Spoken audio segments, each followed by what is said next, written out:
In this video, I'm going to share with you the financial course I developed with Jack, a finance coach, who will introduce himself shortly.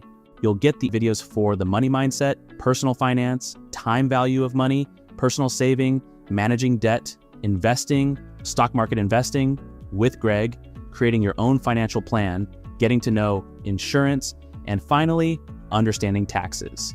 For all of these sections, you can skip to any part you like by using the timestamps in the description box below.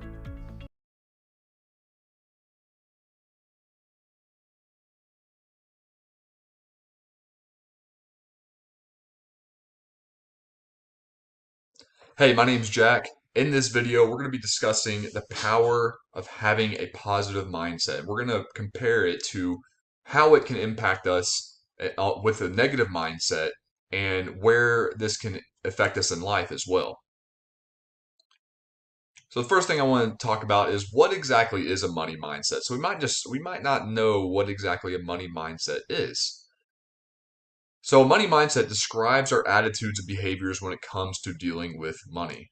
That can either be two different schools of thought here. You can either be a positive attitude person, where your change of behavior and activity creates opportunities, it creates financial situations, and it also bleeds into other areas of your life where you start creating more confidence and more positive decisions in other areas and choices and decisions in your life.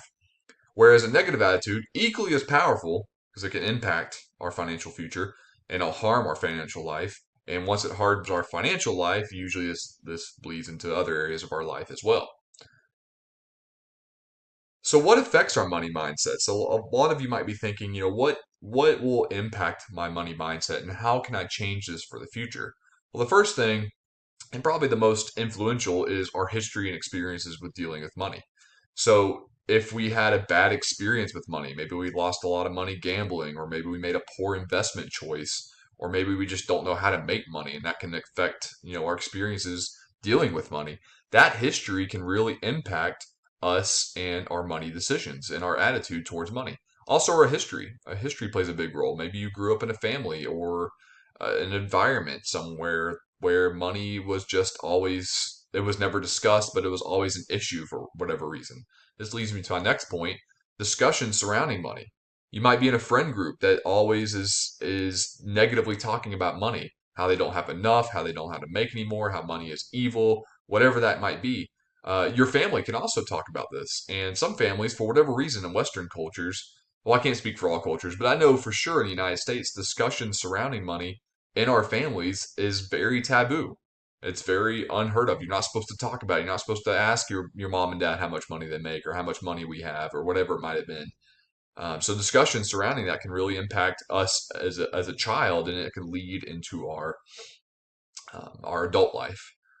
And then finally, how we're educated about money. And again, I can't speak for all Western cultures, but I know for sure in the United States, it's not how we were educated about money. We were not educated about money. We're not educated enough about our personal finances. It's just only been the last maybe 5 years where financial education has taken kind of a rise in an emphasis in high schools and middle schools around our country. But we've gone decades, centuries without talking about personal finance, middle school, high school, college, and beyond. So, how can we characterize and identify a negative versus a positive mindset? So, where can we see this? So I'm going to go through the negatives first. So, a negative money mindset, and when I go through this list, think about these characteristics of a negative money mindset and see if they play into your life any. So, a negative money mindset, you have constant anxiety around money, or maybe we're very unorganized. We procrastinate a lot. We have a negative outlook on life, so not just on money, but just on everything else. We have a fear of money. We're always negative about money topics, like, well, the economy is always going to be bad, or I'm always going to be poor, or I'll never make enough money. Intimidated of taking on some difficult tasks.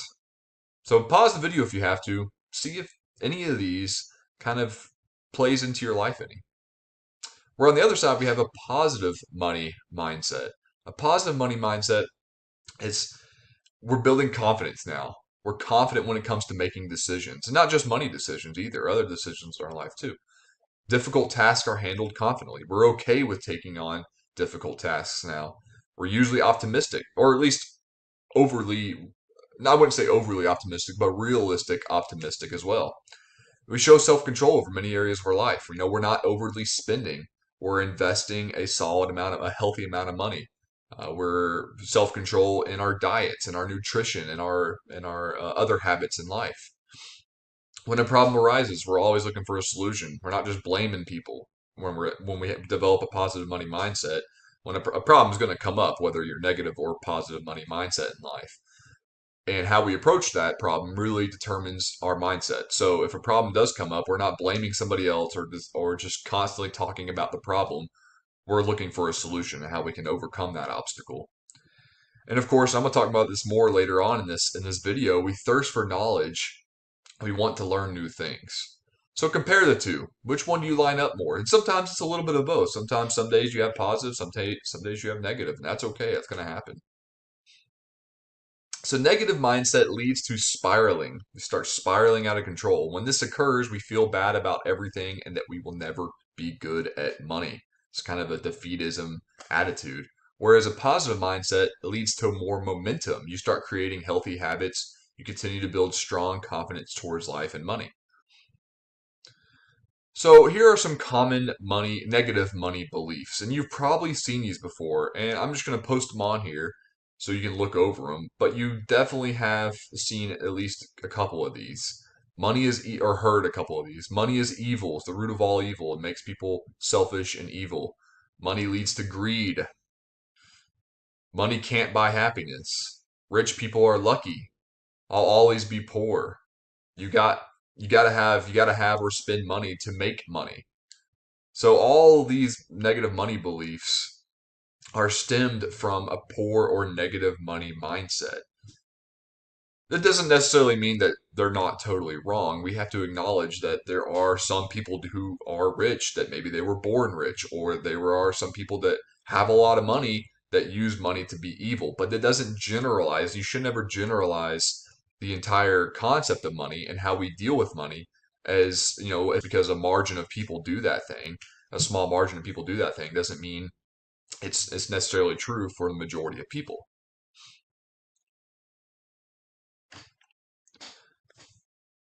More importantly, money can be used as a tool for positive change. So we need to understand that it's not just because, we hear some negative things about money, it makes it true for for the rest of our lives. Money can be used as a tool for positive change. It helps us build wealth. We are able to build wealth, and then we can spread that wealth out to bless others or to encourage others or whatever it might be.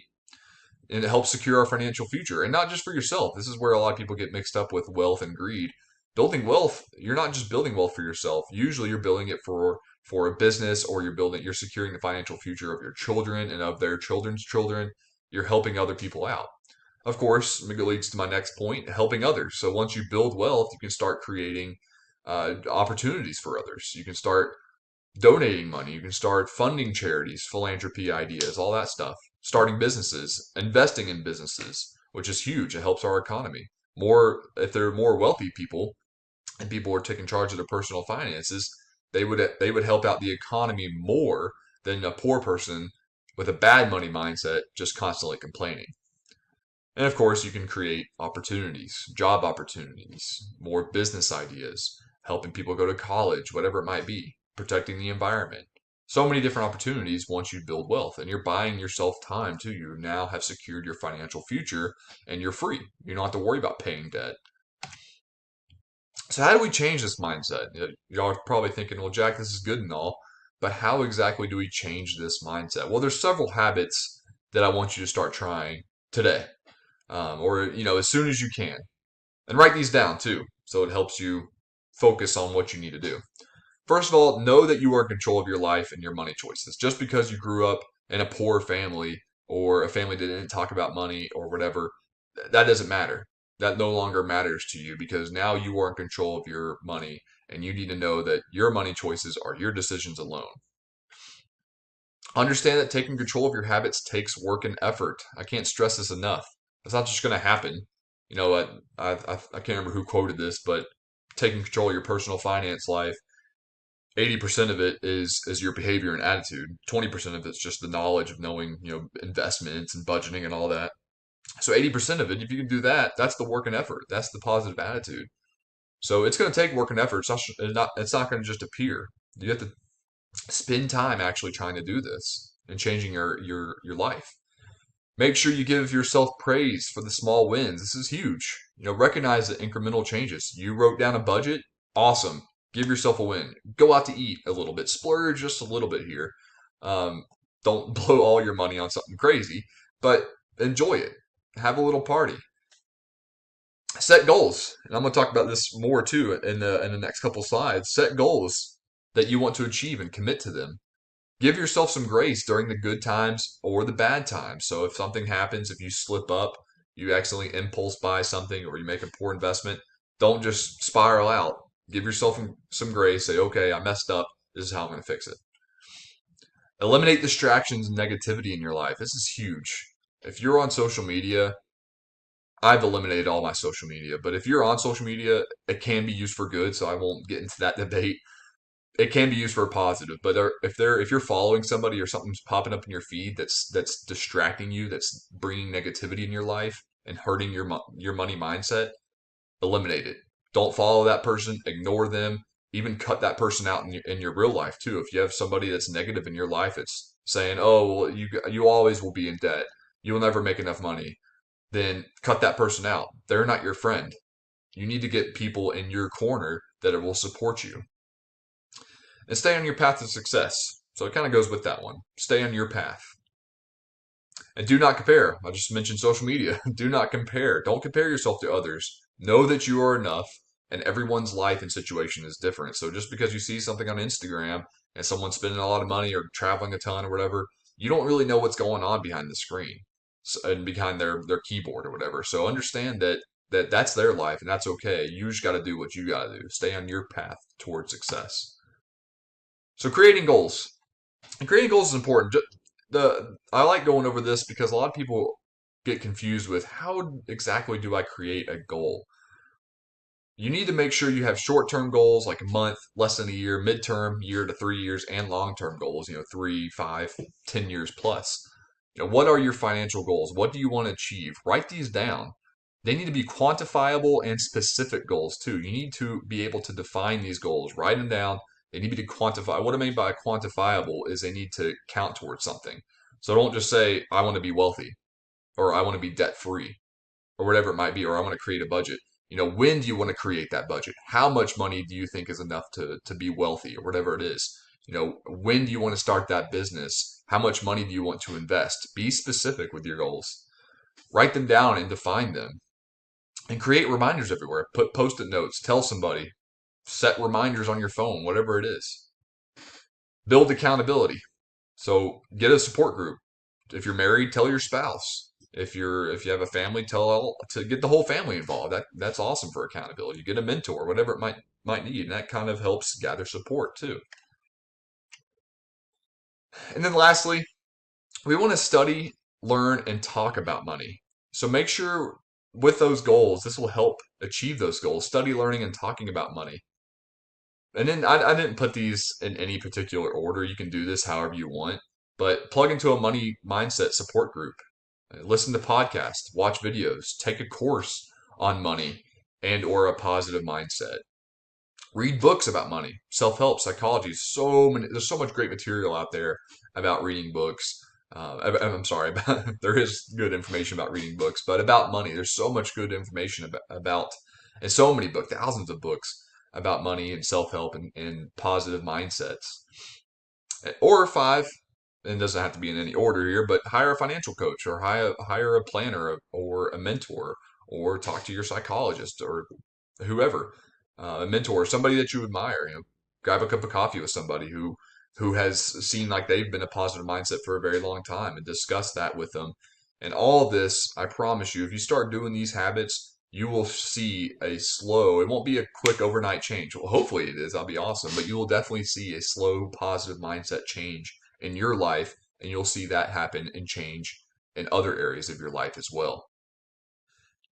Hey, my name is Jack Warner, and today we're going to be discussing some cultural views and beliefs about money And this is part of our money mindset series. So a lot of these things that we're going to cover, a lot of these concepts and ideas we're going to cover in today's video is mostly focused on how to identify cultural beliefs about money and how we can get past that. Because there's a lot of traditional and negative emotional feelings and beliefs surrounding money. The first one is the most commonly held beliefs about money and building wealth is money is the root of all evil. You've probably heard that before. It's one of my it's one of the most misquoted quotes, I feel like, or misinterpreted quotes about money or really about life that you could find in this world in your life. And it's the money is the root of all evil, and it's actually a biblical misquote. This doesn't have to be a religious thing because you've heard this even in the secular world. The money is the root of all evil. It does not say that in the Bible, and people misinterpret it and misquote it. It does say something very similar. If you want to check that out, you're more than welcome to. 1 Timothy 6:10, it actually says the love of money is the root of all evil. So money itself isn't evil. It's someone's attachment to that money, which makes sense. I mean, that's with anything. You got to do things in moderation and not be obsessed, not be addicted to, not put something's value higher than what it really is, and that's the same with money.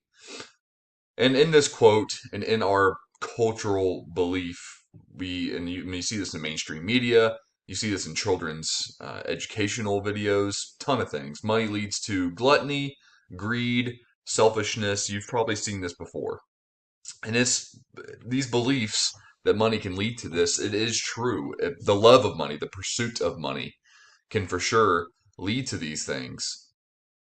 So recognizing that in reality, money itself isn't evil, it's just there. It's not evil, but the emotional appeal, the emotional attachment to the money, that love for money, that drive for greed, that is real. And that can be a negative thing in your financial life. So recognizing this, understanding this, and if you have this pattern, even before, there's some people I like to think of the story of stories, multiple plural, of people that have they don't have much money, but they are very selfish with the money they have. If they were to win the lottery, this not going to change their lives all of a sudden. They're still going to be selfish because they were that way before, or they had that greed or gluttony before. They were already overeating or overspending on toys or overspending on drugs or whatever it might have been, are just stashing it for themselves. Even when they were broke and when they won the lottery, they still did the same thing. So really, it's changing that mindset of how can I be more productive with my money? What are some things I can do with my money? And we have to understand that money isn't, it's not this like fake, this emotional thing that has to be um, discussed in emotional settings. It's just a tool. And now it's a source of a lot of emotional feelings for sure. I mean, when you start putting dollar signs in front of numbers, people's minds go crazy. And it can end a lot of relationships. But understanding that it's just a simple tool to use as a medium of exchange for goods and services. So we need to understand that there are two things we can do with money. We can choose to be wasteful. We can choose to be spend money for evil, greedy, and selfish reasons. So we can choose that path. Or we can choose and focus on our mindset like, how can I make more money? How can I spend more money for good, selfless, and productive reasons? And it doesn't all have to be like, oh, I'm going to donate to charity. It can be more for I'm going to start a business. Even if I make profit, so be it, but I'm also helping other people. Or it can be you're investing money in your kids' college fund, or you're investing in your own college fund. Whatever it is, how can I be more productive with my money? So just understanding that money is just a medium of exchange. It's just a tool to help us get to our life goals and help other people out. So that being said, pushing aside those negative cultural thoughts, we need to start focusing on how we can develop a positive wealth building mindset. What can we do to do that? Well, first of all, you can earn more money. And you might think like, well, then we just talk about that. We just talked about how we want to get rid of greed, but finding ways to earning more money, especially if it's something you like doing, that can be that can be a big step to your positive wealth building mindset. So focusing on how I can earn more money and what can I do to spend more money with a purpose?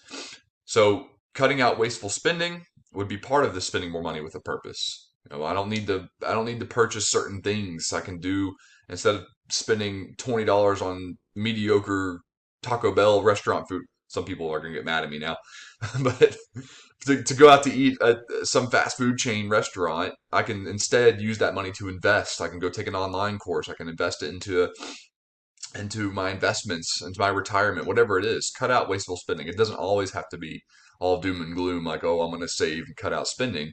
But we do need to focus on how can I spend at least a majority of my money. Of course, you can put some money for fun, but I need to focus most of my money on something with a purpose, with a drive. Of course, stay out of debt. That's part of cutting wasteful spending. Staying out of debt, invest and grow your money, and then that can help create opportunities for you and others. So if you invest and you're growing your money, you have more money now to help other people, to help you reach your financial goals. Yes, help your family with their goals. Yes, but also you can create other opportunities for your community.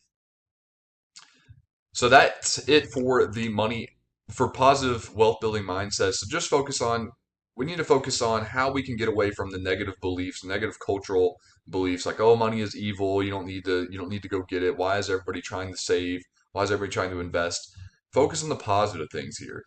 Try to get the positive wealth building mindset. And if you're around people that have that negative mindset, you should probably reconsider your circle of friends and try to get with people, with groups of people that are more about positive mindsets, because that will help you grow and it'll help them grow and they'll challenge one another so that you can live your best life. Hey, my name's Jack Warner. Today's video, we're going to be focusing on that wealth creation mindset. Now, some other videos we've talked about negative mindsets, what's pulling us down. You might have seen some small tips about how we can start creating a positive mindset around money.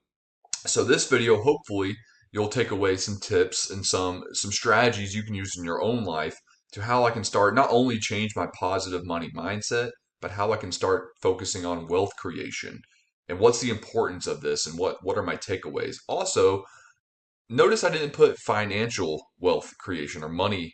There's nothing about money in here, just wealth creation mindset. Wealth can mean different things, and I'm going to cover some of those other types of wealth that we might pursue in our lives to help us create the lifestyle that we want and the family atmosphere that we want for our families. So first of all, we need to understand before you can do anything with any kind of wealth, any kind of mindset, is understanding where you are at right now, identifying the factors that are impacting you currently. So there are many factors that influence the way we think about money, and some of these, as I go through this list, you're going to start thinking, oh yeah, that definitely has impacted me. So when I go through this list, think about some places in your life where this has affected you in some way. And it could be small, it could be huge. Childhood experiences, what are some things that your family did, or some experiences when you were a child that were connected to money or health or time, whatever it was. How your family discussed finances is huge. So there's some people that, for whatever reason, they don't talk about it at all. It's like taboo to speak about family finances. I feel like our culture, or the newer generations, the younger generations, are slowly coming out of that mindset where we don't talk about money. But I think that's so important for children to know what the family's financial status is and how it works, so they can grow up and understand how it all works too. The town or environment you grew up in, some towns are ultra spendy and some towns are super conservative with their money. So that can impact, because you might want to be in the town or around group of people in the environment that you grew up in, that if you were growing up in a town that spend a lot of money, you might want to spend more. You might be more into spending, and this can impact your wealth. The people you spend time with. So there's always that saying, like, the you are who you're surround yourself. You are who you surround yourself with, especially the top 5 people that you spend the most time with. You are them, basically. So that can be, you should identify that if you feel like you have a negative money mindset, or they're kind of pulling you down, and you identify the 5 people you spend the most time with, you should focus on that. How can I maybe change that? You don't have to be enemies with them, but maybe you can separate from them a little bit more and spend time with more positive people. Education and advertisements. What has impacted you growing through school? How were you educated around money? If you were like me, you probably weren't. A lot of us were not educated when it comes to finances. What are you watching? What media are you consuming too is a big part. So now that we've identified some of these, and there's more too, I just put some of the bigger ones that have impacted me and others that I've talked to as well. So now that we've identified some problem areas in our past experiences, how can I start creating a better mindset? Well, first of all, we need to generate more money, right? We need to find ways to increase our income. And this might be a silly thing, but this is so true. By thinking big is one of the leading factors. Being ambitious. I want to start a business and make $100,000, or I want a better job. By thinking big, it helps us create or achieve that goal. If we think small, this is the adverse of this. If you think small, then most likely you're going to receive small. Believe that creating wealth is possible for you. These go hand in hand. In fact, all these steps I'm going to show you. Believing um, all these steps, if you believe in them and you're able to do them, they all connect. So believing that creating wealth is possible for you. So just because you grew up in a difficult lifestyle or environment, whatever it might have been, nothing's stopping you from achieving your goals. It doesn't mean you have to be super rich. It doesn't mean you have to have the sweetest car or the nicest clothes. But creating that wealth is possible for you. It is. And then surrounding yourself with a positive community too. This will enable you to create more opportunities and meet more people that are like-minded. Networking is everything. You've heard that before, probably. Networking and getting yourself out there and meeting new people is a huge way of connecting more, creating more opportunities for yourself, opening more doors that probably were closed before, and being able to and to grow and to challenge yourself. Understanding that failure will occur, but grow from it. So when you're taking this ambitious steps here, you're going to face failure. You're going to face adversity. So being able to overcome that will generate even more wealth for you and more skills for you. And then finding ways to make more money work for you. So make money work for you. So this is just the investment piece, which we'll cover later in some other videos. But doing all these things, finding ways to invest your money and make your money work. And then to end this lesson, the video, I want to cover some types of wealth. So we focus most on money, and that's true, of building wealth and how it can support other lifestyle changes too. So financial wealth being, I won't say the most important, but definitely the most influential. Financial wealth, having enough money to cover your needs, enjoy life, achieve dreams, create opportunities, and help others. So it doesn't necessarily have to be you're going to have the biggest McMansion, the nicest car, the nicest things, but just having enough. That's it. I've read books where some of the most brilliant minds in finance, they always say just having enough will be good for me. Some people just keep chasing money. And we talked about in another video, they chase the love of money instead of just having enough. Knowing when they have enough is the key to financial freedom and financial wealth. But other types of wealth that being financially free can probably help, and you could probably make a good argument that they can assist these. But social wealth, having a strong network of friends, of relationships, a close friend group, being involved in whatever that might look like in your life. This can be different. You might be on a sports team and be really happy with that sports team. You might be in a church. You might be in a network of businesses or whatever it might look like in your life. But having a strong network of friends or relationships that you're able to pull from, to challenge you, but also to use for resources in case you ever need anything. And time wealth. And this, you could probably definitely make a good argument with financial wealth and time wealth being together. But our culture usually trades earning money for time, or vice versa. You either have to put 80 hours in if you want to be rich, or if you're only going to put 20 hours in a week, then you're going to be broke. You're going to be poor and broke. It doesn't have to be that way. Time and financial wealth go hand in hand. So you need to choose an occupation or some kind of career path that you love and can earn money is a good start and a good start. And passive income streams is the best way to go. So once you're able to find that career, and guys, it's not going to be all like, oh, I found my perfect job at 18 and I'm going to start working. Sometimes you got to go through the trenches and you have to work some of those jobs to get to where you need to be. But start working towards those goals. Don't just work a dead end job and not have any, not don't have any aspirations other than that. Start using that job to focus on where you can achieve. A good story is Jeff Bezos. I believe I want to say McDonald's, but don't quote me on that. I believe he started at McDonald's or maybe at another fast food restaurant, maybe Wendy's.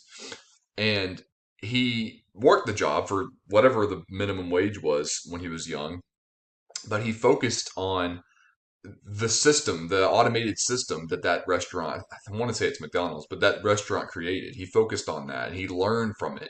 While he was making burgers and french fries, he was focusing on how does this system operate. He was learning how to become a manager. He was using that job to learn more so that he can make an automated Amazon business.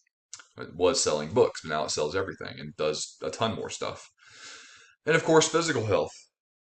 You can't enjoy these other things. I would make the argument that this one is the most important because you can't enjoy these other types of wealth if you're not healthy enough to do any of it. If you can't go out in the community, you can't, work a 16-hour day, even if it's something you love, which is great. But I don't. People can work 16-hour days if they are just absolutely all in love with it, with what they're doing, but they can't do that if they're not in good shape. And they can't continue to do that, of course, unless they're taking care of themselves. So focusing on all these types of wealth is huge. It's important, and it's a good way to live that financial free life, and not even financial, just that freedom that the goal of your life is to try to build a strong life around what you want to do, what you want to achieve, but also to help others and to help them. You need to be able to build these styles of wealth so you can reach out to them, help your community, show others how to do it, and that'll give you more sense of purpose and separate that, oh, money is evil, to money is purposeful, and it gives me purpose and it gives me joy to help others and to create more wealth for myself, my family, my community. Welcome back to another money mindset video. Today's video, we're going to be focusing on defining goals. My name is Jack Warner, and I'm hoping through this video that we can cover how identifying and defining goals can help you in building a positive money mindset and help you achieve financial freedom. So the first thing I want to share with you is a goal setting method called SMART. And I'm going to cover each one of these steps a little bit more in detail further into this video, but I like to use this method because it's simple, it's fun, it's easy to remember. Everybody likes to be smart. So there's other methods out there. If you want to go look at some other methods and pick one that's right for you, so be it. Most of them are going to follow kind of this process, but your goals need to be specific, measurable, attainable, relevant, and time bound, or time sensitive, or have some kind of time constraint to it. So what do I mean by specific? Be specific. You want to identify the details and exactly what you want to achieve in this goal. What is it exactly that you want? A lot of people fail to achieve their goals because they're not specific enough. Especially New Year's resolutions. They'll say, "Oh, I want to be rich, or I want to lose weight, or I want to be stronger, and I want to be faster." Those are not specific goals. I want a new car, I want a new house, I want a new job. They're good, they're goals for sure, but they're not specific. And when they're not specific, it's hard to really focus on what steps do I need to take to achieve that. For example, a very simple, easy goal that's specific. I want to be able to do 10 pull-ups in a row. Specific. I want to do 10 pull-ups. That's the goal. And I want to do them in a row. So I don't want no rest in between. I want to be able to do 10 pull-ups. That's my goal. That's what I want to achieve. It's missing a few things following the SMART method. But as far as being specific, we got it nailed down. However, I was missing on that last example, I was missing time limit and measurable. So how long will it take to achieve this goal? How long will it take me to do 10 pull-ups? I want to be able to do it in 5 months or whatever it is. I want to be able to do it at the end of the year. How long will it be able to take to achieve? What would achieving or reaching the goal look like? So how will what are what's the training method I should take to do the 10 pull-ups in a row? Maybe I need to hang from a bar. Maybe I can only do one pull-up right now. So I do that one pull-up and then I put the band around my feet and I do a few more pull-ups. Or maybe I want to save a little bit of extra money. So I want to be able to have $10,000 by the end of the year for my emergency fund. So I only save maybe a couple hundred a month to get there, whatever it is. For example, I want to save $2,000 in 6 months. So there we go. I'm specific. I have my measurable time. So in 6 months, I should have, if I want to achieve my goal, I should have my $2,000, probably for an emergency fund. The way to do this is to create intervals and checkpoints. So every checkpoint, so say for this example, I use 3 months. So by 3 months, I should have $1,000. So if I want to be on track to meet my goal, by 3 months, I should have $1,000. And I also want to make sure that each goal and each goal that I set, whether it's money or health or whatever it is, each goal is not only measured and specific, but it's also attainable and relevant to my lifestyle. So maybe just use the pull up example. I want to do 50 pull ups.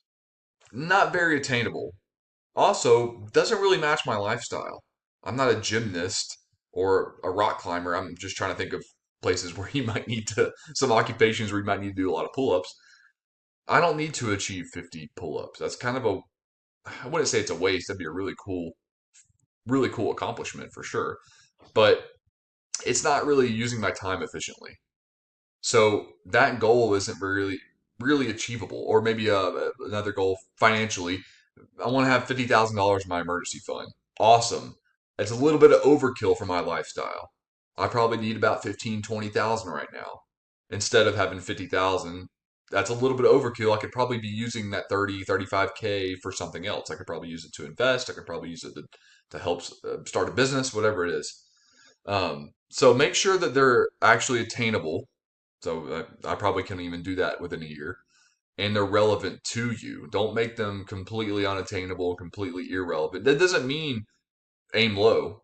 That still means aim high, but make sure they're realistic within the compounds of your life, within your family's lifestyle, whatever it is. Also, put the goals in writing. So there's a ton of like goal setting apps you can make and stuff, and those are good and those are awesome. If those are up in your alley and you're all about that, then keep doing it. But there's something about putting it in writing and then sharing it with somebody if you feel comfortable enough. Share the goals with someone. This kind of holds a sense of I wouldn't say accountability, but I like to use that accountability. At least you're sharing it with somebody. You're sharing maybe the burden, if like with your wife or your spouse or whoever it is, or with a friend. But also, it keeps once you say it out loud, you put it in writing, you say it out loud, you start taking action towards that goal. So there's something about it psychologically in our minds that we start taking steps to achieve that goal. So I want to do 10 pull-ups in 6 months. I go tell my wife that, or I go tell my friends that at the gym. I'm like, hey, I'm gonna do 10 pull-ups. They're gonna keep asking me. If they're good friends, they're gonna keep asking me every other week, like, hey, how many pull-ups did you do? Or are you close to doing the 10 pull-ups? Or have you achieved the 10 pull-ups yet? That will help. And yeah, it is a sense. I didn't want to say accountability, but it does help create that sense of accountability to get there. And there's so many areas other than finances and fitness goals that we can set goals in: spiritual fitness, educational goals, family goals, career, social, financial goals. There's all types of goals. It can be overwhelming when you're sitting down writing these goals out. Start small. If you've never done goal setting before, it gives your money a purpose. So we're talking about the whole money mindset section of this video series is focusing on how we can build a positive money mindset. Goal setting is key to that. It's an integral part of building, taking my money, using it for purposeful things. This is it. These are the purposeful things. Your whatever the goals are that you were trying to achieve, that'll give your money and your time and your resources purpose to meet those goals and to achieve those goals. And once you achieve those smaller goals, then boom, you can start making bigger goals for yourself. You should always have a mix, just to conclude with this lesson, you should always have a mix of short term, mid term, medium term, and long term goals in all of these categories so that you can push yourself and challenge yourself to be more purposeful in your life. In this video, we're going to be covering skills to create wealth. And part of this video is going to be very challenging, probably the most challenging in the money mindset series of videos that we've put out. And not challenging in a way that's going to upset you, but challenge you in a way that you're going to start thinking of how exactly that portion of building wealth, that wealth creation part of my brain and in my lifestyle, how can I go about doing that? And it's going to make you identify some problem areas in your life that you might need to identify and think about and come to resolve so that you can focus on how you can build wealth for you and your family. So the first thing you need to do is challenge or change your mindset about wealth and about money. So what are some ways you can do this? First of all, we've covered this before in a different video, but identifying your current mindset about money and about money growth or wealth generation, whatever it is, identifying your current mindset will help you see some problem areas or some struggling experiences in your life around money and about money, and how you can the steps you can take to overcome that. And a good way to do this is get a mentor and or hire a financial coach. And you can do both of these. You can do multiple ones of these. You can get several mentors and a couple of financial coaches, or just one financial coach and two mentors, or whatever it might be. But get somebody on your team. Get somebody that is willing to challenge you and walk through this path with you to help you get out of that old mindset about money, about your life. Like, oh, I'll never be rich, or I'll never be able to make enough money to get by, or I'm just living paycheck to paycheck. There are ways that you can. There's people out there who specialize in that, and they're able to get you out of that mindset so you can start focusing on your life and how and what you can do to build wealth. And then surround yourself with like-minded people. If you're in a community or in a group or have friends that are negative, this can bring you down. This can bring you down further and further and further. I always like that metaphor. Not it's not a metaphor. If you actually do this, I've done this in real life. You get if you're crab hunting and you put a bunch of crabs into a bucket, there's always a couple crabs that are wanting to get out of the bucket, but there's always those crabs with their little pinchers that'll grab them and they'll bring them down. Don't let those people bring you down. You probably heard that story before. It is true that the crabs will they'll bring the other crabs down as they're trying to get out of the bucket. But you want to surround yourself with like-minded people, with positive people that are willing to nurture you and nurture the growth that you're trying to do, instead of trying to bring you down. Like, oh, yeah, you'll never be rich, or those people are too rich for you, or you'll never be able to make enough money. Why do you need to build wealth? Those kind of people you need to cut out.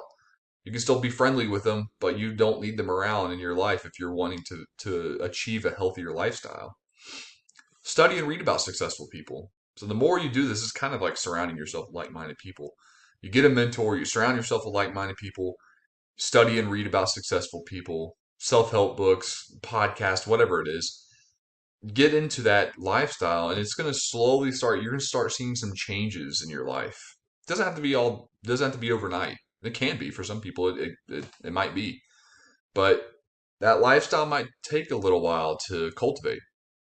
Talk to a therapist if it's something. I wouldn't say if it's serious, but even if it's something small and it's just been nagging you, talk to somebody who can help you work through it. Talk to a professional, to a counselor, or somebody at your church or at your business that you know that's really good about this, about helping walk people through the problems that they're going through in life. Talk to that person. Reach out. See what they can do to help you. Effort and hustle. So again, like I said, this video, we're going to be covering some things that are going to be a little bit more challenging than other videos in the money mindset series. So effort and hustle. Sometimes you just got to work hard, and it sucks. Like it's going to be tough today. Like you just got to push through it though. So there's going to be those days where it's not everything's going to be a bunch of rainbows and sunshine. You're just going to have to put your head down and you're going to have to work. You're going to have to put some effort and hustle, and not just into your whatever work it is you do for income, but this stuff that we're talking about. the money mindset part of it, the wealth creation. You have to keep doing it, working hard, sacrificing some areas, cut wasteful spending, manage properly manage your money, earn higher income, increase your level of savings, and be consistent. It goes with working hard. Being consistent and working hard and continually doing that over and over and over again, year in and year out, is one of the toughest things you'll do.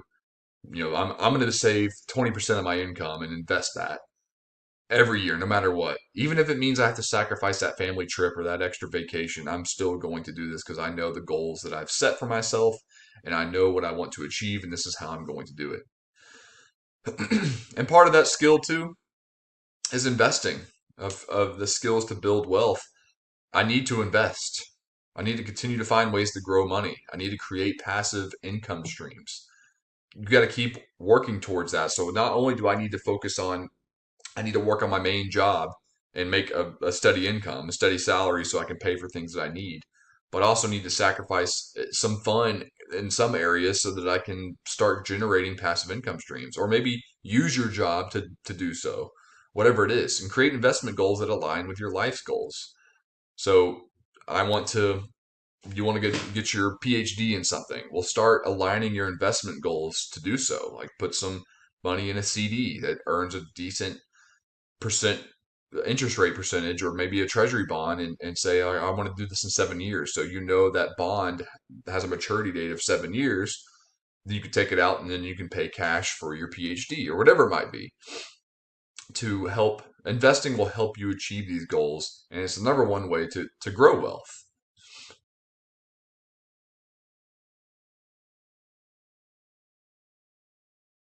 Everybody wants to get rich quick and get to that retirement picture that they always had in their head and get to that wealthy point in their life.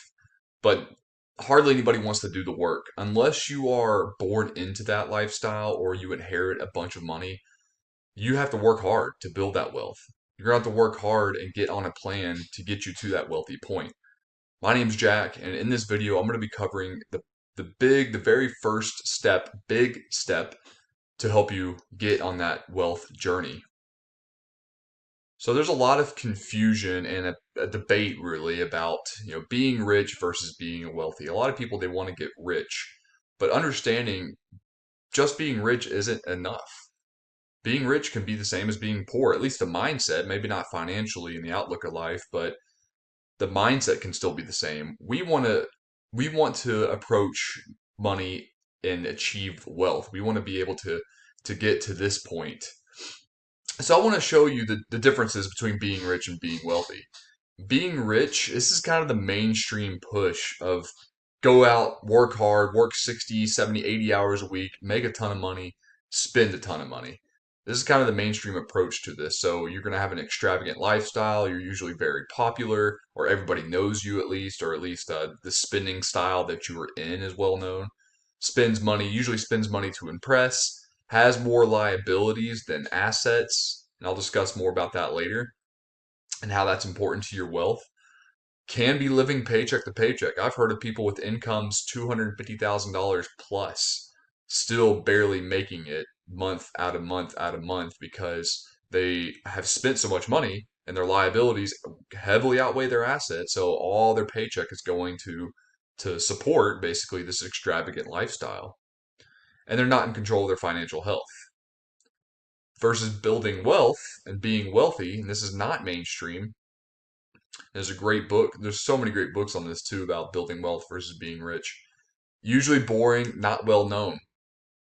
Millionaire mindset is kind of if you Google that and start researching this, you'll find that a lot of millionaires, there's a big study of thousands of millionaires, they're not well known.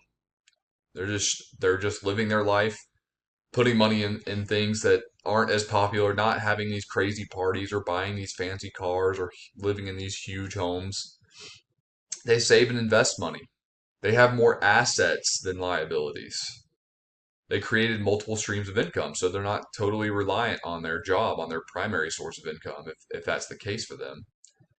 They have achieved financial freedom. So we are going to be focusing on this instead of this. So we don't want the mainstream get rich quick, Instagram lifestyle, because that's usually not how it really is portrayed. If you look at economics and you look at all the different financial studies that have been done, being rich and that spending all that money isn't not it's not going to bring happiness, whereas wealth and building wealth will.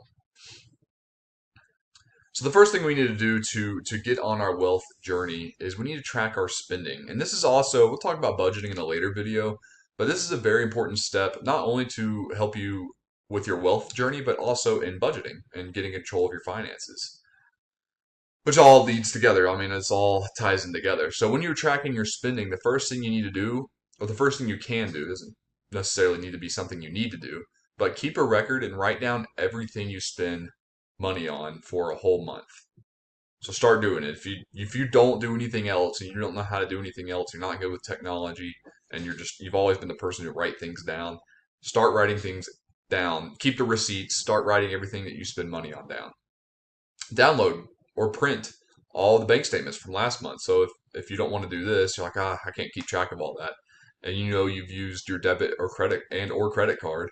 Download all your bank statements from last month. Everything, all the statements that you have money coming in or out of, but especially out of. Print all that off. Start looking it over. Track spending in a spreadsheet. Maybe you have a spreadsheet and you're a spreadsheet just geek nerd and you love it. I can say that because I am.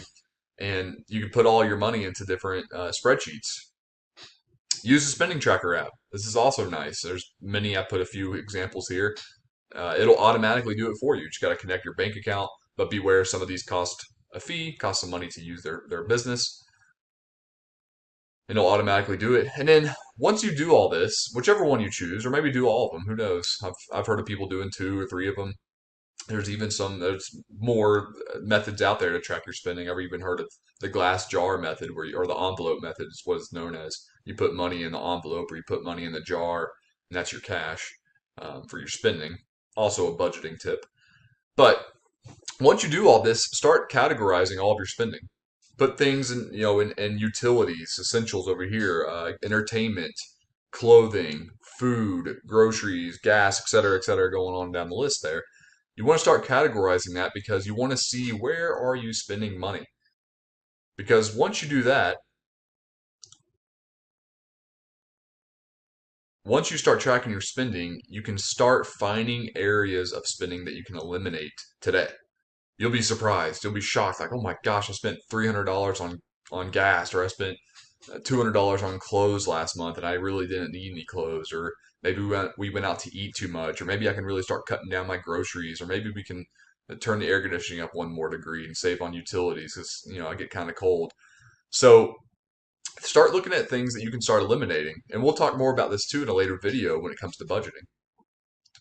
And lastly, why we are tracking our spending is because we want to make sure that we are focusing on our wealth building mindset. So we want to be able to generate a personal balance sheet. And if you've ever done a business balance sheet, this is very similar. The ins and outs, basically. And this is how it looks.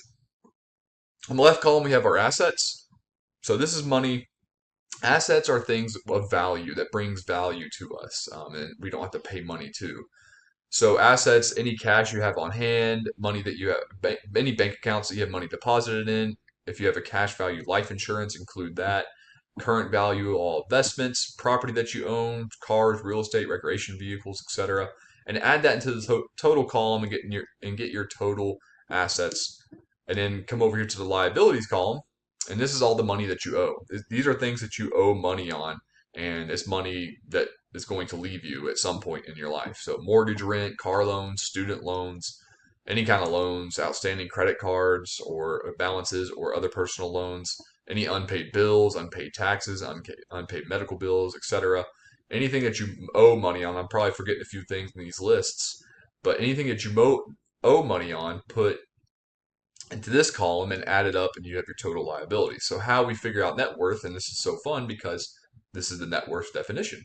Total assets minus total liabilities equals net worth. Now, all this is the current value of your total assets or total liability. So all this can change. And we're going to talk about time value of money because of different interest rates and everything that's going on. But when you're doing this is the current value of your total assets, current value of your total liabilities, and that equals your net worth. So now you have a good starting point to start building towards wealth, to start generating more wealth. You're tracking your spending. We over this video we talked about how you can track your spending, and we started focusing on where can we increase our assets and where can we lower our liabilities to find our net worth. Hey, my name's Jack. Today I'm focusing on wealth creation and why it's important not only for just your self-interest, but your family and others around you too. And now I'm also going to talk about some strategies on how we can create and generate wealth. So, first of all, I want to define wealth creation. What exactly is wealth and how can I create it? And it doesn't always have to do with finances either. So, we're going to talk about other things that might mean wealth for us. So, first, I have to go over the financial definition of wealth. Value of assets, so stuff that you own that holds value, like your car, your house, cash on hand, investments, etc., minus your liabilities. If you looked up a financial definition of wealth, that's what you're going to get. Assets minus liabilities, and liabilities are things that you might owe money on, such as loans, student loans, credit cards, mortgages, any taxes you haven't paid that you're behind on, or any bills that you haven't paid that you're behind on, money that you owe. So you take that and you subtract it. A positive, a positive number from this means that you're heading in the right direction. A negative number means that you're not heading in the right direction. It doesn't mean it's not the end of the world. There might be some things going on, but you can adjust. So that's the finance definition of wealth. But wealth also has kind of a relative definition, since we're talking about personal finance. For some people, wealth might mean, I want to eventually retire at 45 and go on all these types of different vacations and go eat at the finest restaurants. Some people want to say, well, I want to spend more time with my kids, my grandkids, or I want to be able to take more trips. Or some people's definition of wealth might just be, I just want to relax. I don't want to have to worry about money. So the finance definition is awesome, but sometimes we need to focus on the relative definition. We want to create more time for ourselves. We want to have a sense of security and peace. We want to be able to accomplish a goal. So it might be we want to build wealth to start a business eventually. And maybe we want to have that business give some kind of public service or good. Maybe we want to achieve some dreams. You always wanted to backpack in Switzerland or live abroad for 3 months or whatever. So there's different types of relative definition when it comes to, what does wealth mean in your world, in your own personal finance. So that's why it's important before you even start calculating your financial definition, set goals. What does wealth look like in your life and your long-term goals? So we talked about what is wealth and what it might mean to you. So how do we create more wealth? What are some ways that we can create more wealth for ourselves? Well, of course, we can talk about increasing your income, right? We can talk about, increase your salary, start a business, make more money. That's obvious.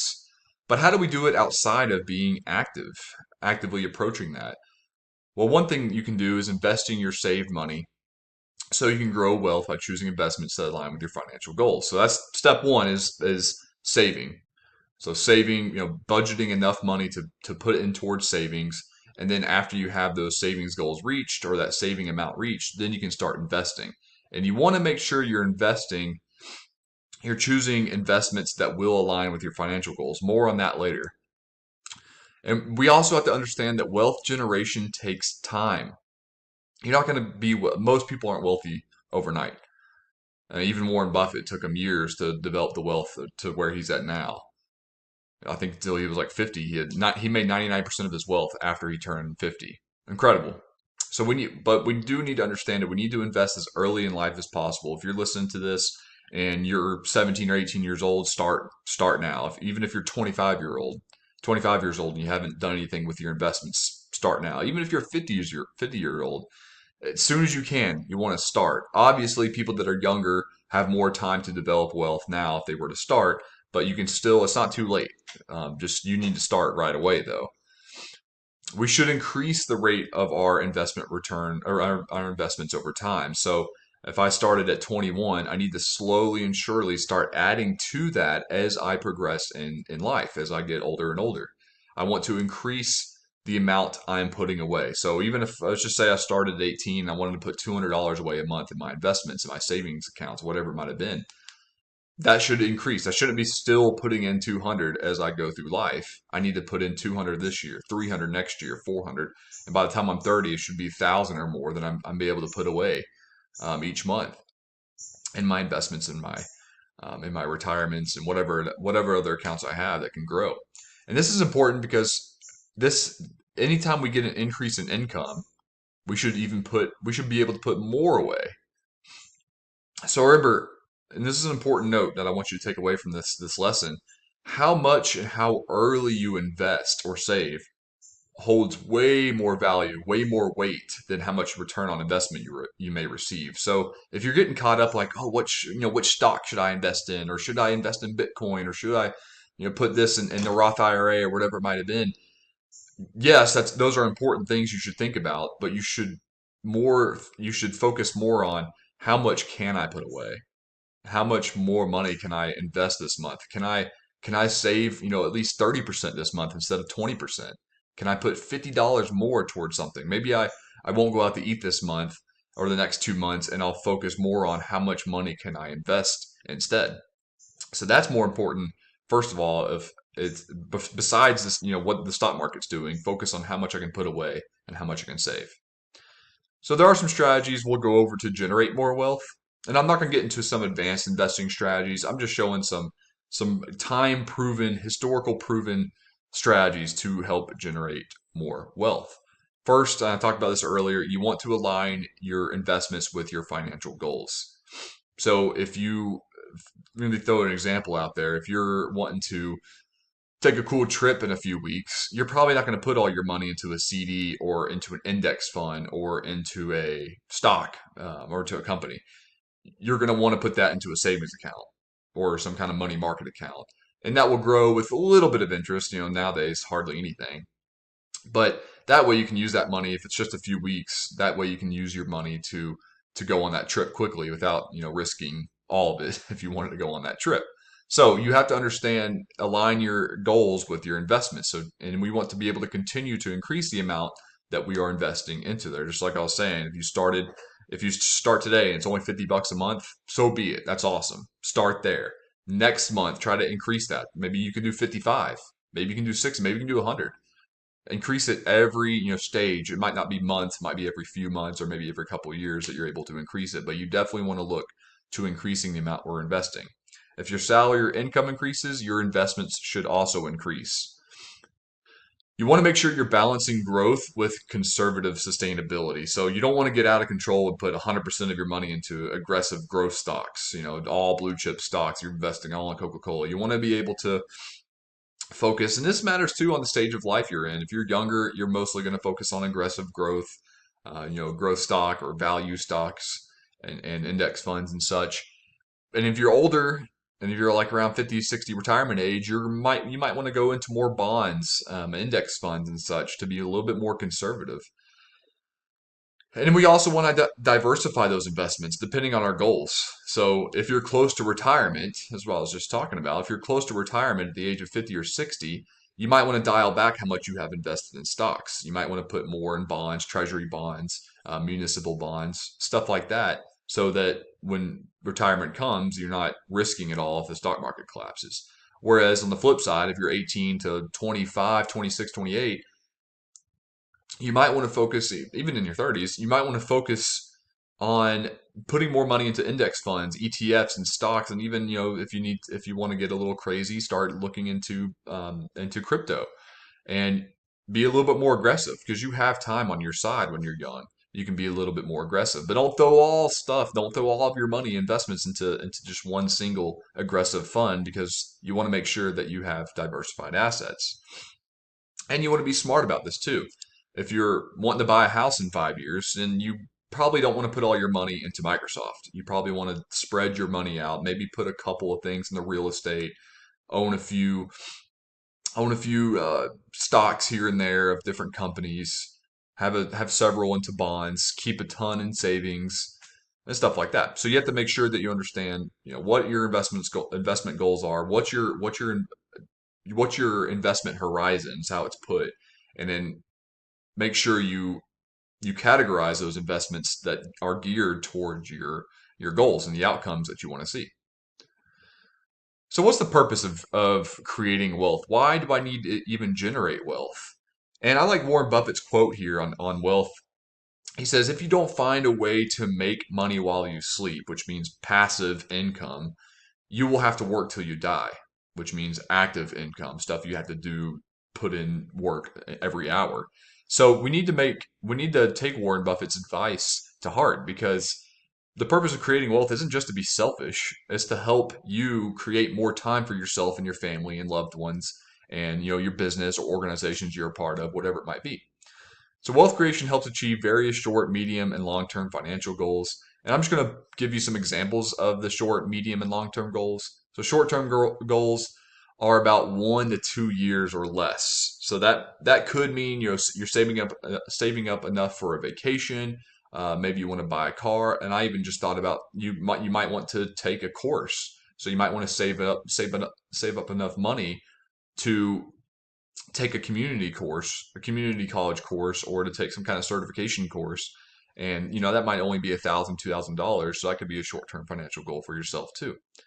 The short-term goals, you're probably not going to be investing in aggressive stocks or bonds or anything like that. You're probably going to keep that kind of money into money market accounts or savings accounts. Medium term goals, you might could be a little bit more conservative. You might want to buy a CD and hold it for 3 to 5 years, or you might want to put it into a mutual fund or into an index fund. And these goals could include getting a new car, down payment on a home, starting a business, etc. Long term goals, we're mostly focusing on retirement. We're focusing on decades worth of wealth generation. This is where we're going to start putting our money into uh, more investment vehicles like stocks, like bonds, treasury bonds, into maybe if you want to buy gold, if you're a person that really likes precious metals, index funds. We're going to put our money into vehicles that's going to help us create more wealth in the long run. It's money that we don't need in the short term, basically. So we're building up for retirement. That's probably the biggest long-term goal, building up for retirement. But I also like that it might be something for you. I put your children's education. It might be just your education. Maybe you want to take a new course in 10 years. Maybe you're wanting to pursue a master's degree or perhaps a PhD eventually.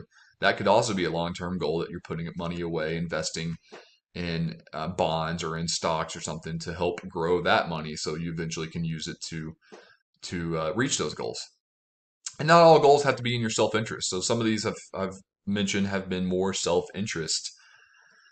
Investment goals, they could target starting a business to employ people or create some kind of good or service that could benefit a lot of people in the public. Or it could be some people just like generating wealth, and eventually I've heard someone say before, there's only so many beaches you can sit on, martinis you can drink, and lobsters that you can eat. Eventually you're going to want to do something good with that money. And philanthropy and activism can be a way and can be a method of a purpose, I guess, a driving goal for us to create more wealth. So summary and key takeaways of this video. Building wealth is an ongoing process that requires discipline. You're not going to get rich quick overnight. It's going to take step-by-step processes to focus on money that you need to put away. How can you create more income for yourself? How can you create more passive income for yourself and grow that money? Write down and define your goals. This goes hand in hand with your investments and what type of investment you're going to be putting in. So writing down and defining your goals, listing them, and then aligning those financial investments into those goals is key. Make a plan, stick to it. Whatever your investment strategy is, stick to that plan. Go with what you know, stick with that investment strategy. Whatever your goals are, that strategy should align with those goals. And customize your wealth creation strategy. Make adjustments if you need to. Life is going to happen, and you might have to adjust a little bit. Okay, so you got used to putting $1,000 a month away in your retirement accounts. Something happened in your life where you have to dial that back a bit. That's okay, as long as you can get back to that process eventually. So make sure that you customize your strategy and adjust it according to your lifestyle.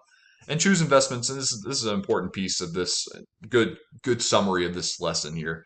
Choose investments that you are comfortable with, that you know. Don't try to get on the new trend of Bitcoin or NFTs and stuff. And that's what you want to do, and you feel comfortable doing that, and you've done all your work. That's fine. but stick with what you know. Don't try to follow the group herd mentality. Get a good plan, stick to it, understand your risk assessment, how much risk you can tolerate, and stick to those investments so you can generate more wealth for yourself, for your family, for your friends, for your business organization, your churches, whatever it is. Generating more wealth not only helps you, but it can help others around you too. In this video, I'm going to show you how to use a budget. And this is an excellent video for anybody that hasn't yet started a budget or maybe is just in the beginning steps of creating a budget and actually following it. So not only am I going to share methods on how to get started, but also actually how to put that into action and how to take steps while using this budget. So the first thing I want to go over is making sure that you find the right method or tool for you. So you're looking at comfort level, your skill level, your experience, all that type of stuff. But most importantly, you want to find a method or tool that fits your needs, that fits what you are doing in your own personal financial journey. So some of the budgets that we're going to cover in this video is the 50-30-20 rule, the zero-based, and the cash system. And I'll discuss these more in detail later. We also need to make sure that when we are budgeting, we're tracking our spending. So that's one of the very first things you should do before you even start to budget is make sure you're tracking your spending. And you can do this through automation with budget apps, with your bank, whatever bank tools, keeping receipts, making sure you're recording all of your transactions on checkbooks, using bank statements, Excel sheets, there's worksheets out there, whatever. You just make sure you find the right method, find the right tool, and start doing it. And there's many ways to start budgeting. And my favorite way, my personal favorite way, is automated apps because it does it all for you. You can link your bank account, your credit card, whatever, all that stuff to that budget app, and it'll automatically fill it out.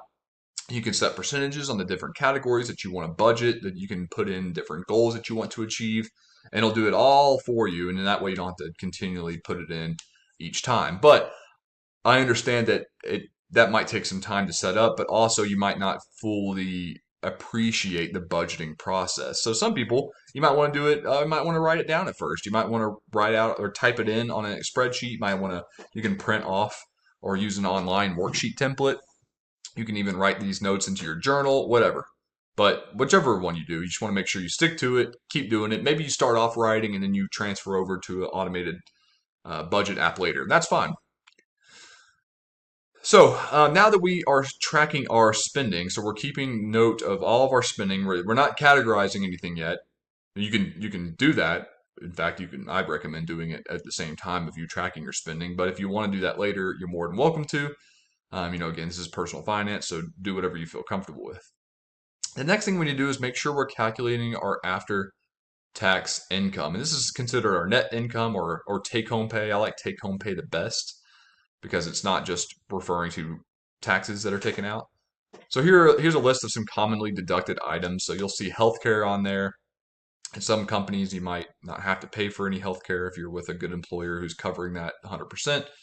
401k, federal state income tax, Medicare, Social Security tax, any other benefits or options that you have set up with your company or with your salary or whatever you're doing that's being deducted. Make sure you are aware of that. Then after that, we can use that after-tax income, that net take-home pay, because this is going to be serving as the foundation and the basis of our budget, where you're using this money to make sure that we can have enough money left over at the end of before each month when we're starting our budget to actually spend money on. We want to make sure that we're not using our gross income or before tax income, because that we're not getting some of that money. So if you have a gross annual income of $60,000, that means you make $5,000 a month, but that's gross income. So usually that's going to be maybe broke. It depends on where you live, but that's going to be broken down to maybe $4,000 or even $3,500 a month instead, after taxes and after all other deductions. So we understand. We take our take-home pay and we'll plug it into different methods. So this first method I want to show you, and this is an excellent rule, budget rule and method if you just don't know anything about budgeting and you just need a place to get started. I highly recommend you use the 50-30-20 rule because it's a great place to get started. It's very simple, very easy. And the first thing you need to do before you do anything else, before you look even further into that 30 or 20 rule, is make sure you understand that 50% of your income will be going to needs and essentials. It could be less, it might be more, but you just want to make sure that at 50% is a good target. So 50%, and we're talking about these kinds of essentials too: housing, essential utilities, consumer debt payments, childcare, transportation, groceries, insurance. We're focusing on these first. Then, once we have our 50% calculated, then we can start focusing on some of our wants. So this might be a new car we want, maybe a new toy, maybe going out to eat, whatever it might be.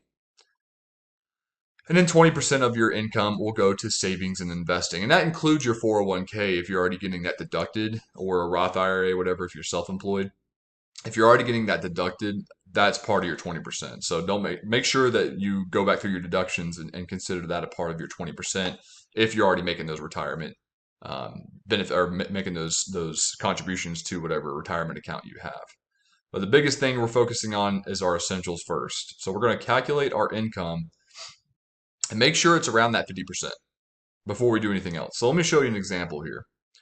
So with this 50, 30, 20 budget example, we are just focusing on the 50% here. So we have a pretend person. Their net income, or their take-home pay, is $3,000 per month. The person just began budgeting, so they just started listing their expenses. They were tracking their spending for a whole entire month. I don't know what they did here. I wrote this up, but they could have used a budget app. They could have written it out. They could have put it in an Excel sheet, whatever. Now they can list all their expenses from the last month for their essentials 50% category. So let's see what they found. Their housing, they're paying $1,000 for rent, $100 in utilities, and this one could change because of summer months, fall, winter, so on. Consumer debt payments, childcare is $0. So the consumer debt looks like maybe they have some credit card debt that they're paying, or maybe they're paying the minimum on an auto loan. Childcare is $0. Transportation is around $50.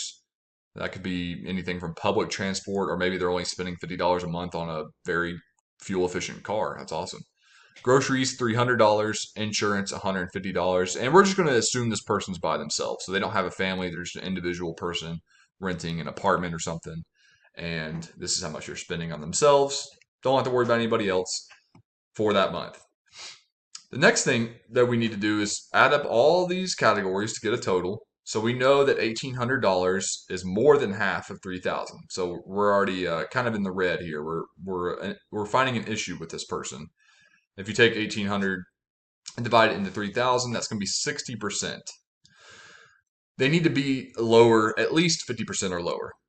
So they know they're 10% over budget. Now they can start looking in the categories and figuring out, where can I start cutting my spending. Groceries, probably a little high, depending on where you live, but maybe a little high in that category for groceries for this one person. So maybe they can cut that down to maybe $200 a month instead of $300. Maybe the consumer debt payments, they're getting close to paying that off, and maybe they get a bonus next month, and boom, they can knock that out in 3 months. That way, once it's paid off, they can start putting $200, because they only need to bring this down $300 more to get to that 50%. Maybe they can choose a different housing place. Maybe they can room with somebody and cut that down to $500, or maybe they can move houses, get a smaller apartment, whatever, and cut that down to $700, $800. Another option this person has is, besides cutting spending, maybe they can. This might be the first option. It all depends on your own personal financial journey and your lifestyle. Maybe they can increase their income. Maybe they can ask for a raise. They can take another job. They can do a side hustle, start a business, and then get that money. They can get their income higher per month, and that way it'll have more money to work with. So they can keep all this the same, and then boom, they'll be at their 50%. So all this, it just depends on your lifestyle and how you want to proceed with getting that down to 50%. The next thing I want to talk about is, well, what if this was 40%? What if this is 40% of their budget? And that's awesome, first of all. But now they have more money they can work with, because they're saving. They're in a 10% budget surplus, basically, is how we would look at it mathematically.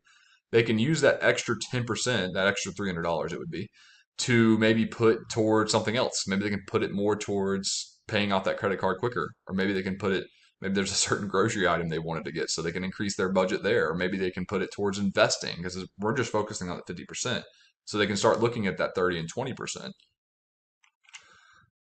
The other method I want to discuss is a zero-based budget. And this is good for beginners too. I would recommend this more for people who have been doing it a while. Maybe they just started the 50, 30, 20 and they did it for a few months and they're looking for a new challenge. Zero-based budget is a great way to go as well. Both of these are awesome. There's hardly any negatives really. So income, what you're doing with a zero-based budget is built into the name. You're taking all of your income and you're putting in a place. Everything is an expense. Even investing is considered an expense in the zero-based budget because you want to have zero. All of your money is being used basically. Every dollar has a purpose and is categorized in the budget. Everything every dollar. I've heard someone say it before. Every dollar is like an employee. You don't want $1 sitting around doing nothing. You want every dollar to have a purpose, a function, and being used and being employed in a way that can help you with your personal finances. So you're starting every month with $0. The budget starts over each month. And this could be for investing, savings, whatever. Your essentials, of course, should be first. And these expenses can include all essentials, savings, investment, and wants. Zero-based budget, I think, is a lot. It's excellent for people who are in debt because this will make sure that every dollar is being used, every single penny is being used to go towards paying off that debt quicker. And if a budget item goes under, which means that's good, under I know sounds kind of bad, but if a budgeted item goes under, which means you have extra money, then it can be added onto a different item the next month. So say you had our example from last example here, the guy had $300, the person had $300 into their groceries. Let's just say they only spent $200, but they have $100 left over. Awesome. So now they can use that $100, and I would recommend they would use that $100 to pay off their debt quicker, or they can help build an emergency fund, or they can help boost the savings, or they can take a friend out to eat, take their date out to eat, whoever, and they can help build that emergency fund. They can invest with it, whatever it might be. You might see this in utilities. So say you have budgeted out $150 in utilities, and it's late September, and you don't have the AC on, you don't have the heat on. You're saving a ton of money. Saving maybe 40, $50 each month now. Now you have that extra budget item that you can use to then move around wherever you need to move. Just make sure though, if you're using a zero-based budget, that any money saved needs to have a place. The next system is very similar to the zero-based system. It's called the cash. I call it the cash system, but some people might call it the envelope system or the jar budgeting system or whatever it might be. And they're the same thing. What you would do is you create envelopes. I've seen baskets too. I've seen hats actually. Envelopes or you label jars according to your expense categories. I've seen as little as 3 jars, and I've seen as many as 20 jars or envelopes of people labeling their expense categories. And then you would physically put that cash into the envelope. So I have one here for utilities. I put my cash in, set it over here. I have my one for groceries. I put the cash in, I put it over here. Rent over here, and so on and so forth. Now, obviously, that's going to require a little bit more work if you're doing it physically. It just depends on your lifestyle too. Some people like that tangible aspect of moving money around and seeing the cash go down, like my jars here in the background picture. They like to see. Well, you don't like to see the money go away, but they learn better. They're able to stick to their budget better if they can see the physical money leaving the jar. And once that jar is empty, boom, that's done for that month.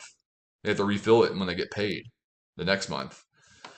So this is a great one to get started. There's also digital ones too. There's also some digital systems, so you don't have to be physical. I've seen some cool digital ones where they kind of like gamify the whole entire budgeting process, where you can kind of like drag and drop, and you earn achievements, and it's really cool. There's like a community built around them. This one works great in conjunction with the 50-30-20 rule. So some people will have 3 jars: 50% essentials, 30% wants, 20% retirement or investing savings, and they can work with the 50-30-20 rule with this system. So once we start budgeting, we pick a system to budget, then we can start assessing our spending categories and really honing in on where can I reduce my spending, or maybe where can I increase spending. So you're going to look at each category and see where you can cut spending. Or maybe say you have like $100 each month in the utilities jar or the utilities category on your budget sheet. And you're like, dang, I can actually use that money somewhere else. I can use that money to pay off my car loan quicker or my student loan quicker. Then you can assess your spending categories and adjust accordingly. Definitely assess, and I would recommend, regardless of where you are in the financial journey, assess expenses like the most popular ones or the infamous ones, I guess. Groceries, going out to eat, any kind of subscriptions you have like Xbox Live or Netflix or the PlayStation Network or Hulu. Yeah, there's so many different. Man, there's so many different subscriptions. I can't even name them all. Paramount Plus, all those different ones. Entertainment section. Hey, my name's Jack. This is part two of how to use a budget. So, in the first part of this video, we covered many different concepts and topics. We went over different budget methods, how to track spending, and different tools and methods we can use to start budgeting. Then we talked about how the importance of using your after-tax income, some different deducted items that you might have, using after-tax income or take-home pay before or definitely over the use of gross income to start to create the basis of our budget. I use 50-30-20 rule as a budget rule, a good place to get started for beginners, and also focusing on that 50% essentials need. Use this example of somebody who was able to get their budget down to 1800, but we found out that they were 60% over their budget, so they would have to find categories to reduce spending in. And compare the 50-30-20 budget to the zero-based budget where you start with zero every month, which means every dollar has a purpose. And I use the saying goes that every dollar is an employee, and you want each employee, each dollar, having a purpose and being efficient. So you want to make sure that every dollar has its place to go. The budget starts over each month. Expenses includes all essential savings, investments, and wants. So that means that there's a category for each thing. And if a budget item goes under, that's a good thing. That means you have extra money, and you can use that money to build a better emergency fund, to pay off debt quicker, maybe to invest, or even just to splurge a little bit. We discussed the use of a cash envelope or jar system, and this is very similar to the zero-based system, and I think it can also go really well with the 50-30-20 rule. And basically, you can physically use a jar to put cash in for each category, or you can use a digital version of this as well. And then we got to part one. We got to assessing our spending categories. So we want to look over each category and see where you can cut spending. So this is where we got to from part one. In part two, we're going to focus on, now we have that budget created. Now what can we do with that budget? How do we move forward once we've progressed? I created a budget, I've been doing it for 2 months. Now what? That's where we're at now in part two. So we want to assess spending categories. Look over each category and see where we can cut spending. Am I overspending in areas? It might be I put cut spending on this lesson, but it might be something but you can spend more money on. That maybe you're under budget on several areas and you have a little bit extra cash left over. So maybe you can start looking at ways where you can increase spending in certain areas. Usually it's gonna be cut spending though, so don't get too happy. You definitely want to assess expenses and these are probably the most infamous ones that we talked about in part one. Groceries, going out, subscriptions you might have, entertainment, non-essential utilities. All of these you have control over. And non-essential utilities, I'm including like your cell phone bill, or maybe you can get a better internet um, bill if you switch providers or whatever. Same thing with cell phones. That's what I'm kind of using in non-essential utilities. But these are typically, from what I've seen in my experience, areas that we have control over, the most control over out of any other budgeted item, and that we also splurge the most on. So these areas we can usually hone in on and move money around and either sacrifice a certain area entirely if it's that drastic and focus spending in other categories. We also want to make sure while we're assessing our budget and assessing our spending categories, we also want to make sure we're prioritizing budgeting different budget items. So the first thing we want to focus on is high priority items first, and that's our essentials. That's our housing, utilities, food, transportation, insurance. I've heard some people call it your four walls. You're protecting your four walls around you. Everything inside that four walls, if you have a family, all of them too are included in this. We're focusing on the housing, utilities, food, transportation, insurance. We're focusing on what we need. The bare minimum is what we're focusing on to get by first. Then once that's taken care of, we can move on to step two, or to priority item number two, focusing on the second highest priorities. And that's going to be our consumer debt payments, like credit cards, student loans, auto loans. we want to make sure that we're budgeting enough so we can pay more than the minimum on these if we can. So remember, we got to get one done first. Then once we move on to priority budget item number two, we can start knocking out these loans, these debts much quicker and put a lot more money towards them so we can get them removed from our lives, get everything under control, and that way we can start focusing on the next priority item number three, and that's our savings and investing goals. Then once we get our budget underway, so we've tracked our expenses, we have our budget, we've assessed our categories of where we're spending more money. Then over time, say 3 or 4 months, you should be checking this once a month, if not more. Especially, I think once a week if you're just getting started. But if once you start getting the hang of things, you start getting a little bit more practiced with budgeting, then you only need to check it, once a month. Then we can start reassessing everything we did. Maybe and life changes and we can make adjustments. So you want to make sure you're checking your budget at least once a month, if not every couple of weeks, to track your progress. And life happens. Understand that life happens. Give yourself some mercy. Give yourself some grace if something happens. Make adjustments as needed. Maybe you had a big job change. Maybe you got fired. Maybe you got really sick. Maybe you had to move. Maybe somebody in your family got really sick or something happened to them. Your car got ruined. Whatever it is, life happens. Make adjustments if you need to. Don't make adjustments to fit your own personal wants and desires. The only adjustment should occur, the biggest adjustment should occur when a life essential thing happens, when part of your 50% of your budget has to make a change. And overall, you need to make sure you're sticking to your plan and continue to strive for your goals. So you've made this budget, you're focused on that 50% essentials. Now what you can do is start putting that 20% or increasing that 20% of your take-home pay to your investing goals so you can start boosting your investing goals. That way you can reach financial goals quicker. Like I can pay off my home quicker, or I can start that business I've always dreamt about, or I can buy that car finally, or I can finally take that really cool vacation that I've always wanted to take. That's the point of budgeting, is to help us achieve financial freedom first, but then also help us achieve financial goals that we've always set out for ourselves. Or it might not even be financial goals. It might just be some life goals that we've always had that budgeting might help us get there, because a lot of things, it's just the world we live in. A lot of things cost money. So we can use budgeting, we can create this kind of budgeting method to help us achieve these goals and finally get to places where we want to be in our life.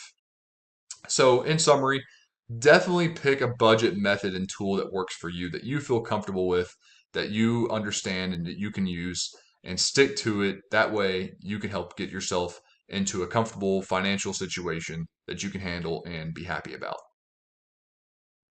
Hey, my name's Jack. Today I'm going over personal net worth and how this is important for you, your budgeting process, and your financial journey. So the first thing we need to do is, why should we even calculate our net worths? Why should we even look into that?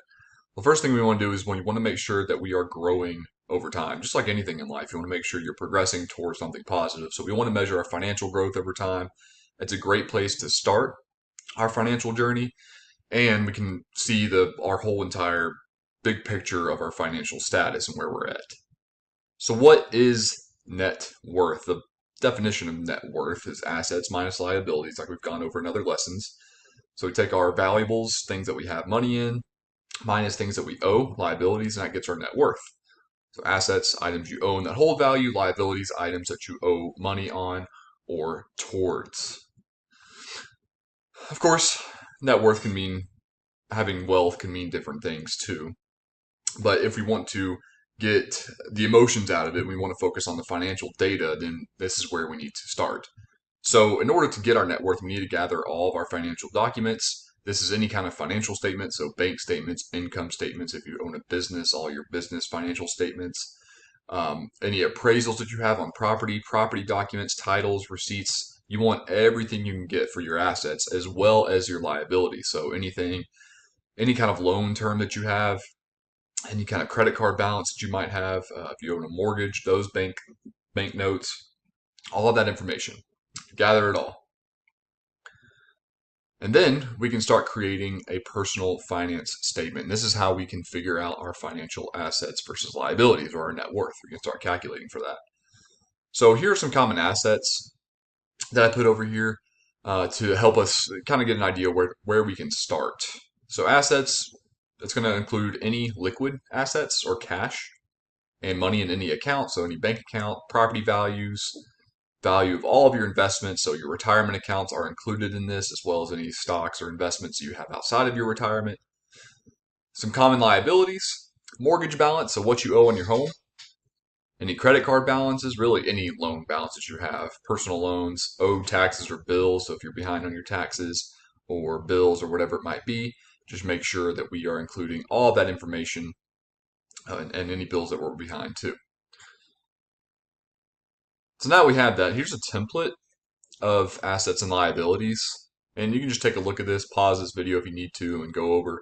This is a great template just to kind of break down what I was just talking about in the last slide. So you have your cash, the different things that can go in cash or equivalents, your real property, and we're using a market value. I'm going to discuss more of that here in a second. Market value is also known as the current value. So not what you think it's worth, what the market thinks it's worth. Investments, you have a different type of investments here, retirement accounts, other, and then you'll put your total assets here. You can choose, there's thousands of these personal finance statements or personal asset statements online to help you figure out your net worth that you can find. Free templates. Mortgages, different liabilities here, student loans, car loans, credit cards, taxes owed if you owe taxes, contractual obligations like tuition or leases. So if you have you need to include your rent. If you're, just say you started renting this year and you're 2 months in, well, you have to pay that rent for another 10 months. So make sure you include that into your liabilities. And then from there, you have your assets over here, your liabilities over here. You put your total assets, your total liabilities, and that helps get your net worth. So why we're using the current value, or also known as the market value, is because we want to see what it is right now. So we want to get a realistic picture of our financial status. And we want to be able to understand, how much we actually owe. And we need to do this continually too, because current value could change. Your home could change. Your net worth will change with that. So positive net worth, it is ideal, and it means you're heading in the right direction. Doesn't mean it's bad though if you have a negative net worth, because there could be some things going on, like a big mortgage. I put some examples here. Like if you had a huge mortgage and that was the only debt you had, and you just bought your home, and you just started, getting some income, then that could be a big factor. Or if you had a huge student loan debt and you just got out of college, or you just got done with your master's degree and you're just starting your income, or your professional career, whatever it is, that could also cause a negative net worth. So it's just some things that you need to be like, if you just did this and you're like, dang, I got a negative net worth, not a huge deal. But if this is a common trend, and you keep noticing this even after you've paid some of these debts off, then that's where you need to really start thinking, where else can I cut? This is where we start putting our budget together and start narrowing down our spending and tracking our spending and all that. So personal net worth summary. So why do we do this, and why is it coupled with budgeting? First, we need to make sure we're checking our net worth periodically. So we saw in the formula, we're using our current market values. So values can change. We need to check our net worth periodically. A good time to check it is when you are already working on your budget. Awesome. You can do this all at once. You're using basically almost the same information. So it's recommended that you check your net worth only a couple times per year, though. Whereas the budget, you probably need to check it once a month, or if you're just starting out, every couple weeks. You want to focus on debt. So doing a personal net worth calculation will help us see how much liabilities, total debt that we have, and we can pay down and eliminate that debt, so we can lower our liabilities and increase our assets. This also helps us boost savings and how much we have for investing. So increase the amount we're putting away for savings and investing, so we can boost that personal net worth. This also helps us develop a good routine. So building a personal net worth alongside your budget and recording your spending. This helps us establish healthy financial habits. And then, of course, when we're doing our personal net worth, we're doing our budget together. If the net worth continues to decrease and we see a pattern, we see a trend there, it's going in a negative direction, we can make some changes in our lifestyle adjust the budget so we can get back into a positive net worth and get control of our financial status. So in this lesson, keep better track of your money, we are kind of summarizing and reviewing a lot of things that we should be doing with our budget. If you've already been budgeting, this is an excellent lesson and video that covers some things that we can do to help increase our budgeting capabilities and also to help keep track and accountability with our budget. So the first thing we need to make sure that we're doing before we start tracking our spending even further in detail, we need to make sure we're putting accurate information on our budget, and our budget is up to date. It's accurate information. Our income, all the money that we're earning is on there. All the money that we're spending is on there. And then also we want to make sure that we are automating this. So if you've been doing it on paper and you just want to keep doing that, or you've been doing it, manually through an Excel program or some kind of online budget worksheet, that's great. Keep doing that if that's what it takes for you to budget and to track your spending. Awesome. Keep doing that. But it is, if you want to move, or maybe you just need a different perspective, or you're getting a little burned out on doing your budgeting manually, then consider automating it. Your bank, there's some Excel sheet programs that will autofill the data from your bank, or you can use an app, and you can connect the app and the bank together, and it'll autofill all that information you need. You can set goals, targets, whatever you need, fill in the categories for the expense tracker sheet, and that way it's all automated, and that's just one less thing for you to have to worry about. And here's some top budget apps, and these aren't in any particular order. I've used some of these. Some of these I've heard other people use. Some of these I've had students use, or people that I've worked with on their financial journey they've used, and also they usually end up on my research and my readings and research of financial stuff, financial technology. These apps usually appear on the top, and they're all great. So Mint Mobile's they're part of the TurboTax, I guess, suite of everything. Every Dollar app is very well known from Dave Ramsey. I think the YNAB one, I can't remember who came up with that one, but it's very, very friendly towards young people. Um, so all these are great. I mean, it really depends on your comfort level. You can try out all these for free. I want to say all these are going to be for free. At least a portion of it. I think every one of these has a paid like premium version where you can connect like multiple bank accounts or other budget apps or whatever. But I believe every one of these has some kind of free version that you can at least try out, and then if you don't like it, switch to another one. And every one of them for sure can connect to your bank.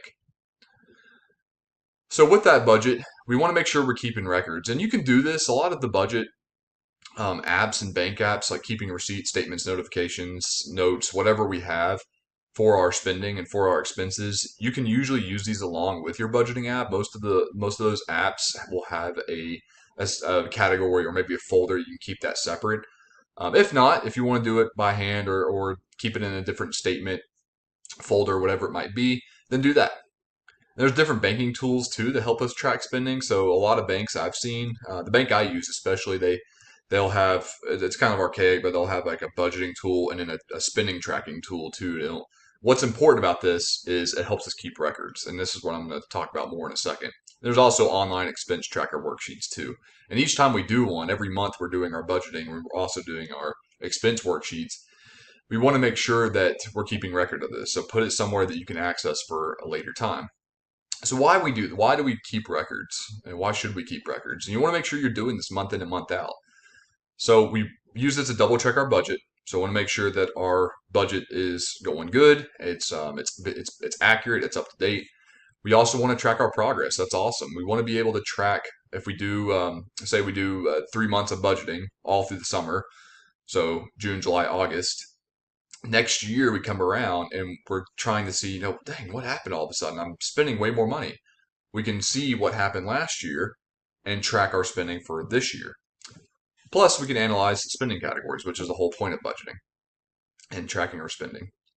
And of course, if you have a certain tax situation, this helps maintain key expenses for tax records. So if you're building a house, if you're using your office for a business, if you're paying off a student loan, if you're paying health expenses, whatever it might be, this could be a great opportunity and an excellent time, since the IRS just expanded by like 85,000 agents. you could use this information to help if just in case you're ever audited or if you just want that sense of security. Online expense tracker sheets or some kind of app that tracks your spending, or if you're keeping all your receipts, then you're safe. You're protected against any kind of tax trouble that you might find yourselves in. And of course, with budgeting, we want to categorize our spending.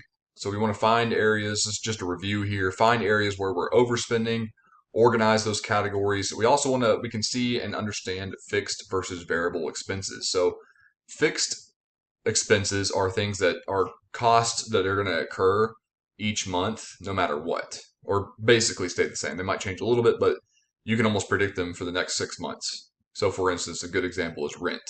I know my rent is going to be X amount. I just say it's $1,000. I know my rent is going to be $1,000 this month, next month, and so on and so forth. Where variable expenses, those might change and change drastically too. So I always like to use utilities because I love fall and I love that it's like the best time because you can turn your AC off and you can turn your heat off. Well, that's a huge variable expense because in the summer I'm blowing that AC all summer long, all season long, and then when fall comes, I turn off the AC and I usually turn off the heat until about December time here in the South. So that becomes a huge variable expense. It changes. It changes within $50 to $100 every month.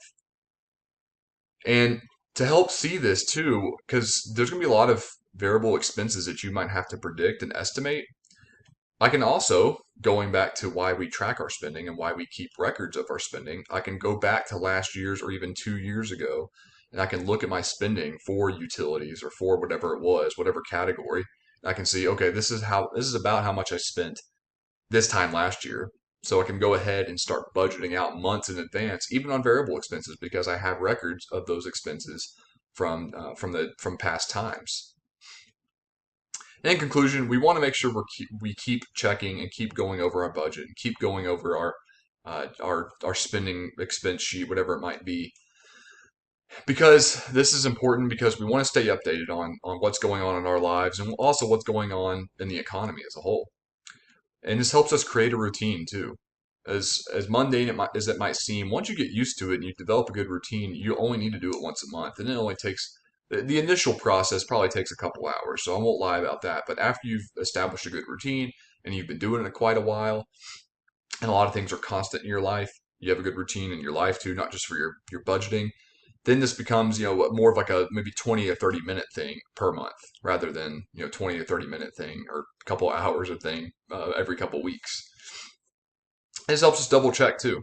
Double check anything that seems off. If there's a category that you're overspending on, then you can double check some things. Or if something happens in the economy or in your employment or in your life and you just need to go back and double check something, then you have your expense tracker sheet or your app or whatever it is, your bank tool to help go through that information. And finally, accountability. Keep checking, get somebody in your corner that helps keep you accountable to all this, and that way you can continue to do this and hold yourself accountable too, so that you can assess your financial situation and start achieving more goals and helping you achieve financial freedom.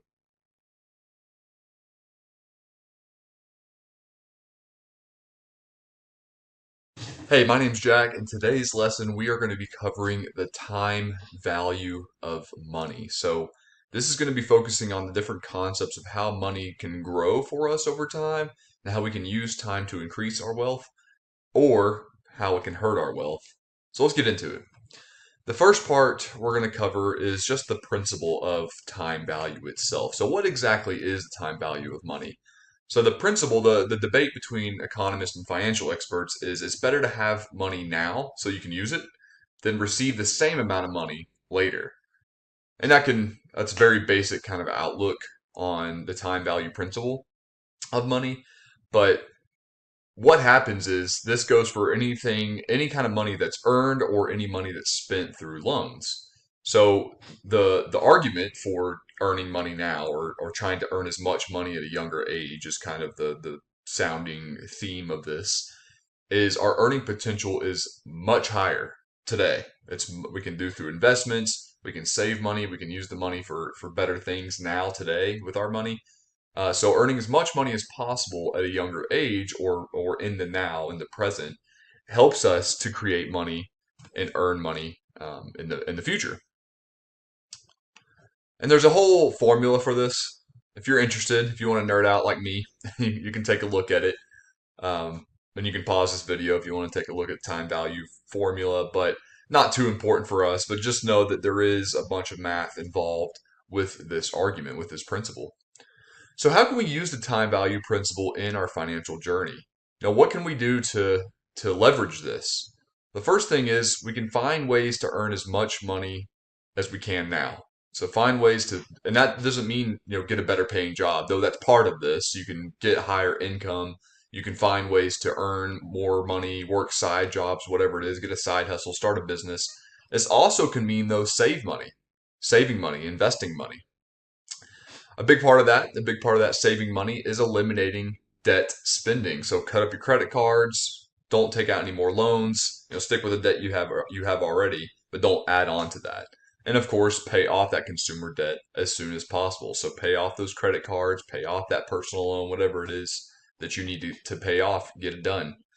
Then start creating multiple passive income streams. So there'll be another video about this topic, but create other ways to generate money, to earn more money. It kind of goes back to that first step. And then, of course, invest as much and as often as we can. And I'm going to talk about this later on.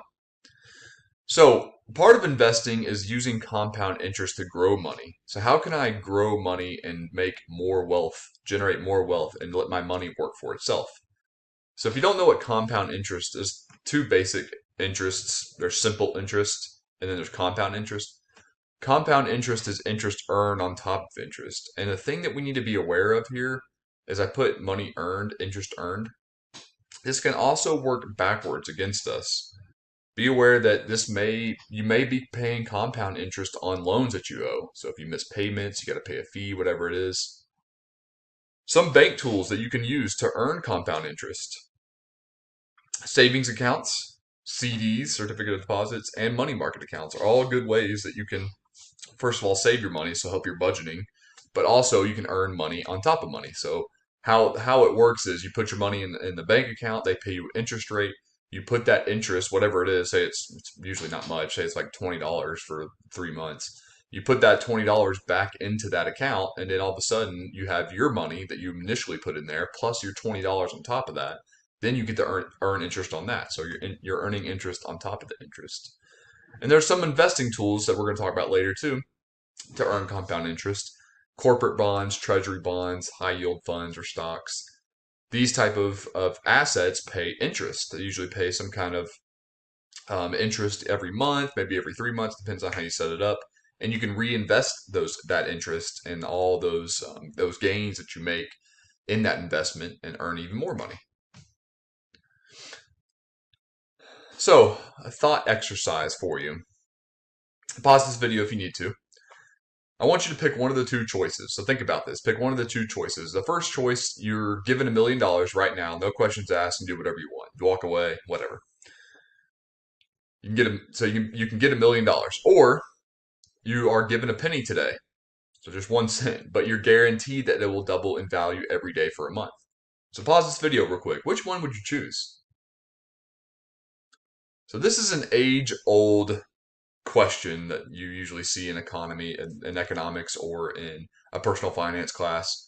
If you're just given $1 million today, the argument is, I don't like that I got this from DIYinvesting.org, but it's flat. If you just earn $1 million today, most people would spend it. That's why it's arguing that the time value over a month is not good. Some people say, oh, well, you can invest that $1 million, and you can. But this is just showing you compound interest and how it can work. So if you get a penny and you start doubling it, you're going to be flat for a long time. But when you get to that day 25, it starts increasing, and you end up by day 31 with almost $11 million. Penny versus $1 million. Of course, you can go back to that green line like, whoa, on day one, if I had $1 million, I can invest it right now and make even more money. But it's just a look, an argument of, if I doubled my compounding interest versus most people, they earn $1 million right away. They're given to it like the lottery winners. They end up spending it. So how can loans how loans can impact the time value of money. So this is important for us to understand the money that we spend versus saving. Like how much, if we're in a lot of debt, this can impact our potential wealth. So interest charged versus interest earned is a very important point we need to talk about. So interest charged is money that you have to pay when you take out a loan. So when you get a loan, no matter most every loan that you ever get out from a bank or some kind of financial institution, not only do you have to pay the loan amount, you also have to pay the interest. That's part of the charge since they're giving you that money, since it's a service that they're offering you. Versus interest earned is money that you earn, of course, in what we've already discussed. So interest charged, that goes on to consumer debt. And these are the biggest items. I'm not talking about mortgages right now or business loans. Consumer debt's the biggest thing that Americans need to focus on. Consumer debt's personal loans, credit cards, auto loans, student loans, and I've seen just recently credit card loans have it's increasing. Credit card loan debt has increased even more this year than last year, and it carries the highest. These type of loans carry the highest interest rates and often the least favorable terms as well. Consumer debt, like credit cards, usually have what's known as a variable interest rate. And that rate changes depending on numerous factors. Is the economy doing well? Is your credit score good? Is your credit score bad? This all depends. This all could change that rate and not for the best. So I think right now a credit card you can get like 17, 18% interest rate, and that can jump up to 28% next month if something happens. So if you don't know how it works, is with variable interest and with consumer debt, a principal is the total amount of the loan. So whenever you go to get a loan, and credit cards are a little bit different, but say you get a personal loan, you get a $10,000 personal loan, that's the principal. On top of that, there probably is a variable interest rate built in. So you have to pay down the principal through what's known as premiums each month. It might be something different, depends on your loan situation, but that's your monthly payments, and that can be principal plus interest. That should be that you'll see it. You'll see how much principal you're paying down versus how much interest you're paying down. And the more and more, the higher the principal or the variable rate of the consumer debt you take out, the more interest you got to pay.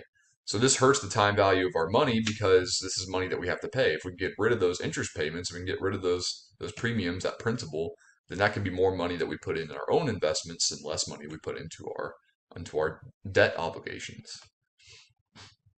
So just know that this interest can increase. It can start compounding against us. So just like we can earn a lot of money through compound interest, we can also lose a lot of money and owe a lot of money. Inflation. Inflation is a big topic right now in the United States and across the world, but especially in the United States since our inflation rate just shot up this year. Inflation's impact on the time value of money. So inflation, if you don't know what that means, it's the general rise in prices.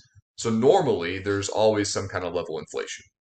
The normal level is 1 to 3%. Just because there's new businesses being developed, more people are being born, there's a growth in the economy in some sectors. So you always want a normal rate of inflation. Usually you want it around 2%. That's kind of like the target. A normal savings account earned interest today goes from anywhere between 0 and 2%. I've never seen it at 2%. So you got to have a lot of money usually to get that kind of interest rate. Not that good though.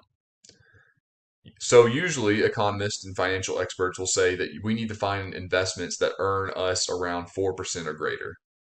That way we're beating inflation and we're earning some money. However, inflation rate today, as of the reports of July 2022, so last month, it's August now, and we'll get the reports at the end of this month. But inflation as of July 2022, it depends on where we get our information. But right now, there's several sources saying somewhere between 8 and 9%. So it's tough. It's tough. It's hard to find. I can't put need to find investments that earn 4+% or 8 to 9+%. That's difficult right now. This is a weird time though. This is not like the normal. It might be the normal for the next few months, but eventually, just like the economy has several times, I mean, our inflation's been higher than this even. I think the last time it was this high, though, was in the 80s. So, inflation rate, it can affect time value of money because we can't earn this much. So, money now for something is going to cost, if this rate continues, it's going to cost us a lot more money in the next few months or the next year. So hopefully, eventually, it'll start going down. Just know that this is not the norm, and it's going to be difficult for a little bit, but we need to understand if you can find investments such as real estate that can actually beat inflation. So real estate is a great place to be if you're able to find ways to invest in real estate that can combat inflation for us. I like to show this U.S. inflation calculator. So if I click this site, it goes to this calculator here, and you can type in it all the way back to 1913. But I just like to see, since 2019, before the pandemic, how crazy something was. So I'm gonna type in like $30,000 just to keep it simple here. If I wanted a car in 2019 at $30,000, I'm still eyeballing that car, and I haven't done anything with my money. In 2022, as of June, when oh no, as of July, there we go. The Bureau of Labor Statistics had produced more information there. So that car at $30,000 would now be $34,000. So I've lost the time value of money. I've lost almost $5,000, especially if I was just saving that money and not investing it in any way. So the cumulative rate of inflation is almost 16% in just 3 years. So all this it impacts the way we view money, the long-term outlook of our wealth and how we can get around it.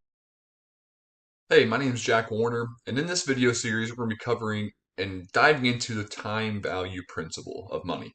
So in this video, I'm going to be covering some of the basics and some of the math behind the time value of money and how it's important to growing wealth and helping you achieve financial freedom. So the first thing I want to prompt you with is the ultimate money time value question. And there's hundreds of these scenarios of the question of the ultimate time value money question. I like to use this one, but there's plenty more out there that you can Google and look up and challenge yourself. But I'm posing this question. Think about it. Would you rather receive $100 today, right now, or $300 5 years from now? So think about your answer, how you would respond to this. So, depending on what you chose, just understand that you could use the $100 today, invest it, and make even more money than the $300. I've also seen it flip-flop. Some people will ask, would you rather, I'm sorry, not flip-flop. Some people would ask, would you rather receive $1,000 today or $1,000 2 years from now? And this might change depending on your lifestyle. So this is a good question to ask yourself.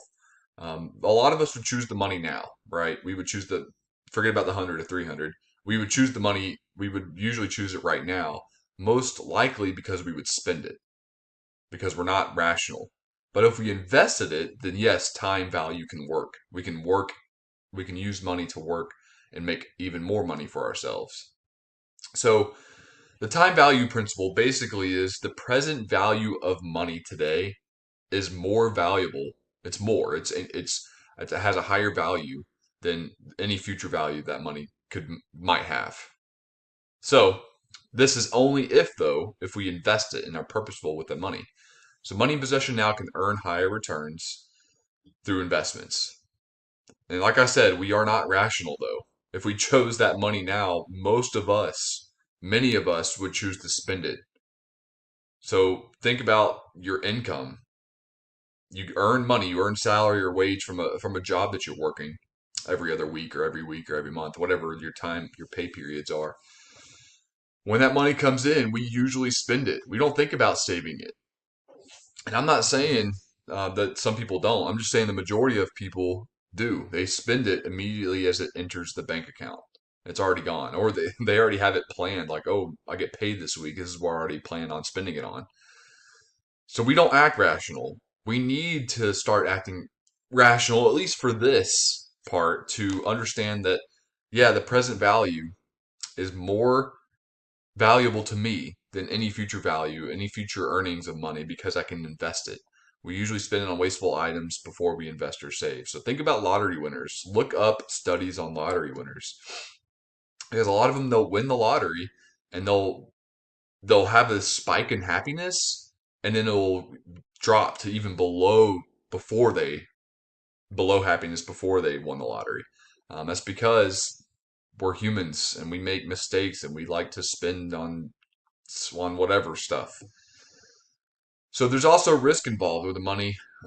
The value of money can increase because so we can't deny that. Like, yeah, time value might work if I'm investing it, but it still might future value money still might be higher because there's risk involved. Yeah, so we have to understand and accept that there's risk involved with investing.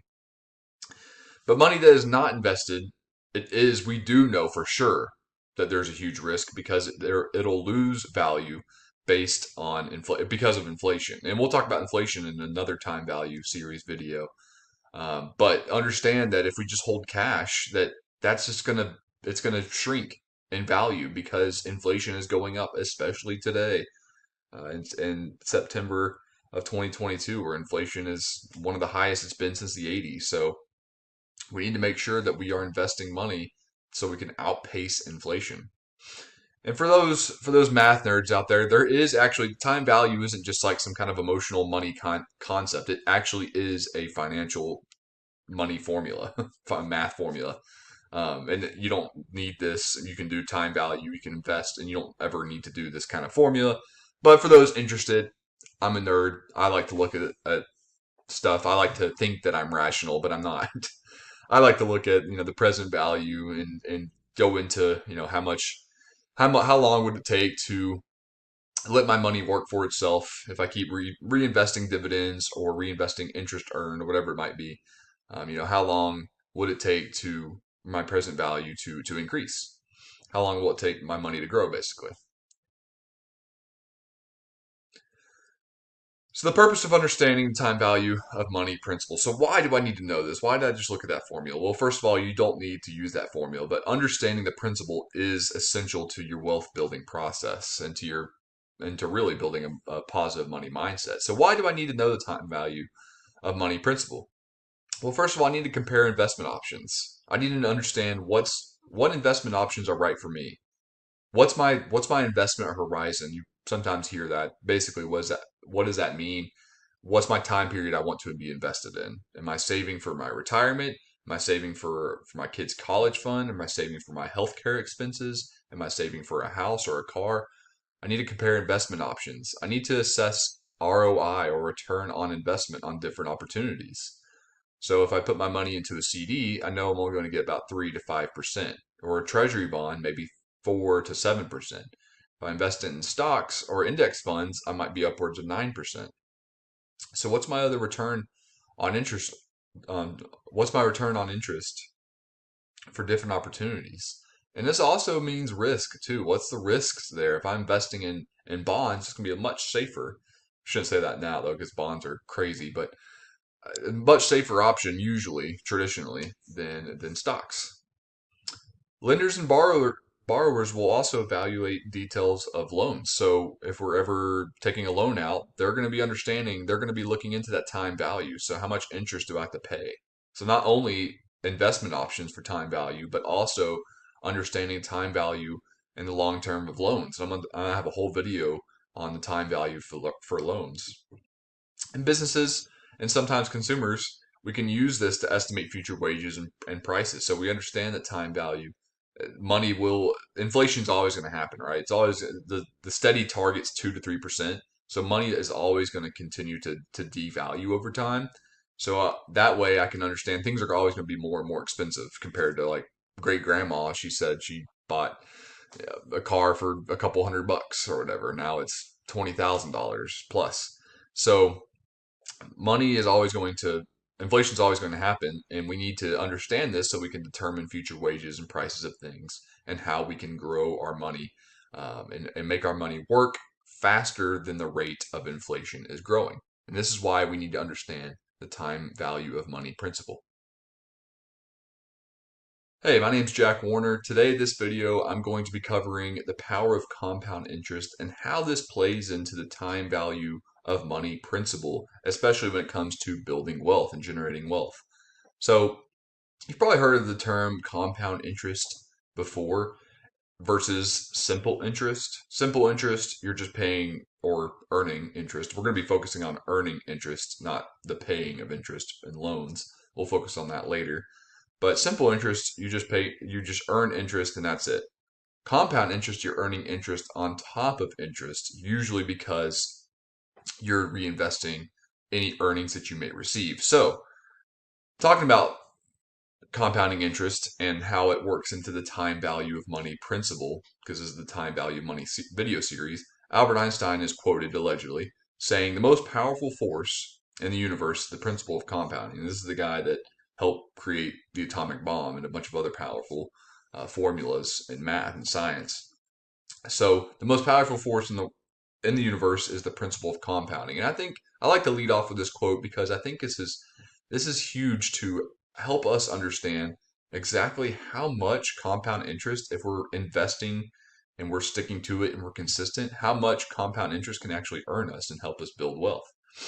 So, how does this help build wealth? And this is a tough part for me to wrap my mind around, and I almost have to read it every day in a way. Humans usually we think in linear motions. We think in linear terms, like year after year, instead of exponentially, because not many things happen in our life that's exponential growth versus linear growth. And I know it gets a little wordy with this, but let me break this down a little further. For example, we can understand the steps to 2 plus 2 plus 2 plus 2. We can figure that out in our heads pretty quickly. And a lot of you that are a lot smarter than I am can probably do the next one as well. But to understand the 2 times 2 times 2 times so on and so forth is a little more complex, especially if you start throwing dollar signs in there and decimal points. It's a little bit more difficult to think exponentially rather than this linear motion. We can solve this much quicker than we can this. So when we are investing, we can earn interest. How does this tie into our investing? We are investing, we can earn interest if we reinvest this interest, and not just interest, but any returns we may receive on our investments. We can earn more interest on top of that. This is the concept of compounding interest. We are earning interest on top of interest. I put $10 into a bond and I earn $1. That's awesome. First of all, it's a 10% return. That's great. Stick with it and tell me that bond that you bought. But for example, I earned that $1. Now I have $11, and that $11 is earning that same 10%, and so on and so forth each year or each pay period, whatever it might be. So with that being said, we can multiply our earnings and our investments even faster as long as we are consistent and we are sticking to that investment, whatever it might be. So exactly how is this calculated? How do we calculate compound interest? Well, we need to understand a return and profits on our investments. So anytime it could be stocks, it can be bonds, it can be real estate, whatever it is.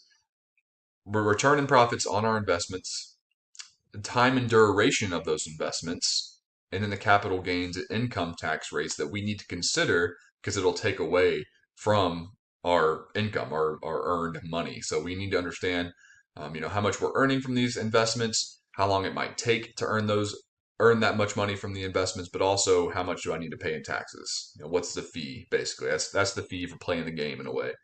How much do I need to pay in capital gains if I fall into that category? And of course, everybody has to pay income tax rate. So how much is qualified for that as well? And that will take away from your total earnings. So you just need to understand. So the formula to build wealth using compound interest, reinvesting my profits, reinvesting any dividends I might receive, and reinvesting any interest I might receive.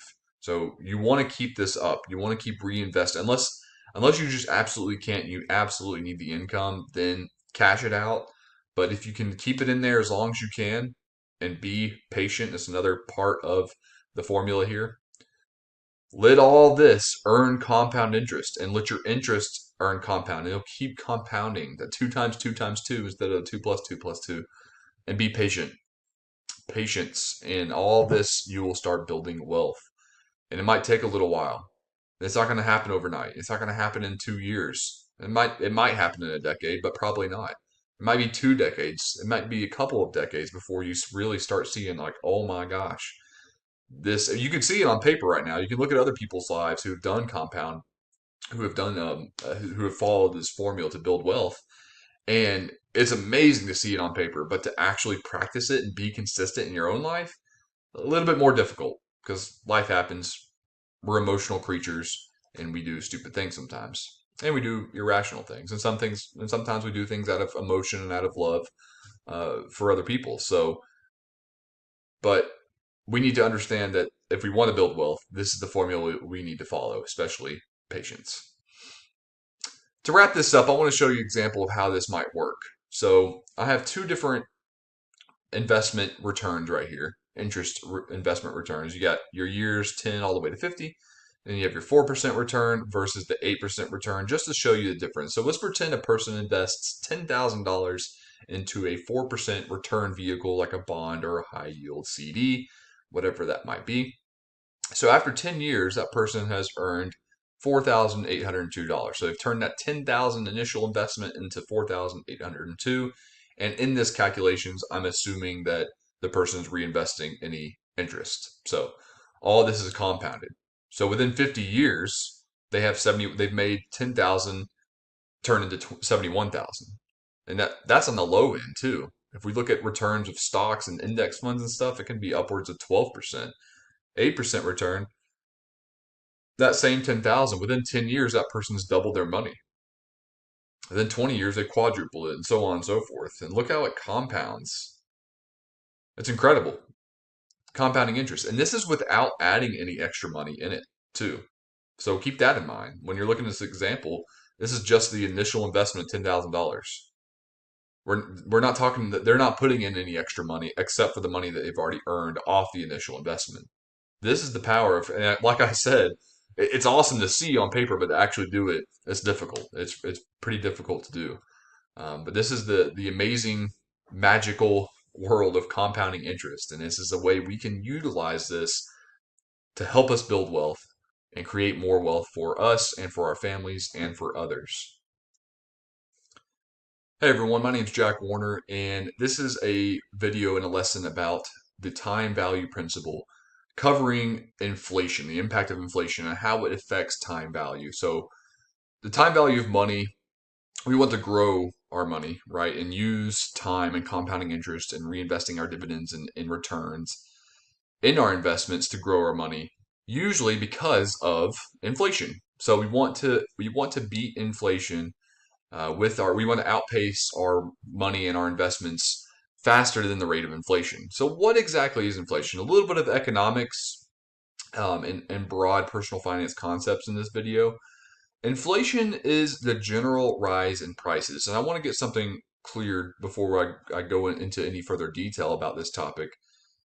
Inflation is natural in any economy, any growing economy, I should say. Inflation is going to happen. And we want it to happen because we want more people, and we want more goods and services, and we want more things, and we want our nation to grow, right? We want our economy to always grow. And so inflation is going to be natural to any growing economy. But it doesn't have to be out of control like it is now. Normal inflation is the government targets around 2 to 3%. And that's usually seen as a healthy economy. It's going to be growing at 2 to 3%. 2022 inflation, though, it depends on who you ask and what news source you might get your news from, but it's anywhere from 9 to 15%. I think the accepted amount right now is like 9.6% as of September 2022. So new data will be coming out soon in October, and we will see the rate of inflation then. But really high, out of control, right? Way higher than normal inflation. And they get the inflation numbers if you really want to get into the economics of it. It can be fun. You can nerd out on this, but they get it from several different factors and several different BLS surveys and data crunches. But the consumer price index is one of the most popular used one, and what that is, a CPI, is they'll take a bunch of different things that we buy at stores, and they'll see what the prices of those are at the end of the year. They'll take the price at the beginning of the year, and they'll take the price at the basket of goods, basically is what they call it, at the end of the year, and see how that affects. They'll also look at the personal consumption expenditures. They'll look at the PPI, the producer price index, which is the opposite. How much has supplies and materials gone up for producers, for businesses and companies, and a bunch of other different data collection economic factors and calculations they'll look into to see the inflation rate. Inflation, it does inflation will decrease the value of your dollar over time. This is why we need to use time value to invest and grow our money faster than that of inflation. So, for example, let's pretend that you are saving $10,000 at a 1% interest rate. My argument here is you shouldn't save past a certain point. You should only save for emergencies and for short-term goals, but past that, you're kind of shooting yourself in the foot. So, for example, you are saving $10,000 at 1% interest rate. If this is your emergency fund, keep it there. Who cares? You need this money in that emergency to buy you some financial freedom and peace. So make sure you keep that money there. So after 1 year, you'll have $10,100. That's okay. Inflation rate since, and that's if you have a bank that's paying that much. The inflation rate since 2021 averages around 9.3%, which I'm gonna say 9% to make my math easy. So that same $10,000 that you have in that account, it's decreased in value by 900. So anything that had cost $10,000 that year will now cost 10,000, most likely on average. I know different inflation things like eggs are ridiculous, where clothes haven't really inflated that much. So on average, that thing will cost 10,900 now after 1 year. So you're like, well, what about the interest? But you just subtract that. So $900 of lost value minus the $100 you gain value, you're still down negative $800 in value. So saving beyond short-term savings goals, like buying a car or buying a house or something like that, or going on a trip, and your emergency fund savings, you're hurting yourself. You need to invest so that it can outpace inflation. Now, you're not going to find many investments that's going to beat 9.3% or even upwards of 15% if you follow different data sources. But it will get back to normal. It always does. It always has, unless the world's ending. So this is one of the best arguments for only saving for emergencies and investing everything else. You need to invest everything else so we can outpace inflation, beat inflation, and get more value, get more time value out of our money. So what does this mean? What does this principle of inflation and beating time value of our money mean? Goods and services will take more of our dollars in the future than we currently have. So we know, understanding time value, understanding inflation, we know things are going to be more expensive 10 years from now than they are today.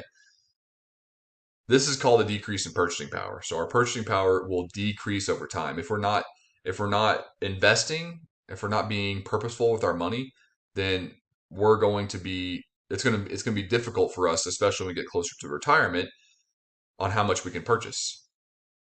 The Federal Reserve, they'll increase interest rates, and they'll start purchasing treasury bonds, which is a good idea. When they start purchasing treasury bonds, if you have any, you might sell them and buy some other valuable or more lucrative investment opportunities.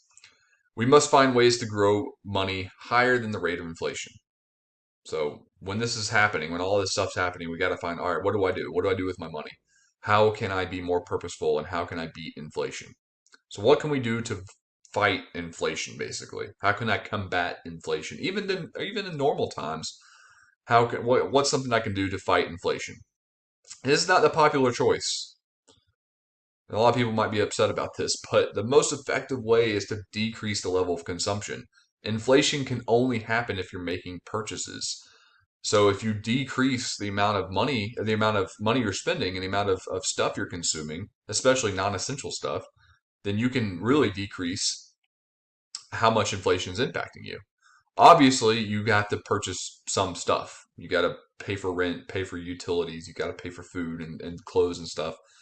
So understand that, yeah, that makes sense, that inflation is going to impact me there, but I can make sacrifices in other places. Also, with any saved money I have, I need to start investing in long-term investments and not just bonds. Bonds aren't going to help me beat, especially times of high inflation. They're usually not going to be that helpful. You need to start looking into index funds, mutual funds, and ETFs to help you outpace inflation. Keep a budget. I say this in almost every video. You got to keep a budget. This will help you not only decrease your spending, but track how much you're saving and track how much you're investing, and also getting out of debt. Find ways to increase your income. If inflation's going up, your income needs to go up too. And I know that's difficult. That's like wages and salary are one of the last things that go up when inflation goes up. It's the dumbest thing, but it's part of it. And you need to find ways to increase your income. If you've been earning $40,000 a year for 10 years, it's time to ask for a raise or to find a different job or to find a different hobby or occupation, whatever it is. You got to increase your income. If you own real estate, first of all, congratulations. That's difficult to do nowadays, but if you own real estate, you can increase your rent to outpace inflation. I know that can be an ethical dilemma too to get into, but you can increase your rent and understand that yeah, this you got to pay a mortgage on that. You got to pay utilities on there. So increasing it just a little bit might help you beat inflation or increase ways to monetize your property. Use Airbnb, parking fees, let people camp out in the yard, let people use your property for whatever reason, as long as you're comfortable with it. That way you can find ways to earn some passive income and boom, you're beating inflation. So understand, just to wrap up this video, we understand that inflation is going to happen. It's part of the time value principle. Money now, if I can use money now to invest, that is the biggest way. That's the biggest thing we can do to help beat inflation because we know inflation is going to happen. We know things are going to be more expensive in the future, even during normal times. So what can I do right now? What can I do right now to start beating inflation? That way I can secure my future for me, my family, my community, my friends, whatever it is. For our last video in the time value series, we're going to be covering time value and how loans affect that. So we're going to have a whole video series about loans and debt, but loans do play a role into the time value of money and how it affects long-term and short-term growth for us. So first of all, we need to understand two different terms here because they greatly impact our long-term wealth building process. So loans, you have fixed interest rate loans and variable interest rate loans. Fixed interest, the loan interest stays the same. Usually you're going to find these in mortgages and auto loans. These are the best when it comes to determining our time value of money principle because we know that in the future, let's just say I have a mortgage of 5% on a house. I know that 5% is going to stay 5% if it's fixed interest. Most likely it is. That it's going to stay the same throughout the duration of my mortgage. So 30-year fixed 5% interest. It's going to stay 5%. So now I can do the math and I can realize, okay, I need to earn more money, or I need to grow money faster than 5%. So I need to make sure I put investments that can beat 5% interest, whatever it might be. And understand too, this goes to the next point, that compounding interest, we talked about this before, but if you don't know what earned compound interest is, it's earning interest on top of interest. You can do this, you can earn compound interest or you can pay compound interest. And when you get into variable interest rate loans, especially if you're carrying a balance, this means loan interest changes over time. Credit cards is the number one culprit here.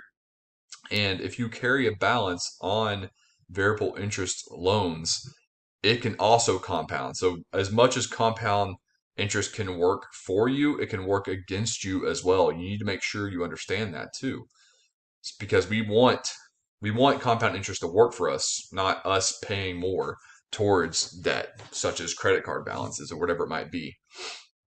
So both of these too, and now again, I'm going to cover this more in another video series. We're going to go over this in great detail on how paying more down towards our debt will help. But if we look at the time value of money principle, if we can pay down these, well, first of all, we can eliminate loans entirely.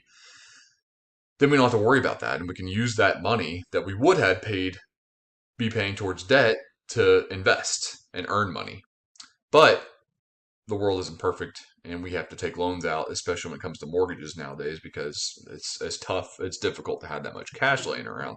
So if we are paying for that house and we can make a few extra payments, or maybe we can add $50 to $100 extra on some of those payments, it will help decrease that time value interest on that loan because we'll pay it off quicker, we'll pay less interest over time, and we'll free ourselves up to start paying or start investing that money that we would have been paying towards debt. So it works that way as well. So when we talk about loans and inflation, both of those are time value of money factors that we have to think about.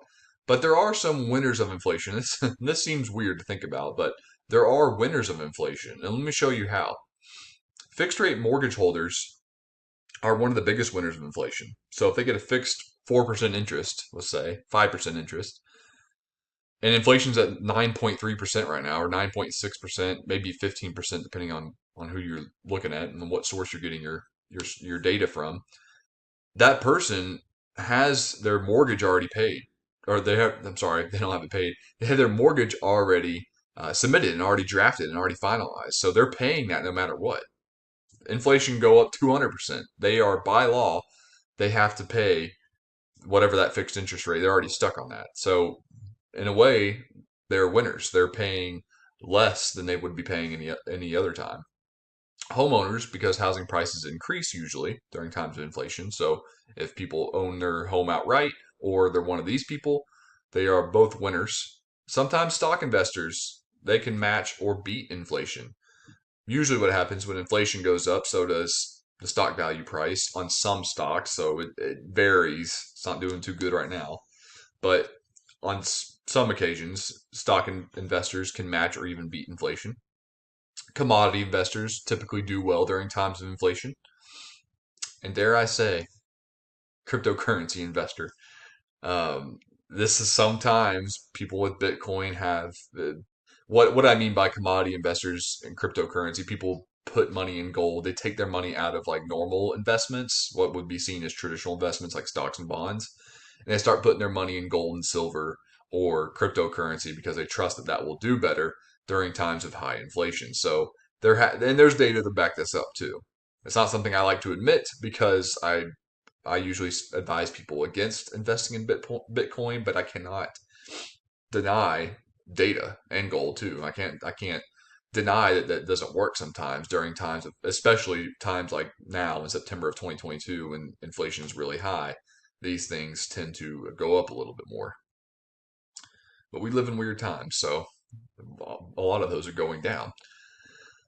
Losers of loans and time inflation. So people that are saving and just saving. It seems weird. A lot of my videos, I'm constantly pushing saving, and that's good. You need to save, but if you're saving beyond short-term goals or you're saving beyond your emergency fund, people that are just putting their money in savings or even putting their money in their underwear drawer or sock drawer, stuffing it under their mattress or burying it in their backyard, they are losing over time because the time value of inflation and loans or whatever it is that they have, it's hurting them. Anybody with a fixed income right now, especially those that are retirees or in retirement and they're earning whatever it is through their retirement fund or through Social Security, that stays the same. That's already locked in, and inflation keeps going up, and their variable rate interest loan keeps increasing if they have one. And it goes on to my next point. Anyone with a variable rate loan is getting hit hard by time value loss because if inflation goes up, usually variable rates will increase as well. So they're getting hit there too.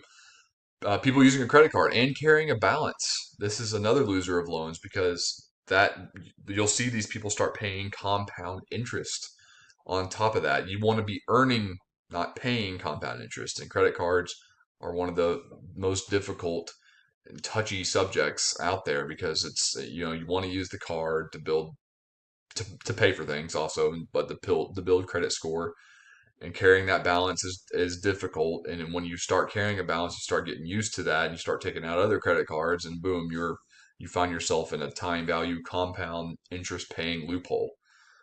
So understand that as much as the biggest thing I want you to take away from this video is as much as compound interest can help you, it can hurt you. It can put you in a very, very difficult financial situation. And this is why we have to understand the time value of money, both earned and what we have to pay.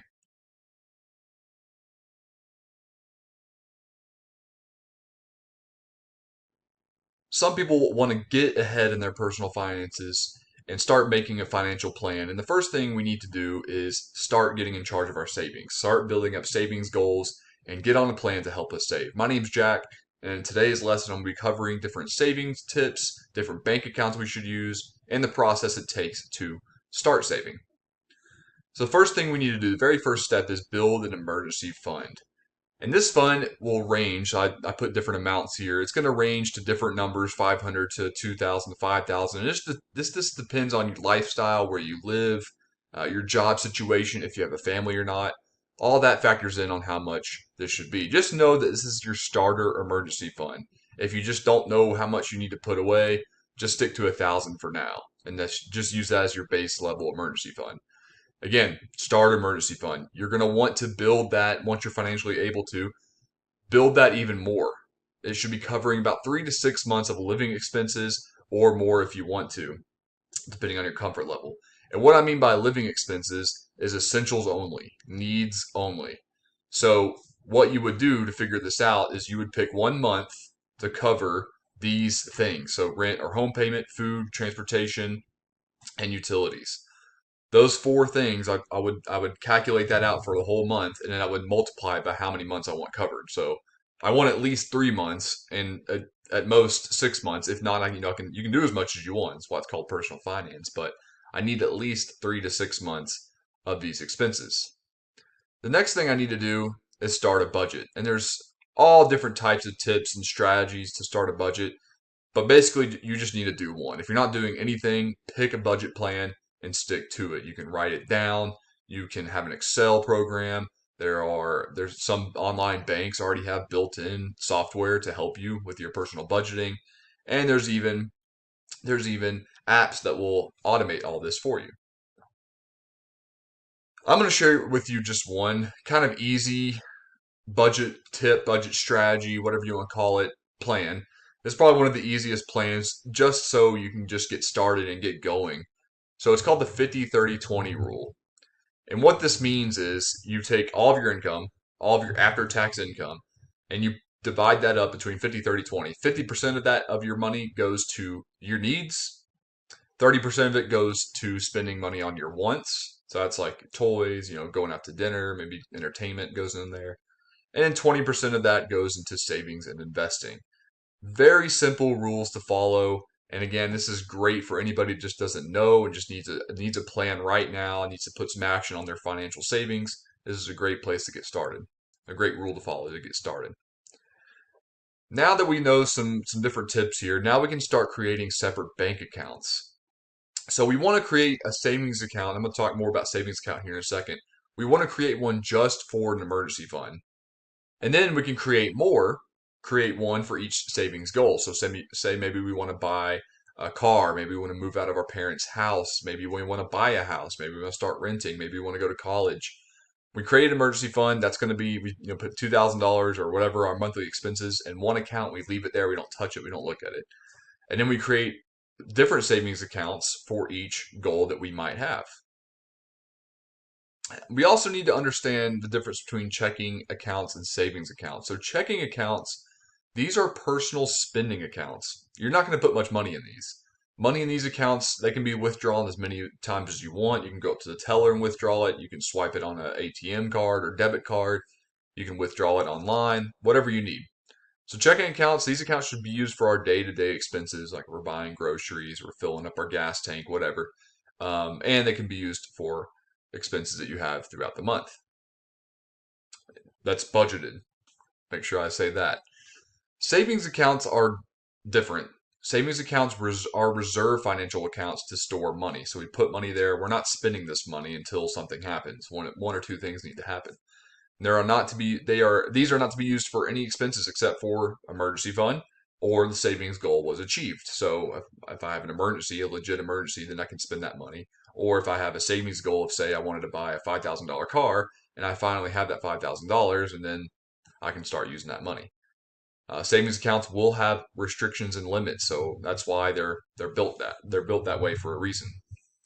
There are many different types of savings accounts, so I'm going to go over these and also with how these accounts are best used. So the first type is a high yield savings account. So it's different from a traditional savings account. And today, some people might argue there is no high yield savings accounts because savings interest rates are so low right now, and you would be right. So high yield savings accounts, these are accounts that you could find. There are some online accounts that have higher than average interest rates, and by average I mean compared to other bank accounts. These are best used for starter savings accounts and short-term goals. Another type is a money market account. So money market account is another type of high yield interest earning account, and they usually will have some kind of a minimum deposit requirement. So that means you need to put at least $1,000 in the start, or I've seen some as low as $100, but they will have some kind of limit, and there's transfer limits. So sometimes I've seen, three, you can only transfer money out. You can transfer as much money as you want in. I need to make sure I disclaim that. You can put as much money as you want in, but to take money out, to transfer the money out, they'll usually have like a three transfer limit or maybe 5 time transfer limit. And this is best used for emergency funds or medium term savings goals. Next one's a CD. A CD is kind of a hybrid of investment and a savings account. It's another high interest savings tool that banks can offer, but there's a lot of rules and restrictions on how you can access your money. So it's best used for extra savings and long-term goals. So usually it's one of the highest interest earning savings tools accounts that you can use, but you can't access your money for 3 to 5 or 1 year. There's some even with like a 6 months. So you put your money in the CD and it can grow with interest, but you can't touch it until that maturity date comes. So say you buy a 1 year CD from your bank, you can't access that money for a whole year. Now you can, but you got to pay a huge penalty, and you don't want to do that because then you're losing money. And then we have tax-free savings accounts. I'm going to talk more about this in the later part of this lesson. So tax-free savings accounts are savings and investing accounts that have tax advantages that are built in, and this is usually aimed for things like health, retirement, and education. So let's talk about some of those retirement savings and education savings plans. So retirement savings accounts, you have IRAs and 401ks are the most common one. And there's two different types of individual retirement accounts. That's what IRA means. We'll go over those first. So traditional IRA, this is before tax money. So you're putting money into this before taxes. And you can write this off on your taxes as a tax deduction each year. Both traditional and Roth IRAs, as of 2022, currently have a $6,000 contribution limit. You can put as much as you want, but for tax benefits, you can only put $6,000. And anybody can start an IRA. So anybody, even if you're 18 years old and you don't have a job, you can still start an individual retirement account. No matter what job you have, you can start an individual retirement account. So what's cool about this is before tax money, the money in here grows. You can invest it in whatever you want. It's tax free, but when you retire at 59 and a half or whenever you retire, it's got to be at least 59 and a half. You have to wait until then to withdraw without being penalized. Growth is tax free, but withdrawals are taxable at that time. Opposite of that, Roth IRA is after tax money. So your income has already been taxed. Then you can start putting that money into an IRA. Growth is tax free, and then when you retire, there are no tax withdrawals at all.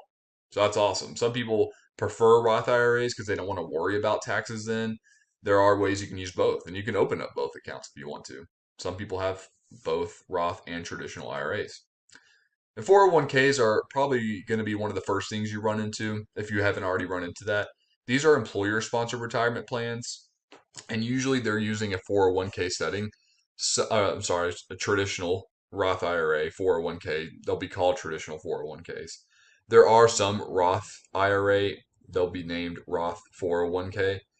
So just be aware of which one your employer is using. And what's nice about these is you put in some contribution and then your job puts in some contribution too. So they'll usually match you 5% of your income. I've seen some at 10%. I think like the industry norm, or industry meaning all of the labor department in the United States, is about 3 to 5%, and they'll match you on that, which is nice because you'll get free money out of that.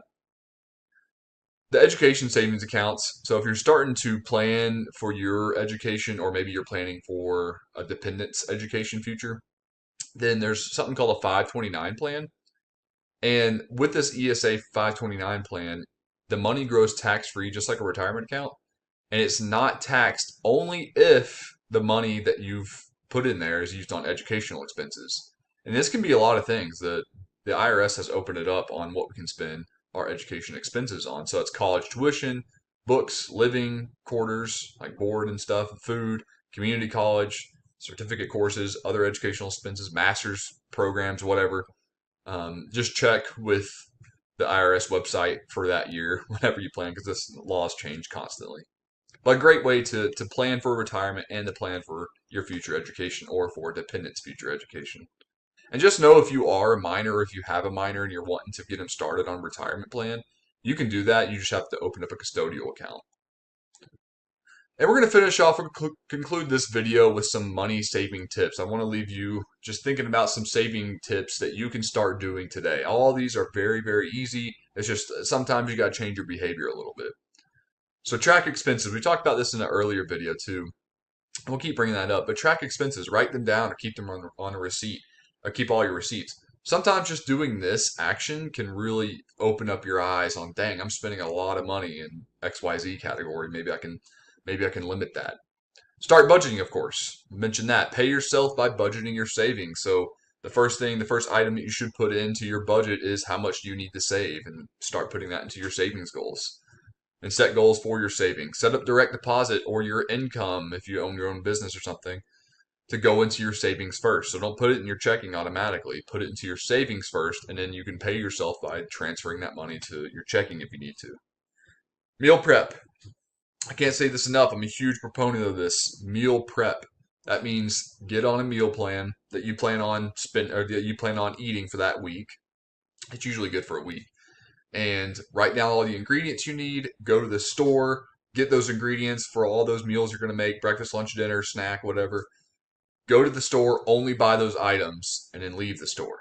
Don't buy anything outside. Make sure you eat before you go to the grocery store. It's kind of a guilty pleasure of mine of going to the store and buying a snack that I don't need. Don't impulse buy. Speaking of that, don't impulse buy. If there's something you're like, oh man, I really want that toy. I really want this thing I don't really need. You can do the 7-day wait method. Don't buy it immediately. Think about it. Okay, I'm going to wait 7 days. If you still want it by day 7, the odds are you're not going to. By day 7, if you still really want that thing, then buy it. Use some of your want money or something, or cut spending in another area and buy this thing. But usually by that point, you forget. Cut out restaurant and bars. Usually the two biggest things that somebody can cut out or that you have ultimate control over is how many times you go out to eat or how many times you go out with friends to a bar. Or if you do go, just get water and have a good time. Always ask for cash discounts. Pay for cash up front. You'll be surprised the amount of people, especially nowadays with with cash being so tight in businesses. They don't have cash. They don't have enough to give out change. That you could ask. I mean, the worst they're going to say is no. So go ahead and ask for a cash discount. Try to reduce your power and water usage as much as possible. And I know that's difficult. Raise your AC up 1 more degree, or try to go another few days without heat. Don't get sick and don't do anything crazy. But there are ways you can cut it out, and you can reduce your power and water usage and help your utility bill. I've seen it drop just in my personal use $50 a month, which is huge, and then I can go out to eat with that money. Find a cheaper cell phone service provider. So don't use Verizon or AT&T. There's so many cheaper ones now with technology expanding that you can use a little cheaper cell phone service. It might not be as fast and it might not be as widely networked, but there's still options for you to use that are cheaper. And get creative with your staycations. Another word for vacation.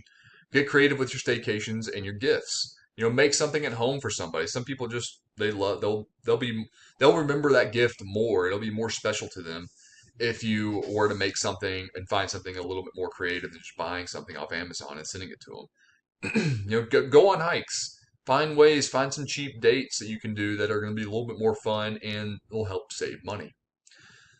So that's it for this video. I'm just covering some savings tips, and these are just important strategies that we need to do in order for us to get in charge of our savings and get on a good savings plan.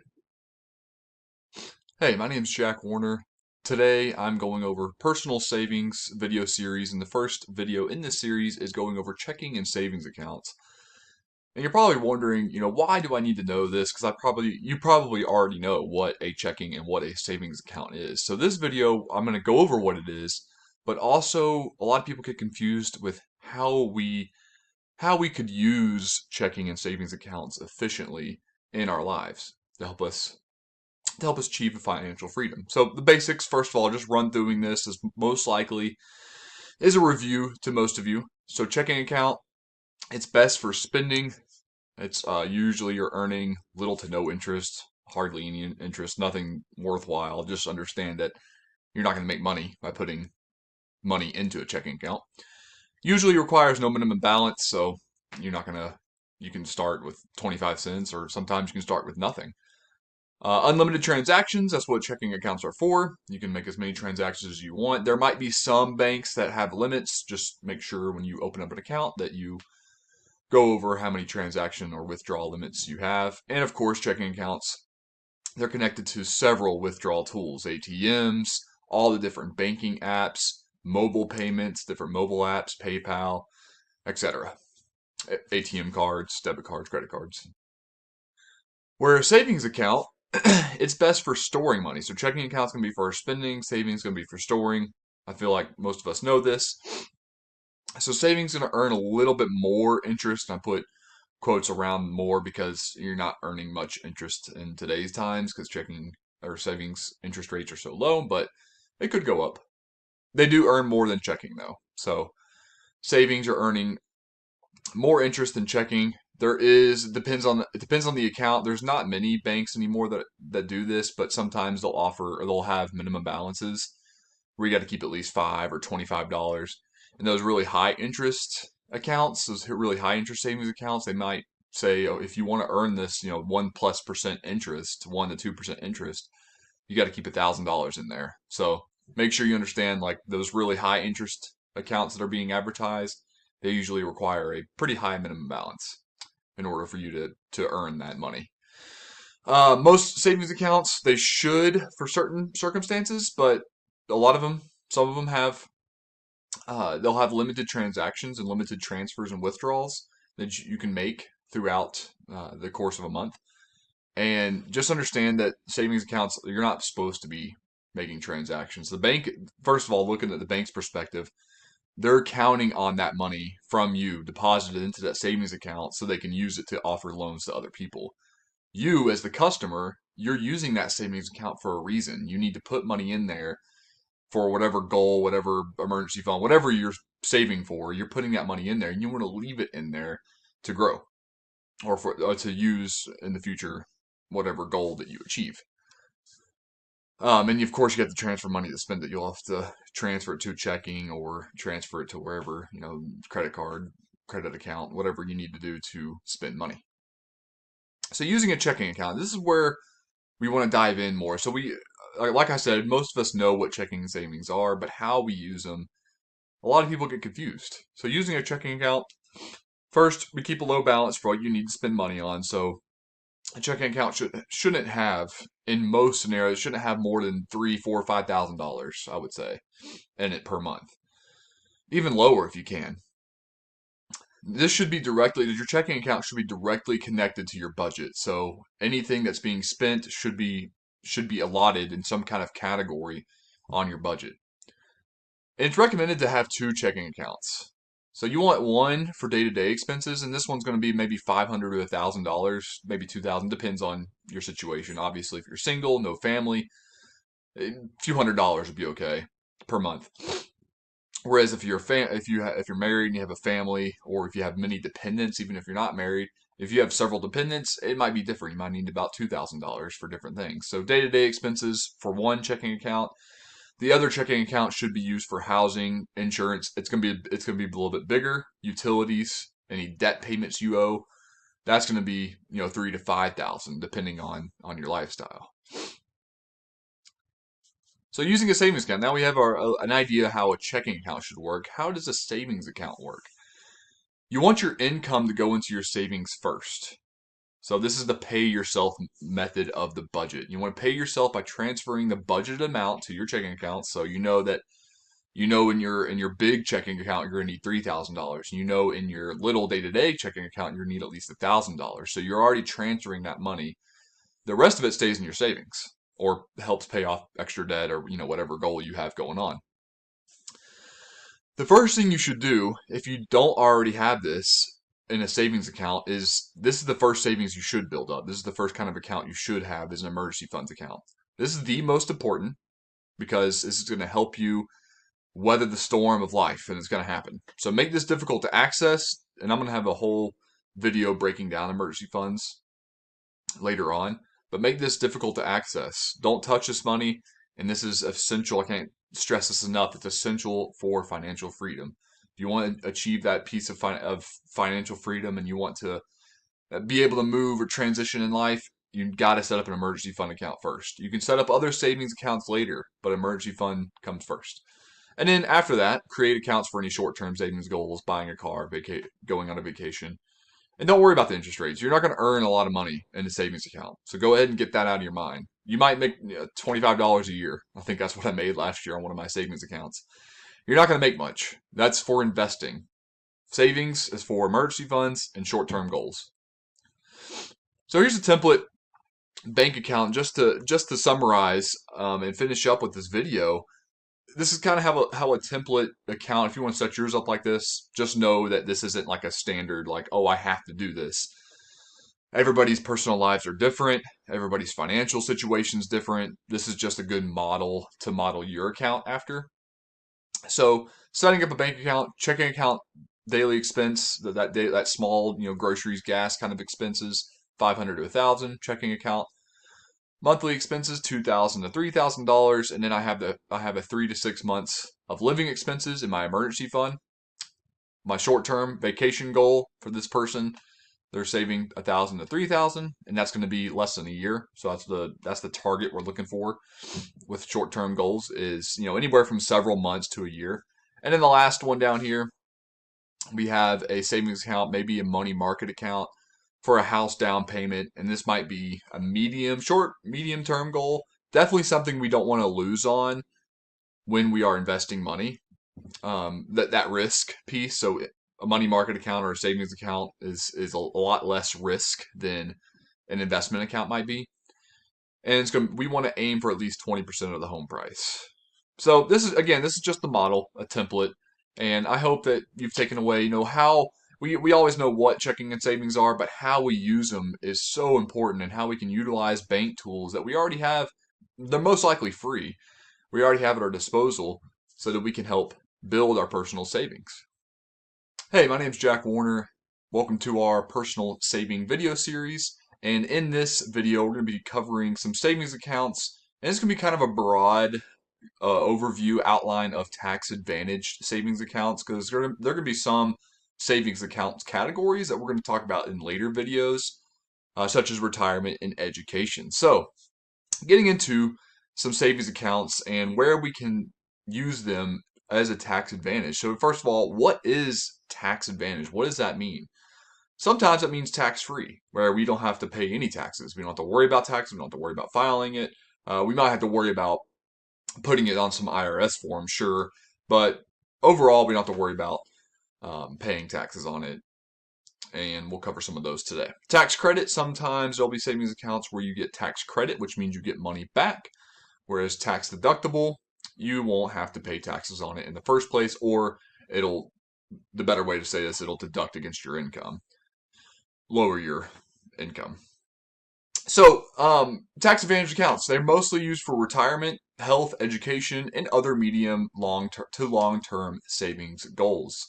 And anything in between, of course. So tax advantage accounts, they can be used for all sorts of purposes and all sorts of functions. Two main tax situations you will need to be aware of, though, when using a tax advantaged savings account, really any savings account. There's pre-tax savings accounts, which means you will not pay taxes immediately, so you won't pay taxes now, but you'll have to pay taxes later, depending on withdrawals or contribution limits or whatever it might be, unless certain conditions may apply. After-tax accounts, you've already been taxed on your income, so that's money, after-tax money you're putting into these accounts. You've already paid taxes, so any contributions you make for the duration of you holding that account, you'll never have to pay taxes on again. And there's some other ones in the gray areas of both of these, but usually they fall in one of these two categories. It's either pre-tax or post-tax accounts.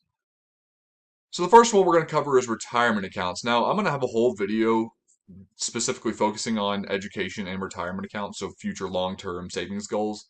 But just to cover the tax benefits that we can incur when we open up a retirement account, there are some different situations. So pre-tax contribution accounts are our 401ks, 403bs, traditional IRAs, and some SEP IRAs, depending on how we set that up. So this means that money that I have earned that I have not been taxed on is going into these accounts.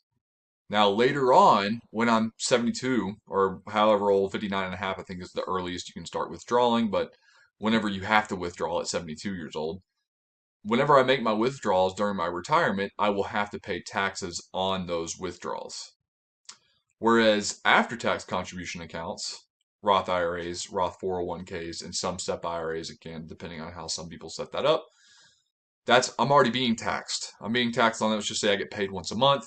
I've already been taxed on that money. So I make $4,000 a month after tax, just for this scenario.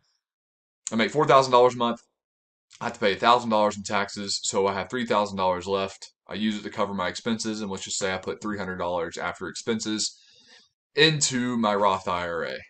That growth too. So that $300 I put in a month towards my Roth IRA, towards my investing in my retirement, I don't have to pay taxes ever again on that, on a Roth 401k or a Roth IRA. So when I'm 72 years old and that money has accumulated to hopefully a couple of $1,000,000, I don't have to worry about paying taxes on it. So the biggest thing here to know is, yeah, after tax situations seem great because you don't have to deal with it again. But the pre-tax contributions is nice too because yes, you have to pay taxes later on, but you can actually use this as tax deductible. We're going to cover this more in a later video too.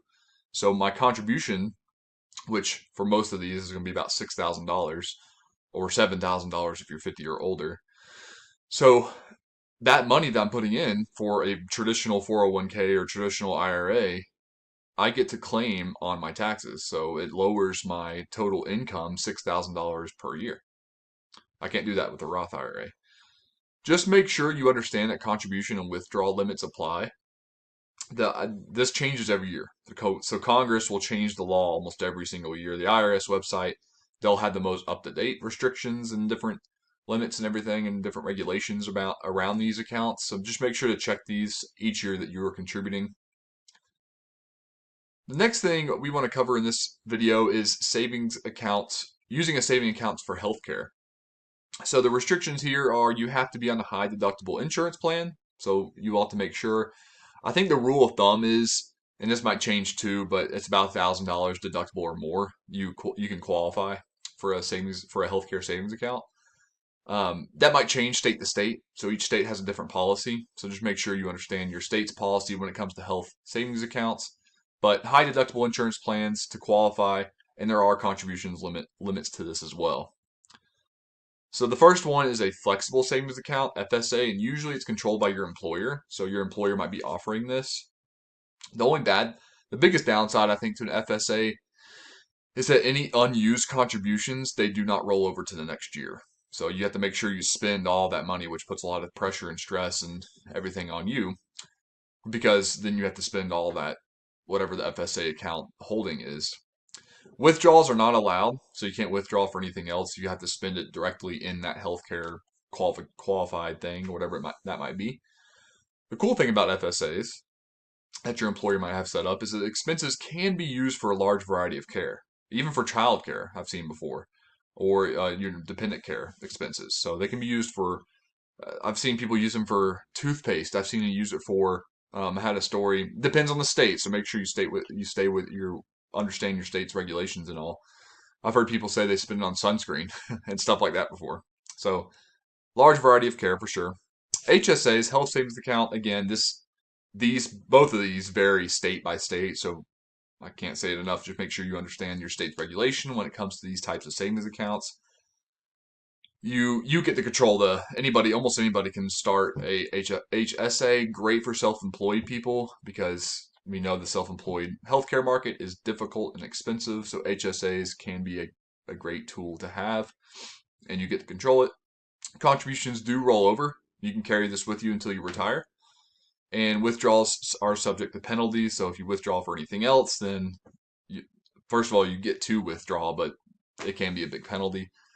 HSAs do have a little bit more stricter limit on what you can spend versus FSAs, but it's still pretty flexible in what you want to spend money on for healthcare expenses.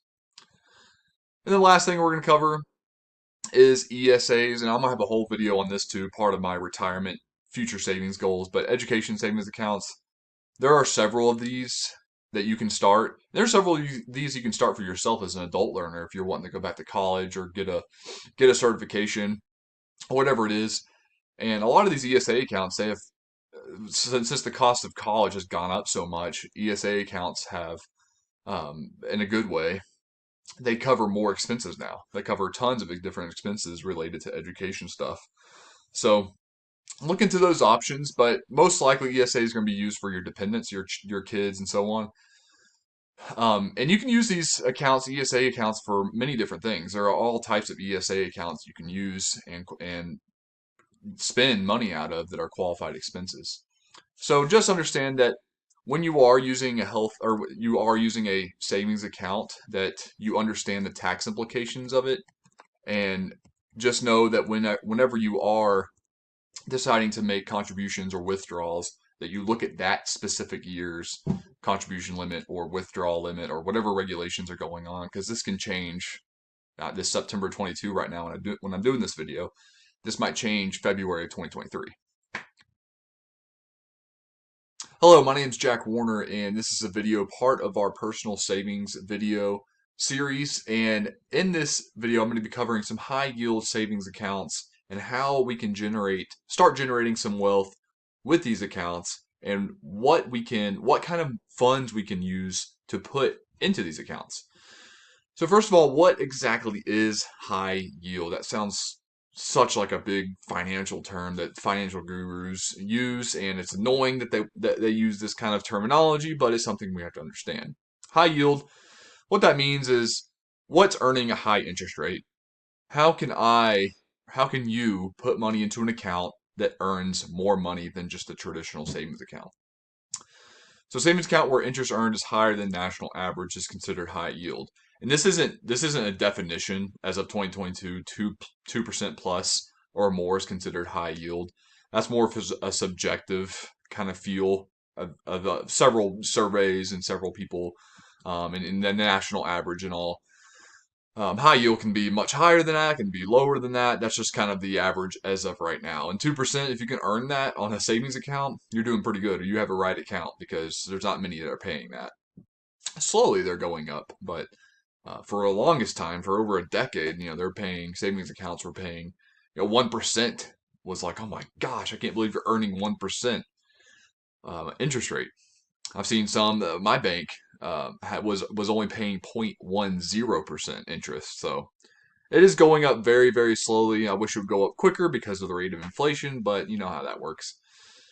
So high yield accounts generally require a few things. If you want to access those top tier interest rates, they're going to require a high deposit amount. So I've seen some even 3 or even 5% interest, which is amazing, but a lot of that's kind of out of reach for many of us.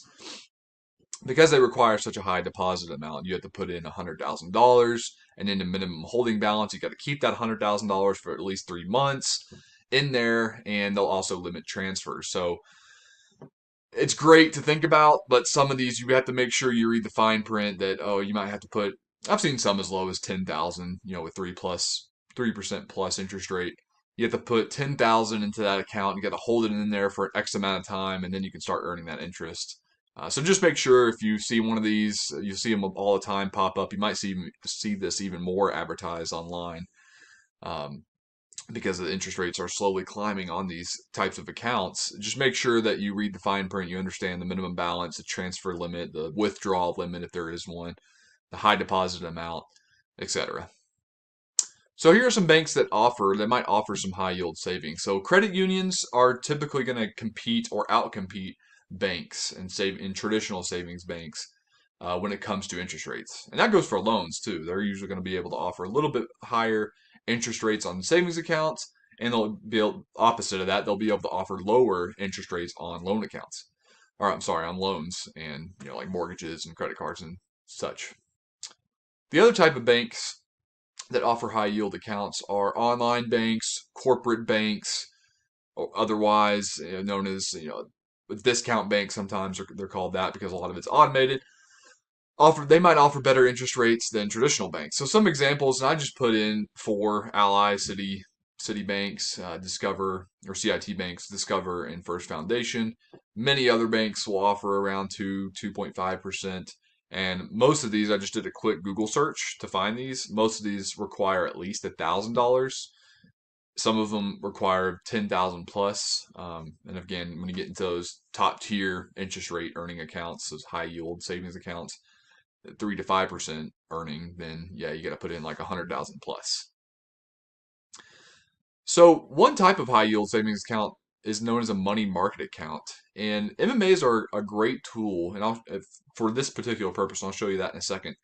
MMAs they earn higher interest usually, but they're not that much higher, and sometimes they're even less. So understand that yeah, most of the time on average in normal economic times, money market accounts, they'll earn higher interest rates than traditional savings accounts, but traditional savings accounts are sometimes fixed interest, whereas MMAs are usually variable interest rates. So they'll change depending on economic factors. So sometimes they could be less than. Right now is a good time. Actually, MMAs are a little bit less or even on par with interest on traditional savings accounts. Money market accounts, they usually have stricter regulations than traditional savings when it comes to withdrawals and transfers and balances. But I think money market accounts are great places to put emergency savings fund because it's everything you want. Decent interest usually, just depends on economic factors.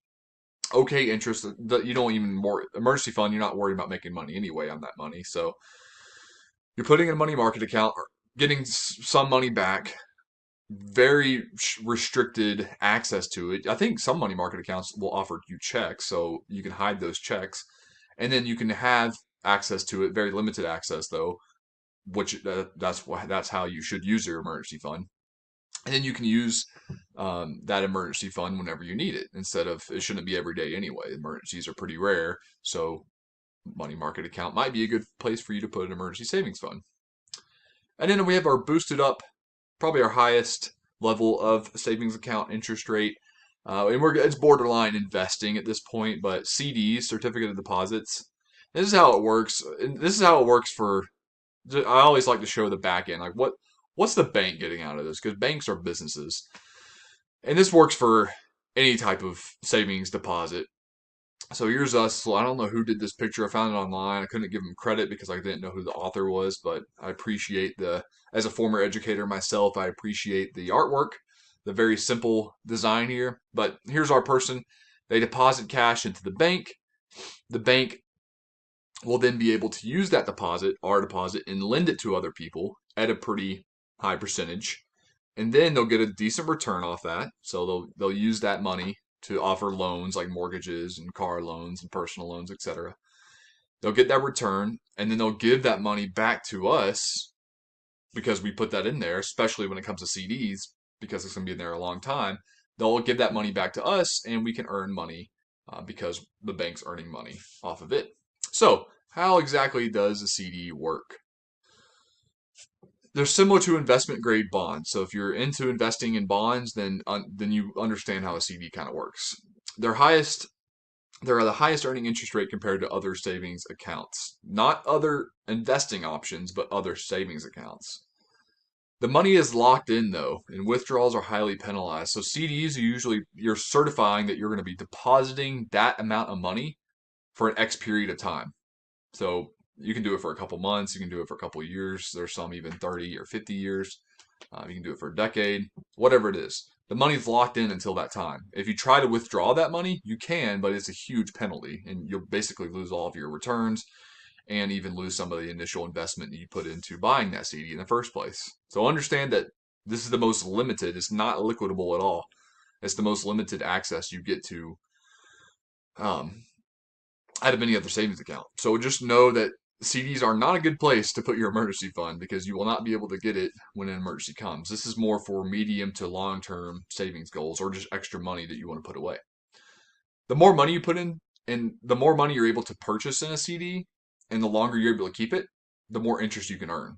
So, for example, if I can go right now and buy $100 CD for 1 year, probably earn 1-2% interest. Not that great. Or I can go out and buy a $100,000 CD and earn 5 or 6% for 10 years, 7% maybe. So understand that the more money I'm able to put in, the more interest I can earn. So for example, here's another example. 1 year CD of $1,000 could earn somewhere between 2 and 3% right now. Whereas that same CD at the same price, but for 5 years, so for longer, because I'm able to commit to the bank, like, hey, I can put this money in there that long, I could earn 3 to 5%, which is pretty good. So again, CDs, excellent savings tool for any extra money you earn. Just know this is money that you do not need. This should not be your emergency fund. This should not be for any short-term savings goal you have. So anything less than the year that you know you need to spend money on, you should consider putting it into a different account, not a CD.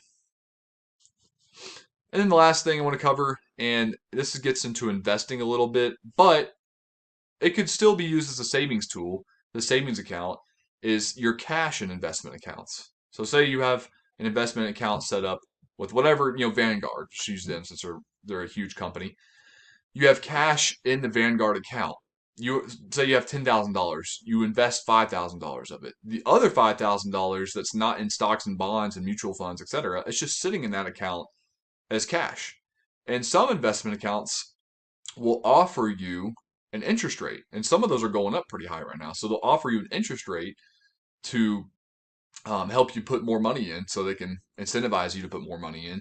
And I've seen some 3 to 5% right now, so it can be a decent option for you to put some short-term savings money in there for whatever goal you have in the short run, and you can help build money there too and earn money. Plus, it's limited amount, so the only thing is it takes a few days to withdraw the money from investment accounts. So just know that it might take 3 to 5 business days, 7 business days to withdraw or transfer that money to your regular account. You can't spend money in an investment account, so you got to withdraw it or transfer it to your regular bank account before you can spend it.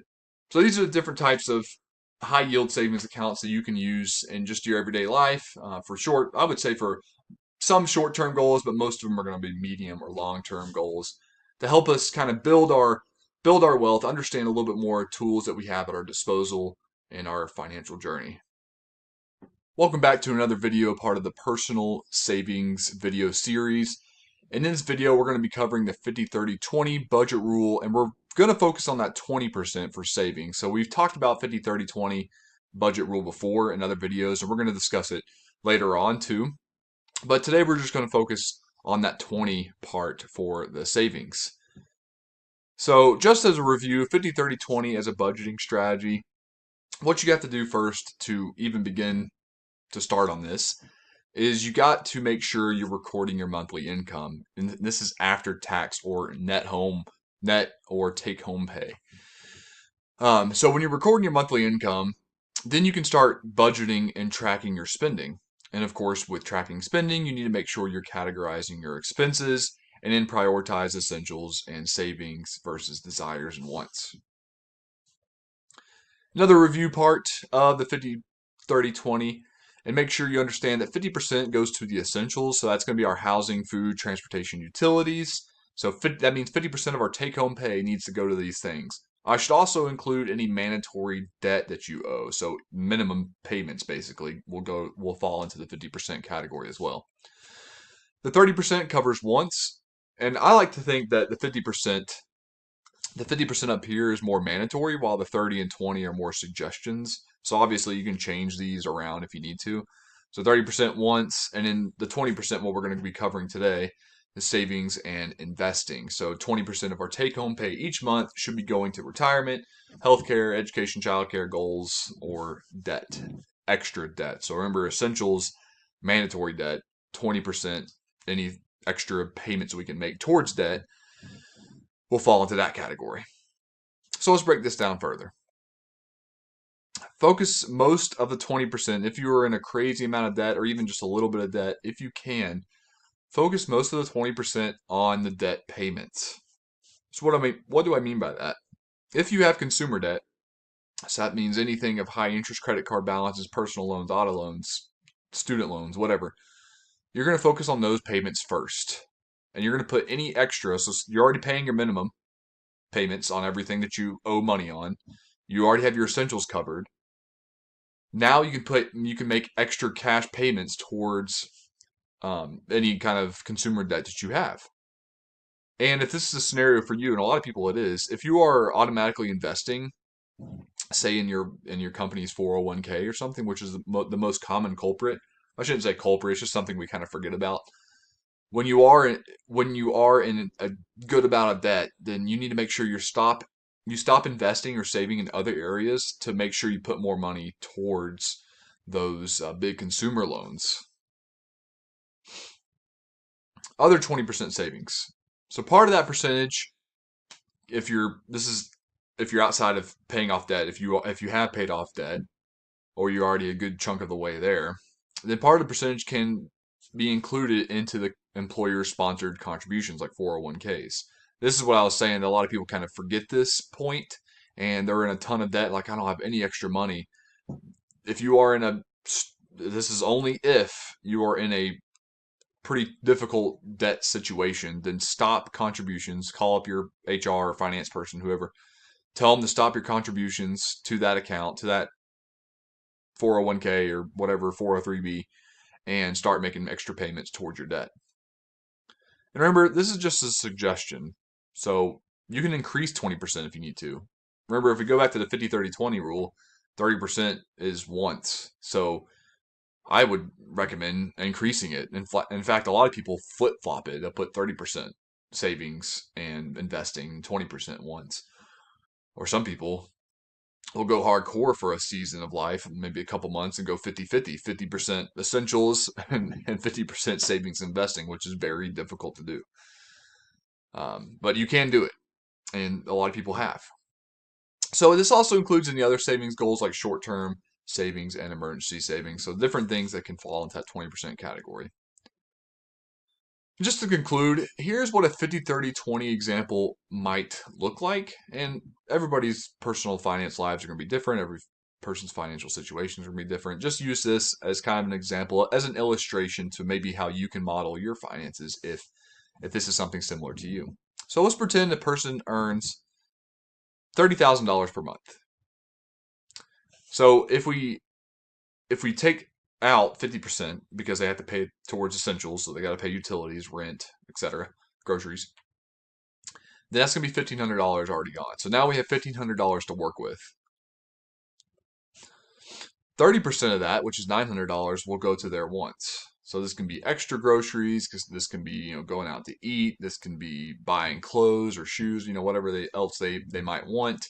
Of course, again, we're just going to pretend that this person did not decide to lower that 30%. They just wanted to go all out. That's fine, as long as they stick to that 50% there. And 20% will go to their savings or investing. So that's going to leave them with $600 at the end of the month. This person has an employer-sponsored 401k that they put $150 in per month. So now they have $450. They have debt obligations that take $300 per month. So now that leaves them with $150 in their savings budget. So what can they do with that extra $150? Well, we know they are in debt. They have some debt obligations, so they could make extra payments towards that debt. Well, let's just pretend that debt's not that bad. That's $300 per month. Maybe it's a really, really good promotional 0.5% interest car loan. Well, we know that they could probably make more money if they put it towards investing. So maybe they put $150 into a bond that earns 4%. So they can make more money that way. Or it's a credit card payment and it has upwards of 20-25% interest. So we know they need to put $150 towards that instead, which can help pay it off quicker and help lower their interest payments. So whatever the situation is, just know that if you actually follow the math and do this and follow it to a T and change the 30% and 20% up a little bit, just make sure that whatever plan you choose in the 50-30-20 rule, you stick to it and you try to maximize the savings goal. Don't try to put everything towards the 50% essentials. Like, I got to focus on this. If your 50% essential category is more like 60 or 70%, try to fix some things in your life. Maybe try to get a roommate if your rent's too high, or try to get a smaller house, or whatever it might be. I know that's a tough and emotional and touchy subject, but sometimes we can make some drastic changes to lower that percentage, so then we can increase. This is the one we're looking for here. We're doing all this to increase this. But just know, don't go super hardcore and go 50-50 and cut out your wants. You need to leave a little bit of room for spending money for fun, because you'll go crazy if you don't, and then all this is for naught. Hey guys, my name is Jack Warner, and this is a video money saving tips, a part of the video series of personal savings. And in this video, I'm going to be covering some basic, but also some not so thought of, kind of like hidden in plain sight money saving tips. So hopefully these will help in your own personal savings adventure or journey. And it can be an adventure, because sometimes it can be fun. So first steps we should do is, first thing we need to do, and I say this in almost all my videos, we need to get on a budget. Don't spend outside of it. Once we're on that budget, whether you're using a cash envelope system or 50-30-20 rule or zero-based budget system, make sure you get on that plan, you stick to it, you don't spend outside of it. The next thing we need to do is eliminate debt or begin to pay it off quicker. So we want to make sure that this will help us save money in the long run, but we want to make sure we're getting out of debt now, and then we start paying it off too. And then don't take on new debt.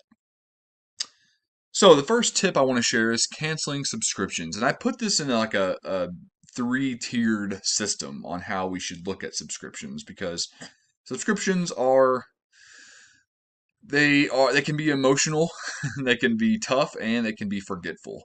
So the first thing we should do is check subscriptions. We need to look over all the subscriptions we have, and there's actually apps that do this for you if you can't remember what you have linked.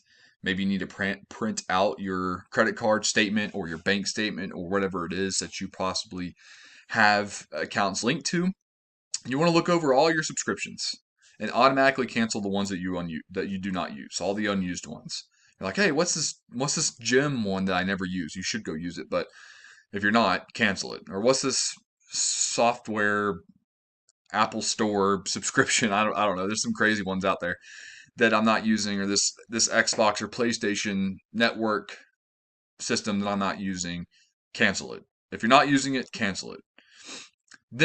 So that's the first tier. The second tier is review subscriptions. So the ones that you have remaining after you've deleted the other ones and canceled them. So the ones you have remaining, review over them.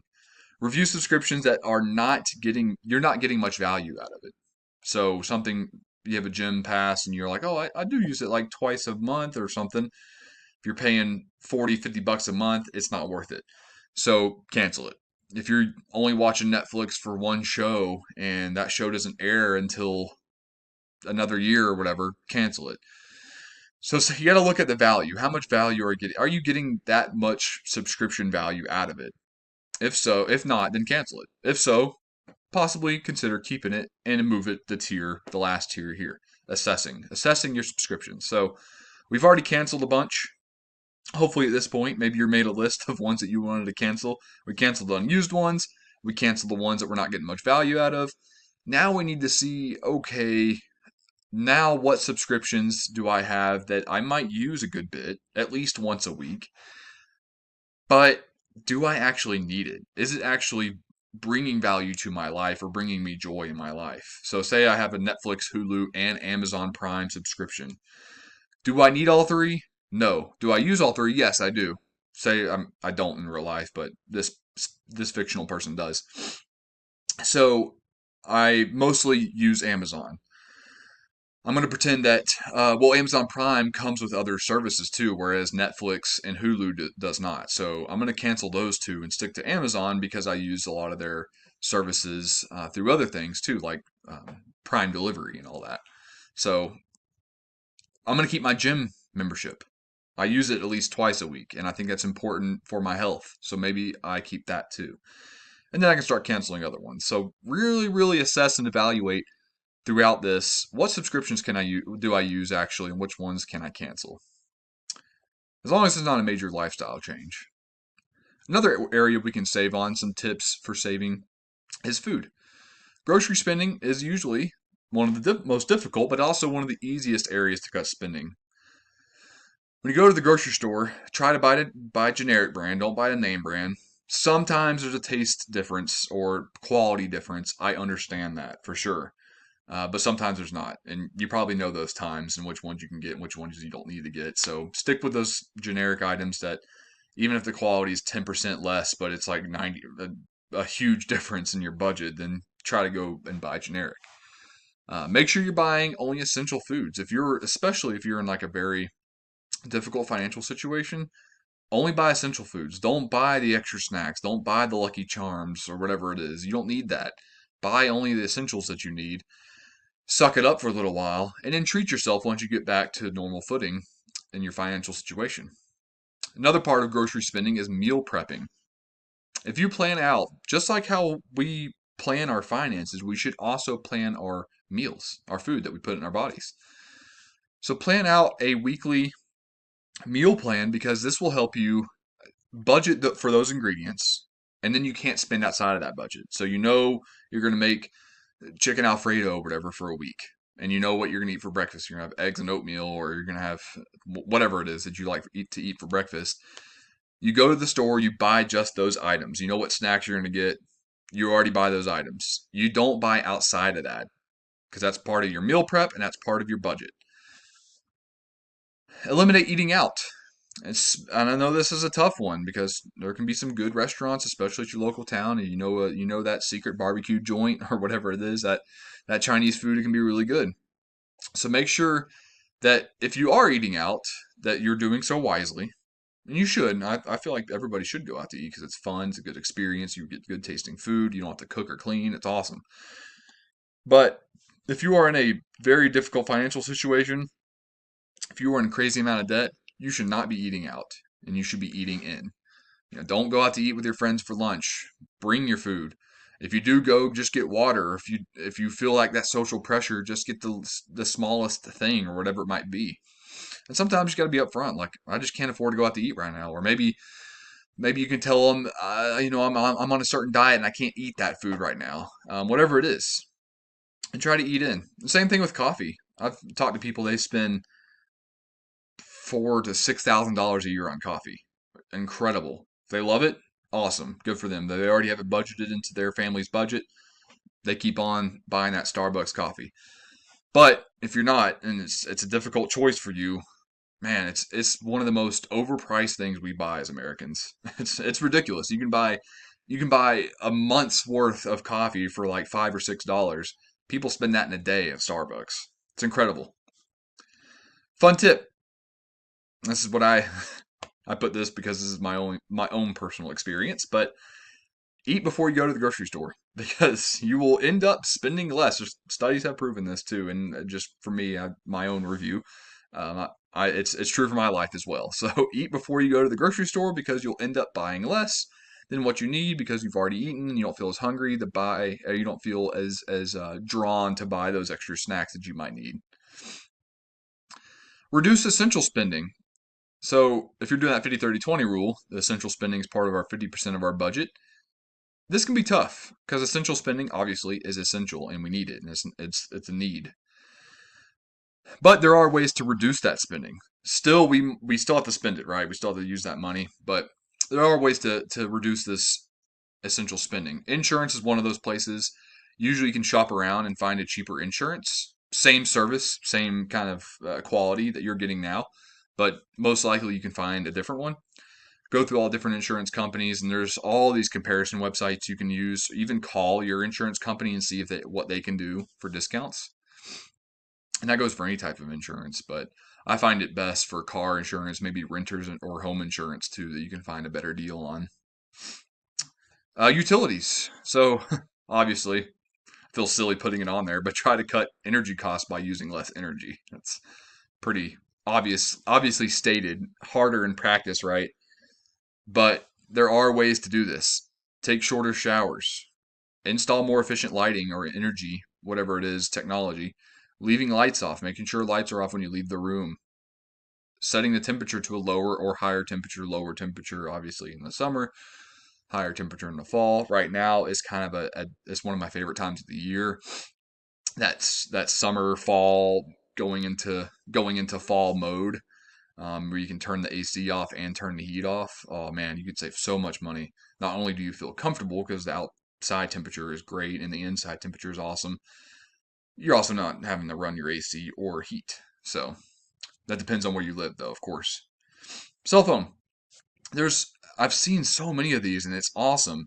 I can't remember all the names of them right now, but there's cell phone companies that aren't part of the big three like T-Mobile, AT&T, and Verizon that aren't part of those. There's dozens of them. There's huge, even ones that are subsidiaries of Verizon, AT&T, or T-Mobile. You can eliminate extra costs and services that you don't really need with those companies, or you can switch carriers to some of those minor outlet companies and cut your cell phone bill. I've seen it.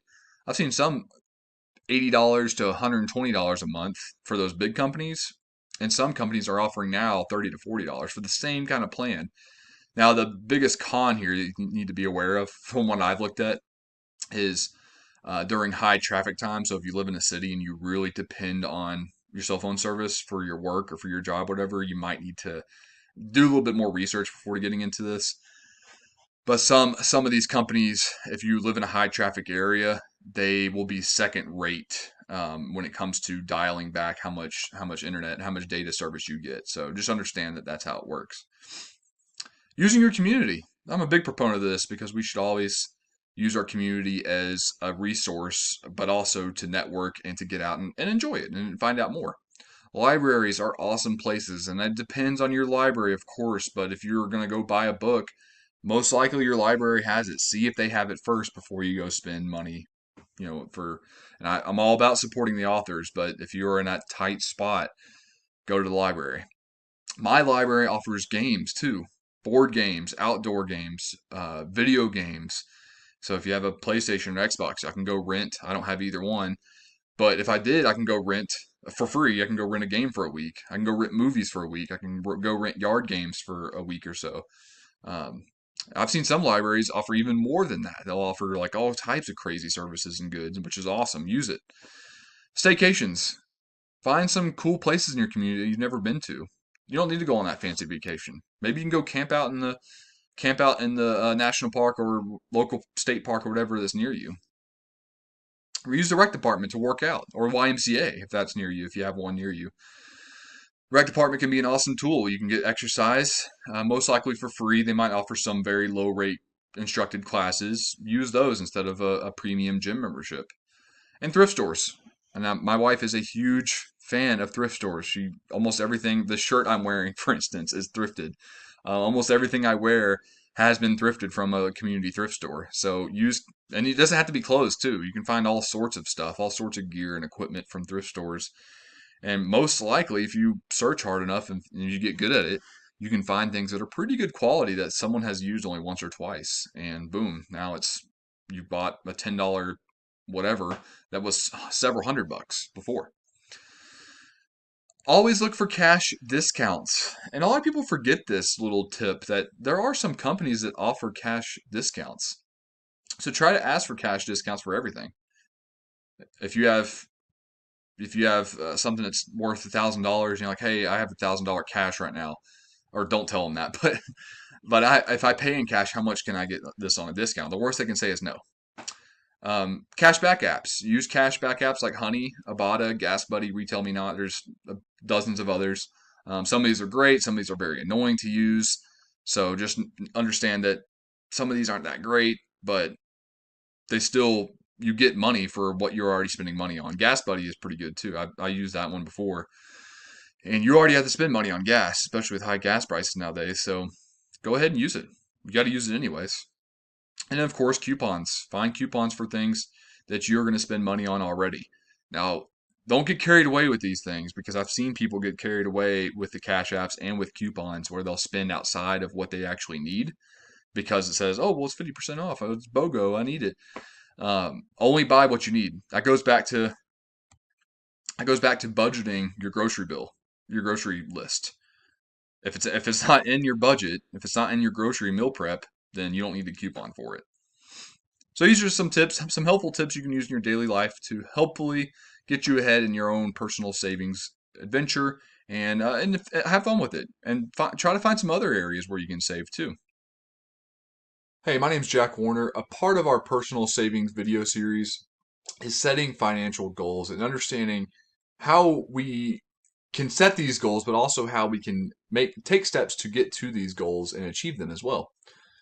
So a big part of the why we save is to make sure that we can meet our financial or life's goals, whatever that might be. The first part we need to do is budget. And I say this in every one of my videos, almost every one of my videos. You have to budget. You got to make a plan. You got to be purposeful. You got to write it down. Then, once you have that written down, another part you should write down is categorizing your goals and set target dates for each goal. You should make sure that your goals are attainable, they're achievable, they match your lifestyle, and there's a target date to these. So there's three categories you should split your goals into. The first one's short term, and that's just a few months to less than a year. So anything that's happening within that time frame, and this looks different in everybody's life.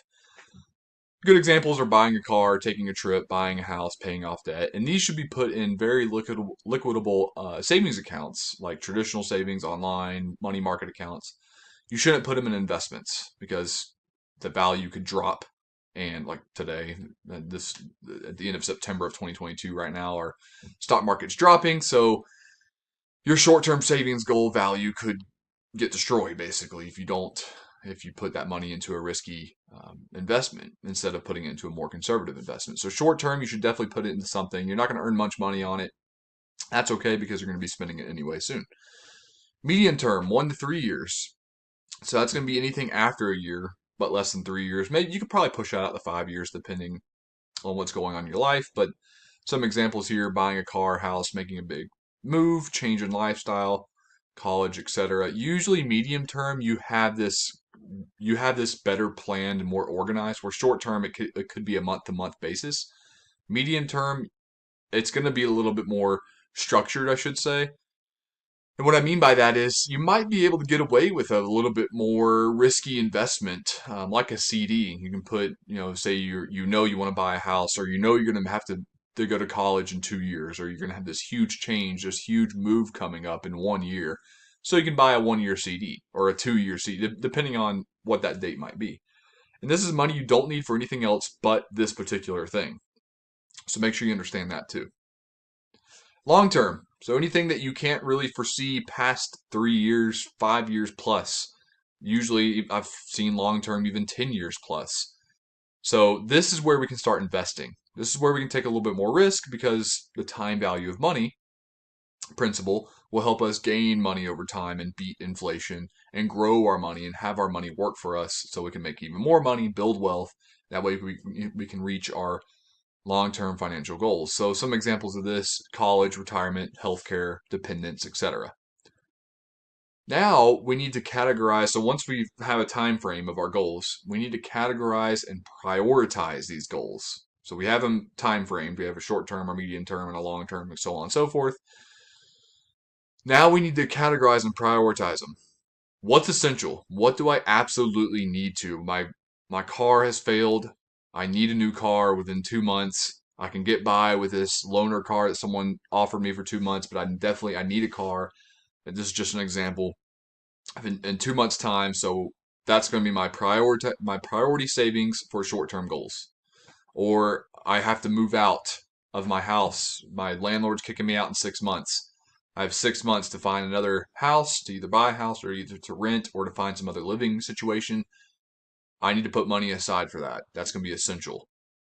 So those type of things, almost emergency situations, are going to be my essentials. Then we have our non-immediate needs. So anything past a year, I would say, non-immediate needs. That's kind of a weird, almost an oxymoron, non-immediate needs. But something we know we're going to need in the future. I know I'm going to need to save for my kids' college fund, or I know I'm going to need to save for my health care or my retirement. Those should be second tier in how we prioritize our goals. And then our wants, of course. will be last. So essentials first, what we absolutely have to, there's no other option. We have to spend money on this thing. Then we have our non-immediate needs, things that it could be planned out, shifted, adapted a little bit, but something we're going to have to spend money on eventually. And then we have our wants and desires, something we don't really need, but it would be nice and make our life a little bit easier and might make us happier or whatever it might be. So what kind of goals should we set? And some people just don't know what goals to set. They don't really have any goals. They don't have any aspirations or ambitions, or they just simply have never been taught. They just seen it day by day. If the whole point of saving is to be able to achieve financial freedom, right? So if we go by that principle, then we need to be able to first set up an emergency fund. We have to prioritize that. Once we have an emergency fund set up, then we have to focus on paying off debt. That's the kind of goals we should be setting. Emergency fund, paying off debt.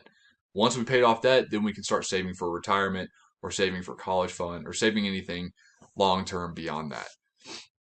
And then your goals can kind of be a little bit more fun. Maybe you want to take a cool trip, or maybe you want to buy a car that you've always wanted. Once you've accomplished these three things, then you can start focusing on other personal goals or fun goals that you might have for you and your family that creates a little bit more spark in your life.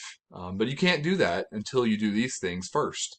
And you have to, this helps us setting goals, gives the why part of our budget, gives the plan for our budget an option for us to be flexible, but for us to get financial freedom and enjoy our money in the long run.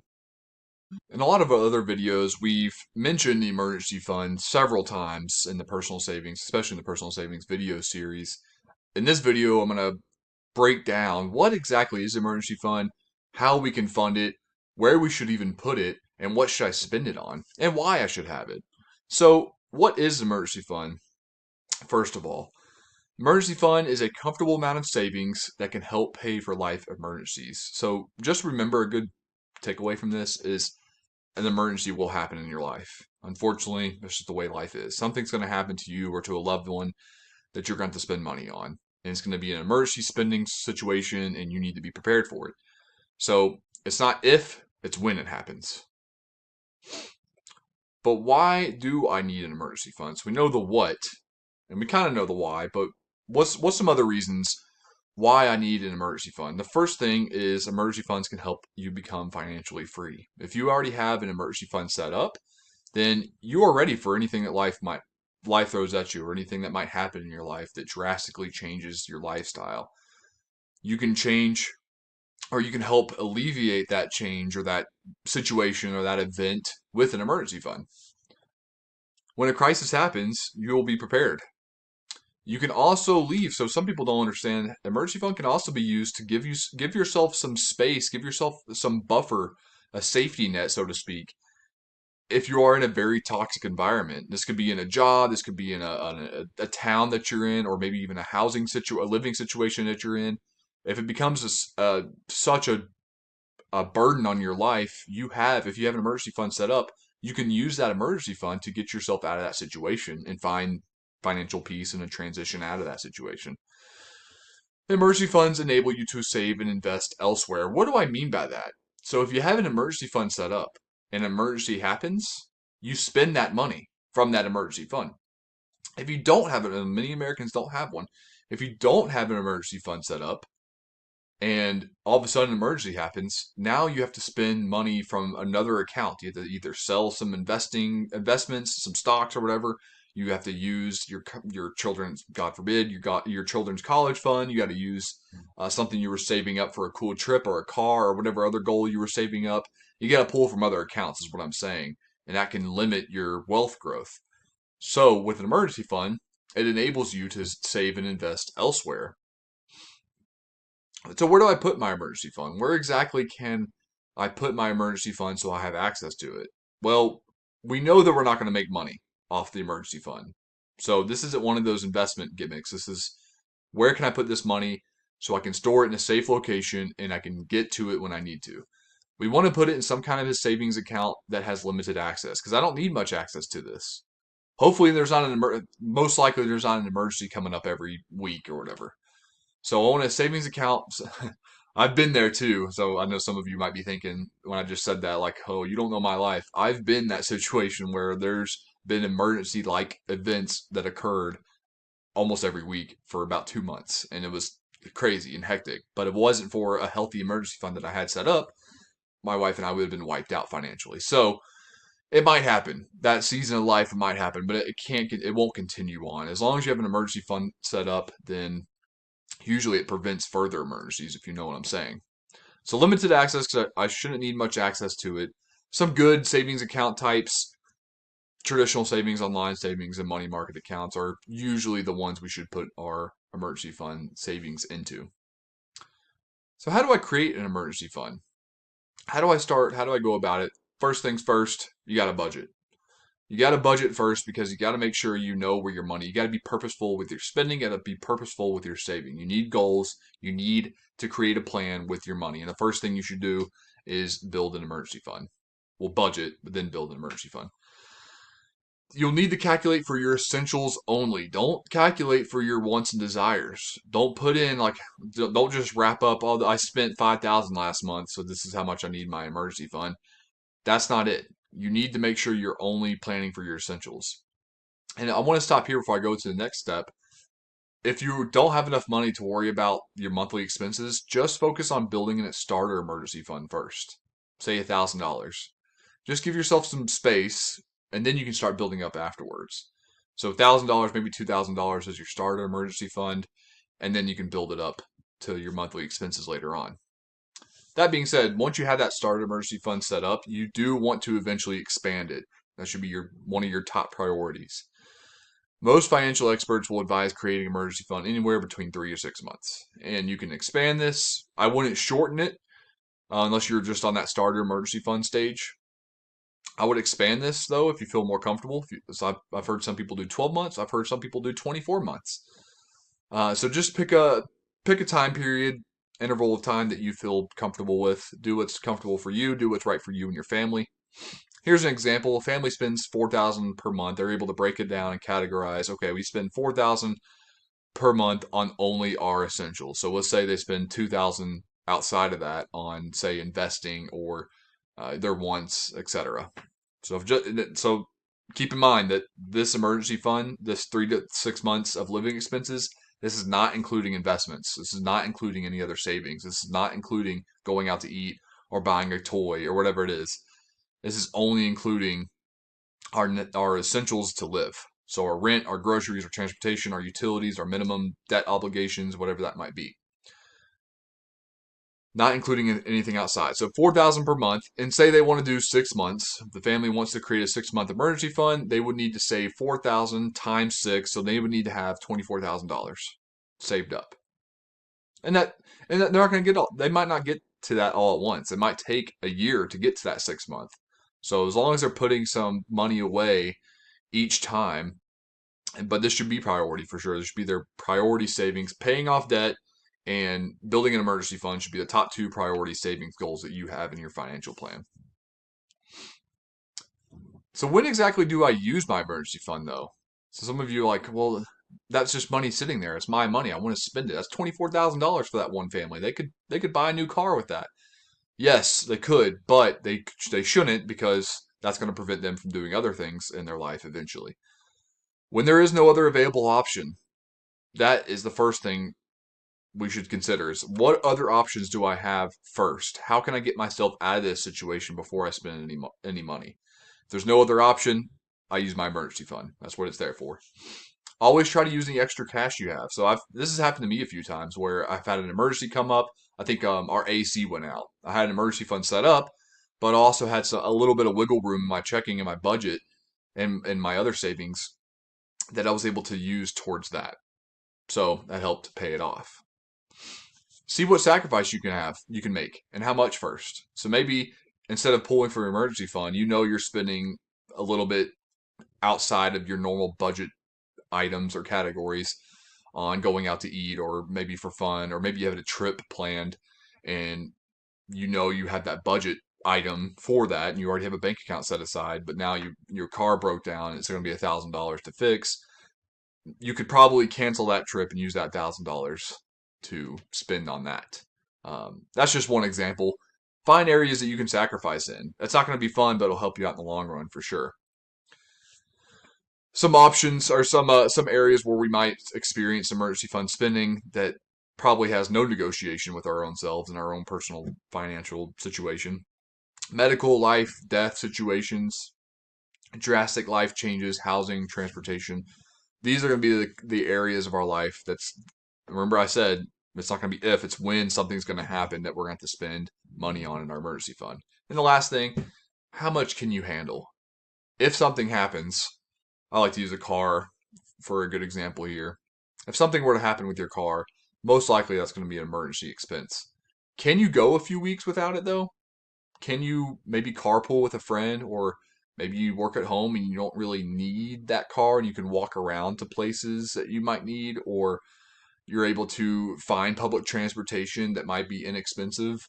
How can you sacrifice and adapt your life a little bit so you don't have to spend money from your emergency fund at all, and you're able to kind of work through, maybe use your next paycheck, or you're able to budget out a month or whatever until you're able to fix the car or fix whatever it is in your life, whatever emergency might occur.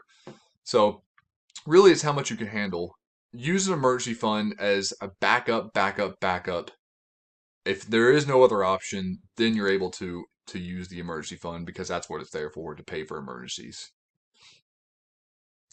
Hey guys, in this video we're going to be covering planning for education and retirement, part of our personal saving video series. My name is Jack Warner. Let's get into it. We're going to focus on the education piece first. So, education for you, and what I mean by for you is most likely I'm talking to an adult or at least late teenage audience. So when you're seeing this for the first time, think about, you're not saving for a dependent. So this is going to be most likely a short to medium term goal for you. If you're saving for education, you're thinking about going back to college, getting a higher level degree, certification, whatever.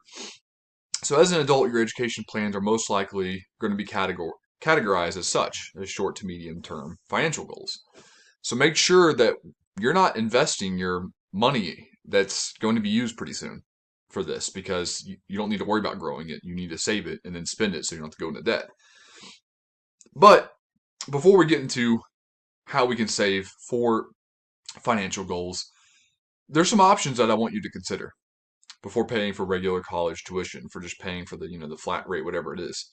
Look at your community college options. Usually these are a little bit cheaper, same degree, same quality, oftentimes even better quality. I've seen some really good, experienced instructors teaching certain things at their certain subjects, certain topics at their local community college, just because these professors just want to. They're retired.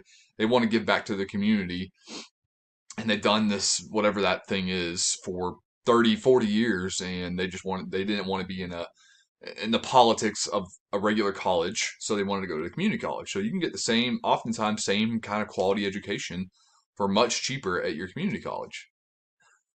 Consider some online or in-person certification courses if that's the field that you want to be in and the topic and area you want to be in. Consider some of those options. Look for some local workshops, like at the library, rec department, other community events that might be going on that's in the alley of what you are looking for in enhancing your education. Look for any employer-sponsored education. You'd be surprised with the current employer opportunities that are available to you. And I would go talk to your finance department or your manager or your HR department and see what options are available to you.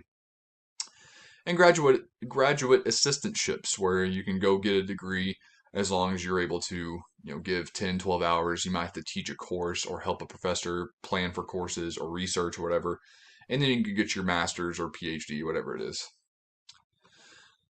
For adult learners seeking further education beyond, if one of those options isn't in what you need and you're looking for even further, then you need to start saving.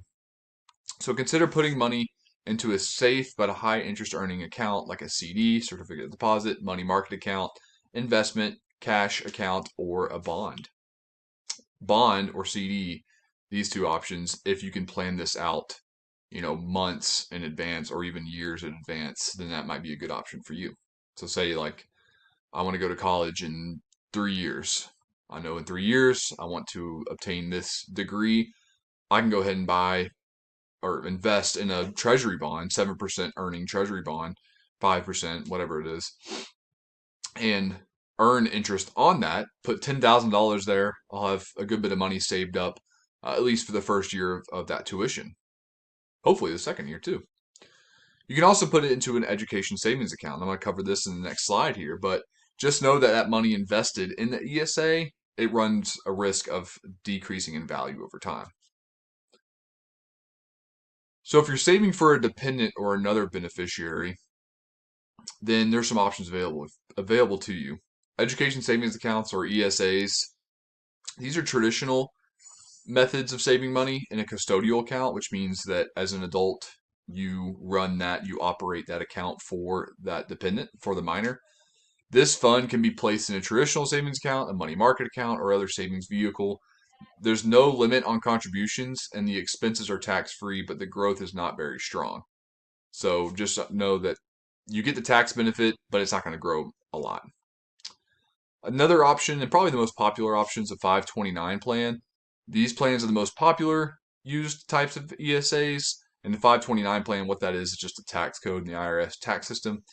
The expenses are tax-free, so any withdrawals you make that are qualified expenses, so they're actually going to something education related, they're tax-free. Contributions are limited at $15,000 as of 2022, and the money in the account grows tax-free.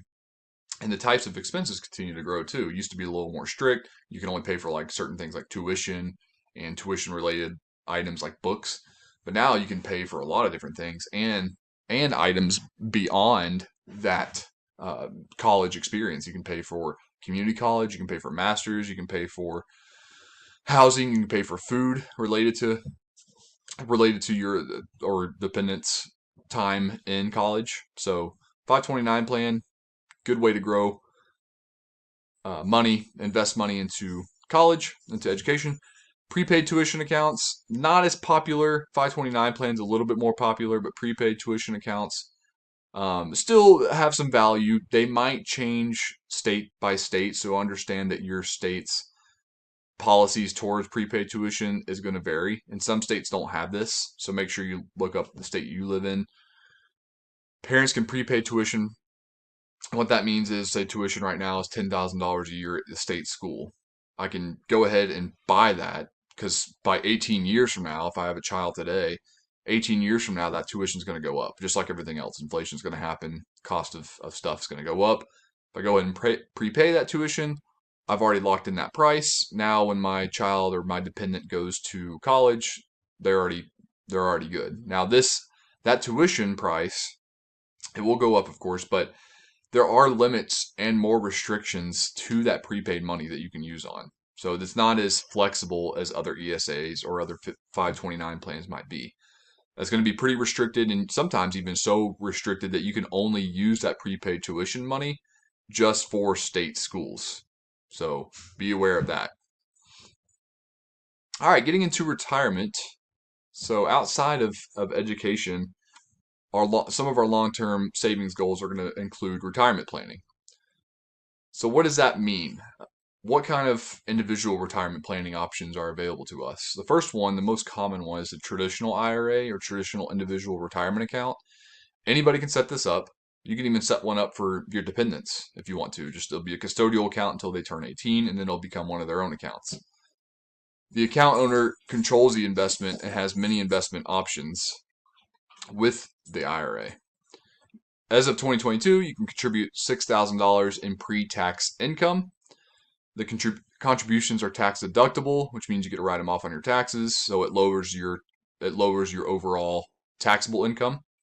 But withdrawals is the biggest con for this. Withdrawals are subject to taxation, so that growth is going to be taxed, or that growth and the withdrawals are going to be taxed whenever you hit retirement age, whatever that might be. The other option we have is the Roth IRA. Same IRS limit of contribution of $6,000 of after-tax income. So I've already been taxed on my income. So $6,000 I'm putting in, it's already been taxed. Great thing about Roth IRAs, never have to pay taxes again. The growth and withdrawals are tax-free. So by the time I'm 59 and a half and I want to start withdrawing, it'll be tax-free. Or if I don't want to withdraw until I'm 72, the mandatory withdrawal date as of 2022, then that'll also be tax free. There is an income threshold though on who can use Roth IRAs. Right now, I think it's around $150,000. This might change every year, so make sure you're always looking up each year you're contributing. Make sure you're looking up the IRS website. They'll have the most up to date information on that. And then we have simplified employment plan IRAs or SEP IRAs. I sometimes call them self-employed pension IRAs. Great for self-employed persons and business owners. There is high contribution limits. So right now you can go up to 25%. You can contribute up to 25% of the income, which is awesome. And there's a cap on that. I think it's like 62,000 right now. Similar to traditional IRAs, but employees can be 100% vested on day one. So say you're a self-employed person, you're the only employee of your business. If you ever add on other employees, just know that they will also be vested into that account, into that retirement account. So be prepared if you ever want to expand. Other options are simple IRAs, solo 401ks, and so on. Employer-sponsored retirement options. We have 401k. So these are ones that are connected to our retirement accounts. So 401k employer will match a percentage of income contributions to that retirement account. So what that means is part of your income, a percentage, and different companies will offer different percentages too. So I've seen some as 5%, I've seen some as high as 10 or even 20%, which is great. But most of the time they're around 3 to 5% matching. So you put in 3% of your income, that could be a couple $100. Your company will also match that dollar for dollar. So the 401k is nice because first of all, you get matching. That's awesome. You put $100 in, your company puts $100 in. That's free money. There's also a high contribution limit. It was $20,500 as of 2022. This might change, of course, every year. Growth in the 401k account is tax free. Withdrawals are taxable though, so whenever you hit retirement age, it is taxable.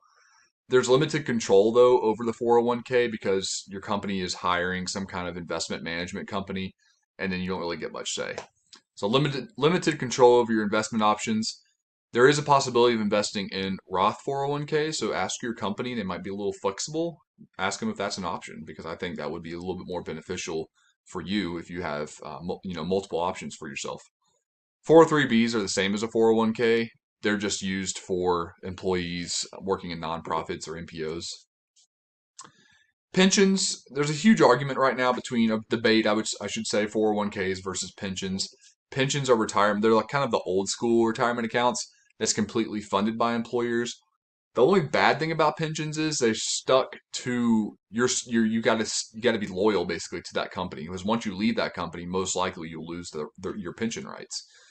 So it is nice though because the passive income is delivered to you as soon as you retire, and the payout occurs as long as you live, which is awesome. There are some really great pensions out there, like law enforcement pensions or military pensions, so mostly government sponsored pensions. But many privatized pensions aren't that great right now. So just be aware if you do have a pension offered to you, maybe consider a 401k first, or make sure that that pension's right for you. Because if you leave, you could lose the pension rights if you switch jobs. You don't want that company to have that much control over you. You want to be financially free, right? You want freedom. If you love the company, great. Stick to it. Be loyal. But if not, you might want to consider not having a pension with them. You don't have any control, I should say, on most pensions. I haven't seen any really, so I'm not going to say all, but I just haven't seen any where you have any control over the investments that your company's invested in. The company could go bankrupt too. It could fail. It could close down. It could be under so much legal litigation that they cannot pay for any pension. So just understand that if they do fail financially, then they won't be there anymore. So they can't pay for anything in your retirement. So that's it for all of our retirement. These are basically retirement and education are basically our long-term investing goals, and this is what would be our long-term savings goals as well, that we would be aiming for when building our financial plan, our budget plan, and of course writing down our financial goals.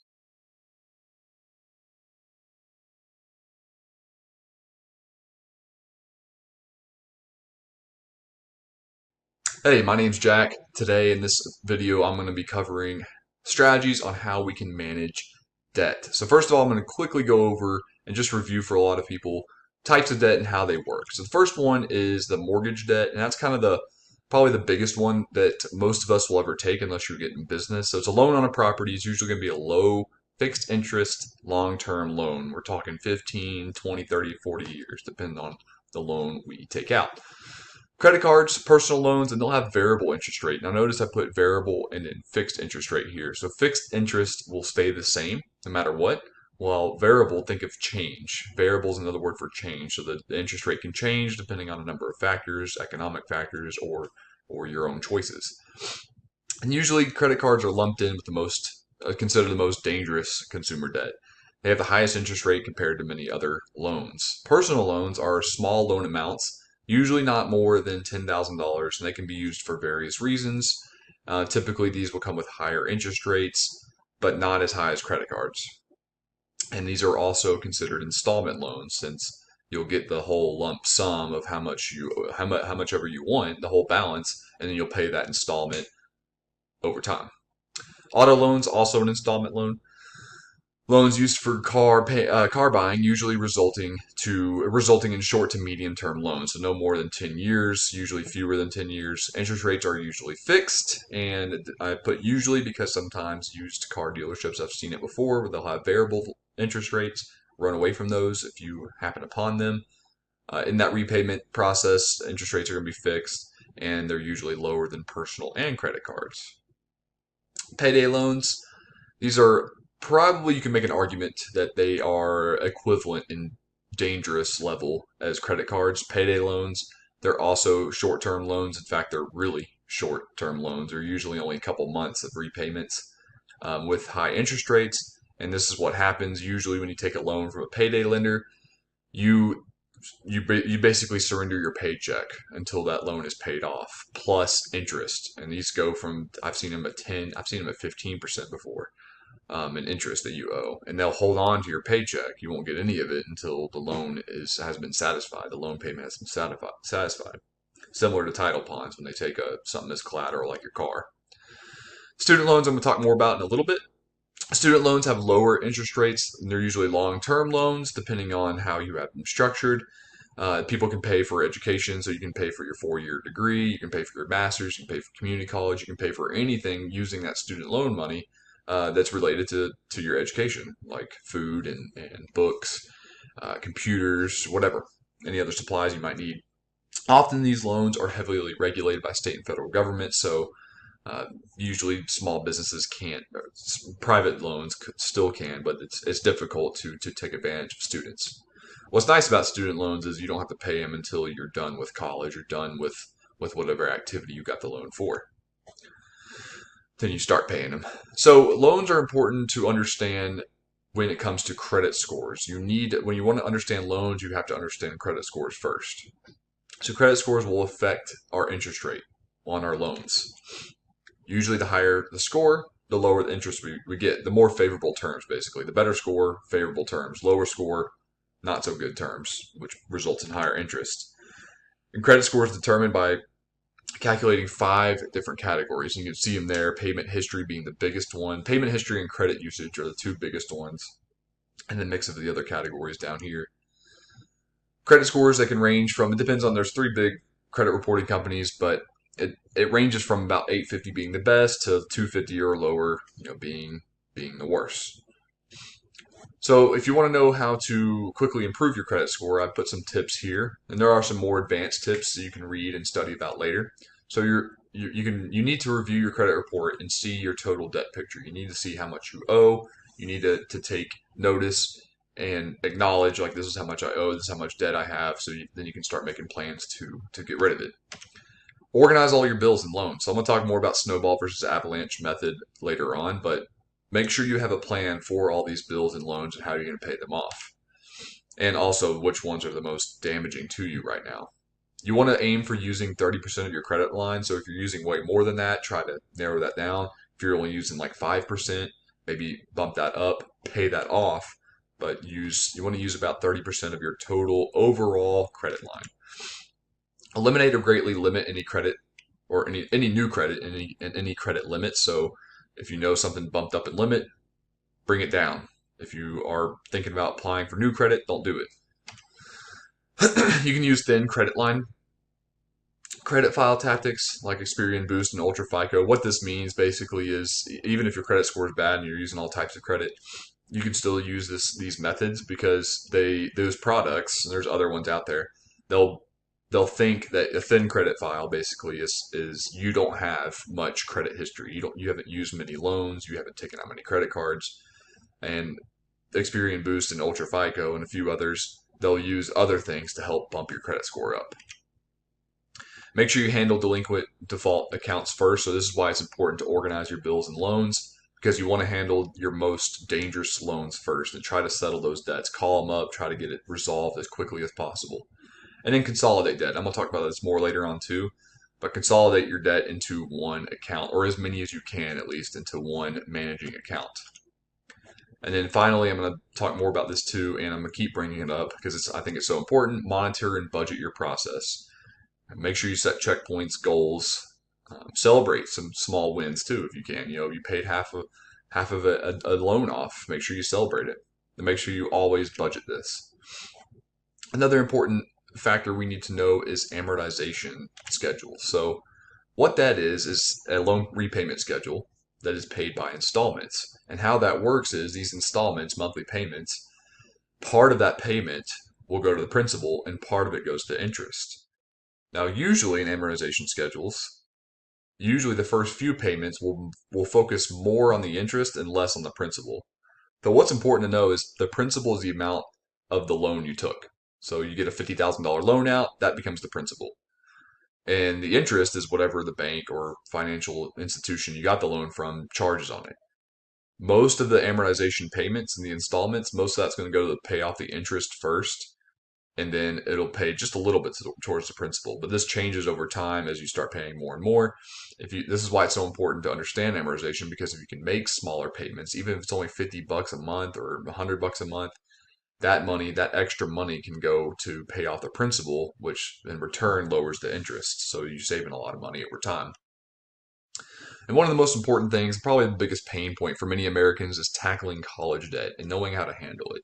So I'm going to give you a few strategies on doing that. And this can also apply to other loans as well. So first, consolidate. Consolidate means there's consolidation loan companies out there. You can lump all your loans into one account and you can negotiate for a lower interest rate. But beware when you do this. Make sure you talk to the person or get some advice on this because further advice than just my video here. Because there's a lot of restrictions here. There might be some fees built into this too. They only allow, some of these companies, they only allow certain people with certain income levels or with certain credit scores before they do this. But it can help because instead of paying like 4 or 5 loans in 4 or 5 different places, they can bring it all together into one loan. Apply for government relief programs or debt forgiveness.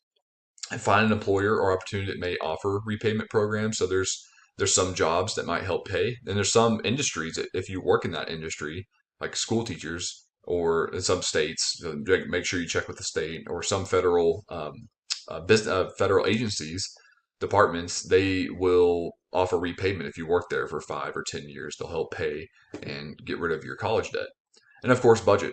Can't say it enough. Focus any extra income on the debt. Pick a debt payment strategy. Stick to it. With consolidation, we can also talk about restructuring loans. So these, I would make sure, I'm just showing you some different restructuring types, but all of these you'll need to run by a lawyer or a CPA, your accountant, before you get any further in considering these. So just quickly, consolidations as a way to do that, refinancing, a court restructure, bankruptcy, same thing. These are court cases though. These are, I would say these ones right here are the most dramatic ones. So if you are in a desperate financial situation, then consider these because they are a long, costly, and emotionally draining process. Always ask for settlements and reductions. So for these two, just pretend that you have a big medical bill. You can call the hospital. You had something done. It cost $40,000. You only have $20,000. You settle with them like, hey, this is what I got. You either take it or leave it, or you're not going to see any money. And sometimes, and a lot of times, especially credit card companies, I've noticed, they'll accept the settlement so they can just close that account and move on. So paying off debt quickly, we talked about how that we can build our credit score, and these go hand in hand, paying off debt quickly and saving on interest rate. First thing, once again, review, get on a budget, paying a little bit where you can. So pay a little bit extra where you can. This will help pay down that principal, which in turn lowers your interest. That helps save on interest. Try lowering your bills. Find ways to lower your bills. Find if it's something that you can't afford or you're never going to get out, then see if you can lower that bill. Increase your income. So this is always important. More money will always help, right? Increase your income, get a second job, ask for a raise, start a business. All that extra income can go towards paying off that debt. And then seek debt relief. Again, I mentioned that earlier. Seek debt relief where you can with any government agency or business that you're a part of. And lastly, I'm going to talk about the importance of getting on a personal debt repayment plan. So it's kind of like a budget. In fact, they go together. You have to do one and the other. So you want to list all of your debts and loans. Get them all, get all the account information, get the contact information. Then you want to organize this. And there's two big ways that you can organize this. One's called the snowball method, which means you're organizing and paying your loans from the smallest loan principal, smallest balance to the largest balance. So the good news about this is you get the psychological wins. You start paying those small loans off and knocking them out quick, and then you move on to the next loan, then do it again, do it again. You get those small wins. Whereas the other method, the avalanche method, you're going to list them from highest interest rate to the lowest rates, to the lower rates. Mathematically, the avalanche one makes sense. So if you're a principled person, you're disciplined, avalanche is usually mathematically the best one. But psychologically and emotionally, snowball's the best one. So make sure you understand, which one's the best. Have somebody with you to go through that. Either one's good though. Just choose one and go through it and organize your debts from whichever method you choose. Find areas of your budget to cut to focus on loans. So if you can cut out spending on the weekend, if you can cut out going out with your friends for a weekend, or if you can cut out one extra trip that you take a year, use those areas of your budget to focus on paying off that debt. And then find ways to make extra payments. So once you've done that, then you can make those extra payments. And I can't express this enough, how much, even $50, even $100 can change a month. It can change the course. Not only will you pay less over time if you can do that, but you'll also be paying, you'll knock out that debt quicker, which means you'll be out of debt quicker, saving yourself time and emotional stress. Focus on the most damaging debt first. So if one of these methods just doesn't make sense to you, and you have one that's like such a glaring loan or glaring debt that's just eating away, focus on that one first, and then focus on the next one and move from there. And then finally, to end this lesson, build up. You need to make sure you build up an emergency savings fund. And I kind of put these in order, but you could perhaps consider putting emergency fund first. Build up an emergency savings before you start doing this.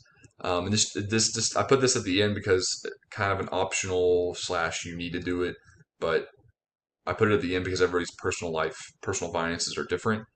Just make sure that you have an emergency savings because something can happen on your debt payoff journey. So make sure that you do this so that you can protect you and your family while you're trying to create this personal debt repayment plan.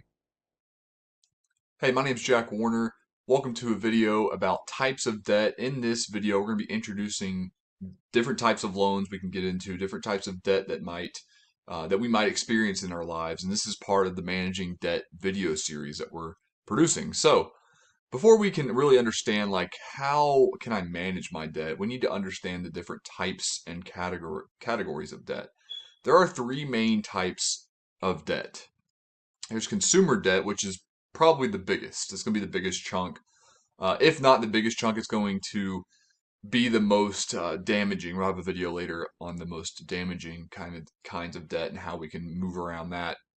But consumer debt, it's going to be the one that's going to cause us the most problems if we're not careful. Credit cards, personal loans, auto loans, student loans, and there's some mortgages there that could, mostly second home mortgages. Any extra mortgages outside of your primary loan that you have on your house or property is usually considered consumer debt. Then we have business debt. Business debt, it's going to be any debt taken on for investment purposes or for the profit motive. So anything for loans on properties, if you're starting a business, if you are seeking capital investments for capital ventures and you're looking to hire more people or buy more machines or equipment, that's business debt. That's a little bit different from consumer debt. Where we have the last one is support obligatory debt, usually mandated by law. Some of this can be in consumer debt category, but most of it's going to be in its own category.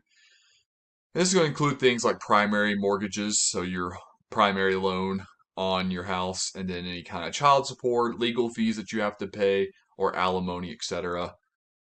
Sometimes you'll hear it called domestic support debt, and that kind of falls into this category. So those are the three main types of debt. Of course, you can break these down further into other categories, into other types. But we're going to move on to debt classification. So we know our types of debt. Now we're going to see different classes of debt and how they function. The first one is secured debt, and these are loans that are linked or secured to a collateral item of value. What is collateral? Collateral can be anything of value that the person, the lending, the bank, or whoever is lending you the money, the bank is going to hold as collateral in case you default on your loan, which means you don't pay it for a set period of time. Usually it's not immediate, so don't freak out if you miss one payment. That's not good. It's not a great thing to do, but it's okay. Usually it's 3 months or more where you've defaulted for a very long time, and that's when we get repossessions happening and court cases and such. So secured debt, it's anytime the loan is linked to an item of value. Most common types are auto loans, RV loans, and I don't mean just like the big RV campers, but any kind of recreational vehicle loan like boats or jet skis or whatever, snowmobiles. So any kind of RV loan, home loans, investment business loans, and those are all directly linked as well. Some personal loans could be into this too. Interest rates are relatively low on secured debts because they already know what that thing is that's going to be held as collateral.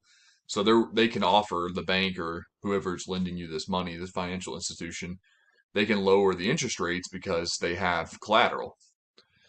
Opposite of that is unsecured debt. No collateral needed. Sometimes, like I said, they wouldn't be unsecured though. But no collateral needed. Credit score will play a huge role in that lending institution, that financial company that's giving you the money, that line of credit. They're going to be a little stricter on who gets access to the unsecured loan because there's no collateral. So they need to make sure that you have the ability to pay back the money that you owe them.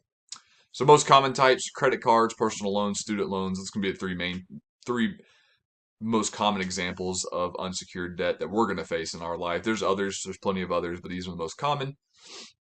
These also are going to have the highest interest rates compared to other loan category or classifications because there are no collateral being held for any type of loan you take out from these different examples there. So they got to make sure the interest rates are going to be a little bit higher so that way they can secure their back end.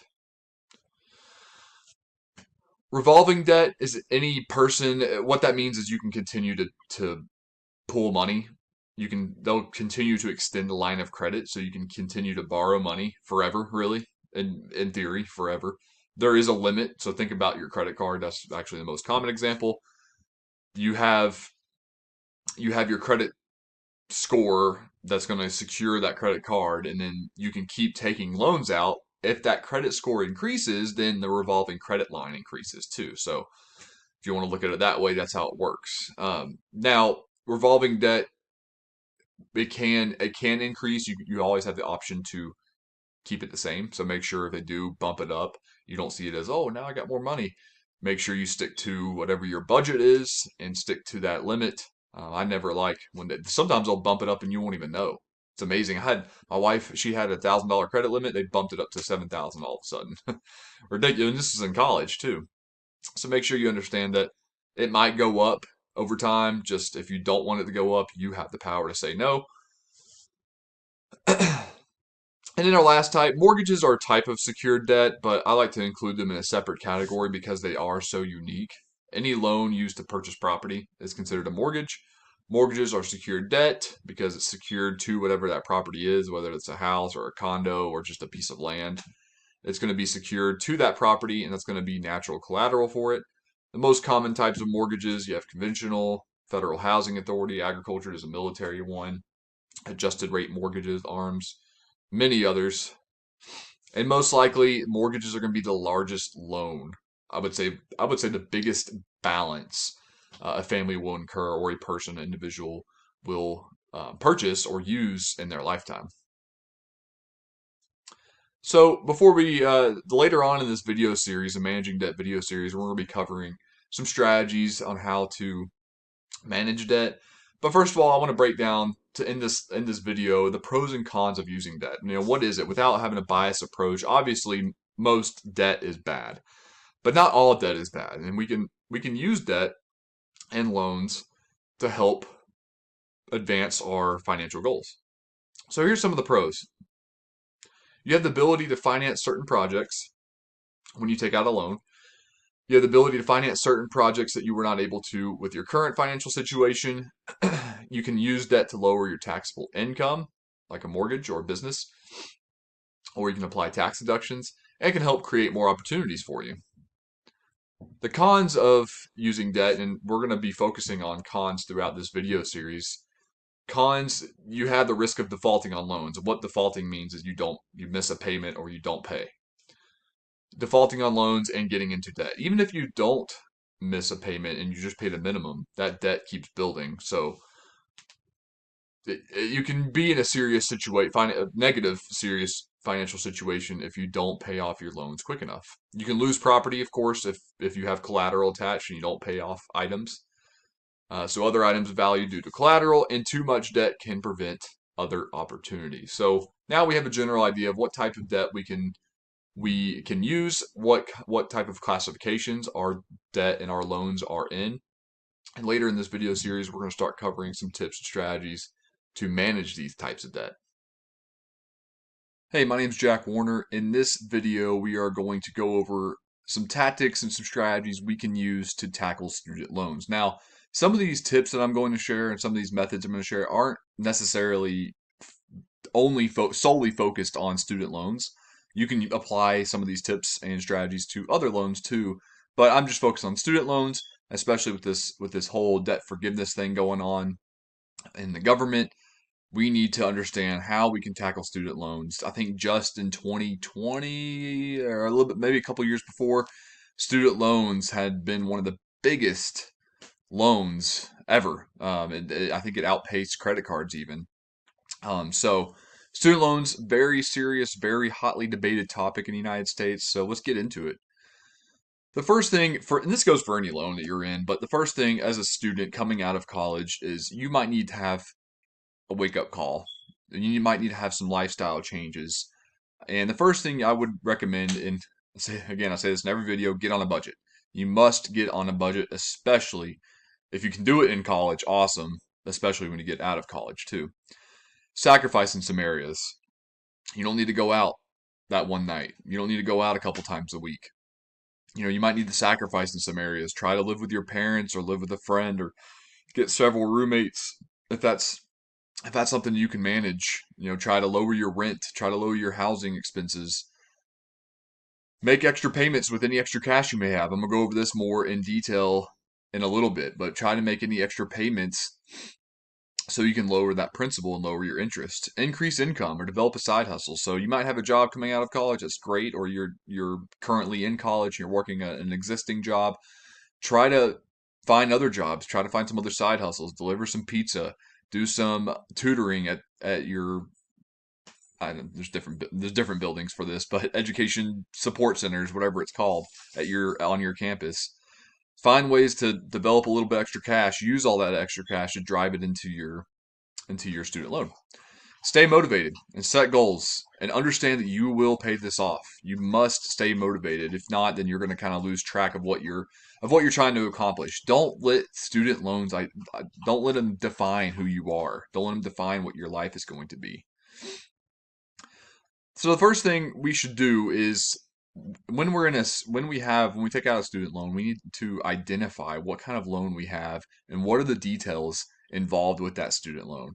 Is it federal, state, or private? Because this will help determine what exactly are some of the regulations there are involved and some of the procedures involved with paying off this loan. Is it fixed or variable rate? So if I pay this, if it's going to take me 10 years to pay this, will the rate stay the same? Will the rate change? How can I take advantage of it if it changes? How much do I owe on it entirely? What is the current interest rate on this loan? When do I need to start paying it, and what is the term length? And this kind of goes along with the next part. Are there any grace periods? So while you're in college, usually you're not paying anything on the loan. You're just getting the money and you can wait. Some, not all, some student loans will allow you to build a couple of years of income before they'll start hitting you with the payments. So they won't just, hey, here's a $100,000 or $25,000 student loan that you owe us first year out of college. I know you can't afford rent, but here it is. There are some that will do that, but some won't do that. So that way you can help, build some income first and develop a plan. It's not quick. I mean, it's not long though. You got to pay it off. You got to start paying on that loan pretty soon. But just know what that loan's grace period is. And if it's federal, if it is federal, I forgot to mention federal, state. Is it subsidized or unsubsidized? Because that will assist you too in paying it off quicker. And can this loan qualify for forgiveness or payback? So there are some degrees that you can get, and if you work in a particular field, say nursing or social work or something like that, or environmental law, I think is another one.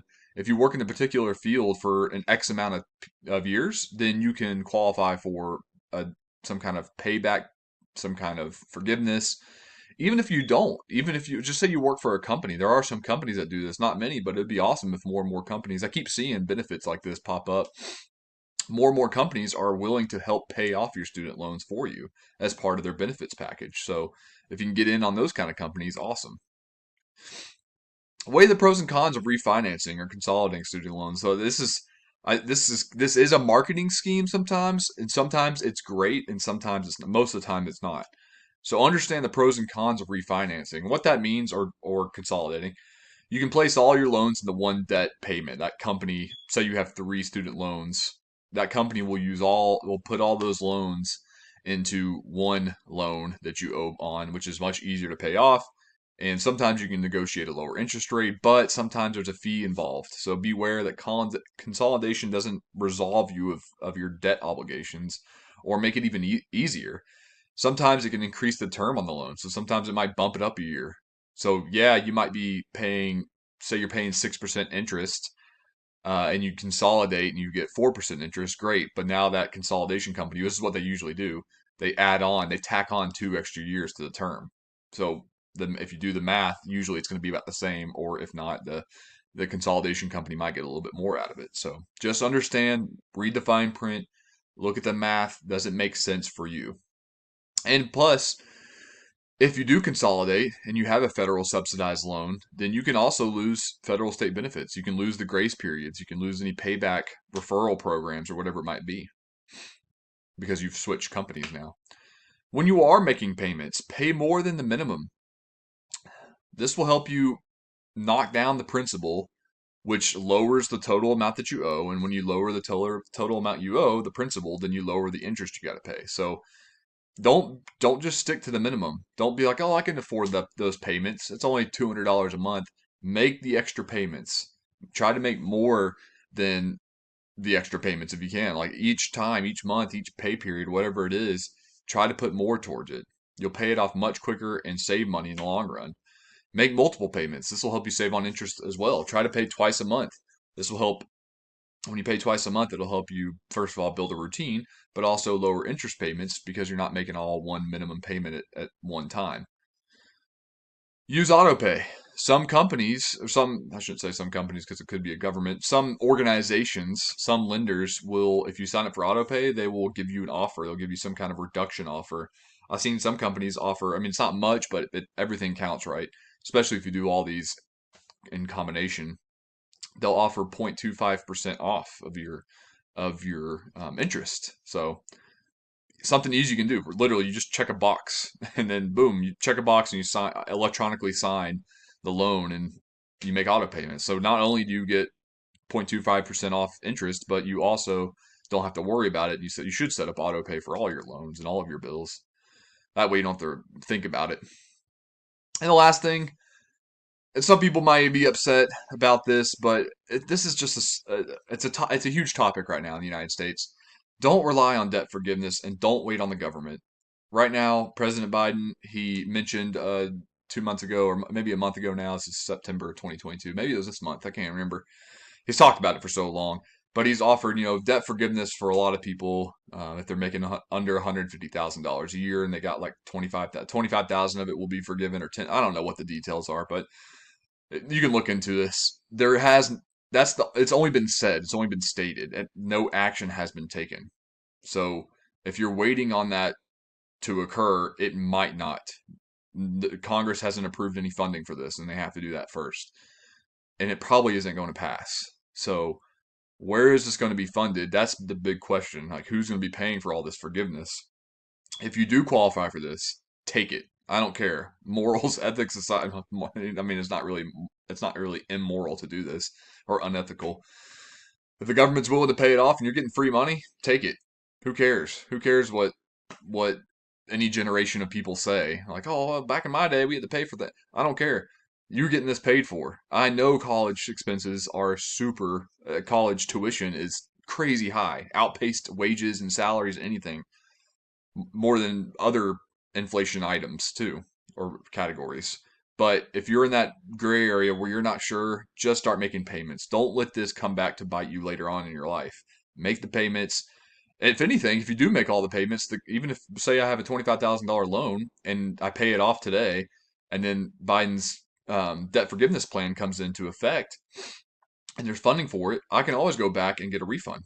So there's a pro cons there. There's a benefit of paying it off now. You can always get a refund later on. But the biggest thing is stick to it, make some lifestyle changes. Don't rely on this forgiveness plan. Just stick to your budget and you'll be fine. And know that you will pay this off. Don't let it define you. Hey, my name is Jack Warner. Welcome to this video. In this video, we're going to be walking through how equity works. Now, equity mostly is tied to our home mortgages, but it can be tied to other types of loans as well, especially when you're talking about business or investment loans. But for most people, when you hear the words equity and how it works when it comes to our debt structure and managing debt, it's most likely going to be connected to our home and our primary or secondary mortgages or residences. So, first of all, just to review what a mortgage is, a mortgage is a loan on properties, most likely a primary residence. Of course, you can have multiple mortgages if you have multiple properties. Mortgages are amortized, which means I'm going to cover this whole part, the amortization schedule, in a later video. But mortgages are amortized, which means the loan payback schedule focuses on interest payments first up front and then principal second. And then that slowly switches over time. So say you have a 30-year fixed mortgage, a lot of those payments, and you can look at this too on your own payment schedules, but a lot of those first initial payments are going to be heavily paying interest.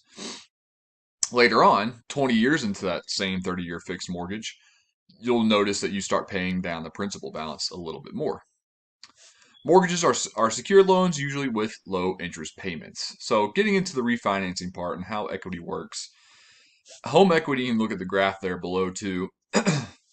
Home equity is the value of your home minus the amount owed on your mortgage, and that's going to be your home equity. So I define it this way. The value of your home you actually owe, what you have paid off, versus what the lender owns. Now, they don't actually own part of the house. You legally own the house. But if you want to look at it like, this is how much I own, this is how much the bank or the financial institution that I lend money from, that I borrowed money from, this is how much they technically own until I pay it off. It kind of lights a fire under your tail, so you're able to pay it off quicker. But what you still owe on it. So home equity can be used for a lot of things. It can be great too, especially if, say, you have your home paid off or almost paid off prior to 2020, and home prices just skyrocketed. Heck, even in 2021 to 2022. the home prices have skyrocketed, which means your equity has increased. So home equity loans means you take a second mortgage out, that the sum of the value, which is the sum of the value that you own, that you actually own.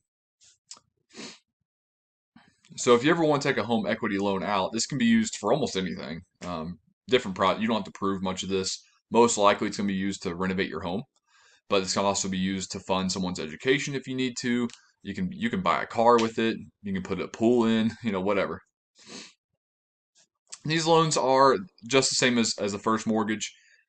These second mortgage refinance loans, these are also considered secure loans and are usually fixed interest rate loans. There are some other types of home equity loans that are not fixed interest. So understand what you get in. Speaking of that, the first one we run into is a HELOC loan. Now, home equity lines of credit, they do have some advantages over just a conventional home equity loan. And there's a lot of cons to it as well. So you have to find which one's right for you if you ever decide to take one of these out.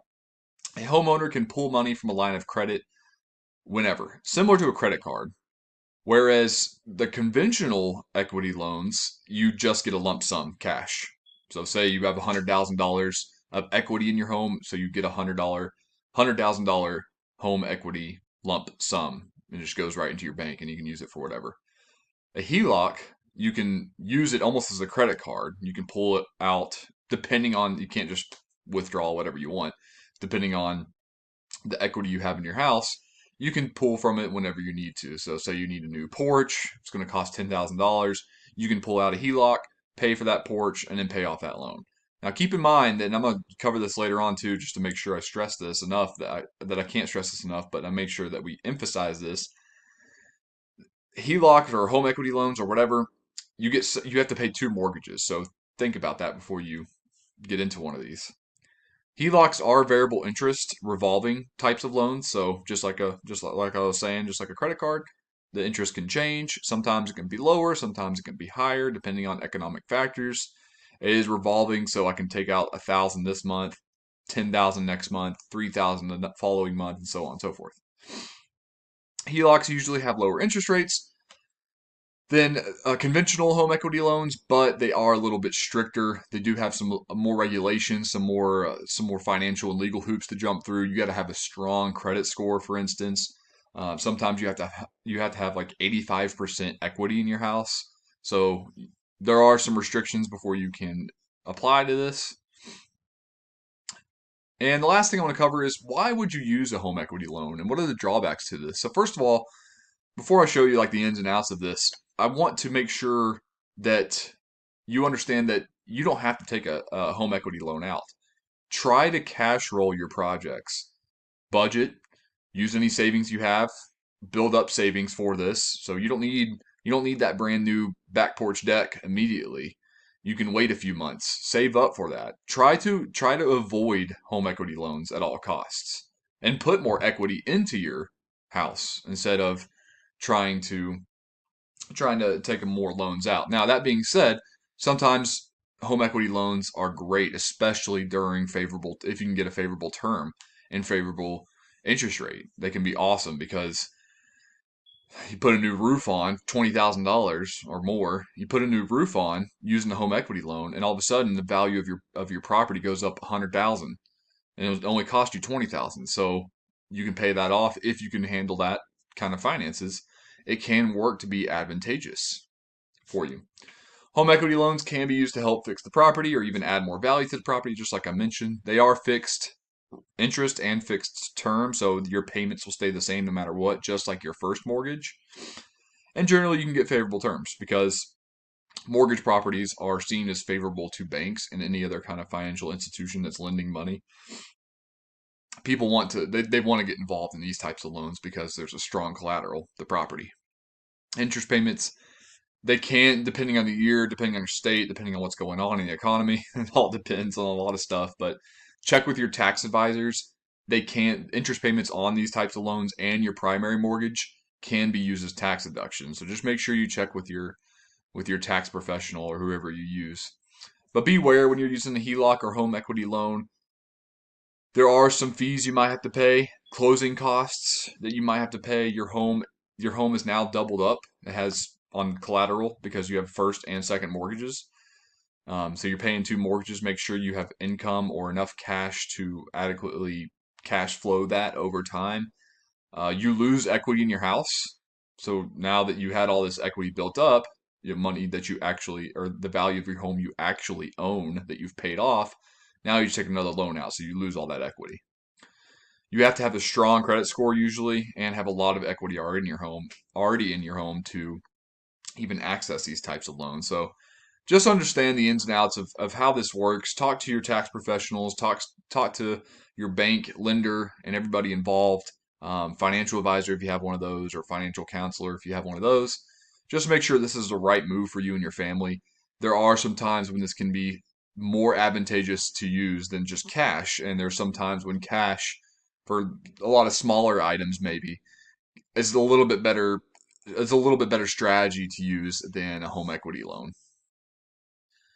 Hey, my name is Jack Warner, and this is a video in our debt management series.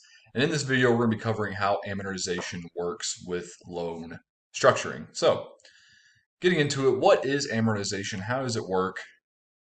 First of all, amortization is the accounting process that lenders will use. And you can use this for depreciation on assets if you own a business, or for other properties that you might own. But most likely for us consumers, almost everybody's going to deal with amortization when they deal with mortgages. So what it is, it's an accounting process lenders use to spread out, to schedule out loan payments over time.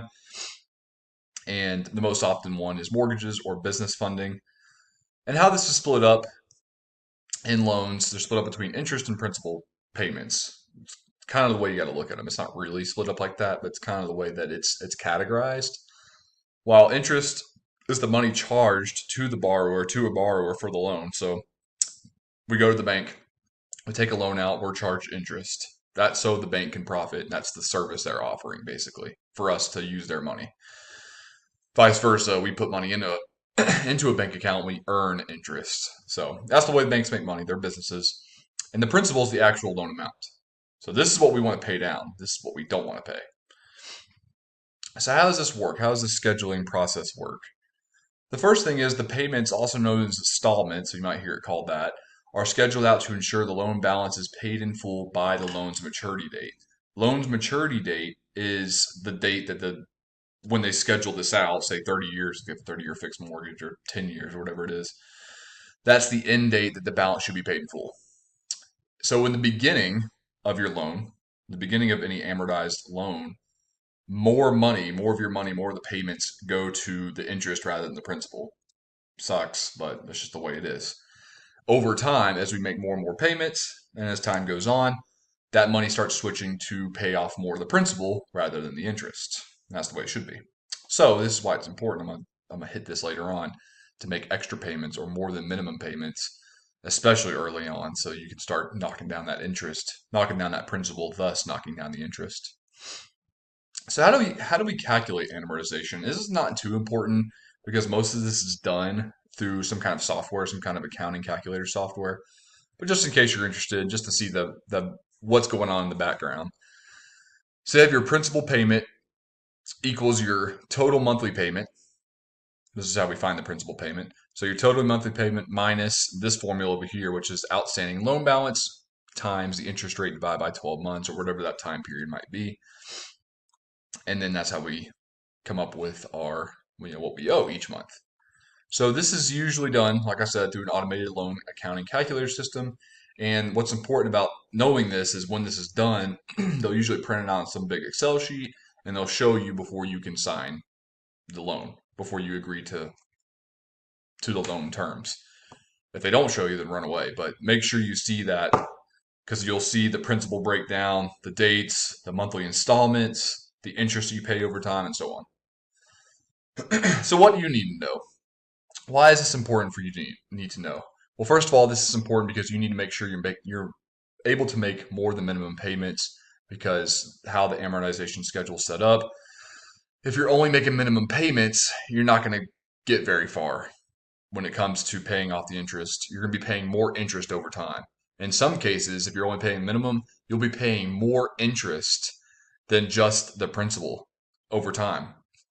which is ridiculous. So say you got a $350,000 loan for 30 years at current interest rates, you most likely would be paying not just $350,000 that you owe, but also $350,000 of interest if you're only making minimum payments. So we want to be able to pay off the loan quicker, saving money in the long run because less interest. So let me give you an example here. I'll go to my calculator. Amortization, and there's plenty of these online. I like to use bank rates because it's pretty similar or pretty simple, pretty similar to the ones I use. So I'm going to put in $450,000. $450,000, a loan term is 30 years, and we're just going to go with the national average of 5.27 interest rate. There we go. So we can see the summary here, monthly payment, total interest paid. Look at that. That's almost the exact amount of the loan payment. Isn't that crazy? Total interest paid. Total cost of the loan is going to be almost $900,000 by the payoff date 30 years from now. And you can see the schedule. This is what they'll print off for you when you get a loan for this much. You can see, what you owe, what you're paying in interest over time, and that is just a crazy number. How much interest you paid versus how much principal you paid.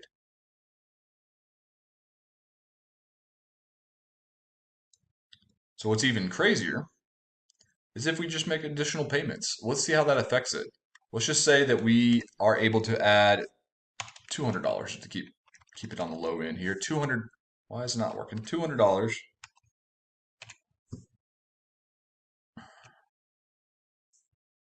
extra a month, and how this changes.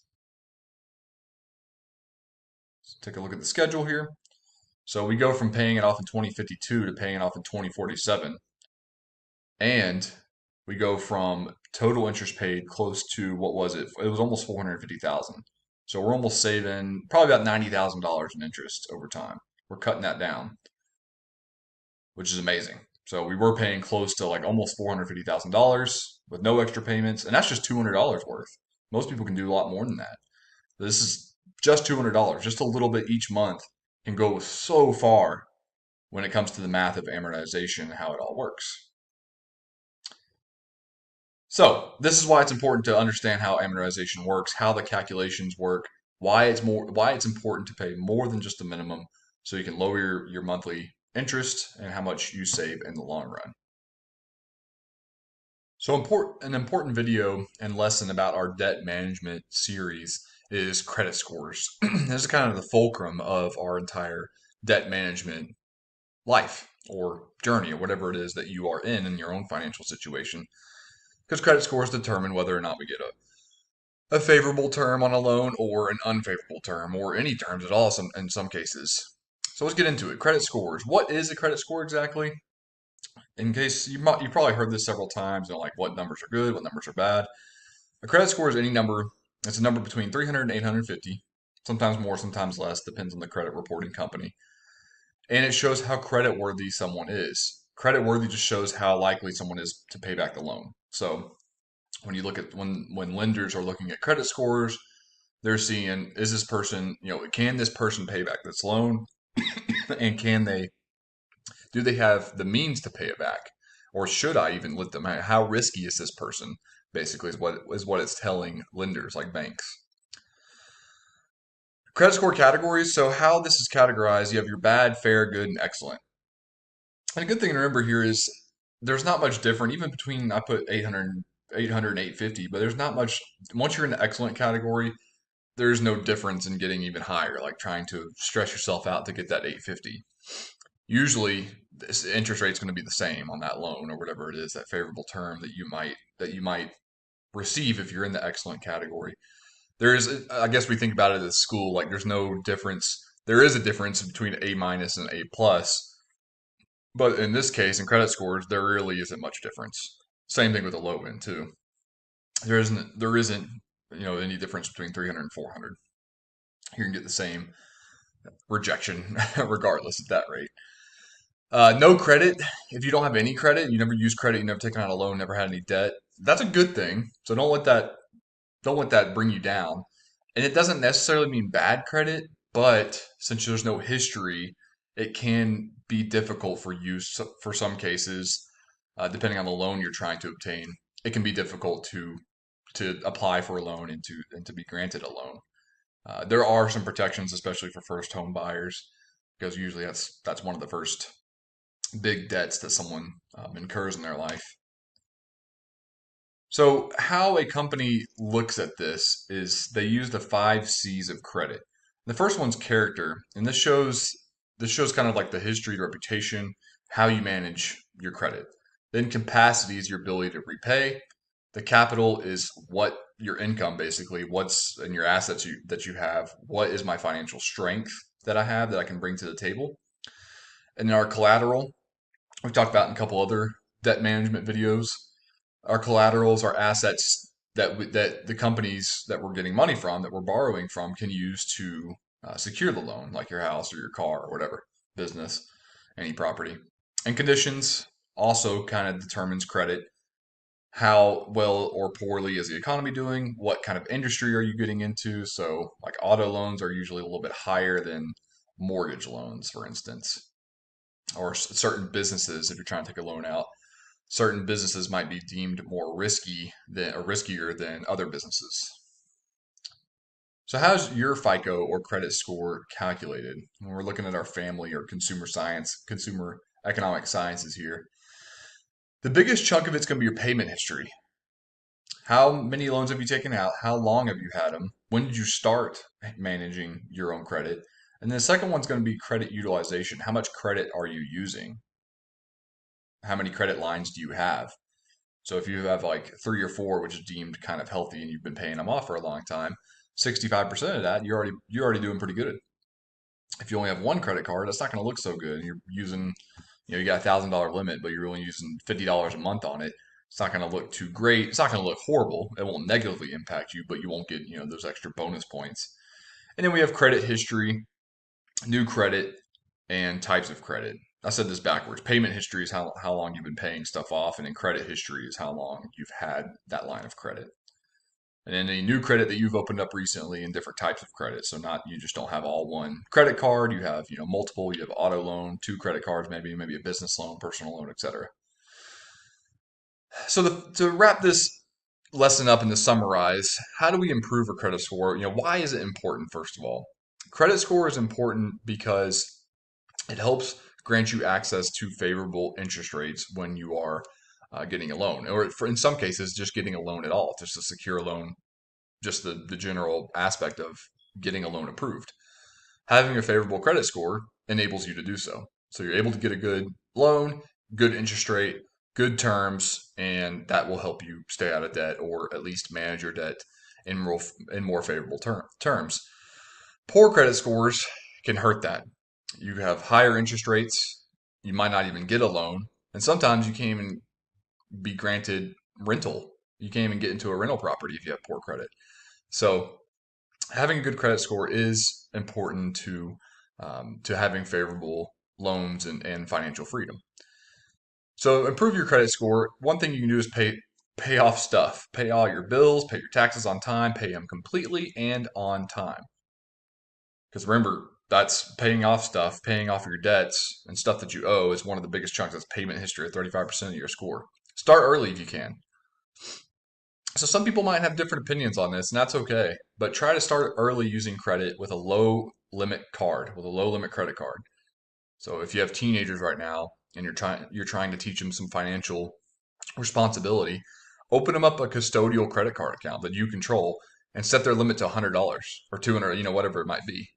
Set it very low, pay it off each month, or have them pay it off each month, and that will help them not only learn good, proper debt management and personal finance skills, but also it'll help build their credit at an early age. Space out applications. Don't open up all these different lines of credit at once. I have friends and I know people they'll apply for an auto loan, open 2 new credit card accounts, have a PayPal credit going, try to fill out a loan application for a home, start a personal loan, whatever. That's not good. That can impact your credit score. You want to try to space these out at least several months from apart from each other, if not years. It depends on how big the loan might be.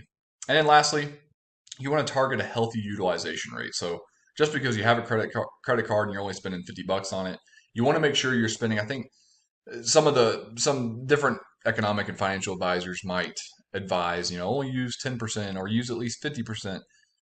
I think the goal is to use around 30% or less than that. Don't try to max it out every month. Aim for 30% or less line of credit utilization rate. So what does that mean? If you're using a credit card, it's the most common. For example, you have $1,000 credit limit, try to only spend $300 less, which is kind of a good aim for groceries and gas, etc. That way, you're showing companies, yeah, I'm using it, I'm responsible, and you're also like, oh, I'm not maxing out, just going spending crazy. I can manage my finances. I have the ability to, I have the capacity to, and I'm able to show you how credit worthy I am.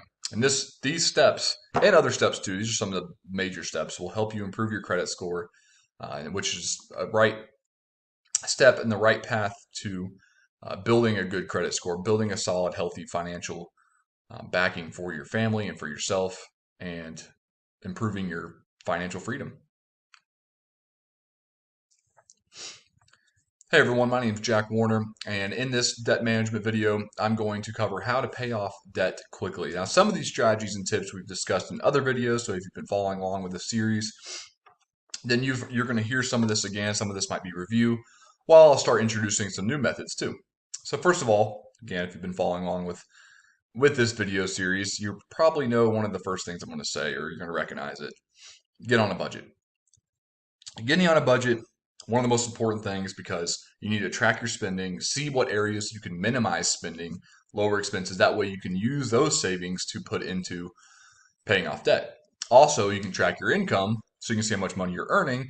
That way you know what your money is doing, being intentional with your spending, being intentional with the money you're earning. That way you can pay off debt quicker. You also need, with the budget, you need to make a plan. You need to make a plan. How are you going to pay off this debt? How are you going to organize paying off this debt? And what is this going to look like in your life? Do you have to make changes in your life? Do you need to make changes with your spending? Do you make some relationship changes? Maybe all these could happen. Create debt payoff goals and write them down. So you'll have all your goals listed. You have your budget, so you understand kind of your financial picture. Create a debt payoff goal. Write it down, whatever it might be.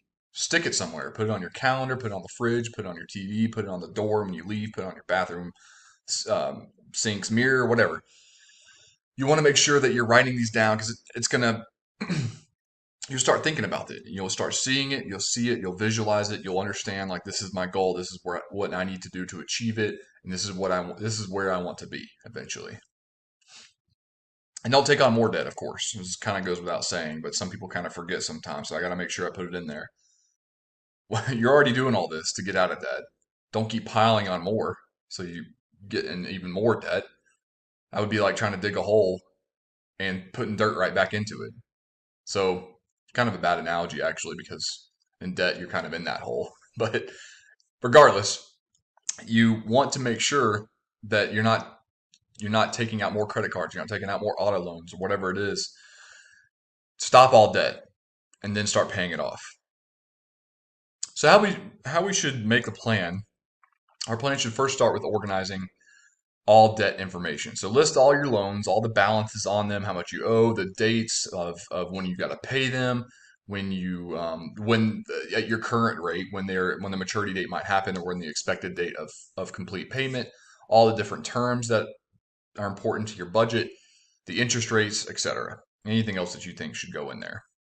You want to list them all out, have them all in one document, either physical or electronic, doesn't matter. Then choose to pay off the more dangerous debt first. Choose which ones you need to pay off first. So I recommend paying off the home first, or I'm sorry, not paying it off first, but which ones you should focus more payments on. So if you're behind more on the mortgage, you need to make sure you have a house. So focus on those payments. Try to catch up or get back even on those. Or if you're about to lose your car, make sure you square up on the auto loan so that you don't lose your car. So focus on the dangerous debts first, the ones that are more critical, and then you can start making a plan that I'll share later on in another video. Get a big idea of how much you owe total and per loan. This will help when you list it all. You'll see, dang, I'm in this much debt, but I'm going to do it. I'll be able to either consolidate this or find some strategy and start knocking this out.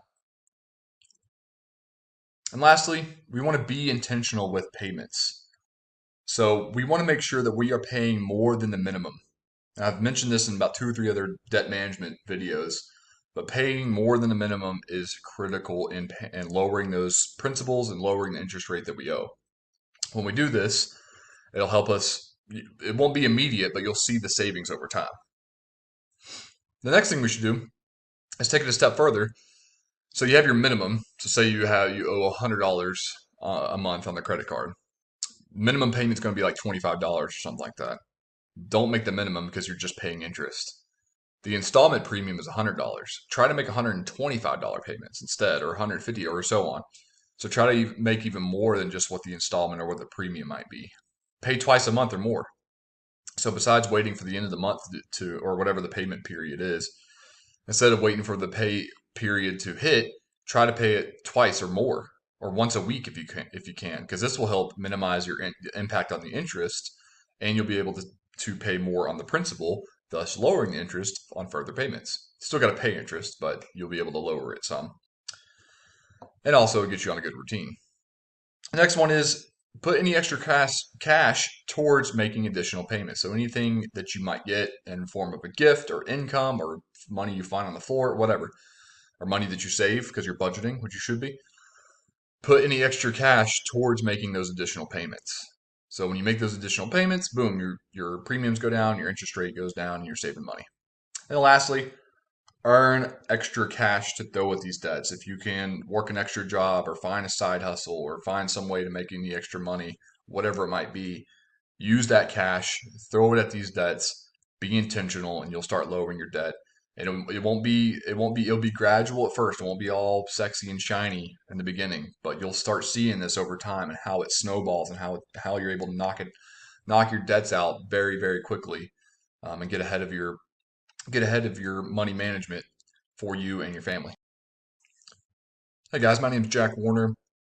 In this debt management series video, I'm going to be covering dangerous debt. Before I get into this video, I want to make sure that you understand that dangerous debt can mean any debt that's out of control. So any debt that you're just sinking, that sinking feeling you can't catch up. Sometimes it could be considered upside down loans, or you're upside down in that loan, which means you owe more on the loan than that asset, like a car or house, is actually worth. Any kind of debt where it's just out of control and you feel like you're in that downward spiral, that's considered dangerous debt. So this will be a quick video because I'm just covering some of the dangers of getting out of control, but also some of the drastic, usually very, very, very life-changing things we can do to handle this. So the debt spiral is what leads to dangerous debt. How this works is we get into credit card consumer loans, basically consumer debt. According to the Federal Reserve, the most harmful debts as of 2022. It's been this way for a couple decades, so I don't know why I put in as of 2022 in the report I was reading, but credit cards, auto loans, and student loans. Student loans are usually the first. The student loans are dangerous debt. That dangerous debt spiral, it begins when an 17, 18-year-old is taking out a student loan. They're not really sure how it's going to work. And then they're all of a sudden when they graduate, they have a decent job, or maybe they don't have a job at all, but they're facing this tremendous amount of debt. And in order to pay for daily living expenses, they take out a credit card. That's the next step. And then they have to take out an auto loan just to buy a car and so on and so forth. And this is how the spiral begins. So for some people, it's identifying these mistakes before making them, which is huge. For other people, you've made this mistake. Now, what do you do? So hopefully we can help that. First of all, again, it's going to take some effort. It's going to take some soul-seeking effort. We got to break the cycle. When we're at this location or we're at this area in our financial management or our financial life or whatever it is, we have to do some soul searching. We got to dig deep. We got to sacrifice, but we have to break the cycle or this is going to continue. We want to stop all debt spending immediately. No more loans, no more credit cards, cancel them. Cancel any loan that you can, but we want to stop all spending. Then we want to cancel any other line of credit account. It kind of goes hand in hand there. We want to cancel any line of credit account, personal loan, whatever it is. We want to be done with it. We don't want to use any more credit. No more loans. And then Part three, step three, budget. I've mentioned this several times in all my other videos, but start budgeting. We need to track how much money's coming in versus how much money's coming out. We need to see those expenses so we can see areas. Oh man, I'm spending $400 going out to eat. I could probably cut that back to nothing. Which if you're in this downward debt spiral, you might need to consider. Where, what other areas can you sacrifice? What other areas can you make money? So find other sources of cash. Where can I find money? Maybe I need to sell some things. I have garage sales. Maybe I got too many clothes. I can sell all my clothes. Or we got too many toys. I can sell some toys. I can work another job. I can start delivering pizza. I can start teaching night classes at my community college. Whatever it is, find other sources of cash to throw at this debt. And then get on a debt repayment plan. I'm going to cover this in another video on different repayment plans, but strategize, get on a debt repayment plan, and start setting goals for yourself to break this cycle. And lastly, to conclude with this video, again, like I said, you're gonna have to make some life-changing changes. So you're gonna make some changes in your life. It might put you in awkward positions socially and in relationships with your family, with your friends, with loved ones.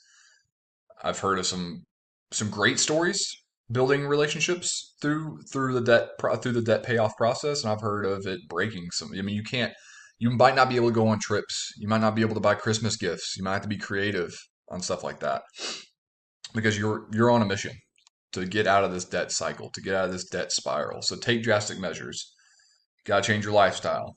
You might have to use some debt consolidation methods. So that's when you take all of your debts, and if this works for you, and I mentioned this in another video, but if this works for you, consolidate it all into one debt payment with another company. It might not work for you. For a lot of people, it doesn't. For a lot of people, it doesn't. Even if it does work for them and they're able to do it, it doesn't make mathematical sense to do it. Seek debt relief assistance. There are some organizations out there, private and public, private and government ran, that will assist you on certain debt relief areas like student loans or even credit card loans, depending on your situation. It doesn't hurt to ask.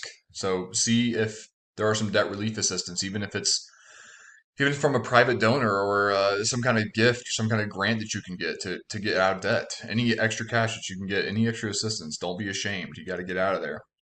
Offer settlements. If you owe 10,000 on the credit card company and you just cannot, you have to make payments towards your car and house first.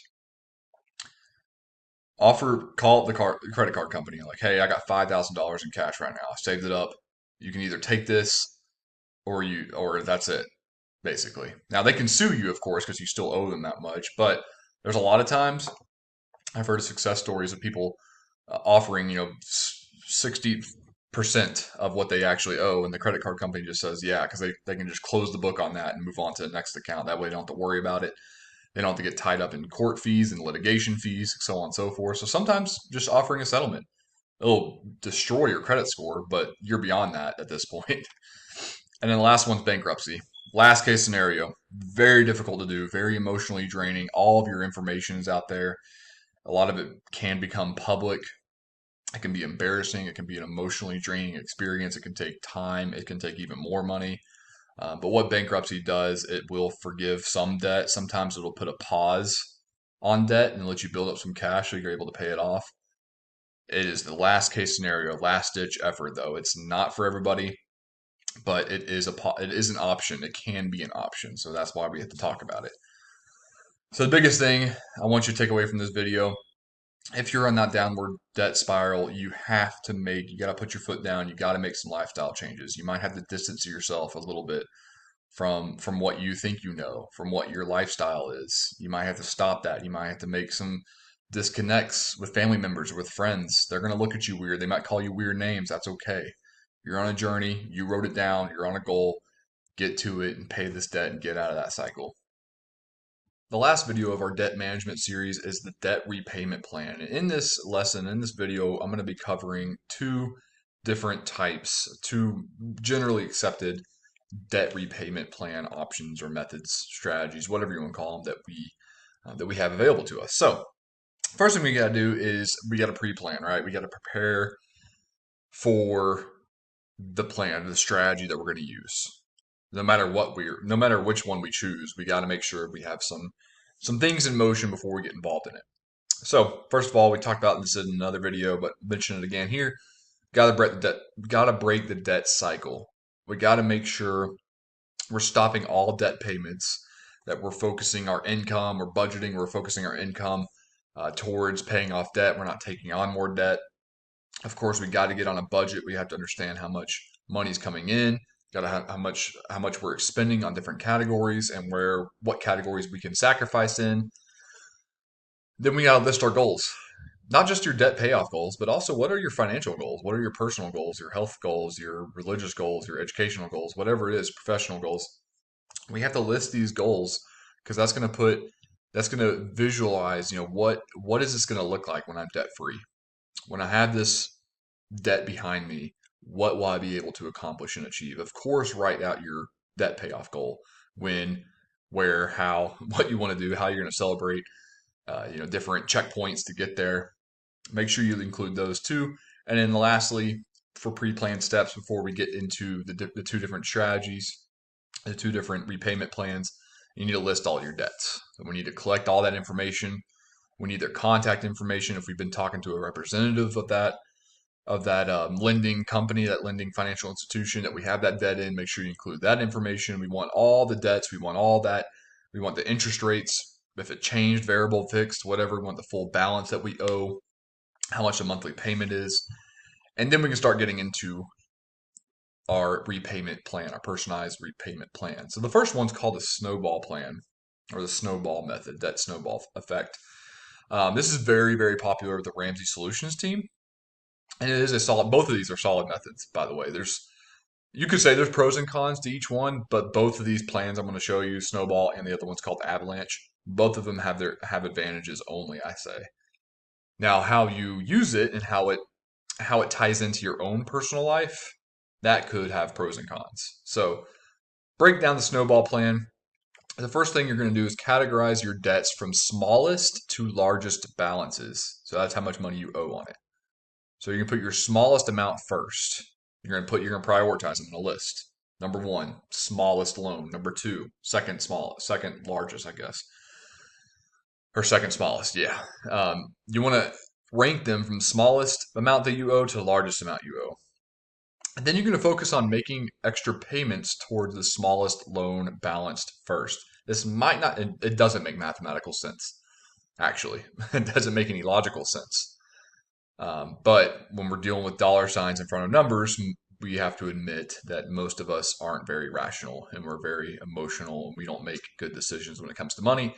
Hence why we're in this debt situation in the first place. So we want to list smallest loan balance first and focus all payments on that. Meanwhile, you need to make sure you're making minimum payments on all other debts. So I have a credit card of $2,000 I need to pay off. Then I have a car loan of $10,000 and a house $250,000, whatever it is. I'm going to focus on paying off that credit card first, and then the auto loan next. Everything else is going to be minimum. If you can make extra payments, great, but you want to keep them at a minimum because you want to pay off that smallest loan first. Because once that debt is paid off, just think about a snowball. It's what's called the snowball method.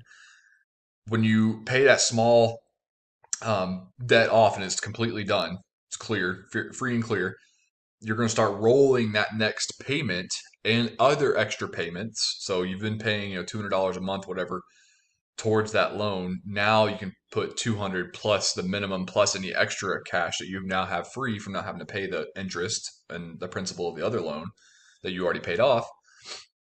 And you're going to roll that and make any extra payments into the next debt and into the next debt and so on and so forth until you're debt free. I'm saying this like it takes a few months. Sometimes it can take a couple years. Sometimes it can take a few months. So it just depends. Again, this is not the logical approach, but this has a psychological win over the other method. You get small wins, you get inspiration. You start checking off stuff. Humans, we love checking off things.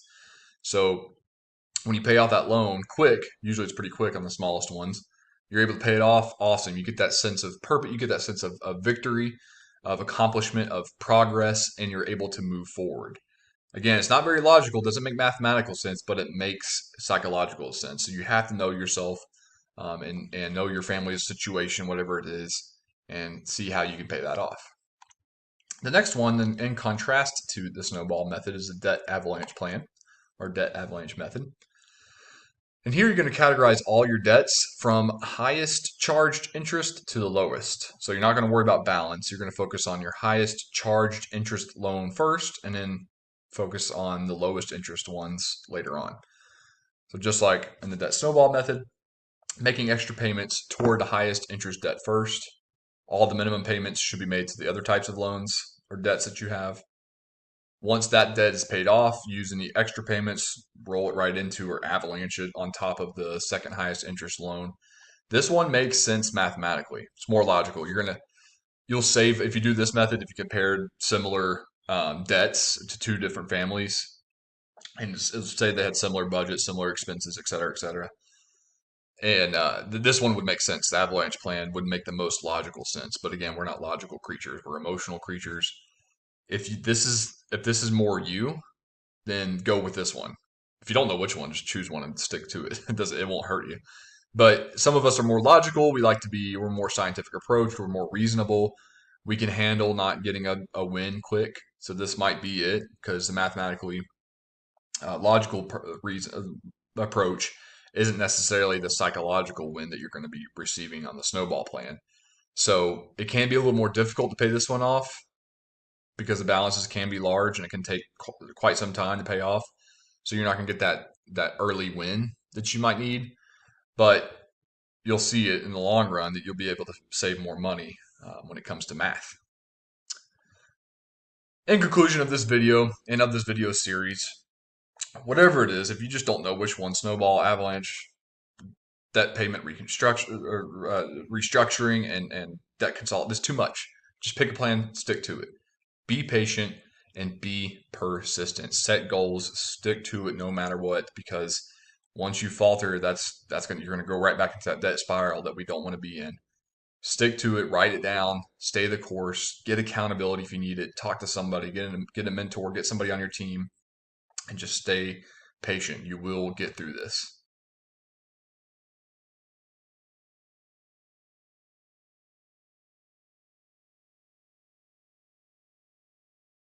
Hey everyone, my name is Jack Warner. In this video, I'm going to be covering the basics of using our investments to help grow wealth. And in this video series, the other videos after this video, I'm going to get into more details and strategies and covering different assets that can help us grow wealth. But this is just laying the outline, the basics of why and how we can use investments to grow wealth. So getting started, I have to bring it back to some of our earlier lessons and videos we discussed through budgeting and saving. And we can use extra money from budgeting and saving to help us reach our goals.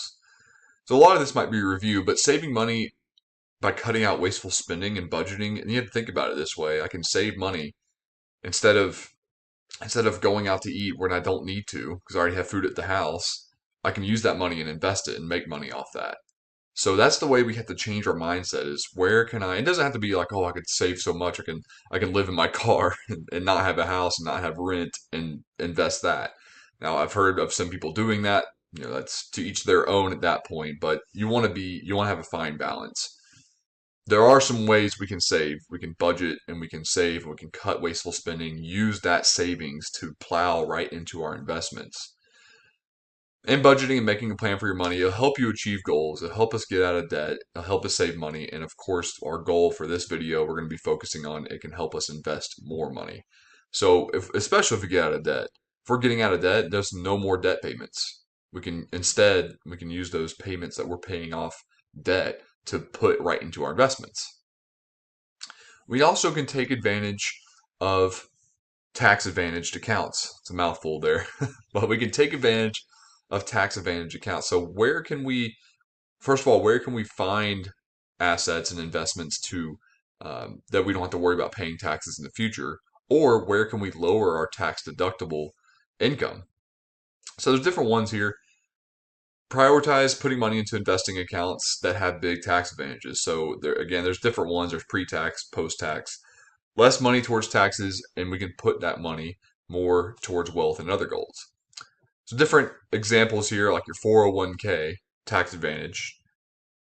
Your Roth IRA, which 401k is your pre-tax income, where Roth IRA, you already been taxed on it, but you never have to get taxed on it again. Traditional IRAs, same as 401ks.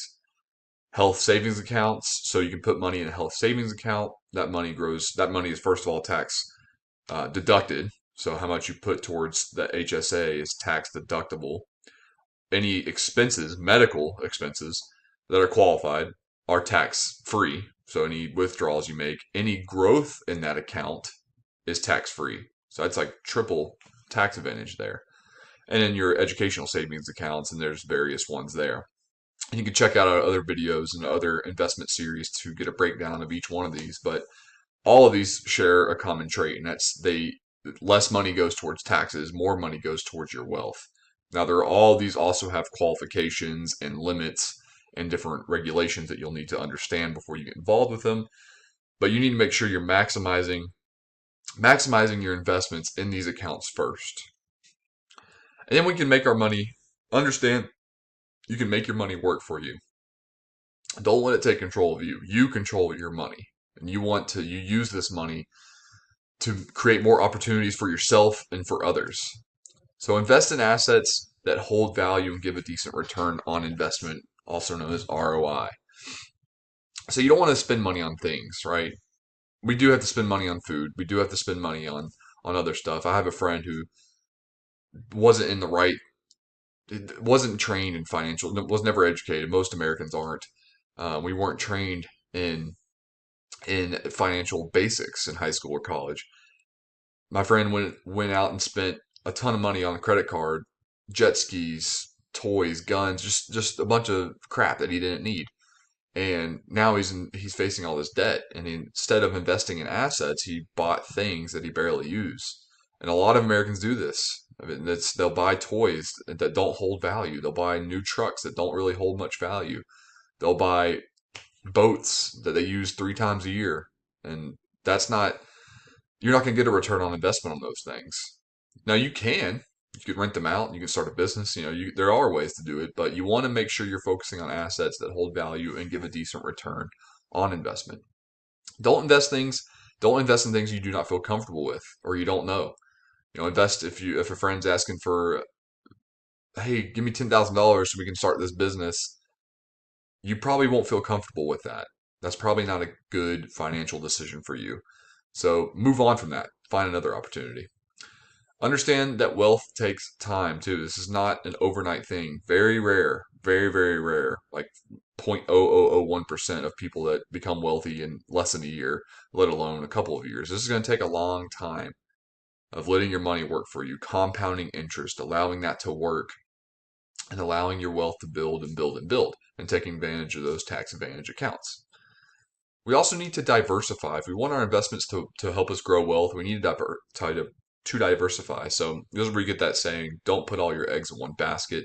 You want to split your investments into different areas. So I don't want to put it all in Tesla, even though Tesla, well, it depends on on how you view stocks. But Tesla might be a successful company and it might do good, but they go through swings. They go through some crazy swings, ups and downs for sure. So you want to make sure you're splitting your investments. Don't put it all in one or don't even put it in one. Don't put it all in auto industry. Split it up. Put some in tech. Put some in agriculture. Put some in pharmaceuticals. So you'll make sure you're splitting your investments up, and then don't focus on the stock market too. Put some money in real estate. Put some money in a business that you're starting or whatever. Have a healthy balance of higher risk investments. So you want to make sure that you understand your risk assessment first, your risk tolerance, and then you want to have a healthy balance. So you need higher risk investments and low risk conservative investments when you are investing, to make sure that high risk investments, they're going to help you grow more money, where low risk investments are going to help you with that conservative piece where you can handle more risk, but also it won't have wide, crazy, volatile swings in value. And make sure to keep a percentage of your investment cash as cash. So if you have an investment account, say you put $50,000 in it, you invest $25,000 of it in a year or two. So you have $25,000 left over in cash. Keep that there for a little bit. Put more money into it, and then you can invest more. but you always want to make sure you have some. It doesn't have to be 50%. That's just an easy math example for me. But make sure you keep a certain percentage of that cash, of your investment cash, as liquid, because you want to make sure that if something were to happen, say the stock market plummets, you're able to slowly build and reinvest into the market. That's the best time to buy is when the market is down. So that way you can start building into it and helping you get back up in value. And then lastly, in conclusion of this video, we want to make sure we're automating and staying consistent. So we want to set up your budgeting and financial accounts to automatically transfer funds to savings and investments. On top of that, we want to make sure we're automatically setting up your investments to invest a budgeted amount in certain assets each year, each month, each week, however your investments are set up, each time period. So going to step one here, when we set up our budgeting accounts and financial bank accounts, investments, I'm just kind of grouped it all into one. We want to automatically have transferred amounts. So from our savings to our checking, so we can pay off certain expenses, we can pay for rent, pay for food, etc. And then we also want a portion of our savings going to investments. So we have, just say, let's just use $100. You have this audit. You can set this up on most bank accounts, on most financial apps. You can have this automatically set up. Each time your paycheck hits, a certain amount goes to your checking to pay for stuff. A certain amount goes to savings to help build for your emergency savings or whatever your savings goal is.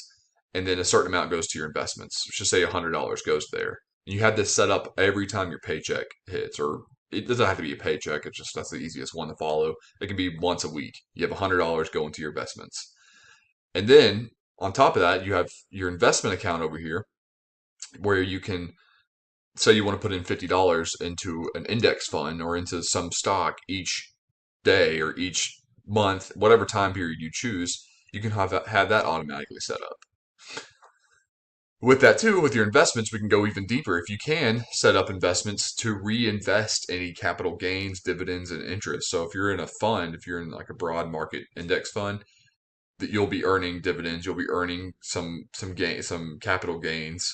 Choose that option to reinvest. So you're saving yourself a tax hit on that first, but also you're able to reinvest, and that money is able to reinvest, and it grows through compound interest, through the power of compound interest, and that money is making even more money.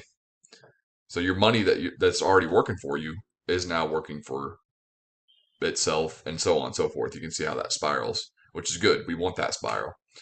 And then keep doing this for months and years, and increase this if you can over time. So say the first year you start out with $10,000, or the first month you start out with just a couple $100. Try to increase that to 150 or 200 or 300.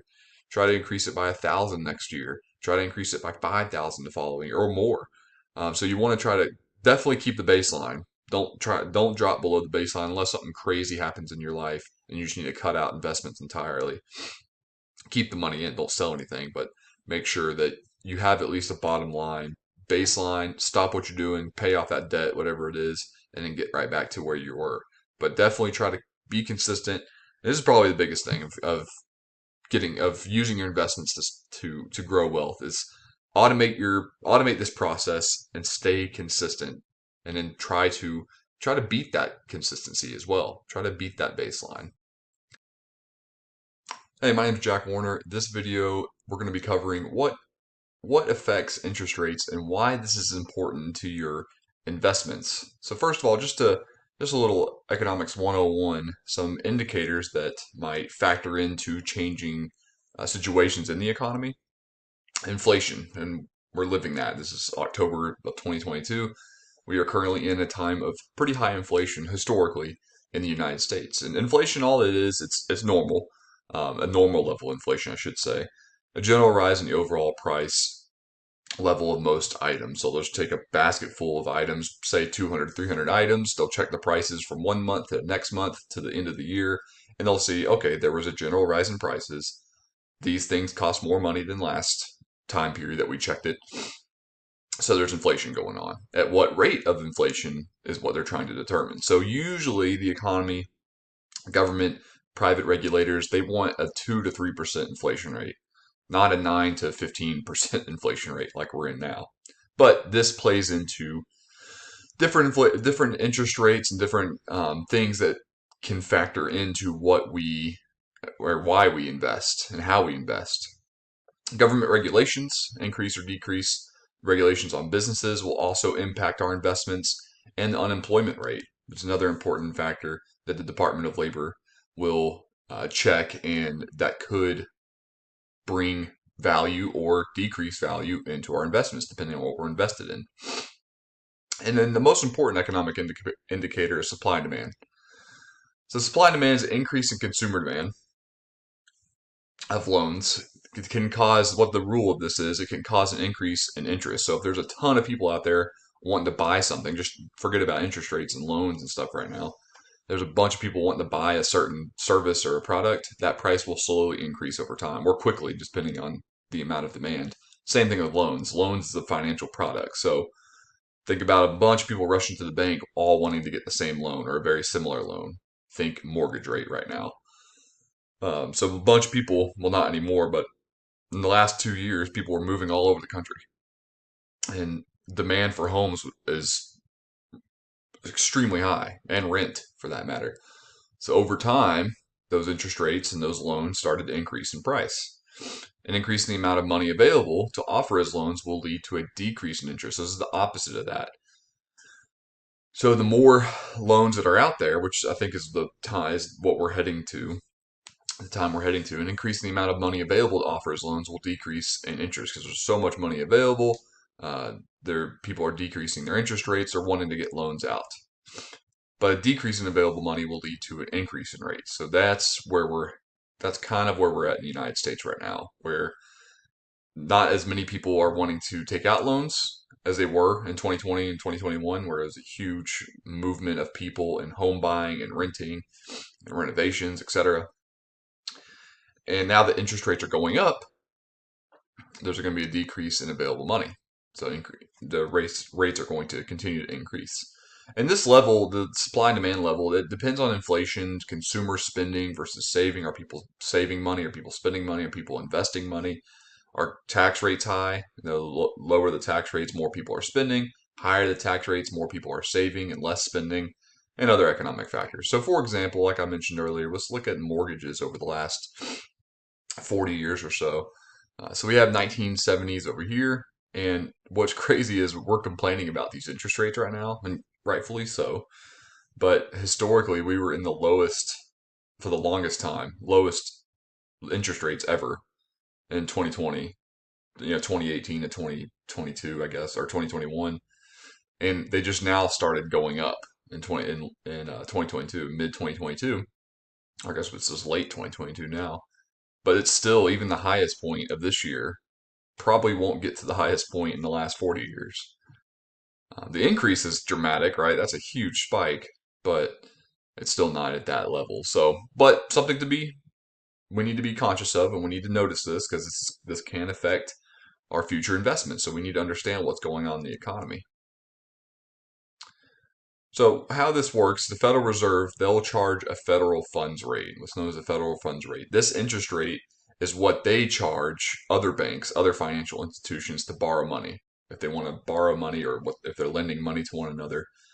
So when they charge this rate and it goes up, if the federal fund rate goes up, usually our consumer rates are going to go up too. So the Federal Reserve sets these rates, and they do this. They have this power. Some people debate they shouldn't have this power, but they have this power to manipulate the economy. So if inflation's skyrocketing, they try to increase interest rates to slow the amount of money that's going into the economy. If there's not enough money going into the economy, they want people to take out loans, build homes, start businesses, etc. Then they'll start decreasing interest rates so people can go to the bank and take out loans. More money is available. So this rate will trickle down to other areas. It doesn't happen like that, but it will trickle down to other areas of the economy like consumer and business loans and even savings account rates and other interest rates that we're going to talk about. So this is important to know. So if the federal fund rates move, which it has been, and if it moves one way or the other, it can affect your business. It can affect your investments. It can affect your home loan, whatever you have. So why is this important for investments? So that just to wrap up, we've learned a little economic 101 class, but why is this important for you, for your investments? So first of all, the table of different investment types over here, increasing interest rates in the middle and decreasing interest rates in different situations that it could occur. So you have all of your random asset, not random, but common asset types here. And what happens if it increases interest rates? And you can pause this video and look over this. All of this is what usually happens. It's not like exactly what happens today, but it's over historic 100 years of data. This is what usually happens when there's an increase in interest rates. So you can see stocks and funds, like mutual funds, index funds, their values will most likely go down. Sometimes they'll go up at first and then they'll start going down slowly. And you got to think about, well, why is that happening? That's because businesses can't take loans out. Or, I'm sorry, they can, but it's more expensive. So there's more money going to paying off debt, and then stocks and funds will eventually go down. The stock market might decrease in value a little bit. Doesn't mean it's a recession. It just means it might be a correction on the market.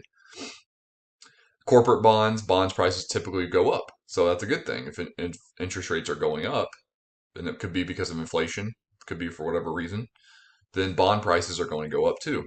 So what else might go up? Prices will go up on real estate, of course, and this is the time we're at. Less properties will be on the market. We had a ton of properties, we had an influx of properties on the market, and now we have a huge decrease in the market of homes and properties on the market. Gold and silver prices typically increase. This is kind of iffy. I should have put maybe a little bit of both. So sometimes they decrease, sometimes they increase. It just depends. Gold and silver is so wishy-washy that you never know. But usually in times of high inflation, interest rates are going to go up. And when high inflation is going on, gold and silver does pretty well. Historically, that does pretty well against, as people are worried that, oh, the dollar's shrinking, so I'm going to buy gold and silver. So savings and CDs and treasury securities, they'll all increase in value as interest rates go up because their interest rates will tie right into their earned interest rates. So you'll see people start saving more, start buying more CDs and treasury bonds and stuff. And then on the other side, we have on the other end of the spectrum of decreasing interest rates. So stocks and funds, prices will fluctuate. They could increase or decrease, but they will most likely increase. Again, we have to think about why. It's because businesses are able to take more loans out. They're able to hire more people. The economy is expanding rather than shrinking over here. Bond rates will decrease, so it might be a good time if you're a stock bond ratio investor. You might want to shift bond into stocks. Some of them, not all of them. Prices will go down. More properties will be on the market. And then on the rest of these, gold and silver all the way to treasury securities, prices will decrease. Again, gold and silver doesn't really follow interest rates. Doesn't matter too much. Gold and silver is more of an emotional investment of how well the economy is doing. It's a good indicator of how well the economy is doing. If it's doing poorly, or if people think, I guess that's a perception of it. If people think the economy is not going to do so good, then they're going to start buying gold and silver and other commodities too. I could group that in there as well. Yeah, and as interest rates decrease, then of course savings CDs and treasury securities will eventually decrease as well. It won't be automatically, and sometimes you can get a fixed interest, so you're good there. But just know that if you are wanting to get into those kinds of investments, then you might want to consider going to a different investment instead. All this being said, that you should definitely be involved with stocks and funds regardless of interest rates. Don't put all your money in it, but slowly keep reinvesting and putting a little bit aside so that you can gain when the market's going down and then ride the wave as it's going back up. Hey, my name is Jack Warner. This video we're going to be covering how to invest in treasury bonds. So some people, this might not be an investment type that they want to get involved with because it might be too conservative and it might not bring enough return for them. But for some people, treasury bonds can be a great way to diversify your own portfolio. Say if you're totally invested in stocks, you might want to consider treasury bonds to kind of balance out the risk versus reward and the risk versus conservative investment type. So treasury bonds are an excellent conservative investment. If you're wanting something that's not as risky as stocks, but earns more than just a savings or a money market or a CD, then treasury bonds is your go-to investment choice. So investment treasury graded bonds are found at treasurydirect.gov, which is an official U.S. government website. And you'll see it called treasury securities. And when you see the word security, just think it's a vehicle for investment, like an asset, like stocks and bonds, like gold and silver, like treasury bills, treasury notes, anything like that.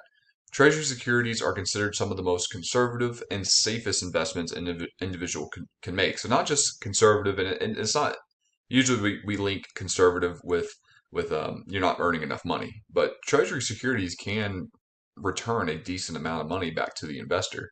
But they're considered the safest because they have the full faith and credit to be paid back by the U.S. government. And through the history of Treasury direct securities, the government has never defaulted, which means they've always paid back bondholders of government securities. So they've never defaulted on bonds at all. So that comes to the conclusion that the one day that they might do that, hopefully not, that means the economy has collapsed. The US government is no longer. An investor could buy them from the direct market from this site up here. You can go to treasurydirect.gov. You can buy them from the direct market, or you can buy them from other bondholders on secondary markets like banks. There's some brokers out there, collectors, stuff like that. So there's different types. There's different types of treasury securities that you need to be aware of, and some of these might fit into your strategy, some of them might not, some of them you might just want to know more information about. You can always go to treasury.gov to find the latest information and tax implications and such connected to these types of securities. So the first one's a treasury bill, and these are short-term assets, so they sell from 4 to 52-week intervals, so not long-term at all, very short-term. Treasury bills, they're auctioned off on the public auction on the government website at a discount rate. So say there's a $100 treasury bill, that's the face value or the par value. You'll hear par or face value. Sometimes it means the same thing. And let's say it's a $100 face value treasury bill. They'll auction it off, say at $10. So you can buy it from anywhere from $10 to $20 at the discount rate, and then when you hold it through maturity, they'll get up to that face value. So the difference will be the interest that you earn. So you'll get paid interest during the long term, or it's not long term at all, but during the duration of you holding the T bill, but you will get paid the full amount, the face value, when it does mature. So I buy a treasury bill for 52-week treasury bill at $30 and the face value is at $100. If I hold it through maturity, then I get a $70 difference there. So that's a good profit. Treasury notes, it's usually not that high though. Treasury notes, medium term. So this is the difference between all these here.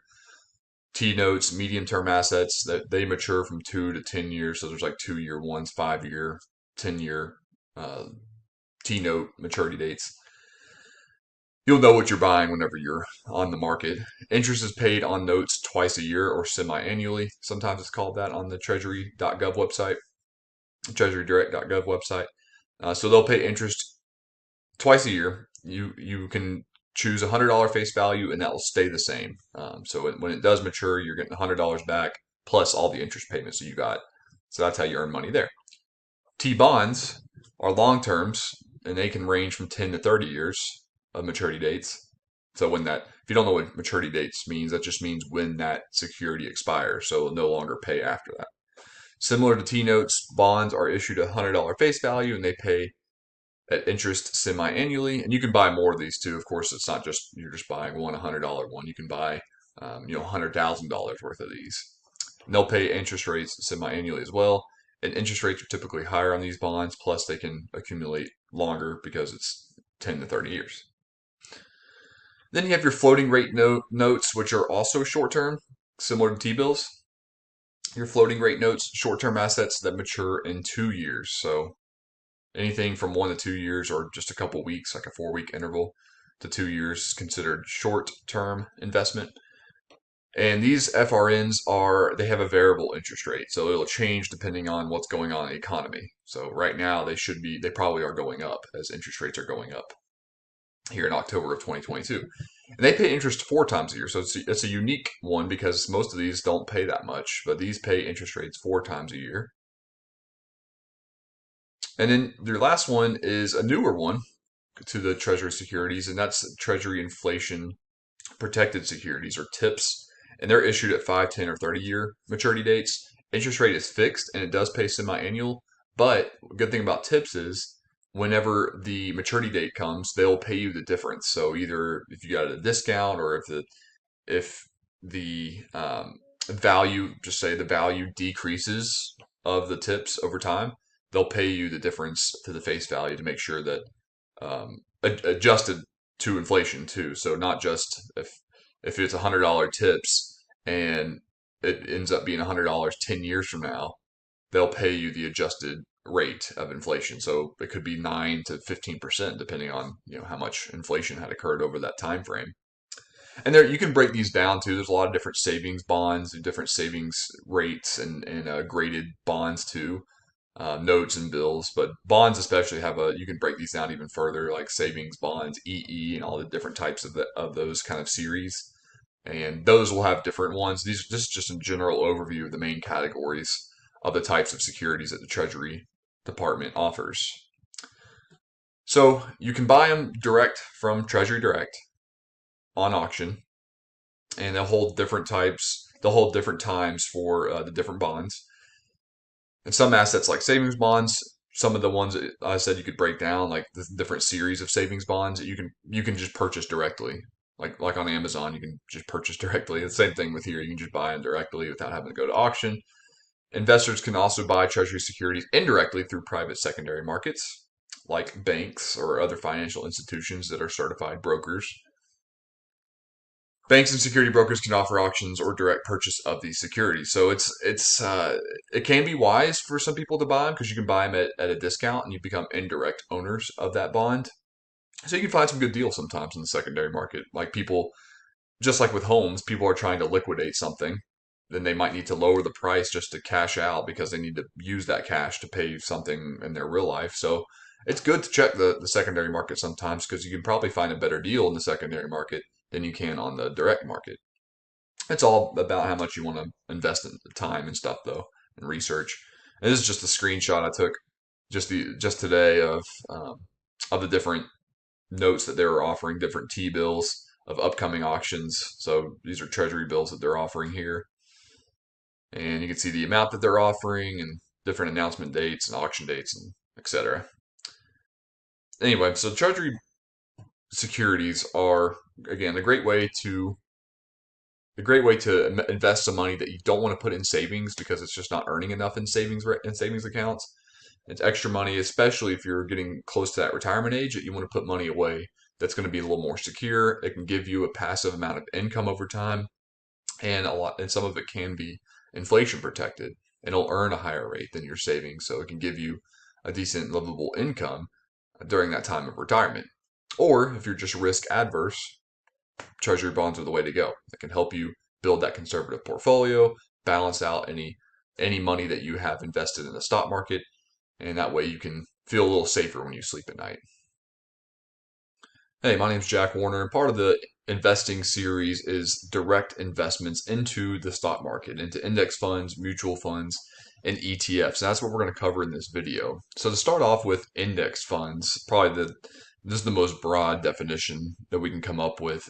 An index fund or any kind of investment fund is an investment vehicle that will track a collection, or some people might even call it a basket full of collection of assets like stocks. So there's also investment funds for bonds, or investment funds for commodities, or investment funds for crypto assets, different things like that.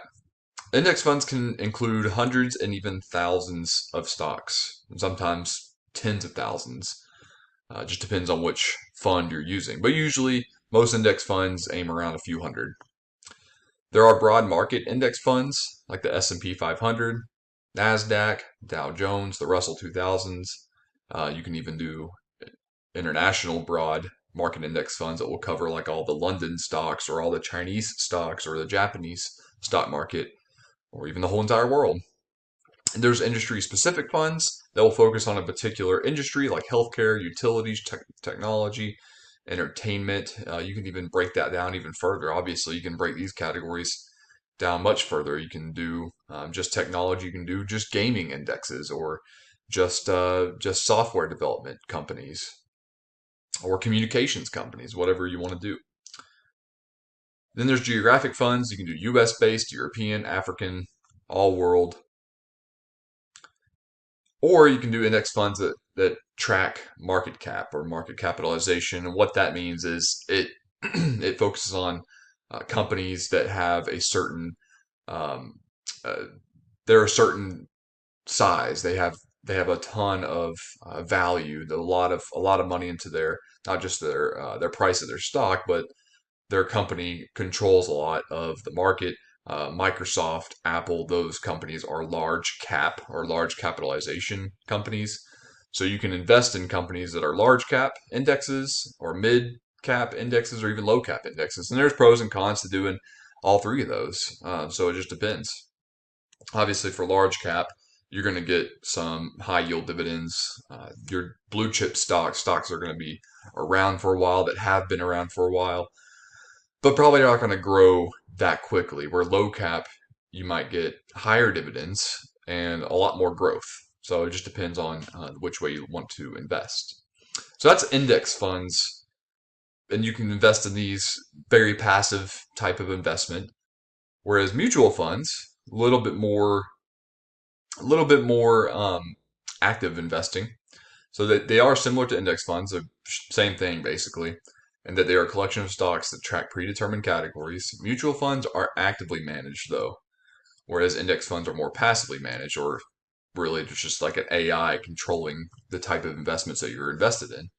Mutual funds only trade once at the end of the day. So you invest into a pool of other funds from other investors. So it's say me, you, and 10,000 other people. We throw our money into a Vanguard or Fidelity mutual fund, and we hire a manager or maybe even a group of managers, of fund managers, and they will pick and choose what stocks or what industry or what category that they want to allocate our funds. So it's a pool of all of our funds together, and then they'll say, okay, well, let's invest 4% of this into technology, and let's buy some Netflix, and let's purchase some stocks and maybe the utility sector, whatever it is. And then I give you a report of this too. So the pros and cons of this, you're probably asking, why should I choose mutual funds if I can just do index funds? Mutual funds are a little bit more expensive because you're hiring a person or a team of people to do the work for you. They can be more rewarding though because they're actively being managed.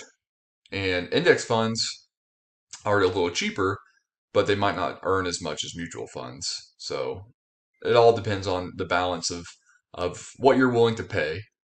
Also, some mutual fund managers, some companies that you're invested with, they may even give you advice on top of their services. So you need to look into that if you're wanting to get into mutual funds. But just know mutual funds, a little bit more expensive, are going to cost a little bit more to be involved with. Index funds, small fee that you have to pay to be invested, but more passive investing. So that's index funds and mutual funds. So something completely different. Well, not totally different, I should say, completely different. A little bit different in the fund world. It's been around since the 1990s, so it's kind of newer to the investment history. Are what we call exchange traded funds, or ETFs. Now these are different. I should say they're the same. They're very similar to mutual funds, passive index funds. They track categories or specific field, basket of assets, whatever you want to call it. But the biggest difference is ETFs can be traded on the market like stocks. So I can buy and sell 18 ETFs today, all in a matter of an hour if I wanted to. So I can buy and sell, buy and sell, buy and sell. I can't do that with mutual funds. That's the biggest difference. ETFs can track more specific and unique assets too, since they can be bought and sold and constantly are changing. The ETF market's so huge now. ETFs can track, they can have more specific, like commodity groups, currency. Mutual funds can too, but ETFs tend to be a little bit more specific or unique in their assets that they track. So commodity groups, currencies, crypto, bond, industries, or even a mixture of all those. Real estate. There's so many other things they can track. ETFs do have lower fees and commission rates than mutual funds, but again, ETFs are going to be automated. That's going to be considered more passive. It depends on how many times you buy and sell too. Like if you're the one that's doing the buying and selling, then that's work that you have to do yourself, and that's the fees that you have to pay and all the commission fees that you might have to pay. But because you're not buying a particular or a singular stock company, then you don't have to worry about paying too many commission fees because it should be lower. So there's a great debate, should I be more of a passive investor in ETFs, index funds, or should I be more of an active investor uh, and help the active market out in mutual funds? And it's just, I say it's a balance of what you want and what you're looking for. Maybe you have both. Speaking of that, there are some strategies for investing in funds, whether that be ETFs, mutual funds, or index funds. Obviously, for mutual funds, you're not really thinking, you're not wanting to, you're paying somebody to do the strategy for you. So we can eliminate that. That's one strategy is to pay somebody else to do the strategies for you. So when you're involved in the mutual fund, they'll pick what strategy that the whole pool of investors are going to be following. So they can be more aggressive, they can focus on more tech, they can focus on international, whatever it is.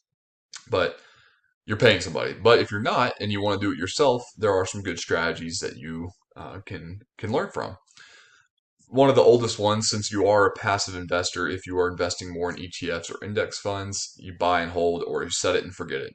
You purchase each year, you sit down 1 week, do some research, pick which index you want, or then you don't even have to do that. You just buy the whole entire index. You just purchase the whole broad market US index fund. You set it and you forget it. You put $1,000 each month and you just forget about it. Or you do more index focused.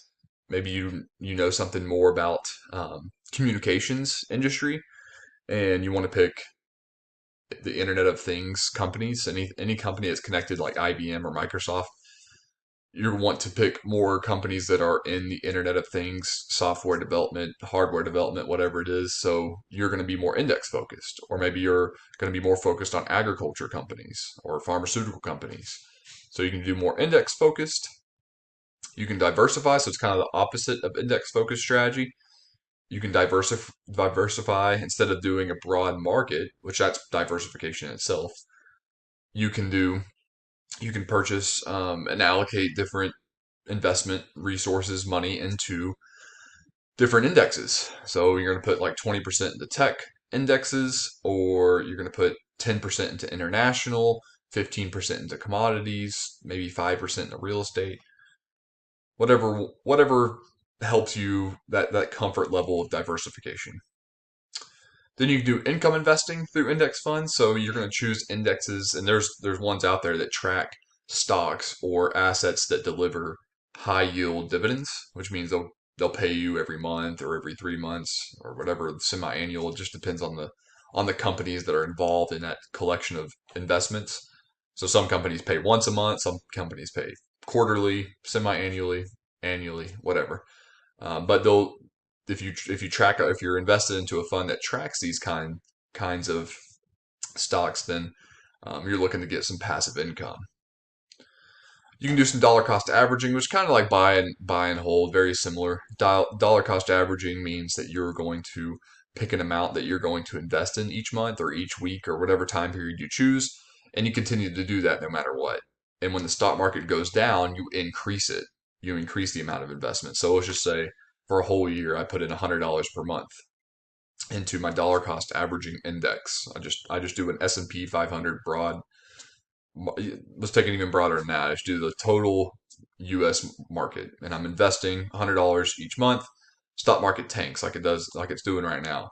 I increase that to 200 per month, 300 per month. I start increasing it more so I can average out my loss and start gaining on it. And there's some great reports and studies done on dollar cost averaging and index funds and how it can help increase the value of your investments. And then you can look for growth potential mutual funds or growth stock mutual funds, whatever you want to call them. And here you're looking for companies that have high growth potential, high value potential. This is mostly you're focusing on index that track large cap or blue chip stocks. And so you can receive, can receive some dividends here and there, but usually growth stock companies are going to be more focused on expanding. So they're going to want to take that $20 stock price eventually make it $80. So they're focused. A lot of tech companies are in the growth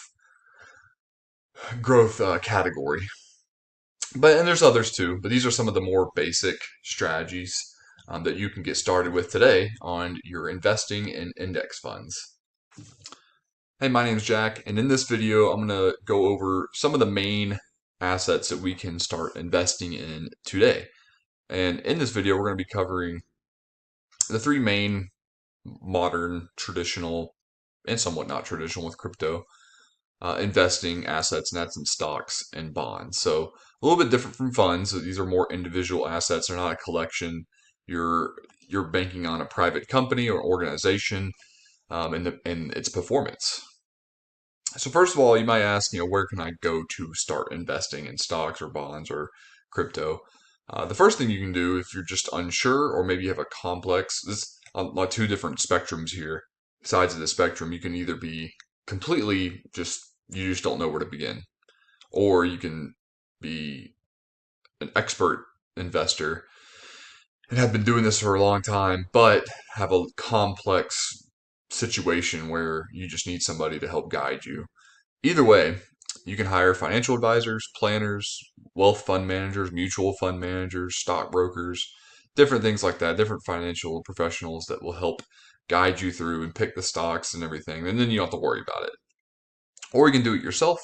You can use your bank. Not all banks. Some banks might have an investment branch or department, and you can usually use your bank to make investments. You can just call your bank up or talk to your bank like, hey, I want to open up an investing account, and then you can choose the stocks that you want to purchase there. There's also some great apps out there. Companies have made some awesome finance apps where you can move money to and start investing today. There's also some automated, similar to apps, there's also some automated robo investing programs, online programs too. It doesn't have to be, fancy application on your phone, but there are some companies that will do some automated robo investing, which means that some algorithm that you choose beforehand, preset settings, and then they'll take money from your bank or from whatever source of money that you have, and they'll move it into the investing program, whatever it might be. So, stocks. What exactly are stocks? And you might see the word shares. Stock shares are the same thing. They can be used interchangeably. Stocks or a share is basically, it's a very, very, very small piece of a company. Now, if you're a sole proprietor or if you just started your own business, you're the sole stock owner. There's one stock and you own it. So stocks can be really small. But in this case, in investing grade stocks, there are a ton of them out there. There's millions per company. So some companies have millions, if not some cases billions of available shares. So if you own one share of, say, Microsoft or Google, you own like 0.0001% of that company. So there are about 3,000 companies. Sometimes depends on which exchange you're looking at. There's over 3,000 companies in the U.S. that trade publicly on the stock market. Stocks in the company that can be held. So the flip side of that, there are some companies that don't trade publicly on the stock market, and those stocks are held privately. Just like if you and a partner got together and wanted to open up a private business, both of you would, let's just say you did a 50-50 split, both of you own one share or maybe two shares or whatever it is, 50-50, and that can be traded publicly. So stocks are seen, if we look at the spectrum of conservative versus risky investments, stocks are seen more on the risky side. It doesn't mean they're like, oh my gosh, you're so risky, I'm going to lose all my money. It just means that the risk versus reward ratio is a little bit more, it's a larger spread. Risky investments because investors they're tying their money to the company. So if you buy Microsoft, I don't really have much say in how Microsoft functions or what could affect Microsoft's share price. But if I invest my money into Microsoft, I'm banking on them doing well. I want them to do well. If they do poorly, I do poorly. If they do great, I do great. So there are a lot of factors that we don't have control over. And some corporate stocks may pay dividends while others do not. It's completely up to them. So if you're looking for stocks that pay dividends, make sure you check their dividend yield to see if they even pay. You can even do a quick Google search. Does Google pay stock? Does Google pay dividends out of their stock? So some of the more well-known ones that are like high growth, they do not pay dividends. There are all types of stocks. Blue chip stocks are the more well-known companies, the ones that have been around a while, They've established themselves in the stock market. Then you got your mid cap ones, your medium level corporations. Then your international and penny stocks that trade less than like $5 a share. All different types. And stock price is valued on numerous factors, but most importantly, its stock prices are going to go up and down just like any price of any product in the US economy. Supply and demand. How much how many shares do they have out there? How many people are demanding them? How many people are buying and selling them? There's a lot of people buying and selling Netflix stock in one day, then that price is going to fluctuate. If there's a ton of people selling it, that price might go down because people are trying to get out for whatever reason. If a company decides to, if Amazon's recently they split their stock, so they had, I don't know how many shares they had out there, but let's just say they had a million. It was way more than that. They had a million shares, and they wanted to make it 2 million shares, so they split their shares. More supply meant less price on the stock. So there's many different factors that we could break down even further with supply and demand. Another reason, supply and demand kind of ties into this too, but initial public offering is when a company first goes public on the stock market. Depending on their performance when they first go public can also set the tone of what their price, the trend in price that they're going to experience. Not necessarily every time. It'd be like a new sports team or any sports team. Um, their first game of the season. How are they going to play, and how is their value going to hold up throughout the season? Can kind of depend on that first game, on their performance in that first game. So similar to the stocks here, and then economic factors. Every stock during COVID, during March, April, June of 2020, just collapsed. All the values just went down because of a bunch of economic factors. That had nothing to do with supply and demand. It had not much to do with, well, it probably had to do with a lot of demand. People were selling a lot, but there was a bigger factor behind all that that caused these things to occur. So, what are some strategies you can use when investing in stocks?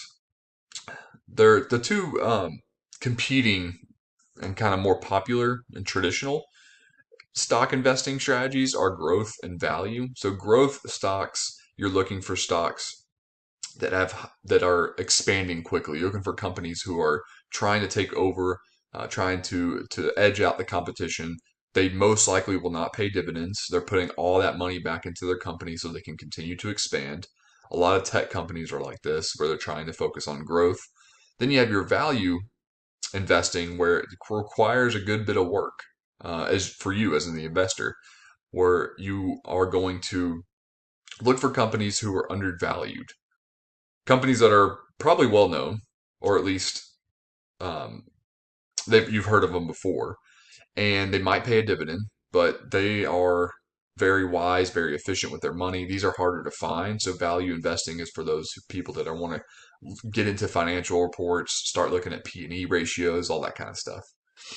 Your stock bond ratio, so we'll talk about this again with our bond part of this lesson, but stock bond ratio is important to consider. How much do you want in stocks? How much do you want in bonds? Maybe you want to do an 80% stocks, 20% bond ratio of your invested money. And this will change as you get older too. So some people like 50-50 depending on their risk assessment. Invest in what you know. So pick companies that you know well. If you know the education industry really well, you're probably going to go pick education stocks that you think perform well. Or maybe you're in the fitness industry or the healthcare. You're going to start picking companies that you know well, that will perform well, that you understand. And so you want to invest in what you know and what you feel comfortable with. And right now, there's a current, the past 15, maybe 20 years, there's been a growing trend in ESG focused investing, and that's environment, social, and governance focused investing. Companies that treat their employees right, that treat the environment well, that take care of the environment, that have good CEO and management and leadership. So ESG focused investing is a new thing. You might want to look at high yield dividend investing. So you might want a steady income or some kind of passive income. High yield dividend investing, you're looking for companies that pay a pretty good dividend based on their stock. And then you have day trading, the riskier of these options, where you're trying to find companies that when or stocks that quickly trade and also can fluctuate in value very quickly. So you're buying right when stock market opens at 9, you're buying 9:30. You're buying shares at $20 and hopefully selling them at the end of the day for $40. Definitely this can be a whole new lesson on itself. I'm not going to go over it too much, but definitely the more risky and probably the most emotionally draining of these strategies. Then you have your corporate bonds. We've talked about treasury bonds before. So corporate bonds, similar to treasury bonds, investors can loan money to a corporation. They can invest their loaning money to a corporation, and they earn that money back after the maturity date. So when that bond expires, which is usually very, very long term, like 10, 20, 30 years. And plus, they'll accrue any interest that comes with the bond. So bonds are considered more conservative than stocks because they take priority in getting paid back quicker. So if let's just say the company fails, it totally defaults, all their debt obligations have to get focused on first to get paid off. Bondholders will get paid rather than investors in stocks. So that is one thing to take in consideration when you decide to invest. Plus interest over stock investors. They are also considered longer term investments than stocks. So some stocks can be considered long term if you're not day trading anyway. And they're all types of investment bond grades that you can look at. So you have your triple A's, double A's, and your speculative or junk bonds. And what's important to note here is these higher rated bonds are going to be safer, like blue chip stocks, but they might not grow as much, or they might not pay as much in interest. Whereas your junk bonds are going to pay a higher interest because there's more risk. And some bonds pay interest every month, quarterly, semi-annual, or yearly. You just got to check with the bond that you're invested in. And usually it's pretty low interest. So there are some good bond investing strategies, of course, just like stocks. You can buy and hold with passive investing. You just buy a bunch of bonds, hold them for a long time until they mature, and then earn that interest over time. You can swap right when that bond matures. You can swap it and buy another bond. So with that same money, you don't use any of the other money. You use the bond that you are invested in, or you can even swap it on the secondary market. You can sell your bond to somebody through a bond broker. Bond laddering just means like you want to ladder off your bonds depending on the maturity date. So maybe you buy a 5-year, 10-year, and a 15-year bond, and you use those interest rates and any reinvestment of dividends or interest, excuse me, into the next bond, and you keep doing that and using the money that you're earning from those different maturity dates.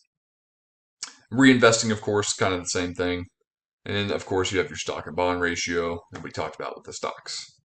So lastly, covering cryptocurrency very quickly. I'm not going to get too far into this because I'm not an expert, but also cryptocurrency is considered the riskiest of these investments, and it's also more speculative. So crypto, like Bitcoin, you probably heard of that, is connected to the value perceived supply and demand from digital currency and digital assets. A lot of video games, a lot of online artwork is connected to crypto value.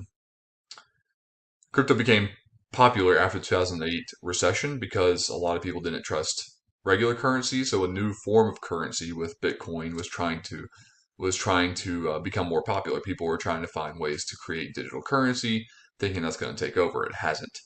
You can find cryptocurrency investments through crypto exchanges, and they contain all types of cryptocurrency you can invest in today. So there's Bitcoin, Litecoin, Dogecoin, all types of different coins you can invest in, Ethereum or Ether.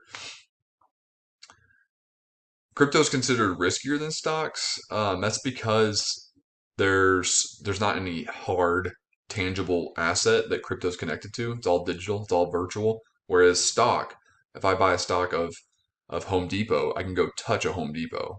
That's going to be connected to actual goods and services. Where crypto, it's a little riskier. It fluctuates crazy amounts. But it does have more opportunity to grow because the internet, the online world is just expanding right now, especially since COVID. So crypto's not doing so hot. Nothing really is right now. But uh, there is more opportunities for growth, especially I think in the video game industry. Crypto is still connected to the value of the dollar, so it hasn't replaced the dollar. There's no cryptocurrency that has totally replaced the dollar. You're still using our local currency, the US dollar, to invest into crypto. So definitely room to grow.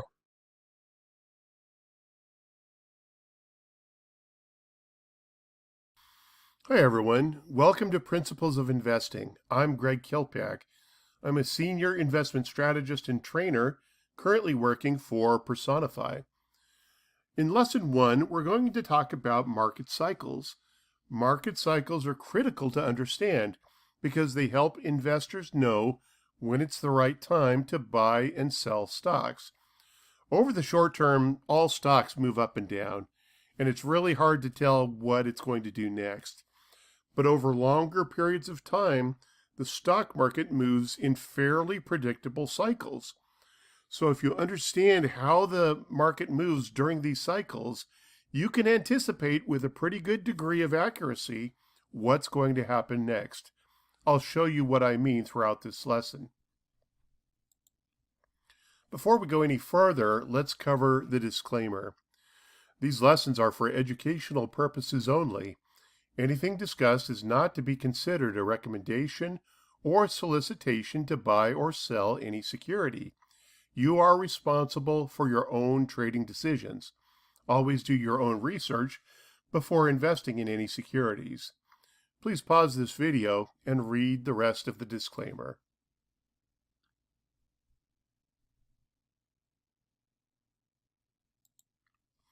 It turns out that stocks move up and down together just like a school of fish. When the market is going up, almost all stocks go up with it. Well, why is that? It's because when the economy is expanding, most of the companies in the New York Stock Exchange, well, they're going to expand with it. Almost all the companies on the New York Stock Exchange are big, established companies, have been around a long time, and they have proven business models. And so as long as the economy is growing, which it generally does over time, well, the market will go up, and almost all stocks will go up with it. Likewise, when the market is going down over time in a bear market, well, almost all stocks will go down. In fact, over 95% of stocks will go down when the market is going down over a period of time. So that's important that you need to know. It turns out that when you buy a stock is just as important as which stock you buy, because over time, if you buy and sell at the wrong time, you can lose money regardless of which stock that you buy. So I'm going to show you a chart in just a moment of the Dow Jones Industrial Average, but you need to know what that is. It is an average of 30 big stocks that are on the New York Stock Exchange.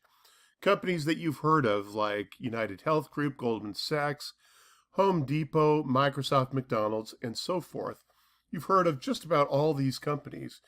They're all huge companies that have been around for a long time, and they have proven business models.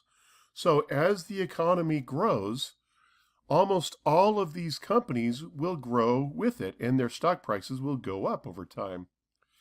And likewise, when a bear market comes along, they'll all go down pretty much together. So here's the Dow Jones Industrial Average over time. This is a chart going back 15 years. It's currently August 2022. What we see is this bull market lasting 13 years or so. And we see the previous bear market. So there are some things that you need to see about this and need to know. The goal of investing is to stay invested throughout a bull market and then step aside before a bear market comes along where prices get hit really hard. I'm not concerned about the little losses that happen right there. Throughout a normal year in the stock market, stocks pull back maybe anywhere from 5 to 15% on any given year. Stocks don't go straight up. They bounce around. They go up and down and up and down. So I'm not too concerned about these little moves within a year, but I am concerned about a bear market where stocks will drop over a 1.5 to 3 year period as much as 50% or more. That's a really harrowing experience if you've ever gone through that. When the market goes down like that, we want to step aside for two reasons. First off, of course, is the financial loss. But even worse than that is the time that's wasted.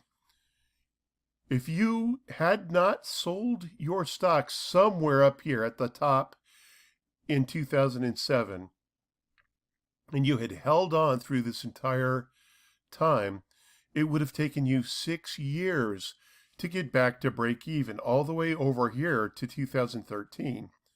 So if you're in retirement or you just need the money, well, that's a long 6 years to wait. If you have to have the money right now, you may be forced to sell your stocks down here at lower prices, and you don't want to do that. So from the high in 2007, $100,000 would turn into $45,000 here at the low. And that again, I'm telling you, that's not a fun experience. You don't want to go through that. So I'm not concerned about the little fluctuations, but I want to avoid these big bear markets. And they come about once or sometimes twice a decade. Now, we really didn't get one at all from 2009 to 2021. Now, I'm going to talk about this in just a moment. I'm not counting that in my figures here. And the reason for that longest bull market in U.S. history, is because the government and the Federal Reserve pumped so much money into the economy that it kept going up over time, longer than it really should have.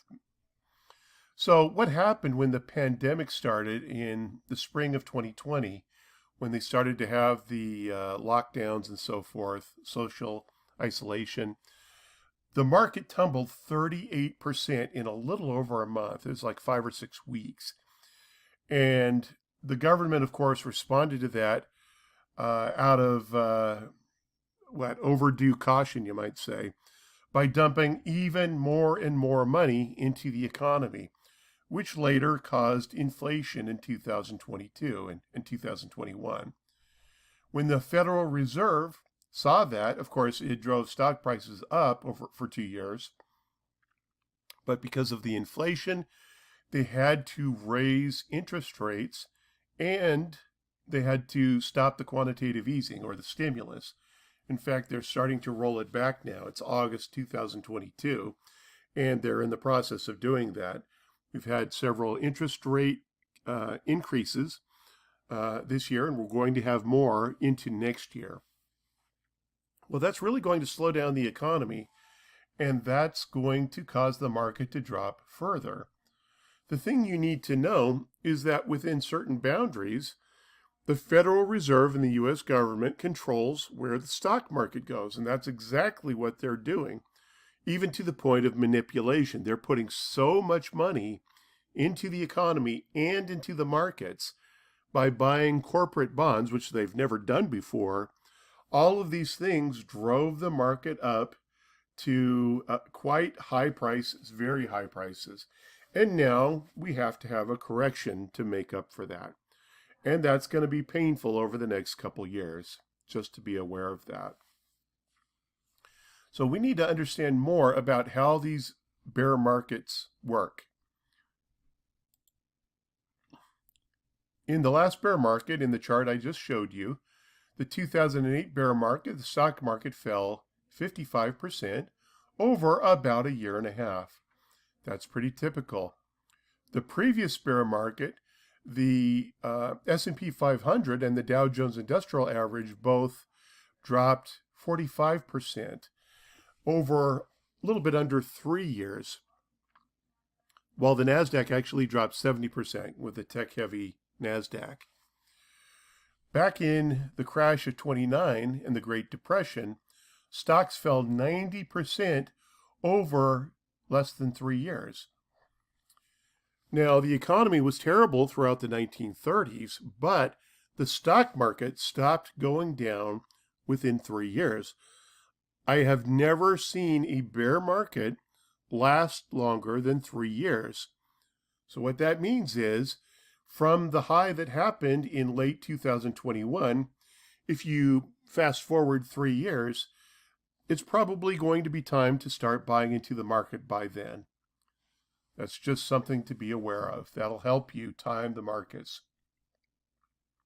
Now, Depending on how high the market has gone, we have to correct for that.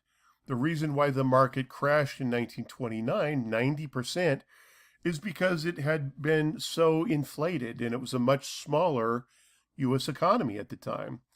In other words, it was a bigger bubble and it popped. So the bubble is popping now in 2022, and I would suspect we will see at least a 50% decline in the markets. That's my prediction, because what goes up too high must be corrected in equal measure. Let's go back to the chart for a second. So the high came in at over 35,000 on the Dow Jones Industrial Average. If we have a 50% pullback, where will that take stocks? It'll take us all the way down to about here, about 18,000. So what that means is, after only 8 months of being in this bear market, it's very likely that we have more to come, because most bear markets last at least a year and a half. The only reason this one only lasted a month was because, of course, the Federal Reserve came in and dumped a whole bunch of money into the economy. That's not happening right now. They're raising interest rates and slowing things down. So that means we'll probably have a normal bear market where stocks drop at least 50% over 1.5 to 3 years. That's a pretty normal prediction.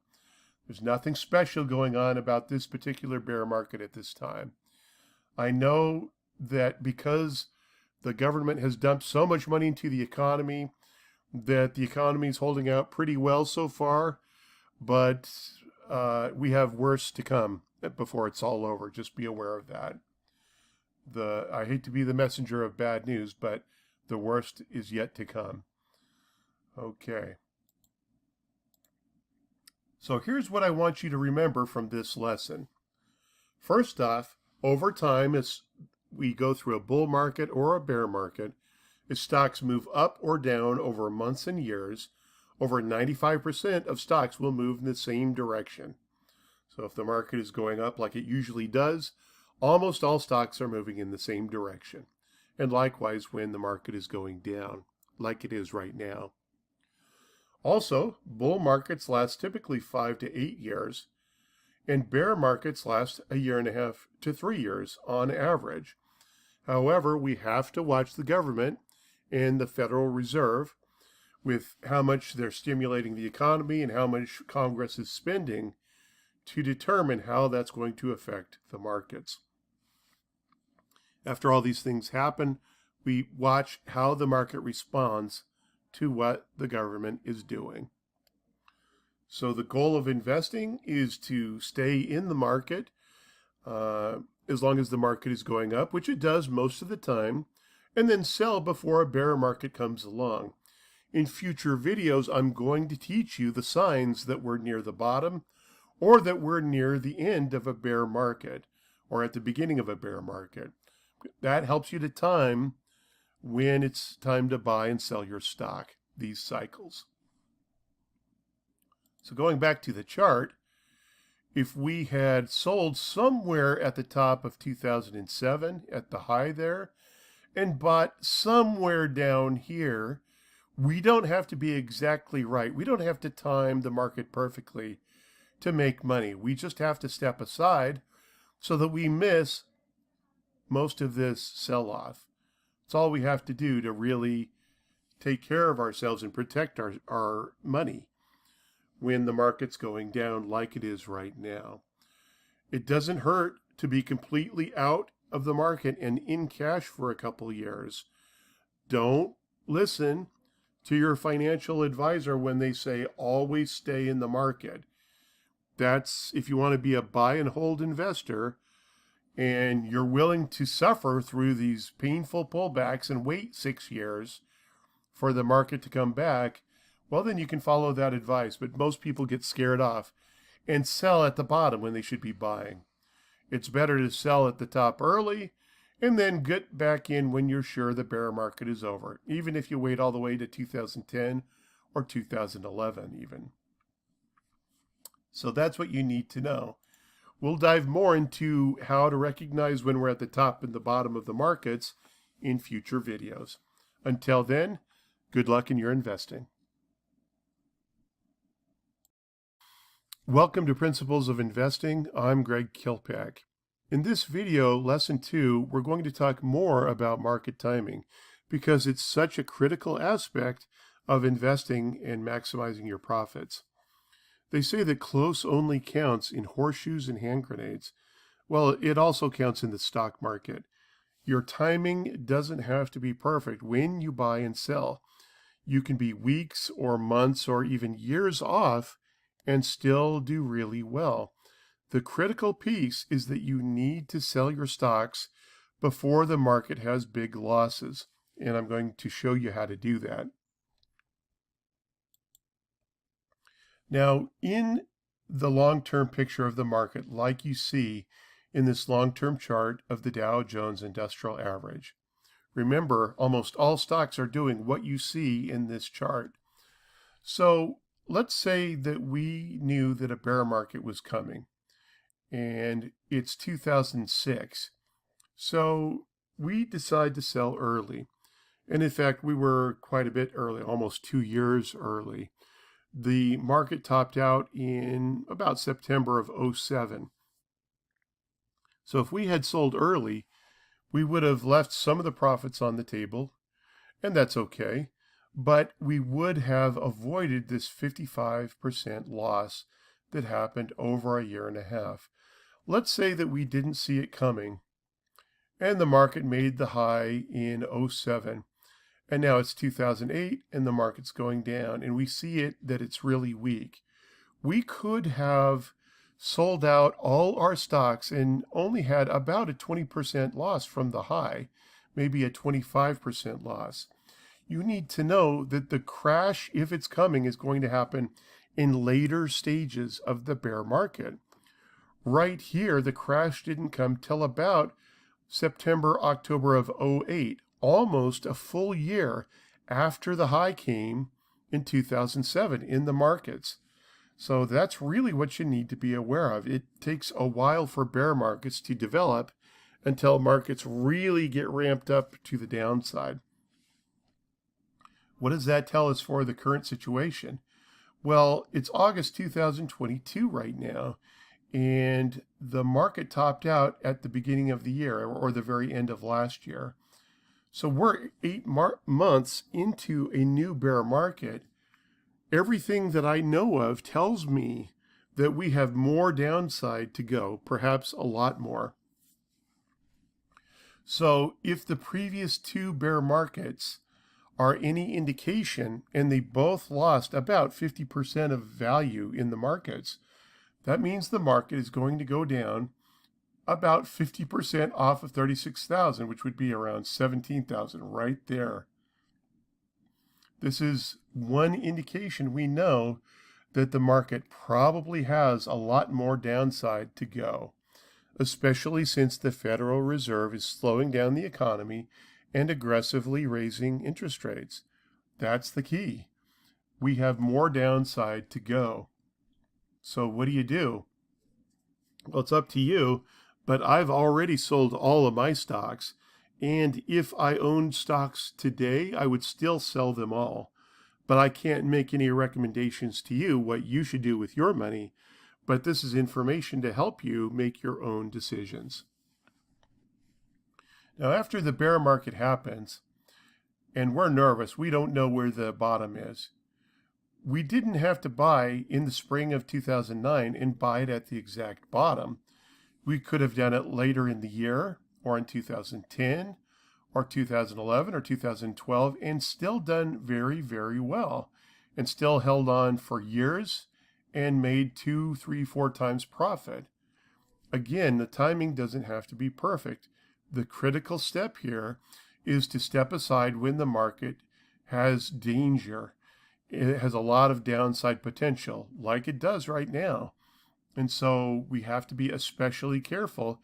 And then we can hold on to our cash value and buy back at much better prices. It's really a question of how much upside potential is there right now versus downside risk. And in the markets right now, with the Federal Reserve aggressively raising rates, there's a lot more downside potential than upside. To maximize profits, investors need to know three things. You need to know, first off, which stock to buy. And that's important because not all stocks go up the same amount. Some stocks will go up a relatively small amount, and other stocks will go up a lot more over time. If you buy at the right time, I like to buy growth stocks because the upside potential is great. But you have to limit your risk and not bet the farm on one stock, because sometimes crazy things happen with these little companies, little stocks, and so they can lose 50% overnight. So you got to be careful with that. But which stock you buy is important. When you buy and when you sell really determines if you're going to make a profit at all. Think about it. At the beginning of 2022, you could have bought any stock in the S&P 500, and here it is 8 months later, you probably would have lost money on any stock you buy. Because remember, all stocks are going down right now together. So buying and selling and when you do that is critical.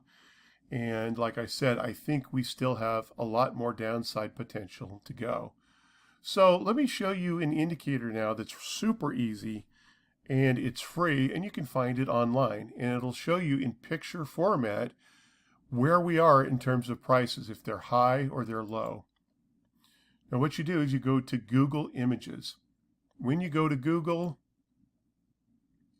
in the upper right-hand corner, all you do is click on Images, because we're going to look at a specific stock chart. We're going to look at a chart of the current PE ratio for the whole market, for the S&P 500. So we type this in.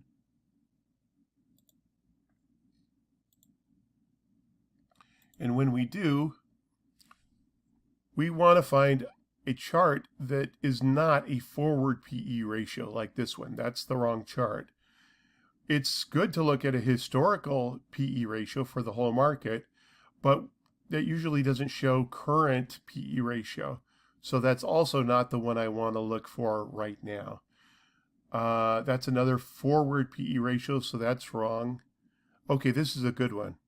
That's the one we want to buy or look at right there. The S&P 500 PE ratio, the Shiller PE ratio, is a good one. So if we click on that, this is what we get. We're going to look at this. This is on longtermtrends.net. Now this is a, what is that, about a 100-year chart for high and low stock prices for the whole market.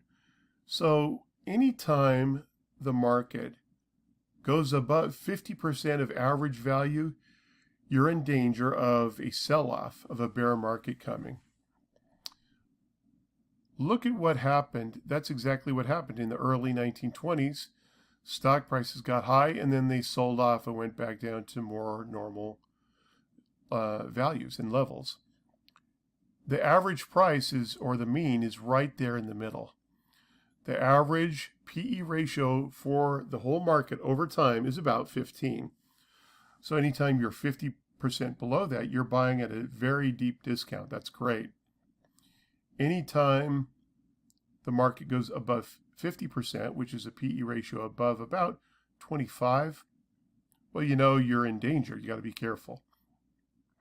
One thing I want to show you from this chart is that you're going to notice two things over the last 30, 40 years in the market that's different from the chart before this spot right here.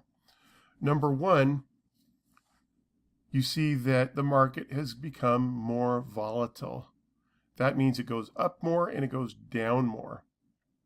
So the sell-offs are sharper and the up moves are sharper and longer over time.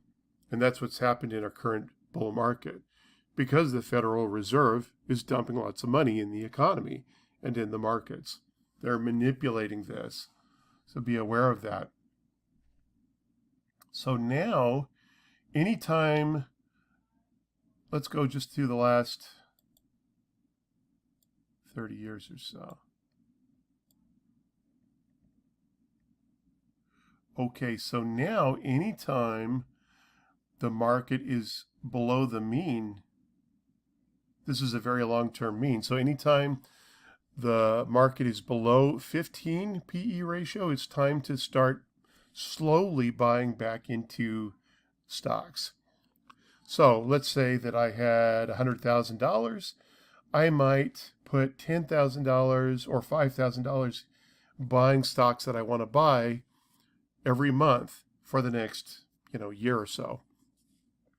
You slowly get back in, and you'll very likely be buying very near the bottom and get very good prices for the long term. Now, when we see that any time that the market is over 100% on this PE ratio, well, we're in danger. Anytime the PE ratio is over 30, well, it's very likely stocks are going to pull back and have a nasty sell-off. And that's what has happened.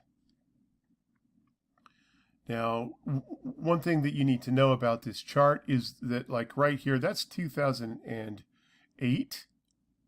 Right there, after the crash happens, like it did in 2008, what you see is PE ratios spiking on the short term. Why does it do that? It's because stock prices have been hit down so hard, and then a lot of the companies don't even have any earnings, so they can't really calculate this PE ratio. So don't worry about that at the bottom. At the very bottom of the market, sometimes you get these spiky chart patterns. Don't worry about that. Just disregard when that happens. But then afterwards, you see that the PE ratios come way down. That's September 2010 and January 10, 2011. Anywhere down here would have been a great time to start buying back into the markets. Again, your timing doesn't have to be perfect, but as long as we're on the lower end of prices, we're good. And it's okay, you just buy and hold. Let's say you bought right there with the PE ratio right around 16. That's long-term very good prices, but in fact, stocks went down a little bit further after that. Don't worry about it. Hold on to your stocks, because based on the big picture, you know that you've got good prices. So don't get scared out if suddenly your stocks go down. It's kind of like the stocks go from 50 to 10. Well, you know you're buying at a good price at 10.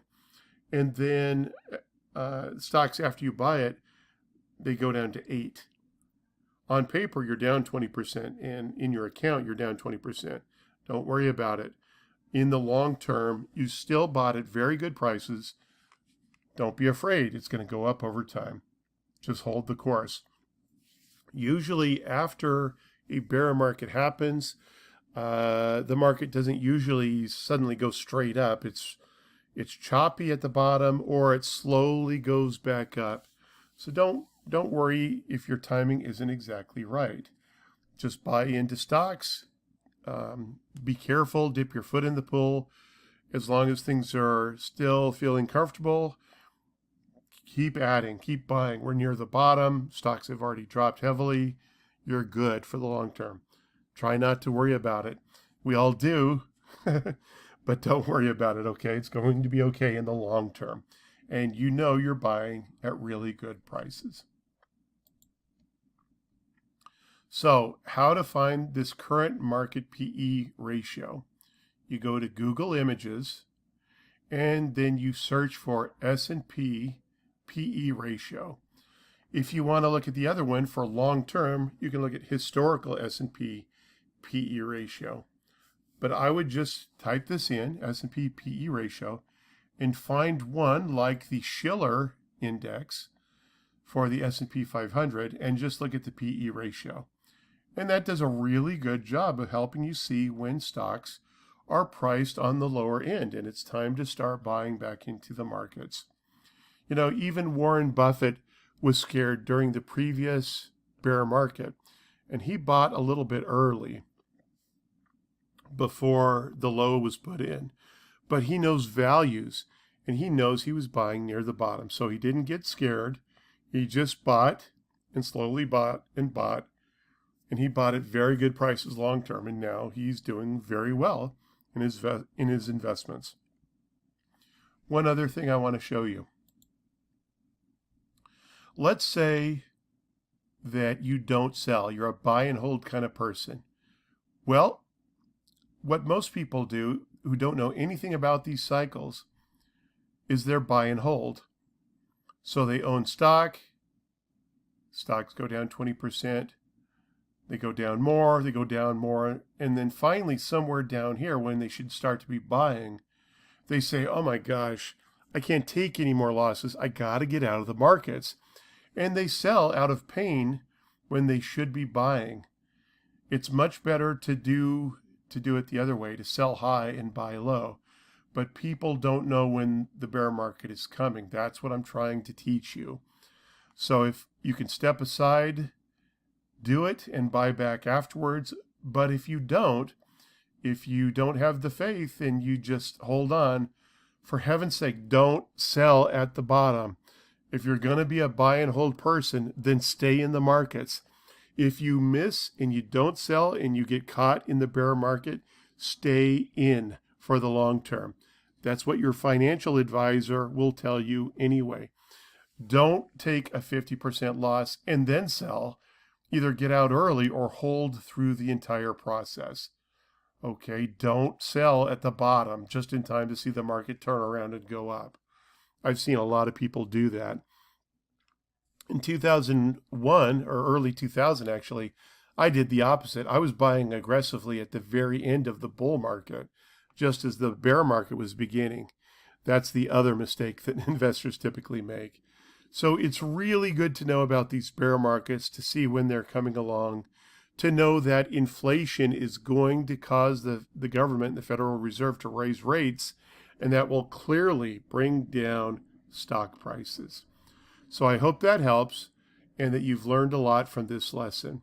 In the next lesson, we're going to talk more about which stocks you want to buy and the different implications for the kinds of stocks that you buy.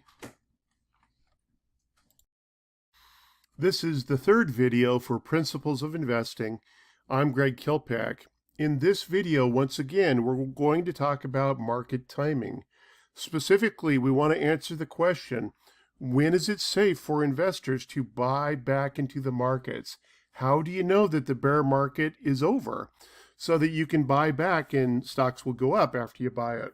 So I will share with you in this video the strategy I've developed that will help you to buy back at the right time when it's safe, where there's limited downside risk and a lot of upside potential. So the damage is done. Now, the thing is, at this time, the market may have already gone down by 50% or more. And so it's likely to be very scary to buy because, the market just took a big plunge. And now you're worried that, and everyone else is worried that it's going to go down further. But keep in mind that stocks always come back. The United States has always come back after a bear market, and you're getting stocks at really good prices. So even if they go down a little bit more after you enter and buy, this strategy will help you limit downside risk by entering at the right time. So we're looking at a chart right now of the Dow Jones Industrial Average. And again, that represents what the whole market is doing. Now, I want to show you an indicator that the professional money looks at, the most important indicator that I know of, and it's the 200-day moving average. And that's this purple line right here.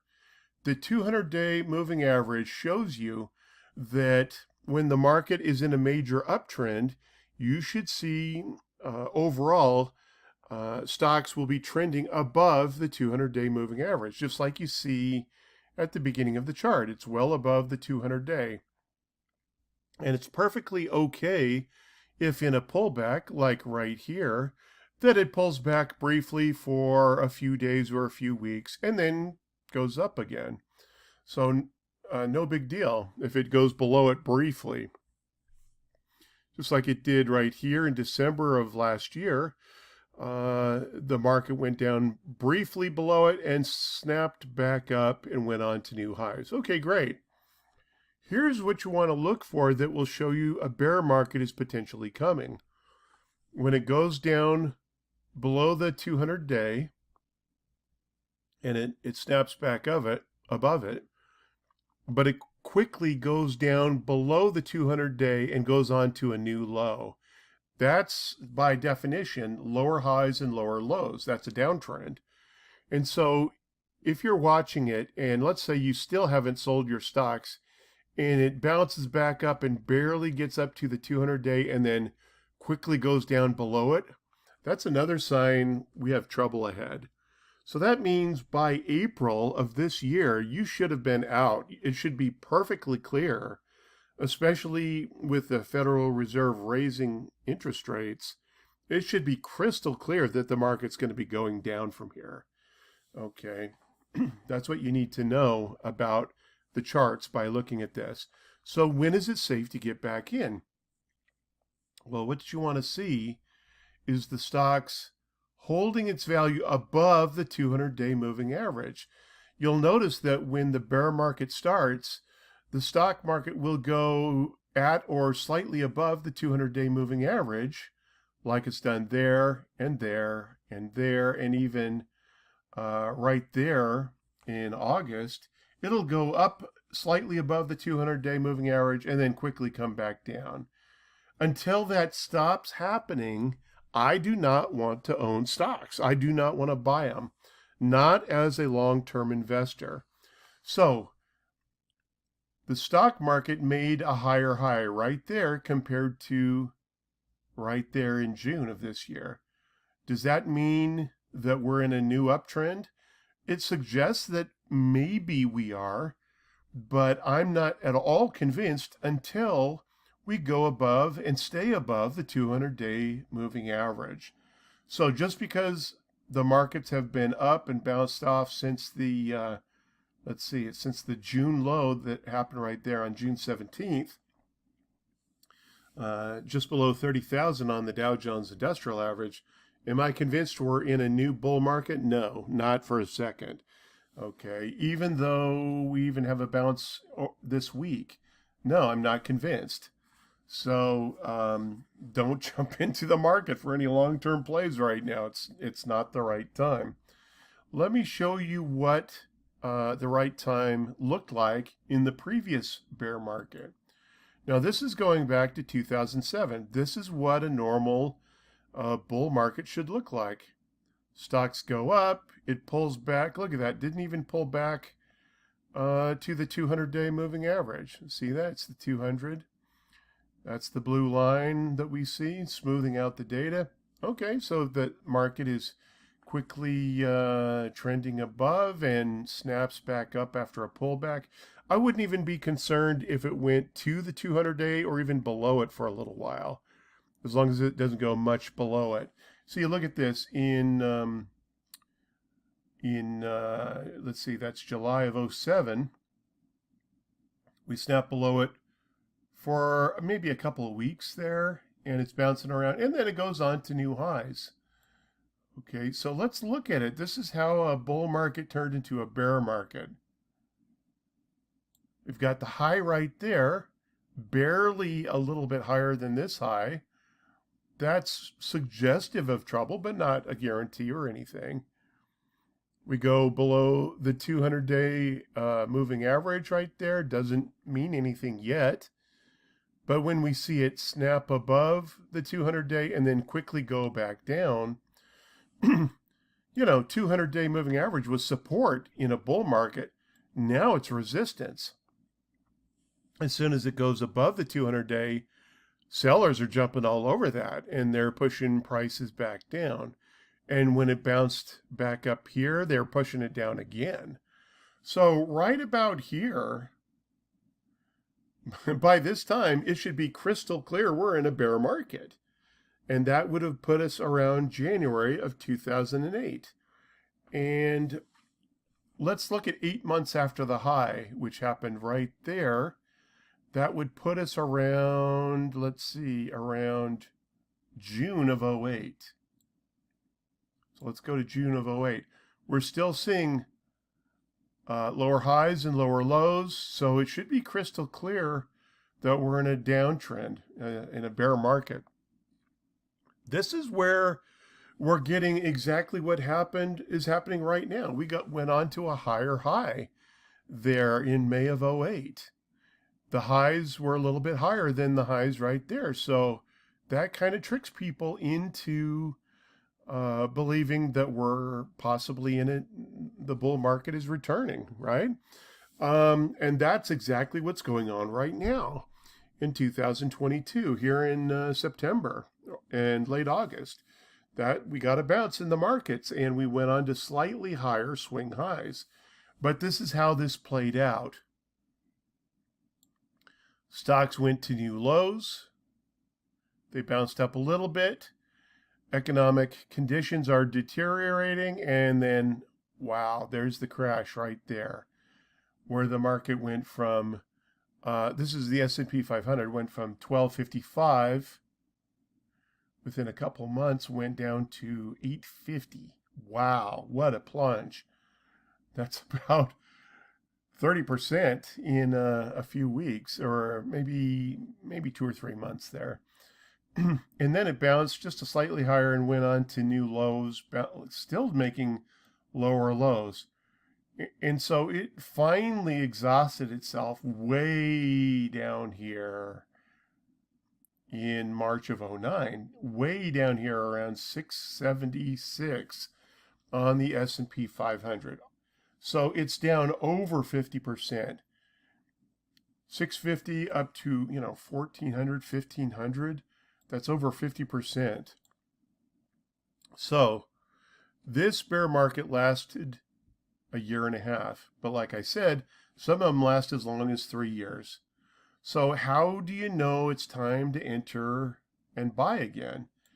Well, number one, you see sideways action and consolidation. So even after this plunge, it stays up for a few months. And then we see the 200-day moving average go above it, which is a good sign. And then when it goes down again, it stays above it, and the 200-day moving average is now support again. That's the thing you want to look for. So you can try your luck trying to buy somewhere down here. And if you had bought anywhere down here, really long term, you'd be just fine, right? But I want to buy when stocks are done making their down move. I want to buy on anywhere past this mark right here, right? So the way that I've decided is the best for most amateur investors is to start buying about 2.5 years after the high. That means you're either very close to the low or you've already passed the low and you're somewhere up here. So at the 2.5-year mark, that's when it's good to start to test the water. So let's say if you have $100,000, you might start putting in $5,000 to $10,000 a month and keep doing that. And as long as the market seems safe and the water feels good, you're testing the waters, you keep doing that. You keep putting $10,000 in a month. What that means is you're very likely to catch the bottom or be on the upside again. So you use the 200-day moving average as a marker to show you that stocks are in an uptrend again. That's the last thing to prove to you that the downtrend is over. But you can start testing the water anytime after about 2.5 years, and you're close to or on the other side of the bear market. So stocks will be climbing. So you can put in, if you have a $100,000 account, you could put in, say, $10,000 a month every month. And as long as things are going okay and you're not,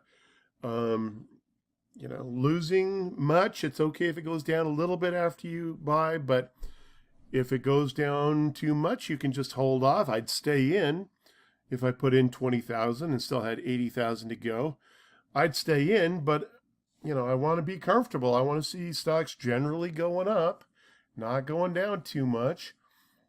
And as long as that happens, just keep putting 10,000 a month. So your risk is limited as you get back into the markets.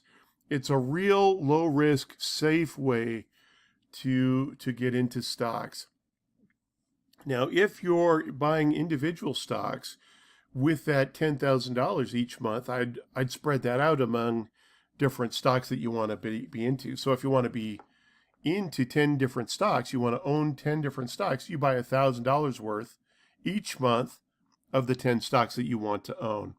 If you want to put it all into 3 mutual funds, then you split it up evenly each month among those 3 mutual funds. But that's a real safe way to enter the market based on the most important indicator, the 200-day moving average, and the time frame that we know bear markets typically last, 1.5 years to 3 years. And so if you look at these two things and carefully enter the market after about 2.5 years after the high was put in, that's a pretty safe time to start easing back into the markets. It's a very safe time. If you can handle the risk and just jump back in, you can do that, but this is a safer way to do it. Now, let me show you one thing before we go. Based on the long-term picture, let's say you bought stocks right about here, right around 900 on the S&P 500. Well, that would have been an awesome place to buy right there. But if you had bought right there, look at how much further the market went down after you bought. It went all the way down another 220 points or so, right about there. So it would have gone down another maybe 25%. On the short term, it's very scary to see your account drop 25%, even though the big picture is you're really close to buying near the low. Where's 900? Right about there. Okay. And even if you had bought at 900, you would have made more than 4 times your money from where we are right now at 4,000. That's even after the dip. It would have been higher, 6 months ago. So what I'm saying is keep in mind the big picture. All you have to do is buy somewhere down here and you're in great shape, but preferably on the other side of the low. Anytime from the low that happened in March of 2009, anytime afterwards would have been golden. You could have bought into stocks and done very, very well during the ensuing bull market. So keep the big picture in mind and follow these 2 indicators as a way to safely and carefully get back into the market. And that'll help you not get scared out and sell out because the market went down after you bought it. So don't get scared out. Know that we're very close to the bottom, and scale into the market and you'll be safe by doing that. Okay, in the next videos, we're going to talk about which stocks to buy. We're going to talk about that and go into detail how to know which stocks to buy. Okay, until then, this will go a long way to help you to know when it's time to buy again. In the previous videos, we've talked about when it's the right time to buy and sell a stock, because that's a critical thing that you must get right if you want to make money in the stock market. You've got to buy at the right time, and you've got to sell at the right time. But you also need to know which stock should you buy. And to answer that question, it's largely dependent on how much risk you want to take, and then not taking too much risk on any one stock or type of stock. So let's talk about that. It turns out that the good thing about small cap stocks is also the bad thing about them, because the smaller the stock that you have, the more upward potential it has and the more money you could potentially make, but it has more potential for something wrong to happen so that you could lose money and lose more money. For example, a huge company like Walmart, Walmart is not going to go out of business overnight. Very, very unlikely. They've been around for decades, literally decades, and they keep growing, but they grow slowly. They've already gone through their huge growth phase in the past. When they were, a little company in the 1970s, they grew pretty fast. And they grew and grew until they became a giant company, a mega cap stock. And now you can only put so many Walmarts in every city until it's so saturated, there's just not that much room to grow. And so the bigger a company you have, generally, the slower they're going to grow. They're slow growers. Now, it depends on the type of industry that they're in. This is not entirely true with, say, tech, because tech being what it is, it can still grow very fast, even with large and mega cap stocks like Amazon and Apple. But in general, smaller cap companies have more potential to grow. On the other hand, they also have more potential problems because they're not established. Something bad could happen that could cause them to go bankrupt or potentially to get hit by a competitor and lose out. The less established you are, the more potential there is, but the more problems could come. And that's kind of the way it works. So in general, what I like to do is I like to choose more mid-cap and small-cap companies and spread out the risk among a bunch of different companies. But then I'll add some large and mega-cap stocks in the mix to add some stability to my portfolio. Now, how much risk you want to take depends on your own appetite for risk and what you can handle. But it's really nice to buy a small cap stock or a mid cap stock and then see it grow much faster than other companies generally do when the market's going up. For example, this is a mid cap stock, TCNNF right here. That's a cannabis company. And the cannabis industry is growing really fast as a new industry that's just been legalized in recent years. So in 1 year and 1 month, I made 4 times my money on TCNNF, True Leaf Cannabis. It was a great thing. It's wonderful to see your money grow that fast. And if you know how to manage your stocks right, you have to be able to get in and out even more often than the big market cycle of the bull market and the bear market. I'll teach you some other position management principles you need to keep an eye on. But in general, it's great to see your company grow that fast. On the other hand, bad things can happen. Like, do you see this stock, Amren, AMRN? That's a pharmaceutical company. It has one product, a fish oil product. And it was about $25 a share a couple of years ago. And they lost a patents lawsuit that no one thought that they were going to lose. And overnight, the stock dropped 50% in value, and it's dropped since then. So it's now down about 75% or more from where it was 2 years ago. That's the kind of risk you take on stocks like this, the smaller cap stocks. And so what that means is you don't want to take too much risk on any one stock, but if you're buying at the right time, in terms of timing in the bull market cycle, well then these fast-growing stocks have so much more upward potential that I like to focus on them. So we'll talk more about that coming up in the next videos. But just in general, keep in mind that the smaller that the stocks are, that the more potential they have, but also the more volatility. Even when the stock is still in an upward cycle and nothing, catastrophic happens like happened to Ameren, even then it's going to be more volatile. It might go up double and then drop by 30%. overnight and then go up again. It's just more volatility. And so in general, you do smaller positions in your portfolio, like maybe put 5% of your portfolio or even less on a company like that. If you have a really small portfolio, like you only have $5,000, then you might choose 4 or 5 small to mid cap stocks if you want to be aggressive.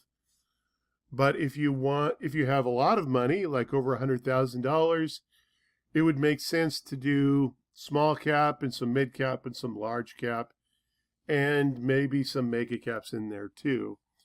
You also might want to put some of your money in emerging markets as well as in different industries in the domestic market in the US. This is where it's important to diversify, but you don't want to diversify too much, or else you might as well just buy, the market averages and be a buy and hold person. If you diversify too much, you don't get the good returns that you want. If you don't diversify enough, you're taking too much risk.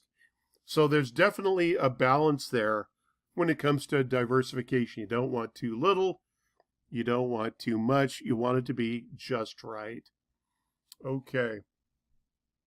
So this is what you need to know in terms of stocks.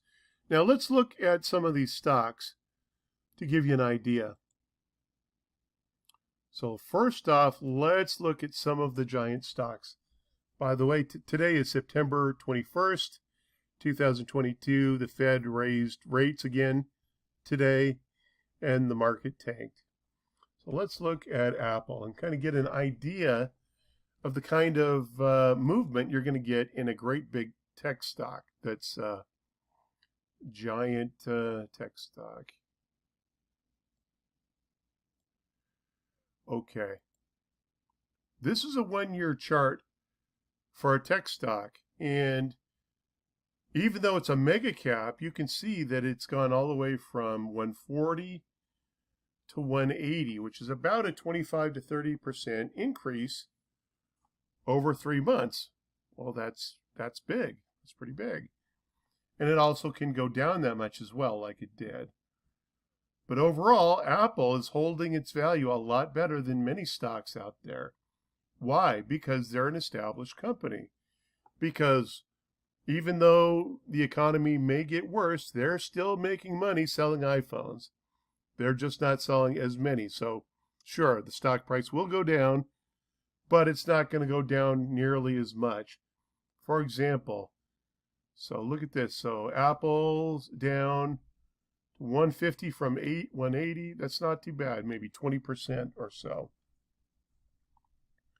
Let's look at another stock like Twitter. Let's look at Twitter. Obviously a much smaller stock. Twitter topped out in 2021. Quite a bit earlier than other companies. And it's down 50% from the high, about 50% over the last year and a half. Let's look at Uber, obviously another smaller company compared to the mega caps.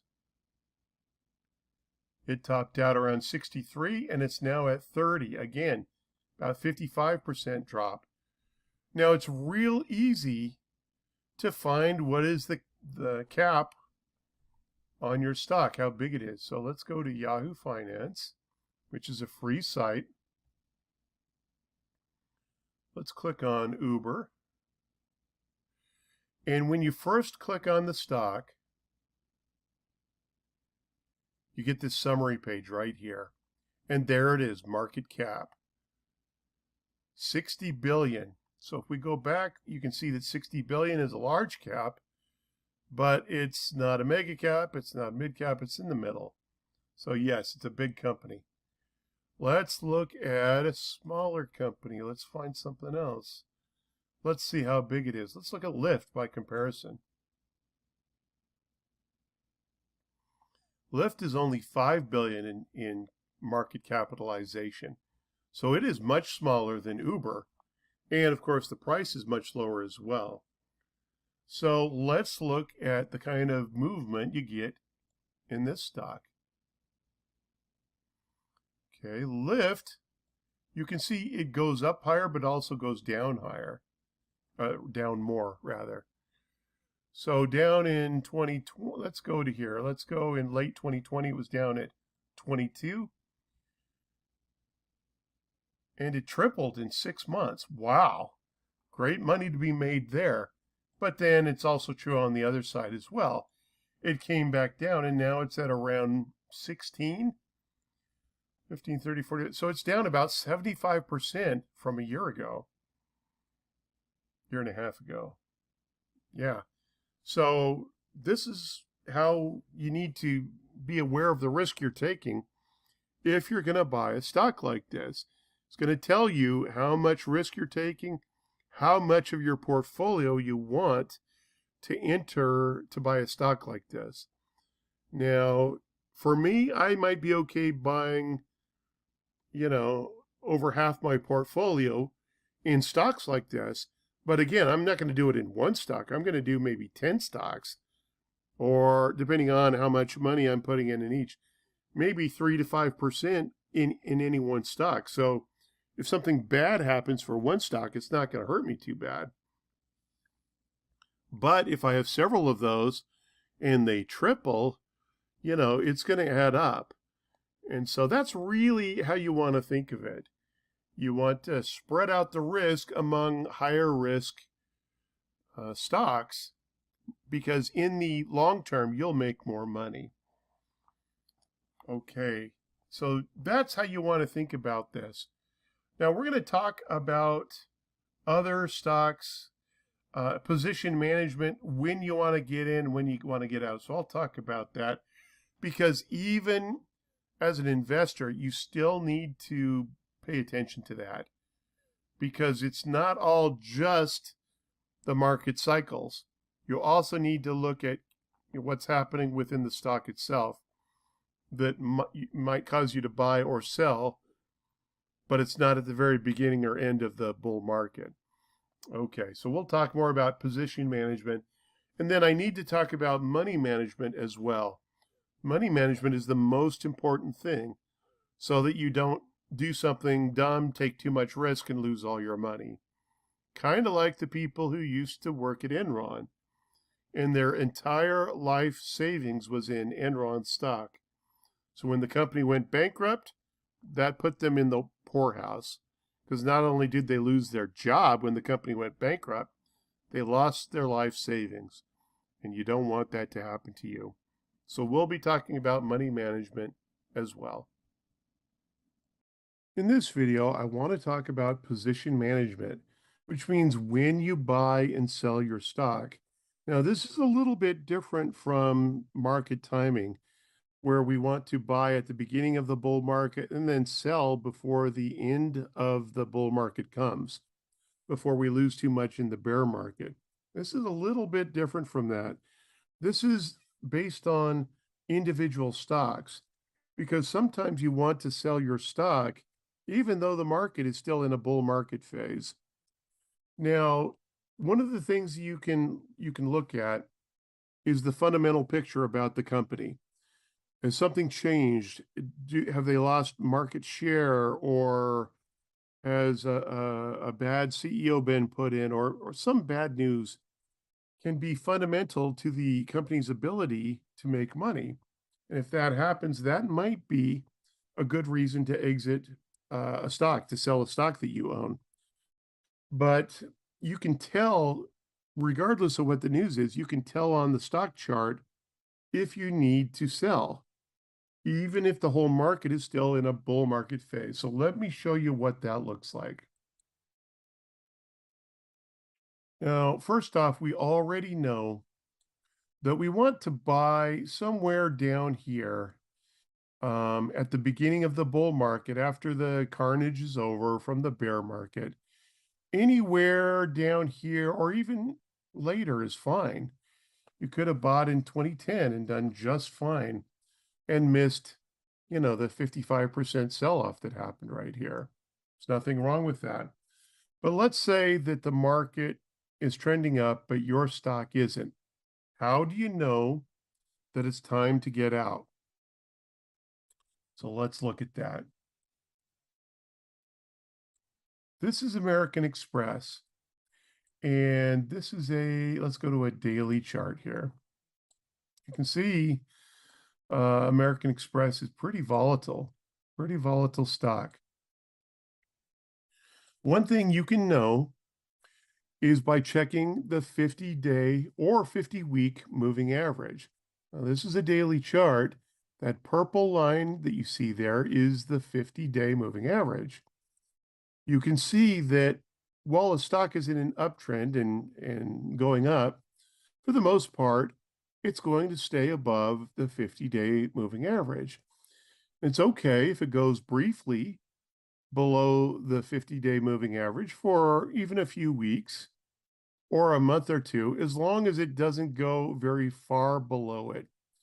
It could go down like to this level, a little bit below it, and stay there for a little while, right there around the 115 price level. And then as long as it snaps back up, you're okay. It's no big deal. And you can see that it does go briefly below it, no problem. But if the stock goes 20% or more below the highest price, and or it's below the 50-day moving average for very long, both of those are signs of trouble. Let me say that again. The stock stays below the 50-day moving average, below the purple line there, or it stays below 20% from the high. Now, let me show you why that's important. It's very normal throughout the year for the market to have a sell-off, usually comes in the spring. The saying is sell in May and go away. And this is a weekly chart, but you can see that the market in 2010 rallied right into April, to the end of April. And then it had its sell-off. It's normal for the stock market overall and most individual stocks to pull back between 5 and 15%. And usually it happens in the spring and summertime. And then it rallies again in the fall, usually in October. So this is a very typical pattern. Happened right here in 2010. How far did it pull back? Went from 11,200 down to 9,600. How much is that? That's about 12 to 14%. That's very normal, typical pattern. But then there's a low that happens sometime in the summer. It could happen anywhere from a few weeks to as much as 6 months after the high that happened in the springtime. So it will go down and then it'll rally in the fall. And that's exactly what happened. So as long as it only goes down 5 to 15%, you really shouldn't even sell your stocks. Just stay in and don't worry about it. They'll go up. And we see the same pattern happen in 2011. There's the end of April. We had a sell-off. We had a little rally into July, but then it sold off down here and made it lows in September. And the rally started around early October, right on time. Very, very typical pattern. Okay, and yes, it did go below the 50-day moving average, the purple line. No big deal. How far did the market pull back on this one? From 12.8 down to 10.7. That's a little bit more. That's closer to 20%. And that's okay, as long as it doesn't trend down from here. You're okay. You want to see it snap back up pretty quick after it drops 20%. So those are the main things that you want to look for. You want to look for the 50-day moving average and a sell-off more than 20% and staying more than 20% below the most recent high of the price of the stock or the market overall compared to itself. Okay, so that's really what you need to know. This helps you understand how the market typically moves and what's the difference between when you want to stay in because the bull market is still going on versus when you want to get out because the bear market's going on and you could lose a lot of money by staying in. Now notice one thing here. This is back in 2007. According to these rules that I've taught you, I wouldn't be too worried about it until, let's see, there's the high at 14, so around 12. Okay, right there, I'm starting to get nervous. It's still uptrend. This looks like a typical pullback, except for it only bounces up to the 50-day moving average, and it stays down below it all the way there from April of '08 all the way back to December. So it's been below the 50-day moving average for 4 months. That's a sign of trouble. Definitely. And you're never going to sell at the exact top. You're never going to buy at the exact bottom. But if you had sold somewhere over here in March or April or even June or July, even over here, you would have not sold at the exact high, but you would have missed the crash where the market went from about 12.6 to half that, to 6,600. So it's okay to get out. And if you're not sure, get out and get back in when it's safe. The market starts to trend above and trend up above the 50-day moving average here in 2009. Well, you know, it's safe to get back in the market. Also, there's something you look for. You look for the definition of an uptrend versus a downtrend. What's an uptrend? A swing high and then a swing low, and then a higher swing high right there, and just a little pullback, swing low right there, the lowest price. Swing high, the higher high is higher than this high, and this low, there's a higher low here, and a higher low here is higher than this. And the 50-day moving average is rising. That's all positive. And it's not a big deal that you only made a little higher high right there and an equal swing low right there. Doesn't mean much yet. But now we're getting to swing a lower low, a lower high up here, a lower low, and it's been below the 50-day moving average for several months. This all spells trouble. You got to get out and, save potential losses until it's safe to come back in. When's it safe to come back in? We got a big dip. We've got a lot of rallying there in early 2009. There's a swing low, and it quickly rallies from there. So now, by definition, we've got an uptrend, higher highs and higher lows. Okay, when you see that and you see it go above the 50-day moving average, these are the signs that help you know it's safe to enter and buy your stocks again. Okay. Now, this is actually a weekly chart, so each candle represents 1 week, but it still holds true. The 50-day or the 50-week moving average tells you it's safe to get back in, as well as the uptrend, and as well as bouncing high above the lows and trending up from there. Okay, that's what you need to know. So during the year, your stock pulls back 5 to 15, even 20%. It's no big deal. Stay in. And there's probably not a bear market coming until you see these other signs. Keep in mind, in your retirement account, it's real easy to sell all your stocks. It's not a taxable event as long as you don't pull your money out of your retirement account, like your IRA or your 401k. You're not going to get taxed on that. Now, if you do get, pull it out, you will be taxed. But just because you sold your stock and it goes to cash, you're not going to get taxed on that. You just leave it in the account. Maybe you put it in a money market or something until the bear market is over. And you might only, make 0.5% or 1% on your money, but that's a lot better than losing 30% of the value of your account in stocks that are going down. So that's what you need to know. These are some fail safes that help you know when it's time to get in and out of your stocks.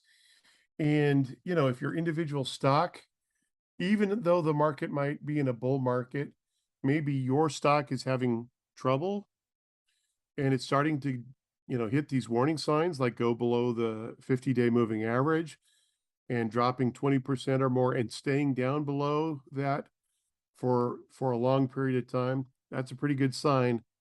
Even if the market is still in a bull market, that you need to sell your stock and check the news, see what's going on with your stock. Okay. Can a stock go into bankruptcy and lose a lot of value even though the rest of the market is going up? Sure it can.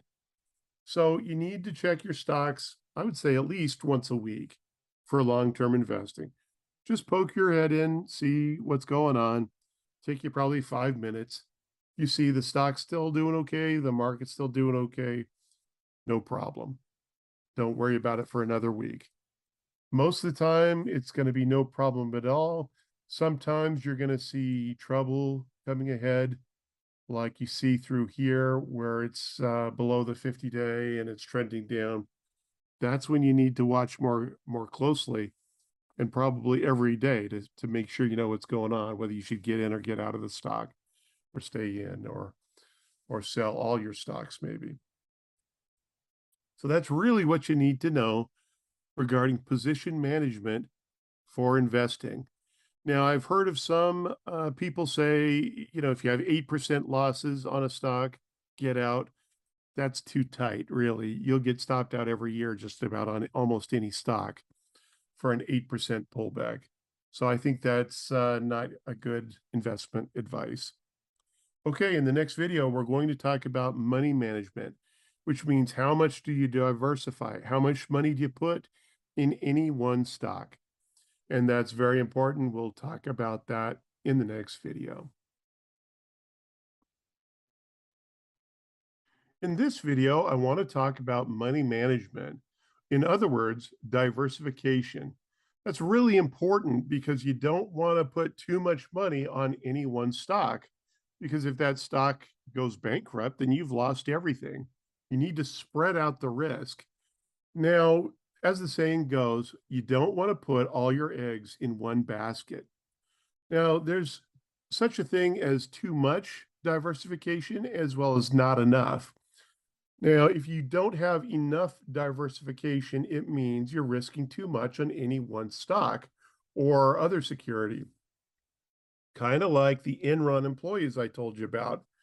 When an Enron employee worked for the company and they had their entire life savings in stock options with the company, then when the company went bankrupt, not only did they lose their life savings, but they also lost their jobs.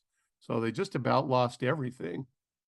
On the other hand, if you have too much diversification, it means you've spread out the risk so much between different stocks that you're going to get very average returns, about the same as the overall market is getting. Now, that's actually okay because there's plenty of risk already in the market. And if you don't feel comfortable choosing individual stocks, then you can do passive investing. And that means buying symbol DIA that trades exactly like the Dow Jones Industrial Average. You can buy and sell that just like a stock, or symbol SPY that trades just like the S&P 500 composite index. So you can make more money simply by timing these index funds, these ETFs, if you buy and sell them at the right time, and you'll do much, much better than buy and hold investors. But personally, I like to buy small cap growth stocks, but you got to keep an eye on them because they go up big and they go down big. Let me show you what I mean. Now, this is TCNNF. This is a fast growing cannabis stock, one of the best ones in the industry right here in Florida. Now, I bought this down at $10 a share back in early 2020. And you can see that it's gone all the way up to over $50 a share in a little over a year. Now, I was able to sell it around $44 a share, something like that. And so I did really well on this investment, but I got out at the right time. It's since come back all the way down, even below where I bought it 2 years ago. So there's big volatility on these little stocks, up and down. Now, let me show you another stock. This is Ameren. Ameren is a pharmaceutical company. They have one drug. It's a fish oil drug that does really well to help people with heart disease and strokes and that sort of thing. So it started to take off with fast growth. And you can see that back in 2018, they went from about $3 a share. Within a few weeks, they were at 22. You could have had 7 times your money in a week. That's amazing. Okay.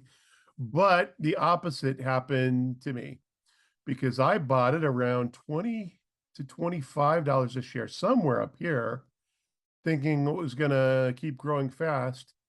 And the unthinkable happened. Something happened that no one thought was going to happen. They lost the patent to the generic companies. They lost the lawsuit.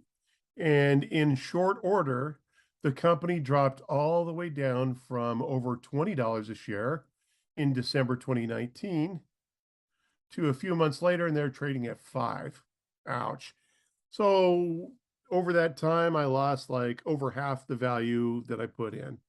Can't remember exactly what point I got out.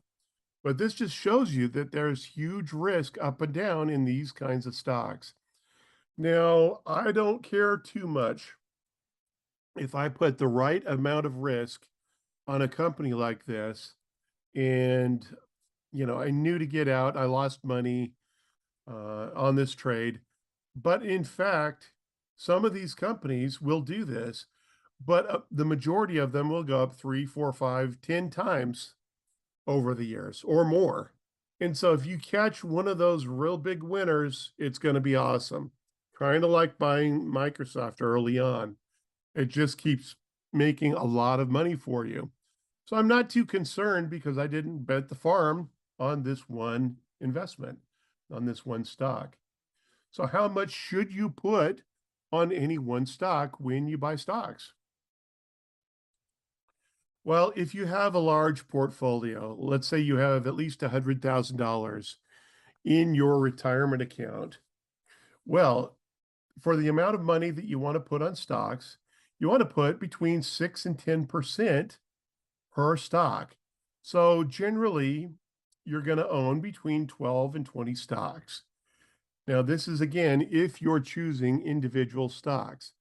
When you do that, you want to diversify, meaning you don't put all of those stocks to be tech stocks or pharmaceutical stocks or all small cap. If you do, it's going to be really a volatile ride. You want to have a balance of, small cap and large cap, some in the tech industry and some not, spread it around. Because if the entire tech industry goes bad, even though the rest of the economy is in a bull market, well, that would be bad. Okay, so you still want to diversify in terms of industry and in terms of size of the company. But in general, you can buy 12 to 20 stocks. Also, if you want to put this in mutual funds, don't put it all in one mutual fund. Put it in 2 or 3 at least. Okay. And like the financial advisors tell you, if you have over $100,000, you might put 70% in stocks, 20% in bonds or T-bills, other fixed income, and maybe 10% in cash, something like that. This is good diversification. Now, something I want to show you, if you have a retirement account in the United States, usually, and you're buying a mutual fund, usually they'll show you something like this. And what this is the type of style of investing, growth versus value, and the size, large, medium, or small cap companies, meaning capitalization. So in general, you want to know Growth stocks are more volatile in general than value stocks. They tend to go up more, but they also have big pullbacks. So you got to be able to stomach big pullbacks to hold on. Or you need to know when it's the right time to buy and sell, like I've taught you in the previous videos. Okay. But also, you need to be aware that these small cap companies that I like to buy have huge upward potential, but also the huge downside risk, like I've showed you. The bigger the company gets, the less volatile they get in general, but also the less upward potential that they have, just in general, generally speaking here. If you get a big company like a Walmart or Home Depot or something like that, they've already had huge growth. They can only grow so much bigger. You can only put so many Home Depot stores in any one city or in any one country. So at some point, their growth slows down. And that means the upward potential is less, but also they become less volatile. They become pretty steady, just like the overall economy. So just be aware of that, how much risk you're taking. All you need to do is go back and look at any stock over the long term and see how they did. Let's look at Walmart.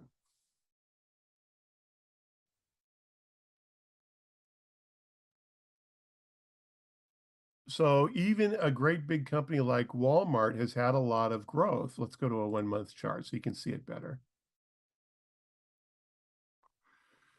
Okay, all those dividends in there. Walmart, let's go back. Walmart topped out at around $60 a share. And when the bear market came in 2008, they only dropped to 47. That's about a 15% drop. That's not bad at all, considering the rest of the market dropped 55%. Now, it's had some big tumbles along the way, even for a big company. Went from 87 down to 60. That's about a 25% drop right there. And even now, they're only down, let's see, they were up over 150, and now they're around 130. So they haven't dropped that much, less than 20% from the high. Not bad. But it still had pretty good growth over the years.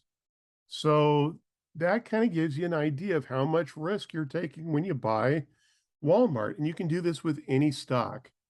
Let's go to Home Depot. I want to see how far it's climbed in the bull market and how far it fell during the last bear market. Let's go to the bear market in 2008. Looks pretty small going back. The high came around 40-ish to 42. And at the end of the bear market, which was right about here, it was at 20. Okay, so it went down 50%, about what the rest of the market did. But in fact, it's grown really well over the years. Hold on, let's zoom in here.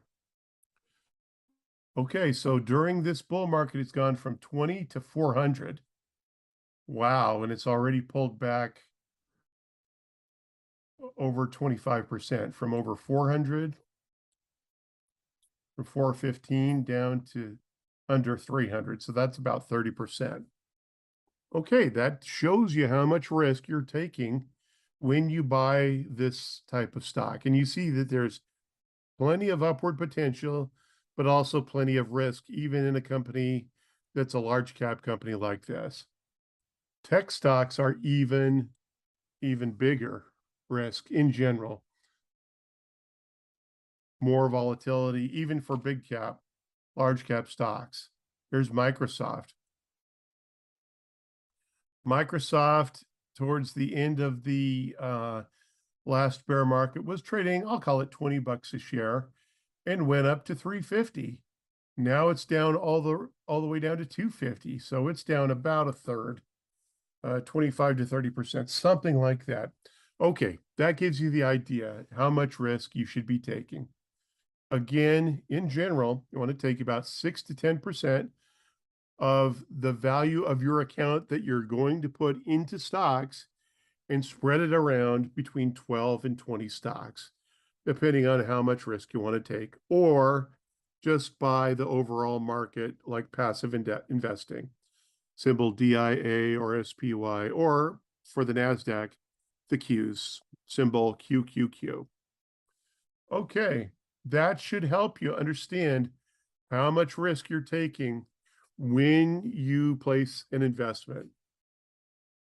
Now that I've shown you how to buy and sell at the right time, this should go a long way to help you make more money in the markets.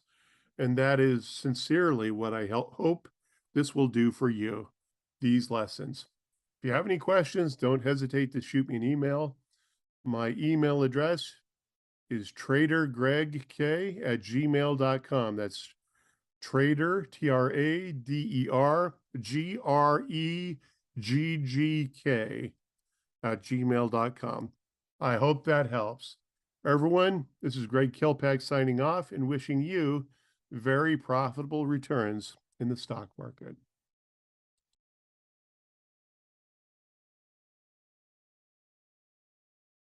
Hey, my name's Jack, and today in this lesson, I'm going to be going over how to create a financial plan and how to start getting on a budget, creating goals, and kind of making a purpose for your financial plan and for your strategies that you want to use to start getting ahead financially.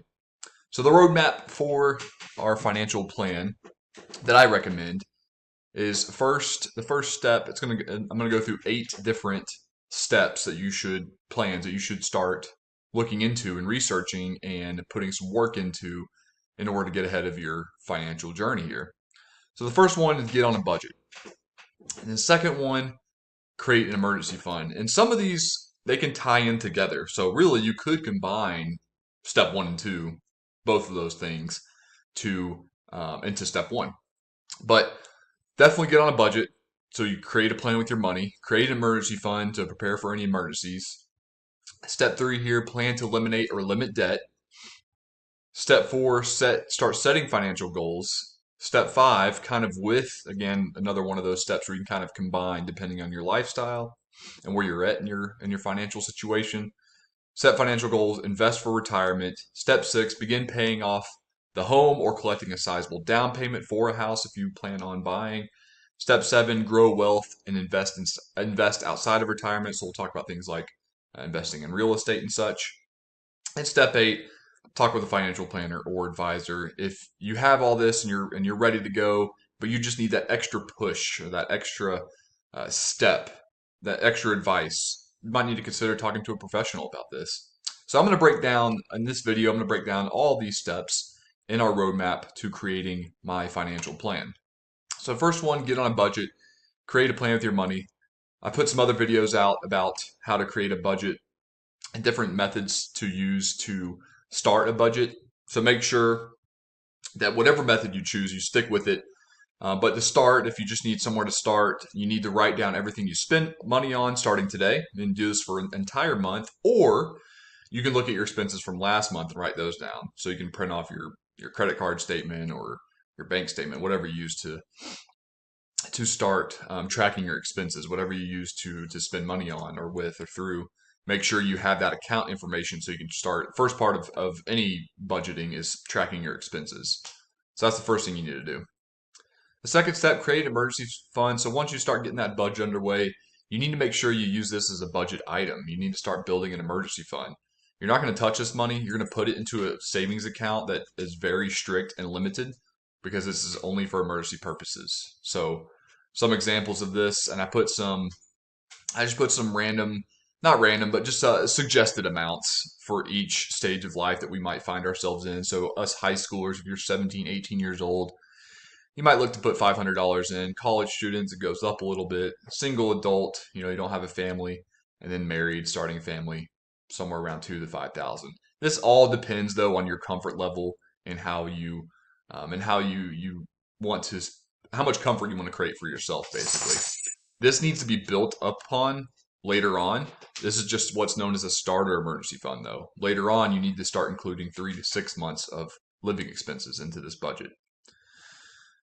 Step 3, Plan to eliminate or limit debt. So the first part here is eliminate. We want to make sure we are not taking on any more consumer debt. So we're not going out and buying a car. We're not opening up another credit card line. We're not taking another line of credit from PayPal, whatever that is. Then we need to begin to start paying off that debt. So I've introduced different methods, such as a snowball method. Just to summarize what that is, you're starting with your smallest loan balance first and paying that off, and then you're moving up to your bigger ones. So you rank them from smallest to biggest balance. Or the avalanche method, where you're ranking your debts that you owe, the loans that you owe, from the highest interest rate to the lowest interest rate. Both of them are solid methods. Snowball is usually the more popular one because of the psychological effect of, dang, I checked off that smaller loan amount. I'm moved on to the next one. Where Avalanche is a little bit more for people who can handle the math and they don't need the emotional check. Plan 4, set financial goals. So whatever this might be, I show a picture here of a car, a house, bike, teddy bear, different stages of life here. But set financial goals. If you want to start a business, you might need to get different. Your financial plan is going to look a little different than someone who's wanting just to buy a house, or someone that's wanting to move out of their parents' basement, or somebody that just needs a car, or someone that wants to travel more. All your goals are going to look a little different, and you need to start setting these out too, and quantify them first. Quantify them. So how much is it going to cost? How much time is it going to take to get there? Reasonable time. And start putting these from short, mid to long-term goals. Step 5, invest for retirement. And this kind of goes with your step 4, creating a financial plan. But you want to start investing for retirement. Most financial experts say aim for 10 to 15% regardless of your goal. Aim for 10 to 15% of your take-home pay to invest.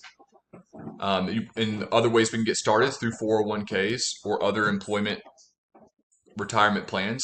And you want to be able to max these out. Max all retirement plans, 403bs, 401ks, whatever, max them out. And of course, you have traditional IRAs or Roth IRAs. You want to make sure you're maxing those out too. Number 6, step 6 in our financial plan. Begin paying off your home if you have a home. If not, collect a sizable down payment. Most financial experts, they want to claim around 20% of the total cost of the house. So make sure you can get to 20%. If not, there's other ways too. I know it's really difficult nowadays to build up to that big payment. And if you can, of course, you want to put extra money per month. Even 50, you can put this in the calculators too online. If you look up mortgage calculator and put your mortgage in, and you just put in add extra payment, $50 or $100 per month. This can save so much on your interest rate and cut down the time it takes to get out of debt. Outside of retirement, so say you have your retirement maxed out, you have your goals set, you're budgeting, you're doing awesome. Now you can grow wealth and invest outside of retirement. And there's different ways. There's thousands of ways to do this. If retirement accounts are maxed out, there are other ways we can invest our money. Start building up your college fund for your children if you have them, or your own college fund. Maybe you want to go get your master's or a PhD or something. Invest in an existing business or start your own business, or invest in other people's business ideas. There are all sorts of crowdfunding sources out there. Consider hiring a financial advisor. Invest in individual accounts for fun. So you want to make sure, though, that this is money that you can afford to lose. This is not retirement money. This isn't your emergency fund. This isn't your grocery budget. This is money that usually it's going to be less than 5% of your total investment money. So not even your income, just 5% of the money that you can afford to invest.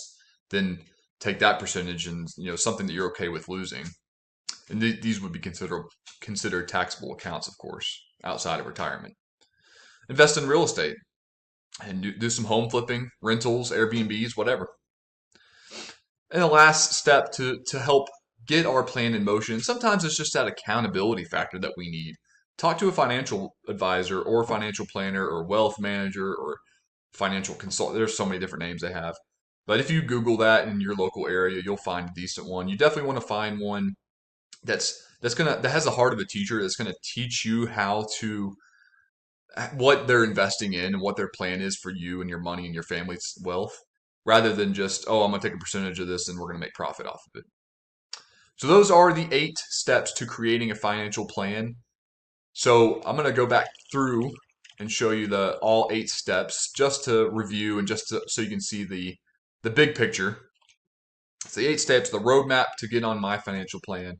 And again, a lot of these are suggested in order. They're definitely, if you want to get on a good financial plan, these are a requirement. But in some of these, you can kind of switch the order or you can merge them into one step if needed. But definitely the last part here, I would definitely want to make sure that we understand that talking to a financial planner or even a financial coach can help you kind of solidify these and put it into writing and start making steps in order for you to create a financial plan for your family.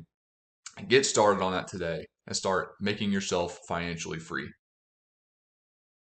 Hey, my name is Jack Warner, and in this video series, this will be covering personal finance roadmap and structuring a personal finance plan. And it's kind of a summary of all the different other video series we've discussed and kind of putting it all together and putting it into action on how we can achieve financial freedom. So a lot of this will be review. You'll see some of this in other videos, and some of it might be new, but it is good to it's basically pulling out of all the other video topics we've talked about, financial topics in the videos we talked about, and putting it all into one action plan. So the first thing we need to review is how do we set goals? How can we identify problem areas in our, and it can be financial, that's what we're focusing on, but it can be other parts too, which finances usually play into. So you want to identify problem areas. Simple one, I'm in debt.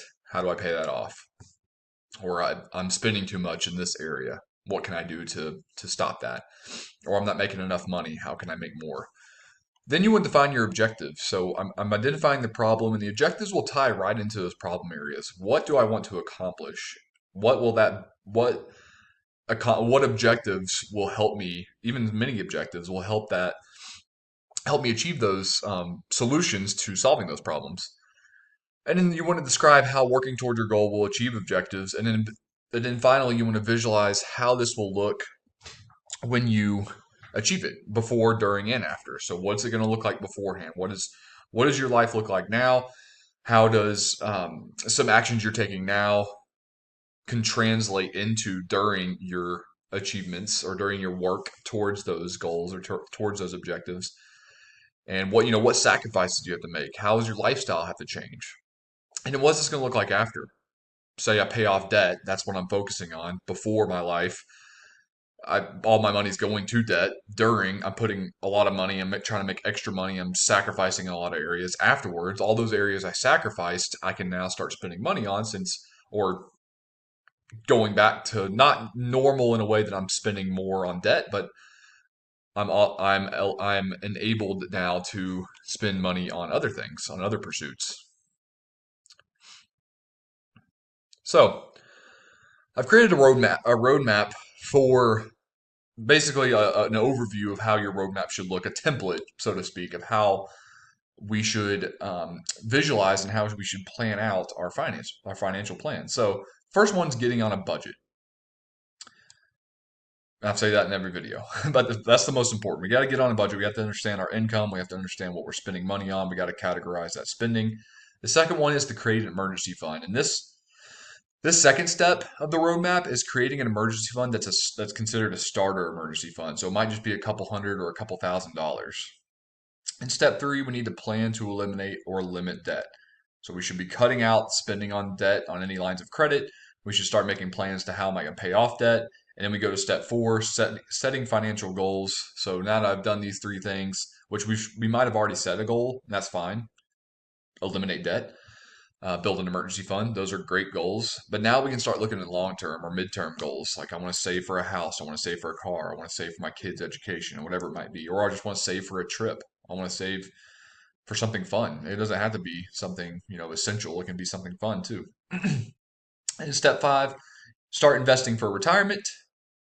In step 6, begin paying off home or collecting a sizable down payment, depending on which season of life you're in. Step 7, grow wealth and invest outside of retirement. So you can start investing in businesses, and keep in mind that these should be done in order. Most of these, I should say. Some of these you can probably switch around, but most of these should be done in order. So step 7, grow wealth and invest outside of retirement. Invest in a friend's business, invest in your own business. Start creating some side hustles and hobbies that you've always dreamt of or thought about. And then step 8, I'm going to cover this in a later video, but talk with a financial planner or advisor or financial coach. Because we can do all this by ourselves, but some of it can be a little difficult, especially if your financial situation or your lifestyle is a little bit more complex. Then a financial planner or financial coach or advisor might be beneficial. The next thing you should do is understand your tax situation. I feel like a lot of people will kind of forget this, and we have a whole video series about taxes and understanding it, income tax, capital gains tax, dividend tax, property tax, all that, sales tax. But you need to understand your tax situation because that will limit that's going to limit how much disposable income you have available. It's also important to understand your tax deduction and your tax credit and the different tax situations and laws and policies that change every year. I know it's annoying, but it's something we have to deal with, and it's something you need to be aware of when you are planning out your roadmap for taking control of your financial journey. And lastly, we need to make sure we're protecting ourselves. So we have an emergency fund, which is great. We're budgeting. We set up an emergency fund. We're protecting ourselves and we're protecting our family. But there's other steps we can do too. Make sure you have adequate insurance, and I don't mean just health insurance. I know I put a little health cross there, but make sure you have life insurance because if you're the chief income earner for your family, then you need to protect your dependents, the ones that aren't earning any income. That way, if you die, you have life insurance, and that will cover them. Disability insurance, if you're in a line of work where you can get hurt, you might need disability insurance. So make sure you have adequate insurance depending on your lifestyle and what you're doing to help protect your family. Auto insurance, obviously. Draft and create a will. Not enough people do this. It's kind of a forgotten thing. So a lot of people think, oh, I'm young, I'm in my 20s, I don't need one. If you're 18 and you're earning an income, or a better rule is if there's anybody depending on you for anything, even partially depending on you, you need to create a will because that's going to help if something were to happen to you. And I'm not saying something will, but it could. Life is crazy. You need to make sure you have a will set up so there's no confusion as to where your assets go and how you want things handled when you're no longer here on this earth. And you need to plan ahead, estate plan. This will be great to once you start building wealth. This will be great to how you can see how you want this wealth built, how you can protect your wealth, how you can lower your taxable income, and then how it can be distributed or however you want that to be donated or whatever it is, beyond a certain point. So this was just a video covering some personal finance roadmap. Other videos, there's going to be 3 other videos in this video series of your personal financial plan topic that we're going to cover a little bit more in detail. And again, a lot of this is going to be a review. Just make sure that you have a good plan and review these steps. Screenshot this, whatever, go over this video again. Just make sure you have these steps ingrained or written down somewhere into your journal or onto your calendar, whatever it is. That way you can stay focused and stay organized and you visualize this plan and get to work. Hey, my name is Jack Warner, and in this video, I'm going to be covering the importance of goal target setting. Part of any financial plan is identifying good goals and making objectives to meet those goals. So target setting is a part of that. And it's an important part of that because we want to make sure our goals are specific and measurable and that there's a deadline to it as well. So just to review, we've talked about this in a couple other videos, but we want to be intentional when we're creating goals. So we want to write it down. We want to get somebody accountable. We want to put reminders up. We want to set checkpoints, all that. Good way to remember this. There's several other acronyms out there. I know people like acronyms, but the SMART method, having a specific goal, don't just say, I want to lose weight or I want to get out of debt. Be specific. I want to pay $10,000 off my credit card this year, or I want to lose 10 pounds, or I want to be able to do 100 push-ups, whatever it is. Be specific. Make it measurable. So I said 100 or 10, whatever it is. Make it measurable. Set up checkpoints if you need to. I want to do 10 push-ups by this month, 20 push-ups by 3 months, 50 push-ups by 6 months, and then 100 push-ups by a year. Make it attainable. 100 push-ups is pretty attainable. Don't say, I'm going to do 1,000 push-ups or I'm going to be a millionaire within a year. I'm not saying that's impossible. I'm just saying make it attainable to you. Make it relevant to you as well. Are you somebody that really needs to be doing 100 push-ups? Not everybody needs to do. I don't even know if I can do 100 push-ups right now. I'd be happy if I did 50 in a row. So make it relevant to your lifestyle. Do you need to make $100 million, or do you need to do a certain amount of whatever that activity might be? Make it relevant to you, to your lifestyle, to your family's lifestyle as well. And of course, time bound. Make it time sensitive. Put a deadline on it. I want to do this within a year. I want to do it, and you split it up in checkpoints. I want to do this by 3 months, quarterly, whatever it is. I want to get this done by 5 years. Make sure you put a time stamp on that goal. And part of those checkpoints is starting with smaller goals first. So a lot of people, this is one of the biggest problems in New Year's resolutions actually, is people make these huge goals, these monumental, life-changing goals, and then within definitely by for sure by February, a lot of people are done but 100% of people, I wouldn't say 100%, but a vast majority of people by March are out. They're not doing this goal anymore. So create smaller goals first and work towards that bigger goal. So create a series of mini goals or checkpoints to a bigger goal that can be much more beneficial than just one significant long-term goal. So let's just say you're an overwhelming amount of debt, $100,000, which is not ridiculous because there's tons of people that are in this situation that I know. So $100,000 in debt. Don't say I'm going to pay this all off in 1 year. Start slow, start small. I want to get at least out of credit card debt. I'll keep my auto loan up for now because I need a car, but I'm going to at least get out of credit card debt by the end of the year. And that might be just $10,000. Start with small goals. Then next year, I'm going to focus on that auto loan. I'm going to get that done. So start small first. I have another example here. I said I want to have $1 million in net worth by the age of 35. Instead, what I should focus on, like that might be huge depending on your life, obviously, depends on your age. If you're 20 years old, that might be like a decent goal to put. But if you're 30 or something, that's not really attainable. I shouldn't say it's not attainable. It can easily be attained. Just you have to save a ton. But start small first. Instead, I want to have $100,000 saved up. Just $100,000 saved wherever it is by the age 30 and be debt free. That's a good goal. Good, healthy goal. Now by age 31, I can increase that. Now that I'm debt free, I want to have $250,000 in investments, not just saved, but I want to have $250,000 of cash invested into the index funds or stock market, whatever it might be. And finally, use a goal tracking sheet. I put worksheet, but it can be anything. And this is just one. The template I have here, I wrote out very quickly. You can easily find one of these online. There's apps for this. If you're hardcore and want to write it out, so be it. So this is just a template worksheet that I've worked out before. So I put my goal over here, my save for house. This is not my life. It's just ones I quickly just threw on this sheet here. But I have my goals over here: save for house, pay off debt. I have my target date: save for house. I want to have it done by 2 years, and that could be 20% of my down payment. October of 2023, I want to pay off all debt, and I prioritize these. So essential is I have to get it done. Not immediate need. It's something that I'm going to need in the future, but it doesn't require me buying it now. Like saving for a house, I have 2 years to do this. Whereas paying off debt, I didn't really specify what debt this was, but we can assume it's something serious because I put it in essential category.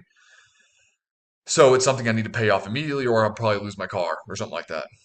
Where are you putting the money? So I'm putting the save for a house in an investment cash. I'm not going to invest it. I'm just going to let it sit there and collect interest. Whereas the paying off debt money is going right to the debt payments. It's not sitting anywhere.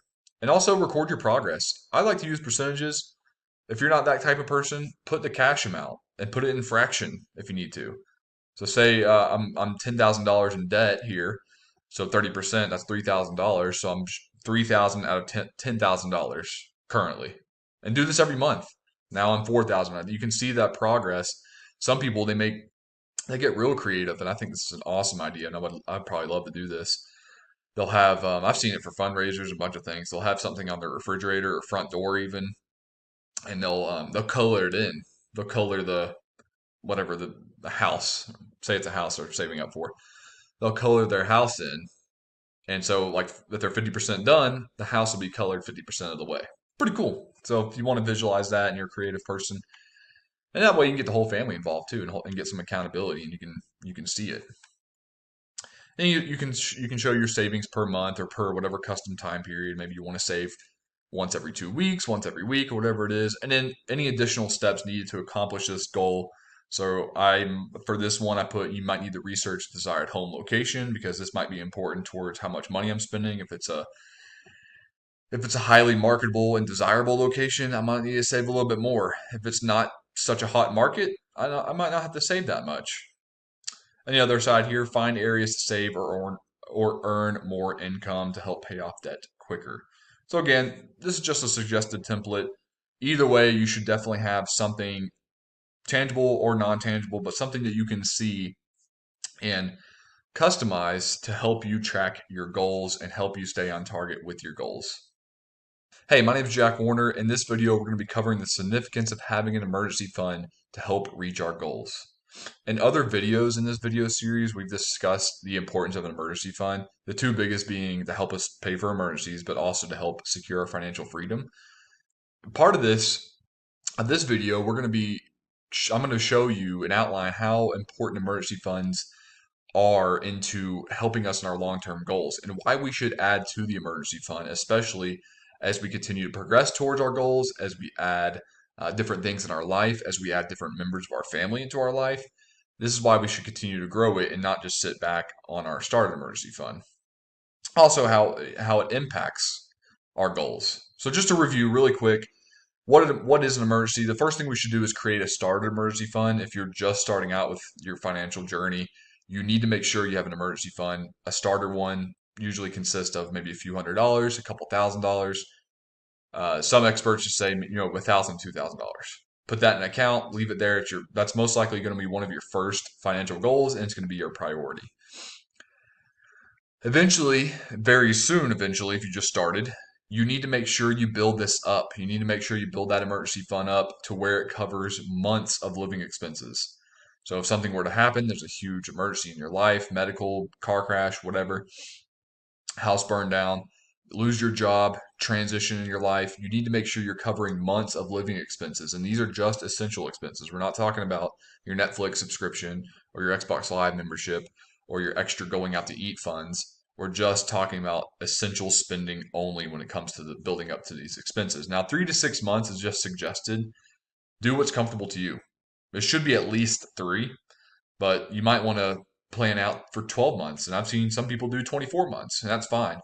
This will increase. So let's just say that for my own personal life, when I was single, mine was just $10,000. That was my emergency fund.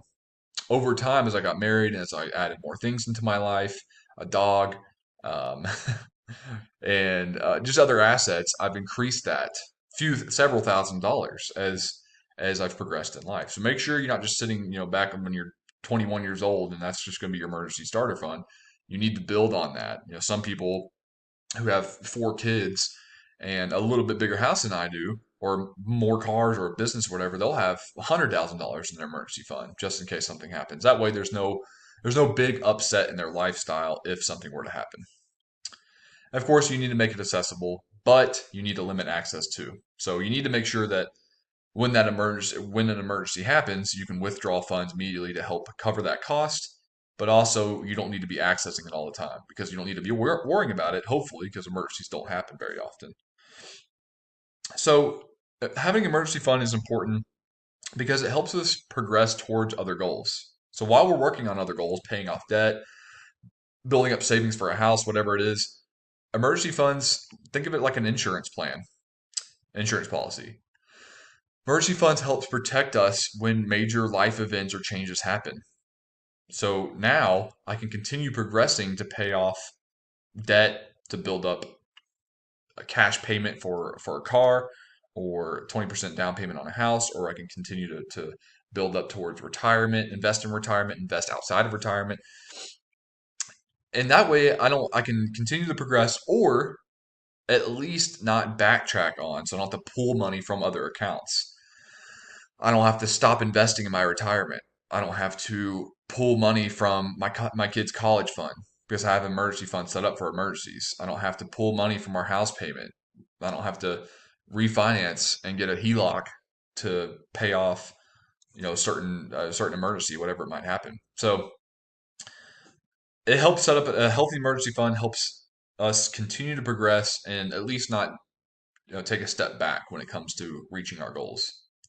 So here's a scenario. Lastly, I like to show visualize what this might look like. So in this scenario, a family has created three financial goals. They want to save 20% on down payment on a house. They want to pay off credit card debt in 1 year, and they want to save 50% for a new car. I put the amounts here.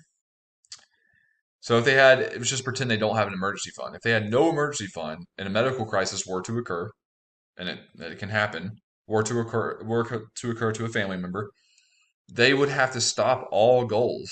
So they have to stop saving or investing into these goals. Or, worst case scenario, and this can happen, they might have to pull from these accounts. So say they have a savings account set up on this and they have $10,000 in it. They might have to pull all $10,000 out to help cover the cost of this medical expense. So if they had an emergency fund set up, though, say $20,000, and they're making payments towards these, they're saving money and paying off credit card debt. They're making payments towards these goals. Now they can just pull from the emergency fund, and their progress on these goals has not stopped, or at least hasn't been negatively impacted by this. So this is why it's important to set up an emergency fund, and why it's critical to have a healthy amount in that fund so you can continue on with your life, but also continue on reaching your financial and lifestyle goals. Hey everyone, my name is Jack Warner, and this is the last video in the video series, My Personal Financial Plan. And in this video, we're going to be covering financial advice and really just building a financial team and how to use financial planners, financial advisors, any professional or guide that's in the financial services industry, and how we can use them to assist us in our own financial goals and financial life. So first of all, you need to determine, what services are you looking for. Sometimes you'll find financial firms, or businesses that cover all of these services. Yeah, budgeting, investing, estate planning, taxes, education, insurance. You need to determine, what services you're looking for. Most of us might just be looking for investing. Some of us might just be looking for tax help. So that way we can figure out, do I need a wealth fund manager? Do I need a financial coach if it's education? Do I just need to talk to an accountant or maybe a CPA? Or estate planning, maybe I just need to talk to a lawyer, a tax lawyer, or some kind of estate planning lawyer. Or I just need a whole team of those. I need all four of them. So it just depends on what services you're looking for and how you can determine, what exactly the service and the profession that you need to hire. So for investing, and it can be budgeting too. There's some apps out there that do both.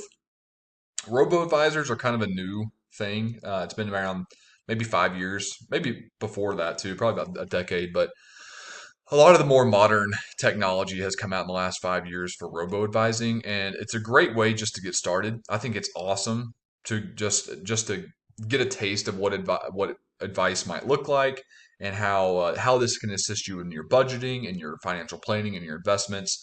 It's a great low cost option, very very cheap. Usually, I think it's like a couple hundred a year total, maybe even less. It just depends. You do have to pay some kind of fee though, because it uses some kind of algorithm and programming. So it's all automated. There's algorithm to invest. Some of them are as simple as you sign up, you put all your financial information in, and then you choose, do I want to be conservative, 50/50, or aggressive? And that's all you choose. Some of them are a little bit more in depth than that, a little bit more advanced. You can choose and customize some options, but you don't get much customization. It's kind of a downside to it. You don't get to control some of the things that are invested, and some things they're doing with the money. There's even ones which is really cool. And I think this is a great way to get started in investing with robo advising.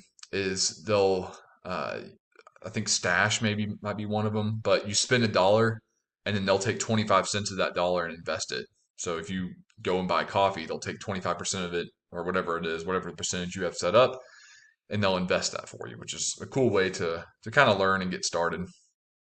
This is best if you're just starting out. Simple goals, simple financial situation. If you want to take a step further, you can do online only services. And this is medium cost option. It's going to cost a little bit, not just in fees, but also just to start. There will be a minimum balance that you'll need just to invest with. You'll get all the robo investing features. Plus, you'll get somebody, an expert, an advisor that you can talk with and go over your financial situation with. This can be full service. There's some great ones out there, some great online financial advising services, and wealth fund management, whatever it might be.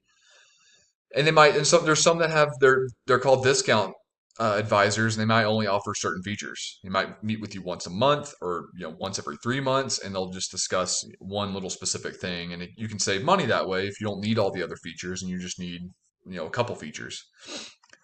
Many online financial advice services, they require a large investment, so you'll have to have a decent net worth for them to have your business, because they're looking for people that are a little bit more committed to it. So that's the only downside to it. Well, I guess two downsides: large initial investment plus medium cost option, so it can get a little pricey. The most expensive option is our just your traditional financial advisors or planners, and they're a little bit more expensive because they're doing more work, of course, and you're getting a little bit more out of it. They'll probably meet with you once a month and do it for several hours, and then you can stay in contact with them throughout the time that you're their client. So some advisors work on a flat rate only basis, so you can pay somebody $250 a month and they'll cover it. Or some of them usually work on a fee basis, and most of the industry standard is 1% of your gains, which can eat away at your return. So just keep that in mind. It's best if you have if you want to use one of these guys and one of these financial advisors or planners, it's best if you have a complex situation that requires a lot of experience. It requires someone who's been in that industry for a long time, and you need some specialized structuring. You got a lot of things going on. Maybe you have multiple investment homes, or you have a business. You got college funds. You got all this estate planning going on. This is probably who you need to talk to. And make sure you choose what's known as fiduciary advisors, because they're they're not so much as federally regulated, they're more state or local regulated, but they also answer to industry standards. And these kind of advisors have to serve what's best for you. They gotta make decisions. They can't just like buy and sell a stock because it's gonna make them money. They gotta buy and sell stock looking out for their clients' interests first. And this can be regulated at a higher level too. The SEC has come down on some people who were acting in their own interest and then hurting their clients. So just know that fiduciary is what you're looking for when you are shopping around for financial advisors. And make sure, just a big tip on either online or physical traditional financial advisors or planners, make sure you do your research. A lot of them will have their profiles on uh, consumer advocacy groups or websites or whatever. There'll be Business Bureau protection sites or watchdog sites that you can look up the ratings for these financial advice companies, or even a specific financial advisor themselves. And you can look up client reviews. Just make sure you do your research before you give somebody your money, because when they're managing your money, you want to make sure that you trust them. Other options are financial coaches or financial counselors. So maybe you don't need a financial advisor, or maybe you just it's outside of your budget for right now. A coach and a counselor can be an awesome tool to use. Much cheaper. Still going to cost you some money. In some cases, there can be financial counselors that are funded by the state that you can get for free. And sometimes you can find online financial coaches and counselors that are just doing it for free. But they'll educate you and guide you in the right direction. They can educate you and hold you accountable to best financial practices. They can show you how to budget. They can walk you through your financial situation. They can help you get out of trouble. They can even give you some financial advice for investments, but they shouldn't. I can't say they cannot, because they can do whatever they want, but they shouldn't give you investment advice when it comes to hey, I'll take your money and I'll invest it. They can't control your investments, I should say. They can give you advice. Like I can give you advice. You should invest in index funds. And that's what a financial coach would say, but they can't take your money and invest it. So you have to understand that they're not registered investment planners or wealth fund managers or anything like that. They're not licensed by the state or any other, they could be licensed by some kind of private financial counseling group or whatever organization, but they're not registered or regulated by state or federal uh, laws or policies or anything like that. So just understand that financial coaches and counselors are great. They're awesome to get you in the right direction, to educate you, and just get you started. Really, if you're just not sure where to begin, start with a financial coach or financial counselor because they can help you. Get the right tools necessary that you need, the right education that you need to make steps in the right direction. So either one you choose, coach, advisor, robo advising, just make sure you do your research first. And this is a huge step in your financial plan because it'll start getting you on the right steps. You'll have a team created to hold you accountable, and this will help you reach your financial goals quicker.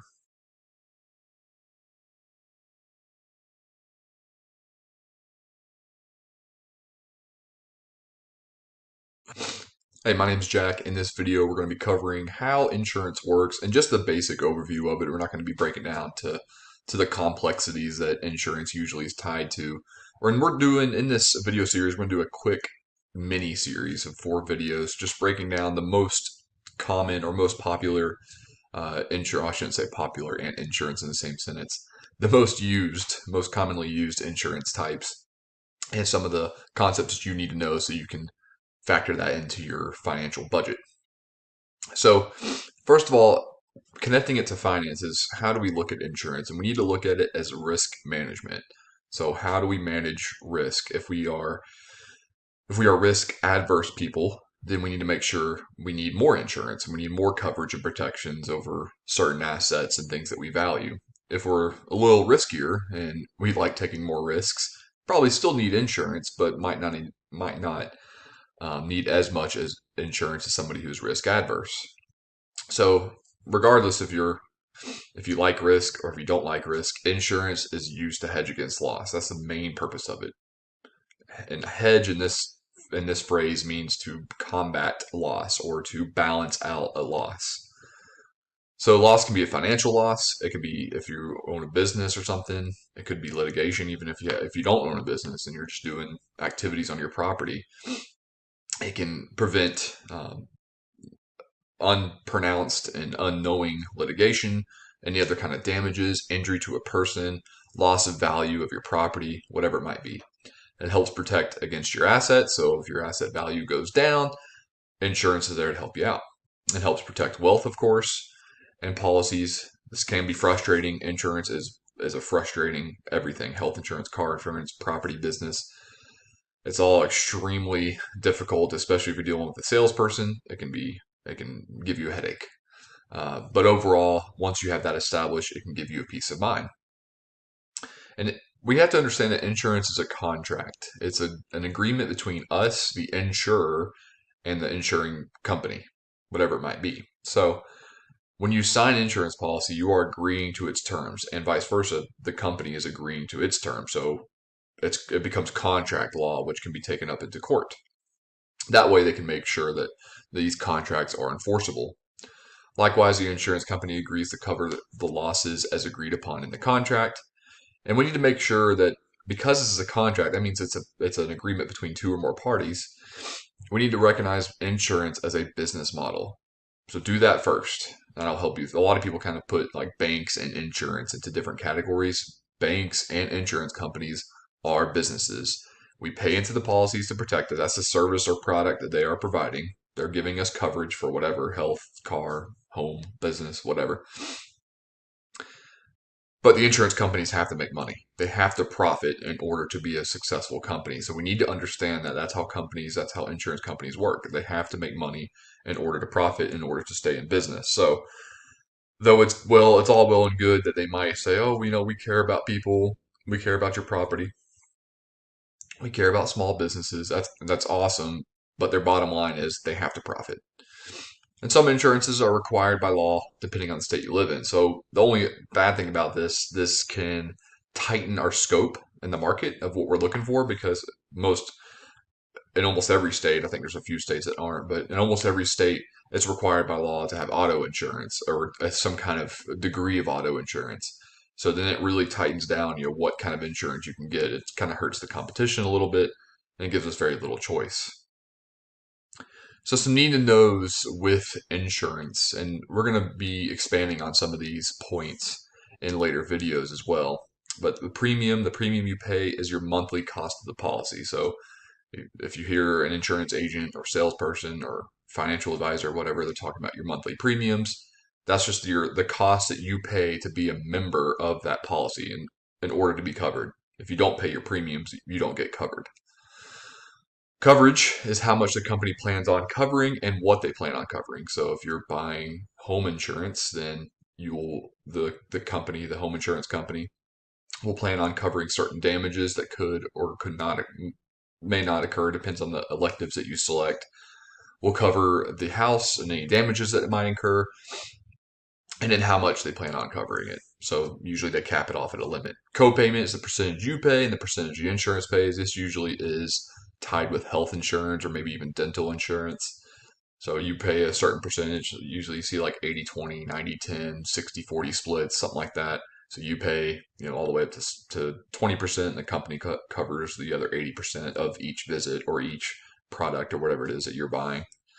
Deductible is important because this is a set amount that you, as the insured person, has to pay before paying cash out of pocket, basically, before insurance can kick in. So if you have a high deductible, just know that you have to reach that deductible before insurance will even come in and help. So if you have a $5,000 health insurance policy deductible,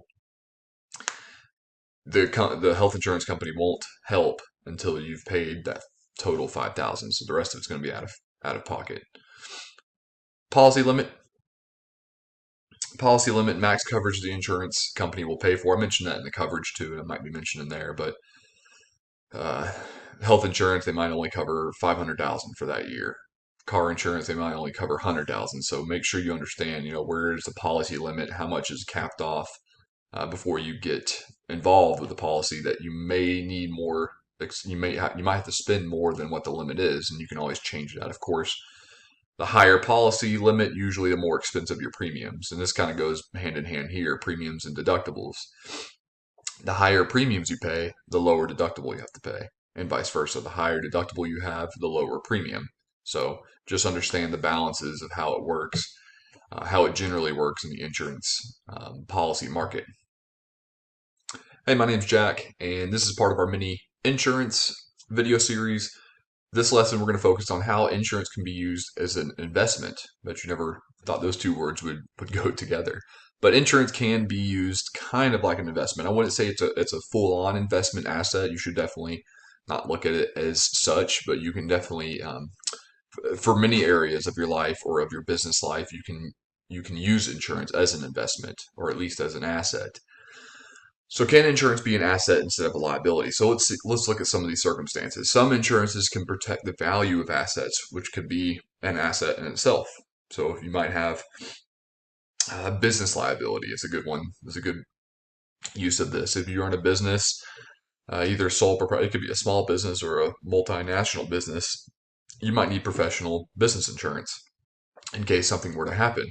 If you made a product and it got somebody sick and they sued you, you could have product liability insurance and it would cover the legal cost of that. Thus, the money going to insurance would be used there, like an emergency fund in a way, except a much bigger emergency fund. It'd be millions of dollars most likely. And then you could still funnel the rest of the revenue that your business is earning back into the business itself. So your business can still function normally over here while your insurance company is handling the fallout of whatever litigation that possibly might happen. So in a way, that can be seen as an asset in itself. Business insurance, of course, it helps mitigate natural business risks or certain things that might happen in your business along the way, and sometimes it's considered natural in the course of business operations, in the course of the market. There are some things that might happen. An employee might get hurt. You might sell 1,000 products and 999 of them are perfect, and then one messes up and hurts somebody, or causes some kind of damage or injury to somebody. So you are protected there. And then we have whole life insurance that can be used to build up cash value. So kind of like a health savings account in a way, a little bit different. I would definitely recommend talking to a financial expert, your tax person, tax professional, and really researching whole life insurance. But there are some policies out there where you can invest some of your money and let it grow in that whole life policy. And that's an asset in itself. So insurance as an asset as well, insurance contributions can be tax benefits. So some insurance premiums and expenses can be used as tax write-offs or deductions or even tax credit to either lower your taxable income as a deduction or gain tax credits.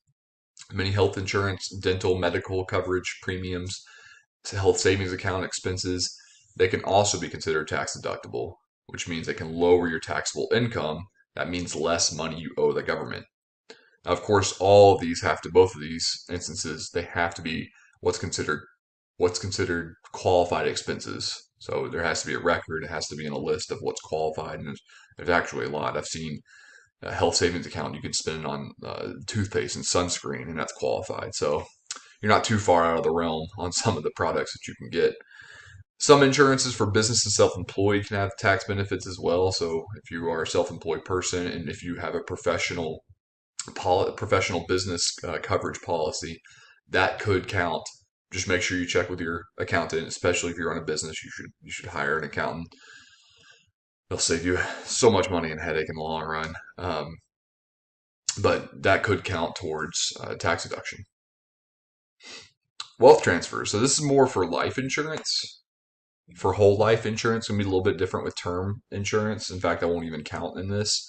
But some wealth transfers can occur. And what a wealth transfer means is you are transferring a portion of your wealth.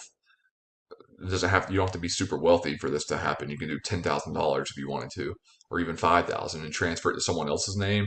If you wanted to transfer money to a dependent or to somebody that's a beneficiary on your policy, wealth transfers through insurance policies might be the way to go. So this only worked for some life insurance policies. And I would, again, like I keep saying, but make sure you have a tax attorney or financial expert help you out with this, some kind of CPA or tax lawyer, financial planner, anybody like that is qualified and certified to do this. You need to make sure you check in with them. Assets that are part of your life insurance policy can be transferred as a tax advantage to someone. So say you have $100,000 in your life insurance policy and your cash-based whole life insurance, and you want to transfer a portion of that to a dependent because you want to make sure they're covered just in case you die or just in case maybe it's more money than you need. It could be something simple like that. You just wanted to transfer some of the wealth to them. And it can be even for tax reasons. It might be that it's not that much money in your policy, but you don't want the government taking that much. Well, they allow you to transfer it over to another policy, and you'll still have to pay taxes on it. It's not like you don't have to pay any taxes, but it'll lower the taxable income. And again, you need to check with an expert on this and how this works because it changes from state to state. You can even transfer some of your assets that are invested in outside of your life insurance policy into your policy to minimize tax exposure as well. So just like you can do it within, you can do it, say I own a few stocks, a few index funds, and a few crypto Bitcoins outside of my insurance policy. I could transfer some of that into my insurance policy, and whatever tax burden that those assets accumulate during the time of the policy, it'll be much lower than if it was outside of this policy. So again, check with your financial experts and your CPAs and all the accountants and tax lawyers to make sure that this is something that works for you. But definitely get it on your radar, and you can start thinking about this next time you talk to your tax professional.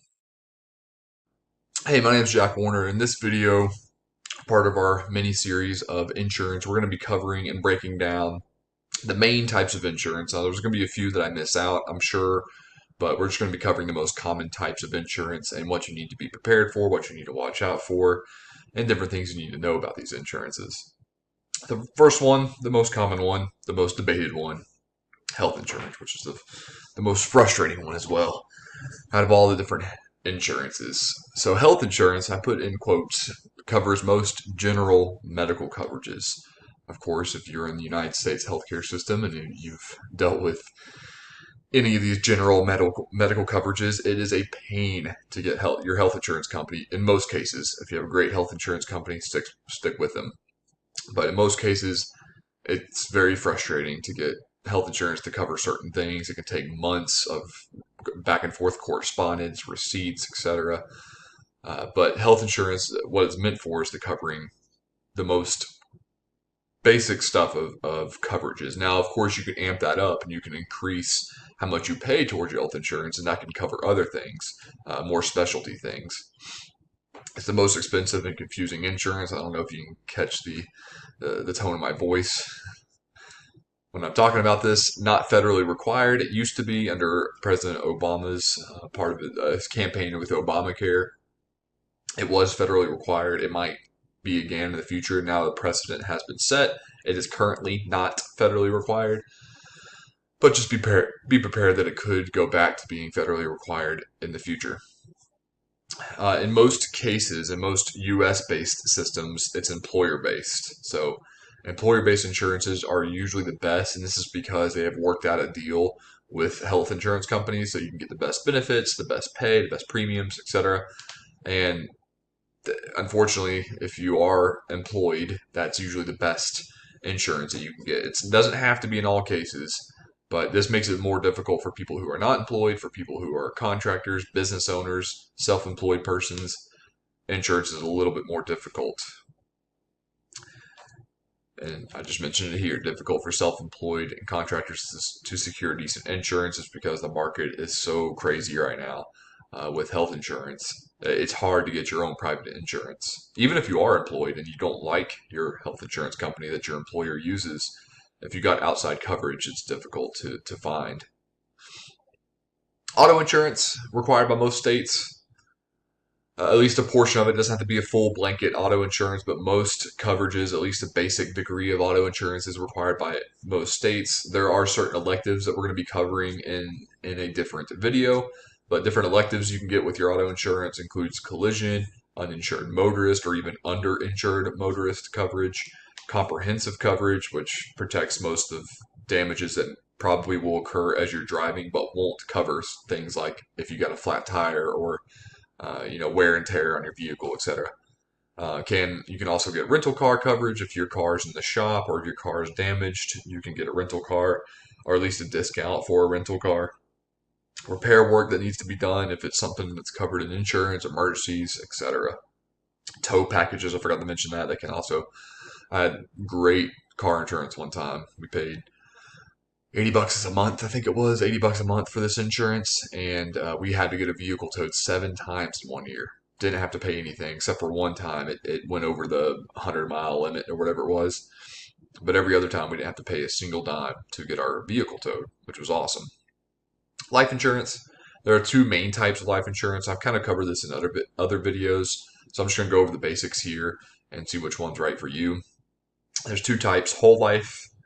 That means the cash value insurance that should cover you until you die. So you can start it at 18 and it'll cover all the way until you die.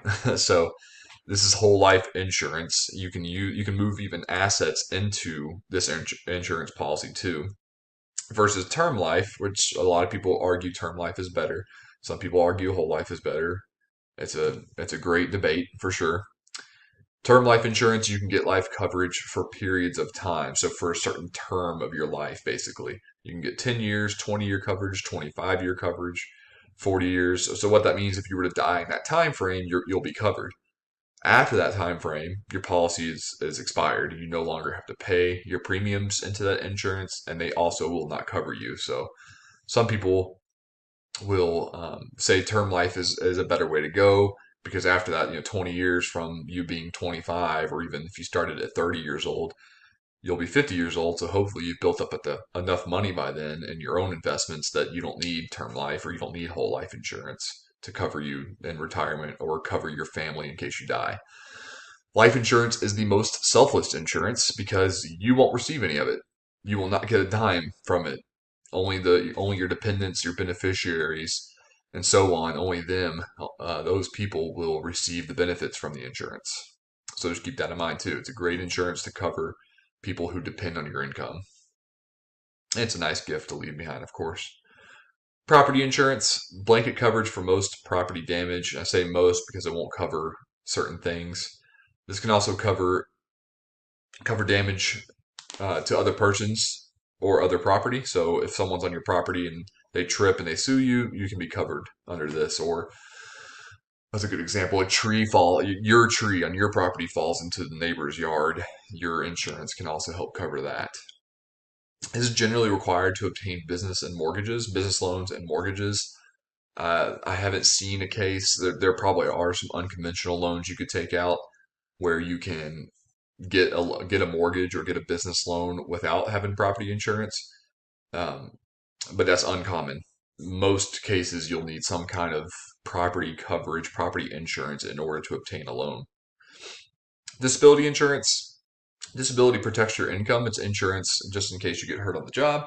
You can receive a partial amount of your income, and this can range anywhere. It depends on your policy. I've seen 50% of your income, 60, 70, even 80% sometimes. I've seen some as good as 100%. They'll cover your your income completely while you get healthy. So you could be in the hospital, you could have gotten in a car wreck, things like that. You could be on maternity leave. So in the United States, it can cover 3 months of maternity leave, short term and long term. It's just the time frame really. These numbers can change, of course, depending on the policy. So short term insurance, disability insurance can cover 13 to 26 weeks, whereas long term can go anywhere from 6 months to a year. Of course, it depends on the case, it depends on the policy. All this can change. I've never seen long term insurance go further than a year, but it probably has happened. I just haven't seen a case where that has occurred. So great if you work in a job where the rate of you getting hurt is high. I would definitely recommend getting disability insurance, especially if you work outside. That would be an important thing to have. Business insurance, and I'm not going to break these down further, but business insurance, general liability is kind of an overall coverage, just basic things, property damages, someone gets hurt on your property, you get sick, stuff like that will be covered in this. Professional liability, just in case you get sued or your product messes up. Property insurance, of course, just in case your property floods or something happens to your assets, machines, equipment, cars, vehicles, whatever.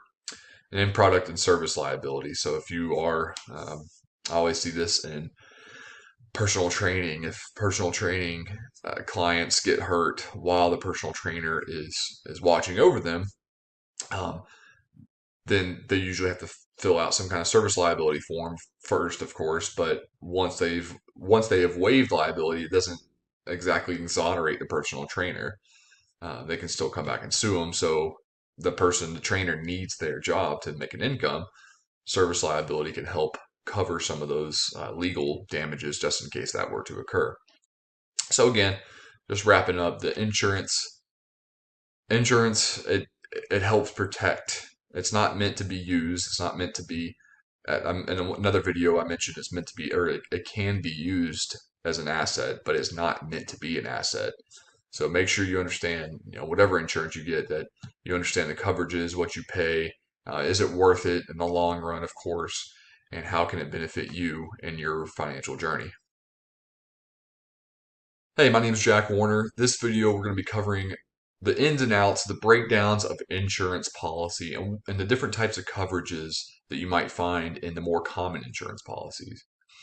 So in most insurance policy contracts, you'll see 5 segments, 5, maybe 6 sections in that contract. And it's definitely something you should look through or have a lawyer or tax professional or insurance and financial advisor, whoever, look through it with you. Lawyers are the best since it's contract law, and they know. Contract lawyer would know at least what to look for or what's missing. The first part is the declaration part, and this shows who's being insured, what's being insured, coverage limits, and the time period in which the coverage will be available for.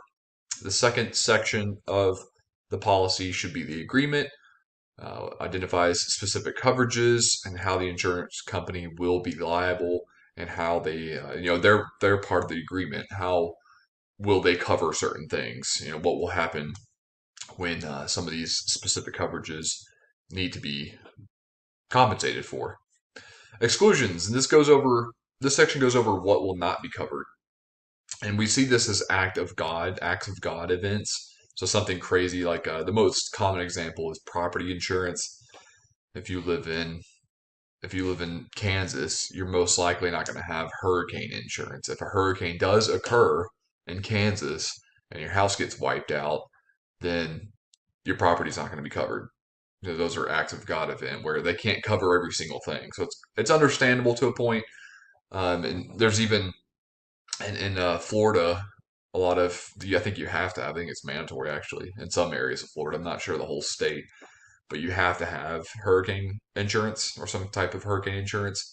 But I think you if you live on the beach or close to it, they exclude flood insurance because they just know it's going to happen. So they just exclude it. So yeah, make sure you go over exclusions and make sure you understand like what's not going to be covered in your policy. And the conditions, these are promises from both parties that they're going to uphold the contract.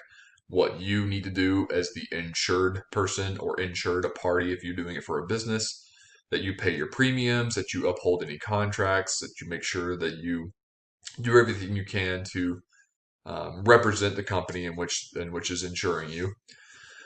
In the conditions, they also outline the process the insurance company will take to collect evidence if needed and if requested. So, in case there is some type of insurance thing that occurs, your insurance company will reach out. You'll communicate with them. They'll send out somebody, whatever it is, your business, your home, your car.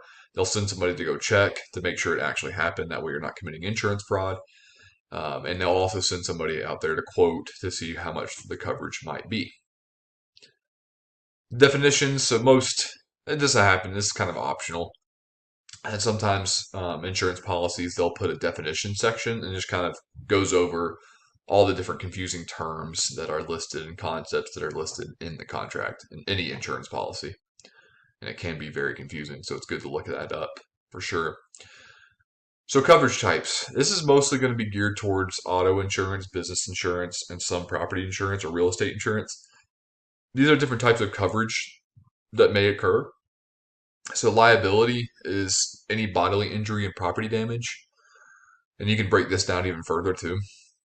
The most common type, since many states require it for auto loans, and it doesn't have to be just auto loans either. You can have liability insurance on your business, liability insurance with your property, with your home, to make sure all property and bodily harm is covered just in case that does occur. Uninsured protections. It covers someone if it covers you if you have uninsured protection policy, whatever it might be.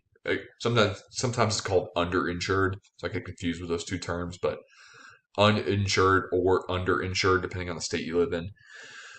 Uninsured protection policy will cover someone if they receive damages from an uninsured person. Most common example is auto. If you're driving down the highway, someone hits you, it's totally their fault, 100%, but they are not insured. Who's paying it?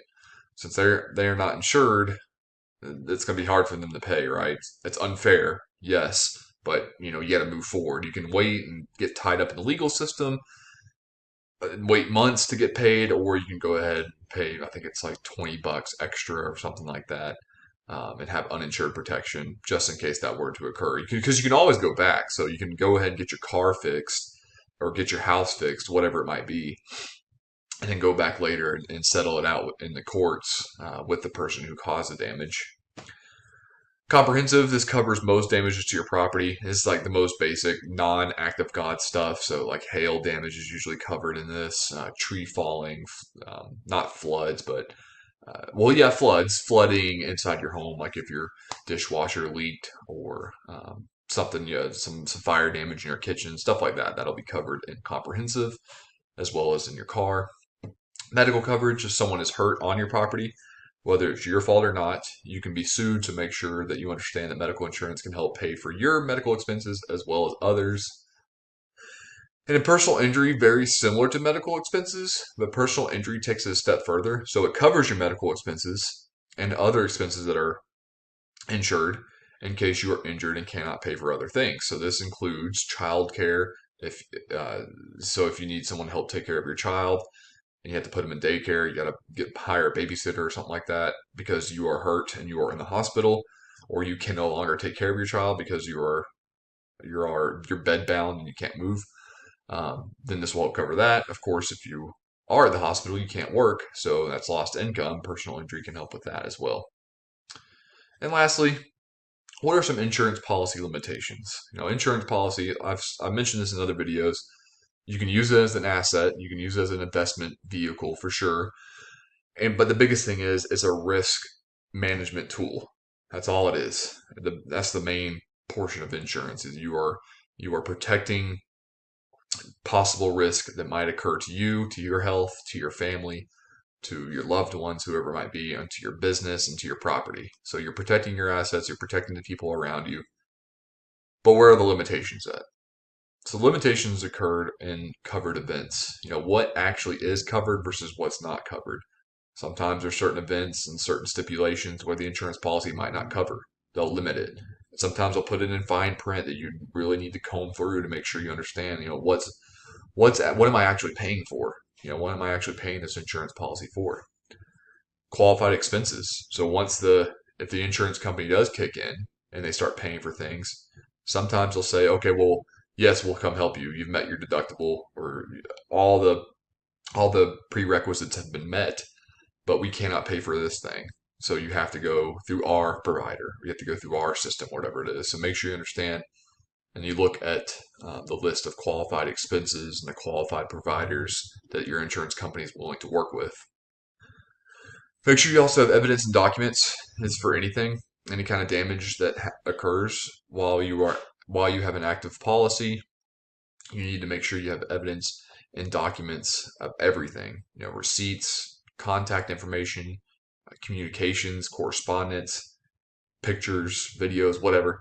Evidence and document all types of stuff if a damage occurs or injury happens.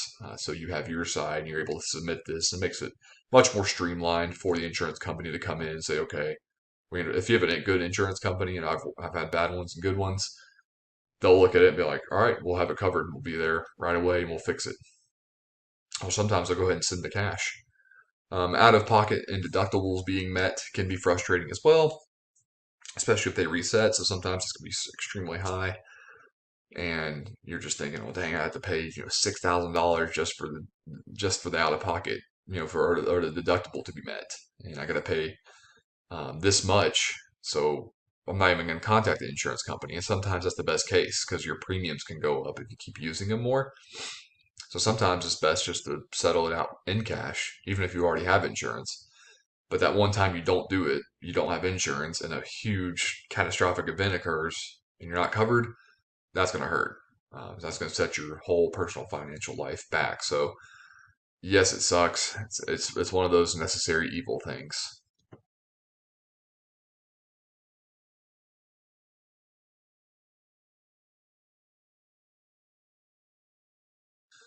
Hey everyone, my name's Jack Warner, and I'm a financial coach, also a financial education curriculum content developer or writer. Currently, I live in Brevard, North Carolina, but I'm originally from Georgia, and I taught personal finance and economics in high school for 6 years. And this is kind of where I've developed my love for personal finance, financial literacy, and consumer economics. Within about the last 2 years of my professional teaching, so year 5, year 6, it was during COVID, and I realized that more than just the teenagers I was teaching needed financial education. They needed to know financial literacy, basic concepts. I realized this because I was sitting there and teaching a class, several classes, and adults, their parents, these kids' parents were writing down notes, participating in activities, getting involved with the tasks and the projects that we were doing. And I had just asked two parents like, "Hey, why are you so involved?" And they're like, "Well, we were never taught this in school." And so my passion and my goal right now as a financial coach and a consultant with other coaches and advisors and other financial education organizations is to bring this curriculum to more and more people, is to help people realize that they can achieve financial freedom and teach that class that they wish they had in high school. So after my 6 year teaching, I traveled full time. My wife and I, we decided to travel and our dog. And I started picking up some more and more jobs. Just kind of, I wanted to have fun, wanted to explore a little bit of the country, the U.S., but I also wanted to um, shift jobs. Teaching as much fun as I had teaching personal finance, it wore me out. So in the process of the traveling, I started picking up more curriculum content writing jobs for finance and economics, and for about a year. And then at the end of our travels, I really started focusing on how I can help others with financial literacy. So I joined in with some other coaches. I joined in with some education programs. I joined in with financial advising organizations, credit unions, all different types of clients from all different industries, and was really wanting to build content for them. So during that process of building my own writing portfolio and helping people build videos or articles or educational posts or quizzes or whatever lessons, I started my own financial coaching business. Now I'm in the process of launching it, but at the same time, I want to go ahead and get that started. So I'm hoping that will be launched in 2023. But in the meantime, I need to do something. So I help people build curriculum. I try to volunteer my time, and I love just even just random people, just assisting people for free right now with their financial journey. So I'll talk about how they can save on taxes, um, different income streams they can probably create. I help friends and family pick investments, get out of debt, different types of things, common sense things, but they just need someone like me. There's thousands of other people like me to help them through the basic steps to achieve their financial success. So currently, yeah, I do build financial curriculum for people. I do videos, I teach lessons, I help build quizzes and assessments, and I help all types of financial professionals like financial coaches, advisors. I'll consult on education for high school, different types of financial organizations. But I say all this, one of my biggest passions, whatever position or whatever title I have, one of my biggest passions in life is to help others achieve financial freedom and know that they can do it. Know that they're not going to be in the debt spiral forever, or that they're going to be stuck at this income forever, or should give them the tools, give them the knowledge necessary that they need, that person needs, or that family needs to invest in their future and secure their future. So I hope throughout this course we can accomplish this together. I'm teaching all types of topics, very, very broad videos covering several different topics. We'll go through money mindset, how you can change your behavioral economics, and different psychology of money topics so you can approach money in a healthy way and handle money in a healthy way. We'll talk about income, we'll talk about investing, we'll talk about debt management, credit scores, taxes, everything. Creating a budget will be a big point. In fact, that's like a theme of my videos. I almost always mention budgeting, I think, in every video. So you'll hear me say it a lot, and it's important. It's why I say it a lot, because I can't remind myself enough to make sure I'm budgeting. But throughout this course, I want to help you or your family walk through the steps to achieve financial freedom. Very basic steps. There's no quick way to do this. Sometimes you just got to put your foot down, put your head down, and start working. And these are the steps I teach. And I hope we can accomplish this together. And I hope you enjoy this as much as I do. Hey, my name is Jack Warner, and in this video series, I'm going to be covering how taxes work, how income taxes are calculated, what you can do to lower your taxable income, and we'll discuss other things like credit and deductions and property taxes and consumption tax. So this video, we're going to mostly focus on the grand scheme of taxes. Why do we even have taxes? How do they work? Where do they go? Etc. So the first thing I want to cover is why taxes. And some of you probably already know, like, the government taxes us, but what do they do with it after? Why do they tax us? Well, the first thing is the government needs money, and that when I say government in this video, I'm meaning everything from local, state to federal levels of government. They need money to function and pay for public goods and services. They got to pay for schools, they got to pay for our defense, they got to pay for law enforcement. So they need money, and taxes are the best way to get money It's actually one of the 95+%. We'll cover that later, but 95+% of their revenue comes from taxes. Taxes are the largest source of revenue, and other ways the government can get money is through fees, donations, customs, tariffs, which is another tax, so basically a tax, and some other sources. Government sell stuff too. They can sell like the national park sells parking pass or park passes.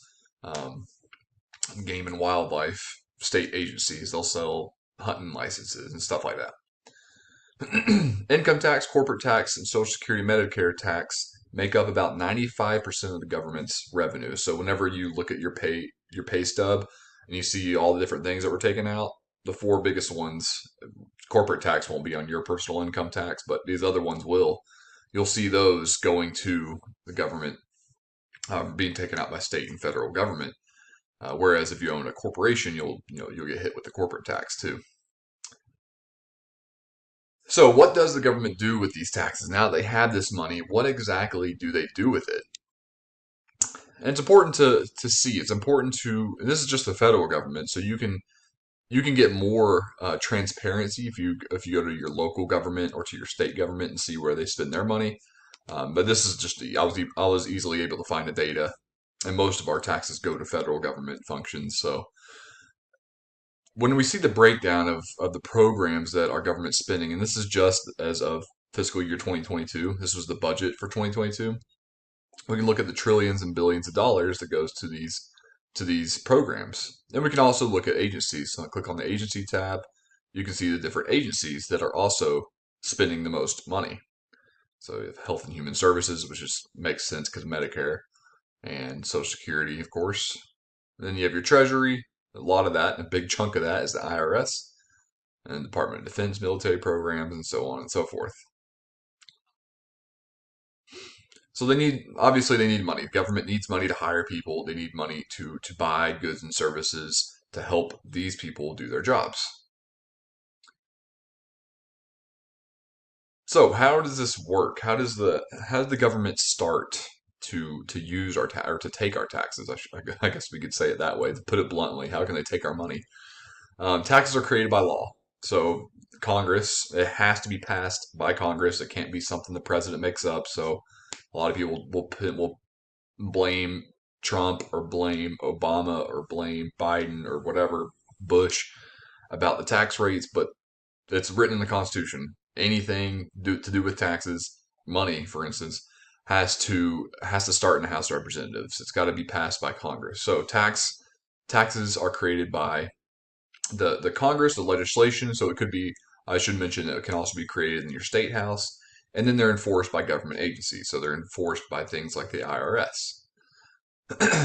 Speaking of the IRS, the Internal Revenue Service, they are the chief tax enforcement agency in the United States. They're the ones that can audit or investigate whether or not you paid enough in taxes. They're the ones that issue and confirm the tax return that you might receive. So they are the number one tax policy agency. Taxes are generally withheld. So we have a withheld program, especially if you're a W-2 employee. This means that throughout the year, until you get your tax return, the government's already withholding X amount of dollars from your paycheck. So you might get paid $3,000, but really get paid $2,500 because $500 is going to be taken out in taxes. And you get that money back whenever you do your tax returns. Doesn't seem like a good deal to me.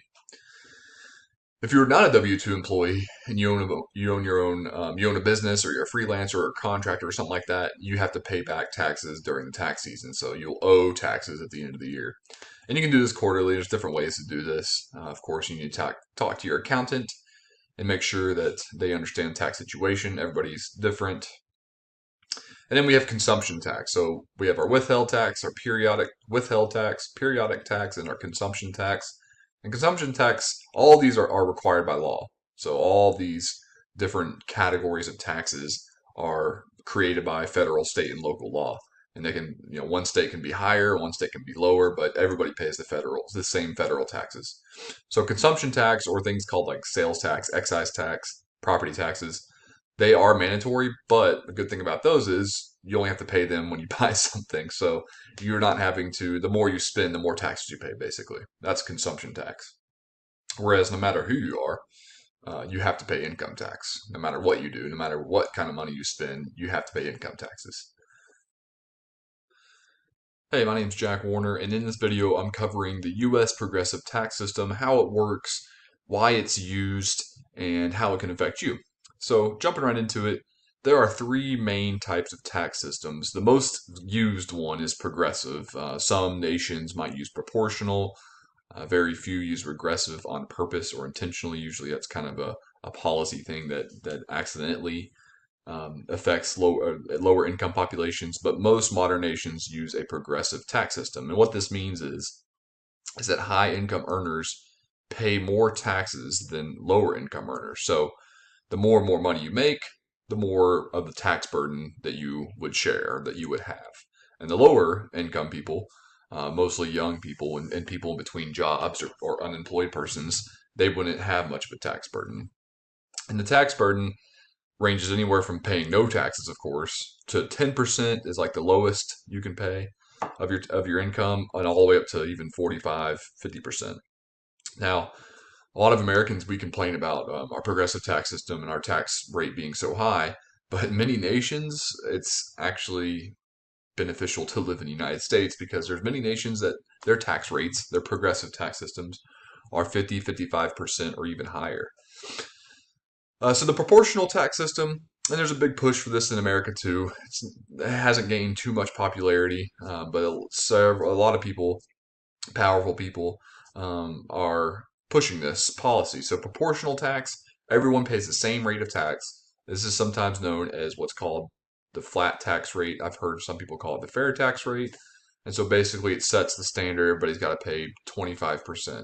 And that's, I don't know what the percentage is in there in the proportional wing of political spectrum or whatever, but I don't know what the I know they've done some math. I read one book about it, but they pick a rate, whatever it is, 25%. Everybody pays 25% no matter what. There's no IRS needed for it. Sounds kind of nice actually when you put it that way.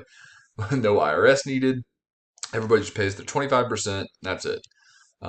Obviously, this comes with some problems, but we won't get into it for the sake of keeping this video short and not going down the boring rabbit hole of why proportional tax system or progressive tax system may or may not be better. Then we have a regressive tax system. And again, this isn't usually a nationwide policy. It's more of like a smaller minor policy issue. And this is when a larger proportion of taxes are paid by lower income earners, other earners than higher income earners. So things that are examples of regressive tax policies are public service fees, and some sales tax may fall into that category. So as of 2022, and I had to screenshot the IRS website for the new updated percentages because the IRS to help combat inflation, they fixed some percentages. This might be fixed again soon for 2023, who knows? But for as of 2022 in the United States, the progressive tax rate remains 37% for the top bracket. So if you're making more than 539,000 or more, and of course you're married over here. So the left column is single, the right column is married couples filing jointly. So if you're making this much or this much, and you're paying 37% tax, I'm going to break this down to how this actually works, and then you can see how it goes down from here. So 35% for anybody over this amount, and then you have your married couples filing jointly. And then your lowest rate is 10% for single individuals. So that's if you're making 10,000, a little bit over 10,000, or if you're making 20,000 as a married couple. So if you're making less than this, if you're a student or something like that, or if you're between jobs or whatever it might be, then you don't have to pay any taxes. IRS does not want your money. Still file though, just in case. It's always good. It's always good just to file anyway. You would file for free, so there's nothing you got to pay. Just a little bit of time. It'd take you like 10 minutes probably. So how the progressive marginal tax rate works is that we have our tax rate. So for your whole entire income, as it goes up, you got to pay more taxes. But it doesn't work quite like you think. So I'm going to use 22%. I feel like many Americans, the median income is like 55, 65,000 or something like that per household. So most Americans fall in the 22% tax bracket. And let's pretend that we make 89,075. So we're at the top. We'll just say 89,000. We're at the top of the 22% tax bracket. We're not paying 22% all on this. We first pay 12%.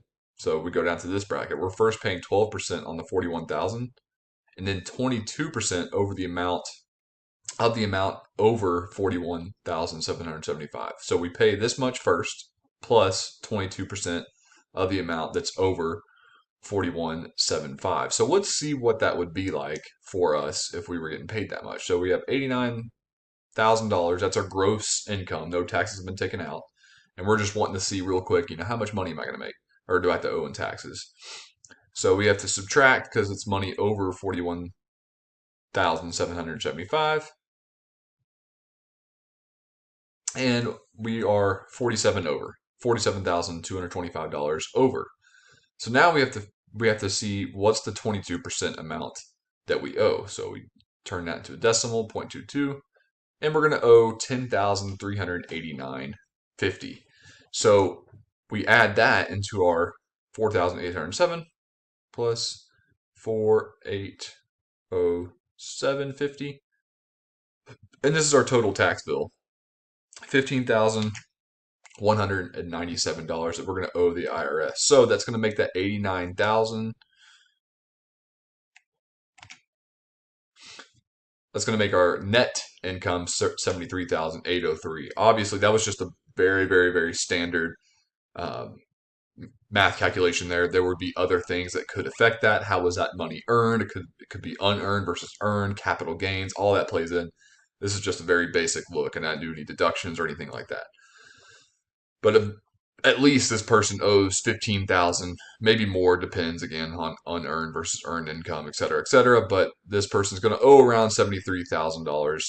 Or I'm sorry, their net take-home pay for that year is going to be $73,000. And you can do this for each bracket too. So just know you're not getting paid or you're not getting taxed the full 24%. I'm sorry, I keep saying getting paid. I wish it was like that. You're getting taxed the amount that's over the standard last bracket number. So just keep that in mind. A lot of people think like, dang, I got to pay 37% of all that. It's still a good bit of taxes. I'm not discounting that at all. You still got to pay a hefty amount of taxes, but it's not as bad as as some countries. If you start looking around at some progressive countries and different things that you need to different categories of marginal tax rates that you would have to pay for your income currently, it is much higher in other countries. Of course, some of these countries, like Scandinavian countries, have better public goods and services, free college, free healthcare, etc. So you get what you pay for, I guess. Hey, my name is Jack Warner. In this video, part of our tax series, in this video, I'm going to be covering personal taxes. So this is going to be covering more than just income tax, but some other taxes that you need to be aware of that can affect your consumption of different things, buying different properties, investing, all that. Different taxes that you will eventually run into, because taxes are always around us. Almost everything we do is taxed. So you need to understand some personal taxes. So the biggest one, obviously, is the personal income tax. So the level of taxable income determines on your income tax rate. And in the other video, we covered the different progressive tax system, the different tax rates, the different brackets that you could fall in. So this depends, the level of your income depends on your tax rate. And this also depends on your taxable income. So there's a difference between earned income, and then that's taxed. But then there's levels of different taxable income, because there's some money that gets less taxed than other money that you might have earned or unearned. For instance, capital gains tax can sometimes be higher than your regular personal income tax. Or like an estate tax is much higher. If you've received an estate from inheritance or whatever, it can be a much higher tax than your personal income tax. And sometimes capital gains tax isn't that high. So it all depends on your taxable income rates. And I just got done talking about that, earned income versus unearned income. Earned income is usually lower. Generally speaking, earned income is going to experience a lower tax rate. Unearned income, so things like capital gains, dividends, stock sales, said capital gains already, and gifts, inheritance, whatever. That's going to be unearned income, and usually that's taxed a little bit higher than personal on average.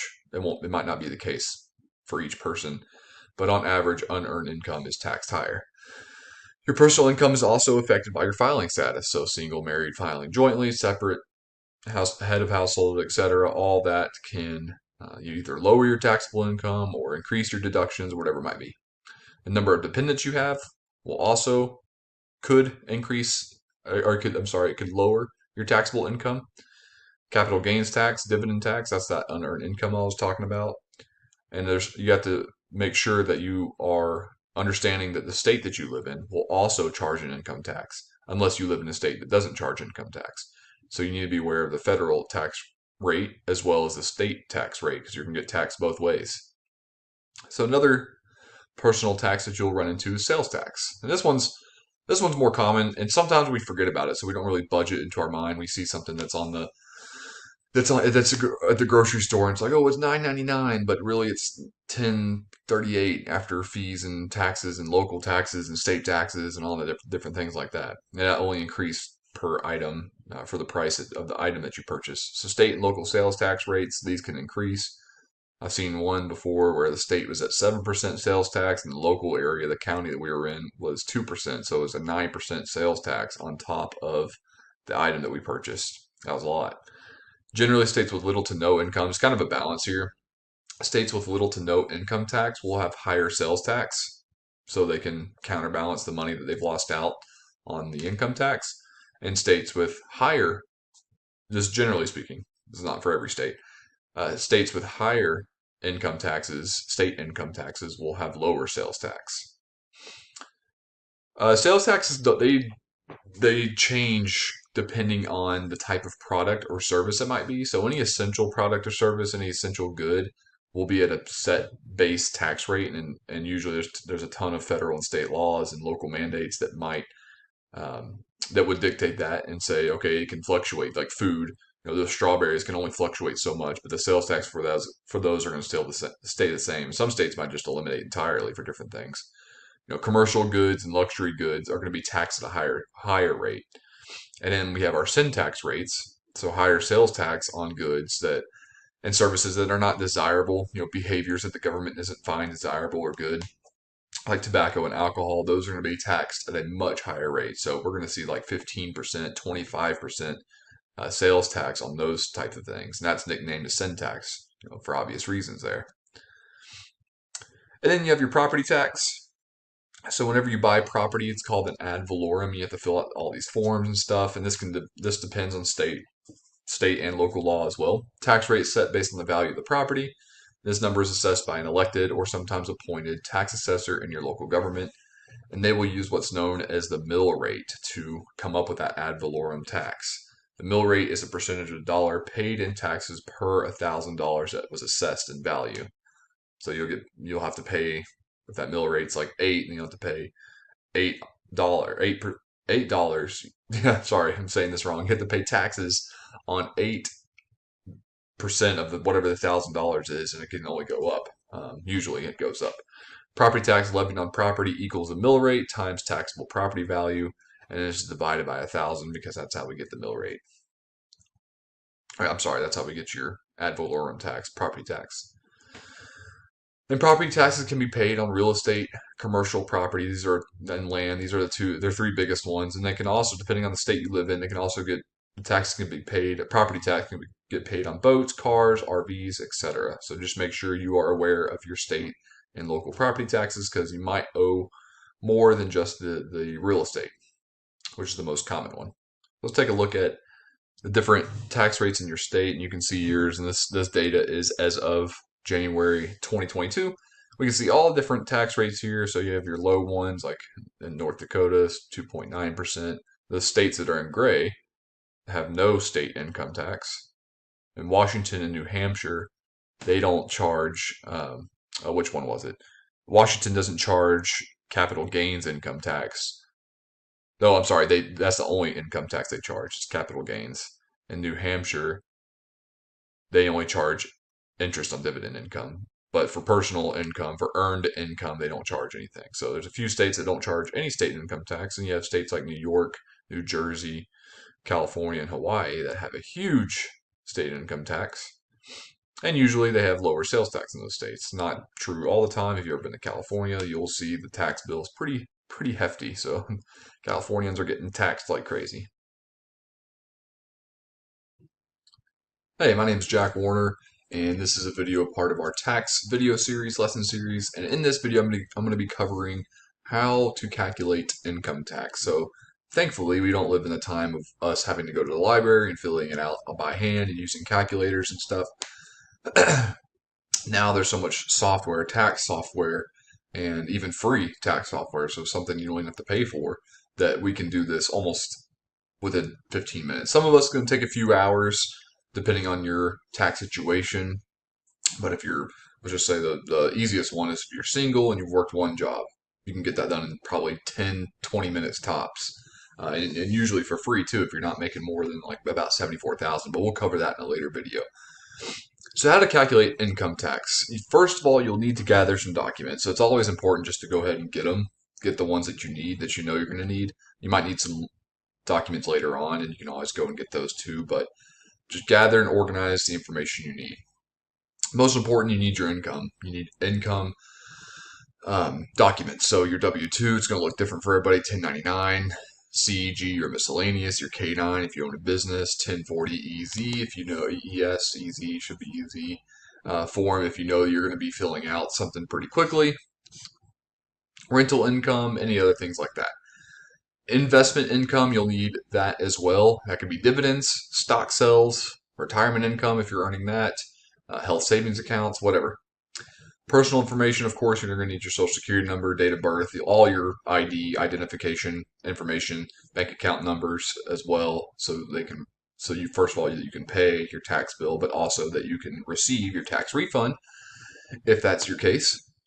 Dependent information, so just like you'll need your information, if you have any dependents, you'll need the same information, but for each dependent, or if you're doing it.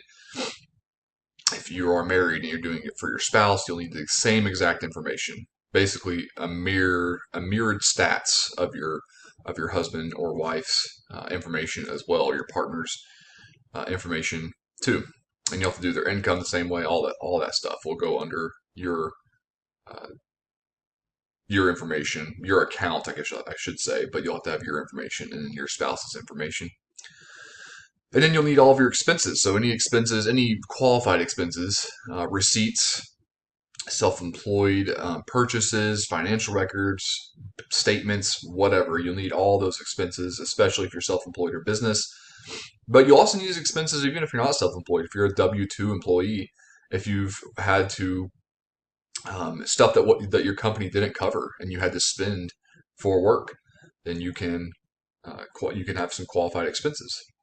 And make sure you keep tabs of that, keep records of that. And of course, any deductions, records, receipt, and there's different types of forms. 1098 forms, 1095A for your health insurance, at T or E, 1098 T and E for educational expenses, etc. And all of these are more customizable. You might not know you need them until you need to go get them. So, and all of them are available online, of course, for free. So some forms you need to know about. So I threw some forms on that last slide just for you to look over and start thinking about, but you might not necessarily need those. The ones I'm going to show you, most likely you'll see. So W-9 is one of the first tax forms you'll probably ever run into in your life. It's like this much you got to fill out basically. And that's just the withholding tax form you will need to know when you are hired. And then you have your W-2, and then your W-2 form is the taxable income that shows how much you were paid and how much was withheld, how much your employer withheld for taxes during the taxable period.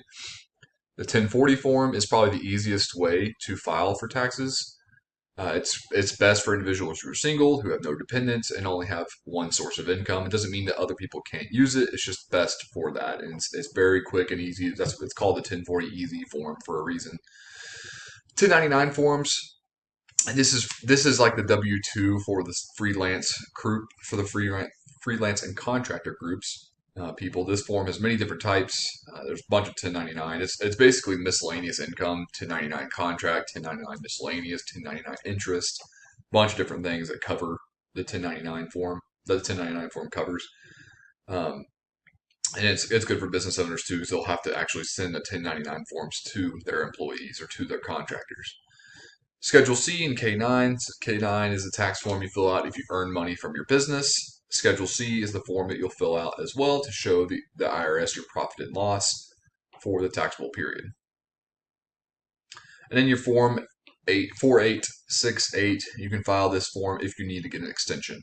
And this extension could range from a month, 3 months, whatever. I've seen some people put it off for a year, which is incredible. It depends on your situation. If there was a death in the family or some drastic financial change that occurred in your life, then usually the IRS will allow for an extension.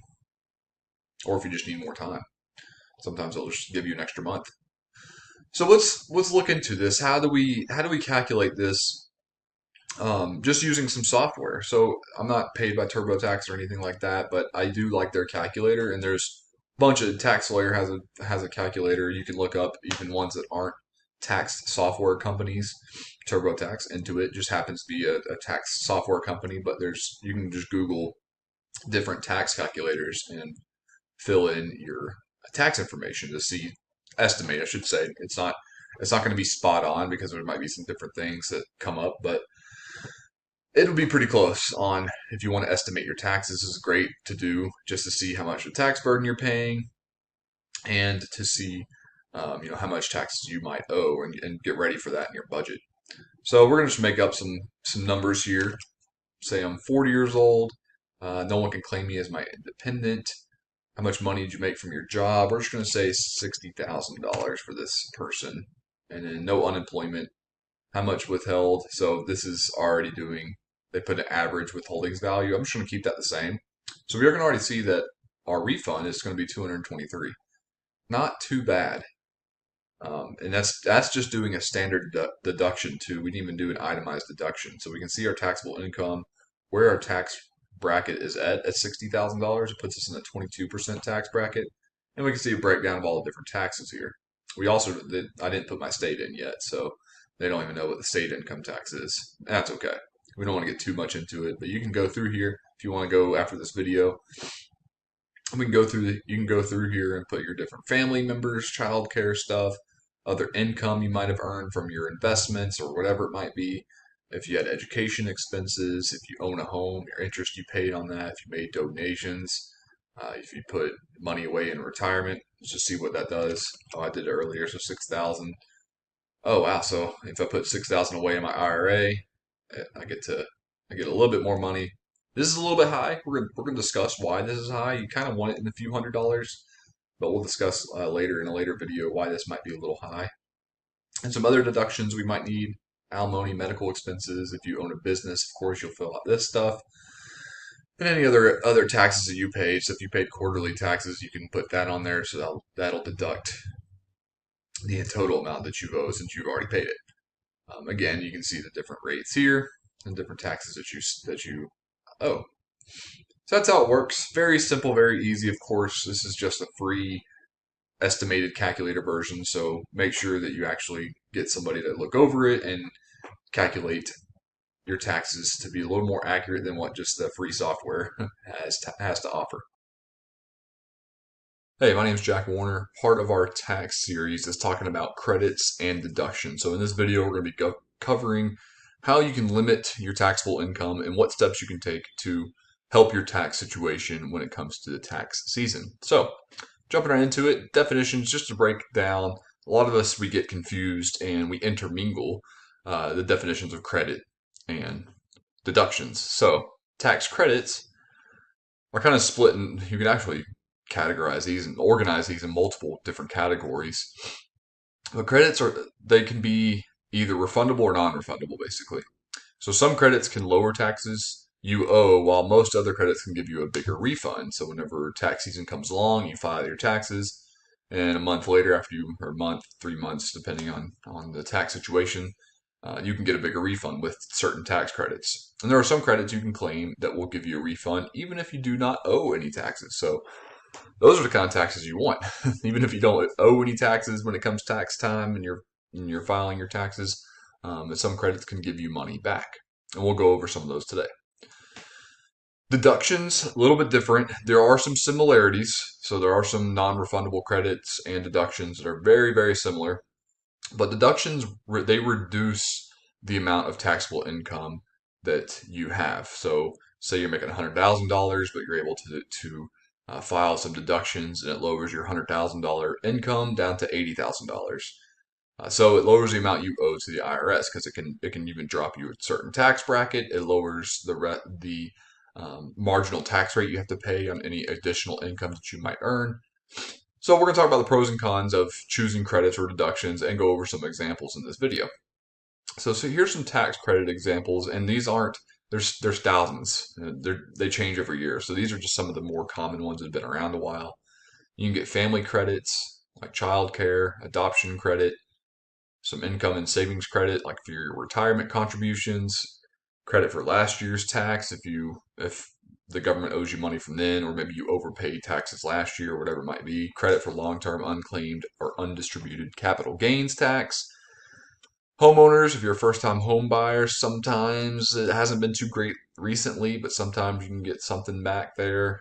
Agriculture credit if you live on a farm, or if you have a house, even if you have a house that's in an agriculture area, sometimes you can get some tax credits there.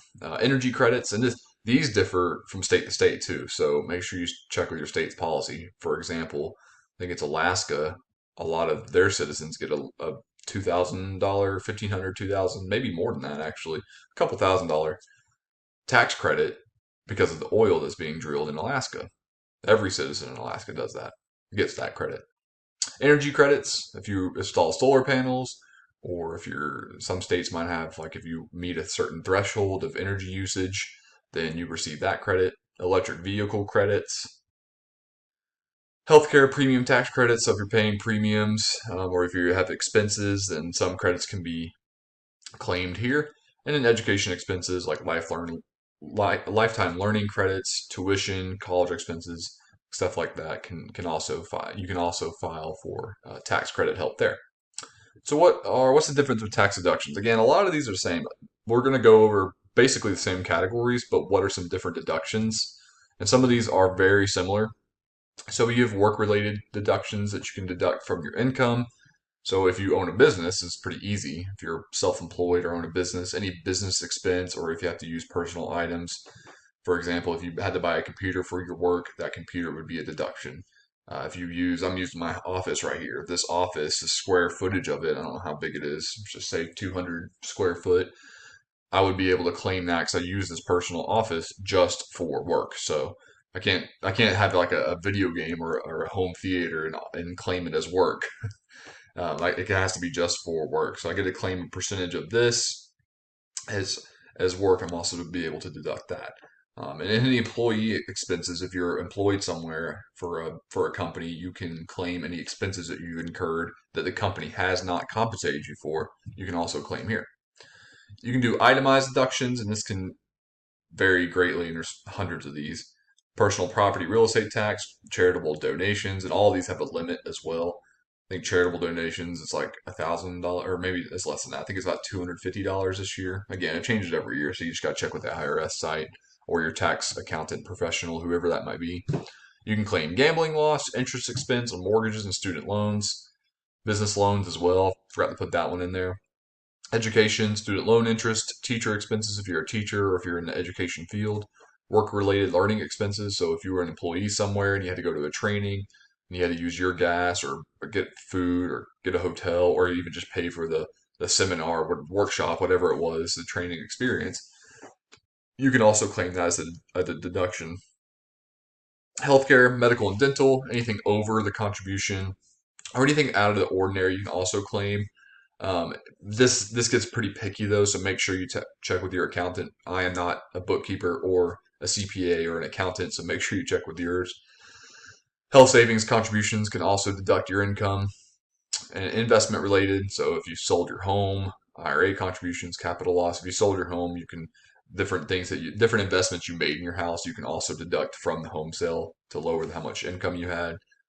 Capital loss, different from capital gains. You buy and sell an asset. If you sell an asset and you do not profit and you lost money, you can claim that to deduct your income. So talk about itemized versus standard deduction. Itemized deduction is a little more painstaking than standard. Most Americans choose standard deduction because it's already listed on there. You don't have to prove anything. You don't need any paperwork. So deduction can be standard, itemized. For standard deductions, the numbers are already set for the next 2 years, so you can see the standard deduction if you're single. If you just choose standard, you get that deducted right away. You don't have to worry about anything. And you can see as it goes up when you're married, head of household, etc. Now, if you want to check the standard deduction, it's the easiest way, simple. You don't have to do any work. You just check it and you move on. If you want to itemize it, you should consider how what's in play here. What do you need? Itemizing takes longer, but it can save you a lot more money. So it's a better option, especially if you're self-employed, especially if you own a business. This is for you, or if you're a contract employee. Itemizing takes longer, but it can save you a lot more money if your deductions are, if you know, even if you estimate that they're going to be more than, let's just say we're single here, if they're going to be more than this amount, you might want to consider, like if you know it's going to be about $15,000 and you have the stats and the records and the receipts, etc., to back that up, definitely itemize it. But again, not a tax professional. Make sure you talk to a tax professional before you do anything like that. So credits versus deductions, or both. Which one's better? Which one's worse? And it all depends on your tax situation. It all depends on your personal finance and what's going on. So you can use both. You can use both credits and deductions, but you can never overlap. So the IRS will audit you quick if you do that. So for example, you can't claim the same health expense. So say you used $300 out of pocket to spend on some checkup or whatever it was, and you claim that as a tax credit, so you get $300 back or you get $150 back, whatever it is.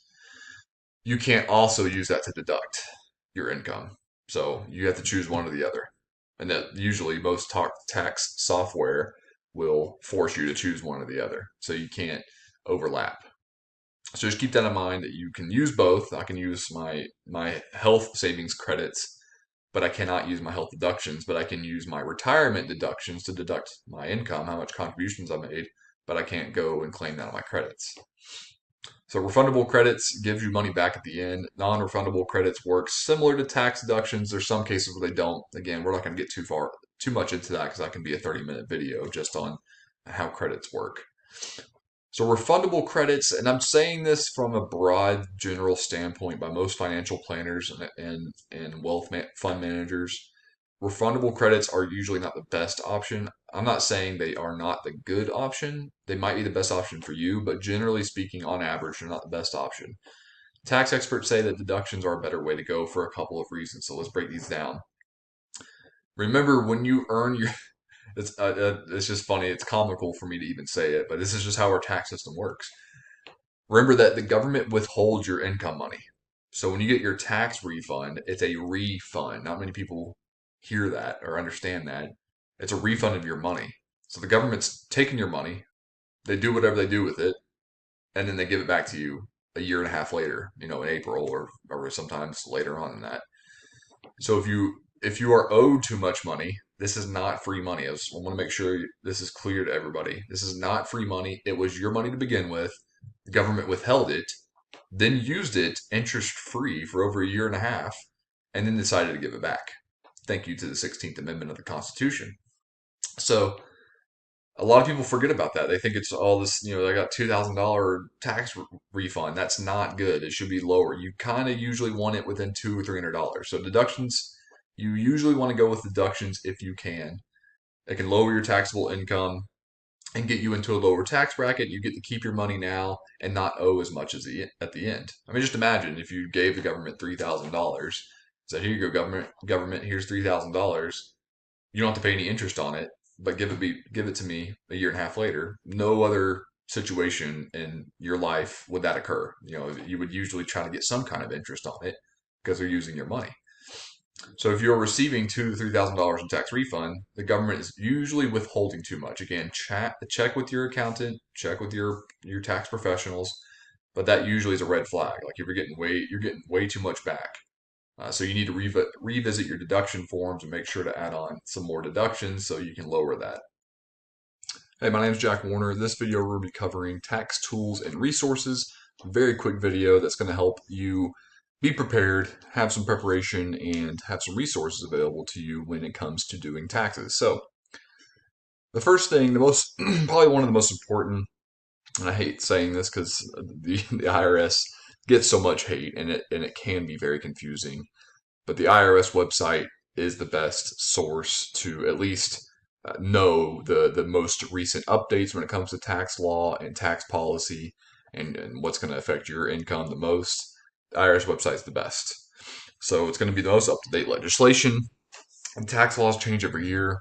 So if you need a quick reference check, or if you had a crazy uncle or a friend that thinks they know everything about taxes and finances and they say something that seems off, check with the IRS website, see if it runs. They have PDFs for everything. All the forms are on there, all the free different resources and calculators and tools are on the IRS website. You can check that to make sure that your crazy uncle's not too crazy.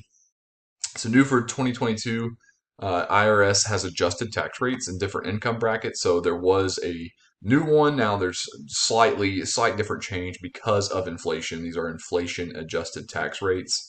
And you can check this site. We can look at it all together real quick just to see what's new for 2022 and going into 2023, we should say. So we can see the different changes here. So they've bumped up. I think it was about 7% change. A lot of it still stays the same, but some of it has changed.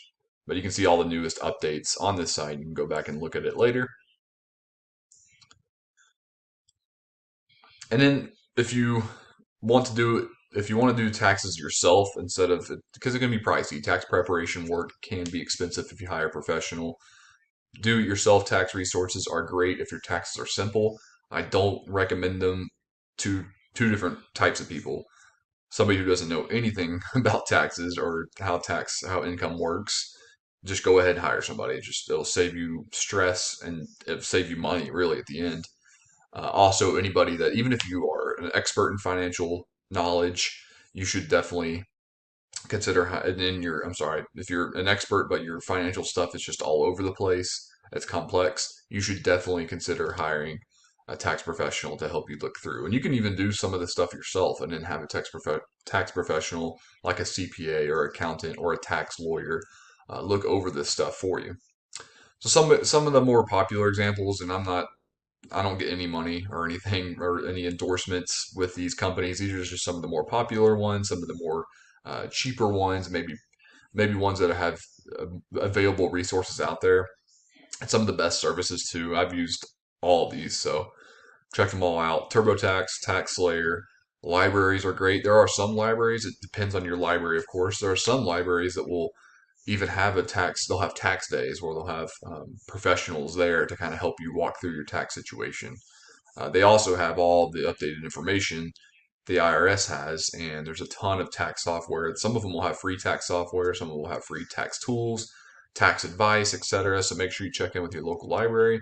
H&R Block, just another one of those tax software companies. And then the Tax Act is great because I think they work kind of both ways. They'll have tax professionals that'll help you for free. There's a qualification for it too, there's a minimum income or maximum income. And they also have tax software. So it's different tax professionals you can use. Oh, and I forgot to mention that the Tax Act as well. They'll do your taxes for free. If I think it's like $73,000 right now as the cap. You can't make more than that. If you make under that, you can file your taxes for free. And I'm gonna talk about that here in this slide too. So tax professionals. If you need a tax professional and you're looking around for one, you're shopping around. Accountants are great to start with. Certified public accountants, of course, because they have to get qualified by different national boards and recognition and training and all that. Tax lawyers, if you have a complex situation, if you own multiple businesses, or perhaps you have different assets in different states or even different countries, you might need to hire a tax lawyer. That's when you're getting pretty complicated, or if you have estate taxes to worry about. The Free File Alliance is part of the Tax Act as well. The Free File Alliance for under $72,000 household income, you can file your taxes for free. So a lot of people can qualify for this. It's a great tool to use, so you don't have to worry about paying. It's not too much, but it's still a good bit that can cut into your budget. It's about $60 to $100+ sometimes. And then you can see your filing, your free file to do federal taxes. as well.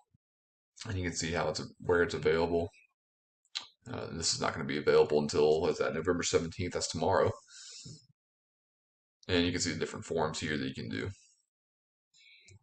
So just a quick video, just an overview of all the different tax tools and resources that are available, usually in your local area, if not somewhere close to you within a 2-hour drive, probably, that you can have access to, and just get help doing your taxes.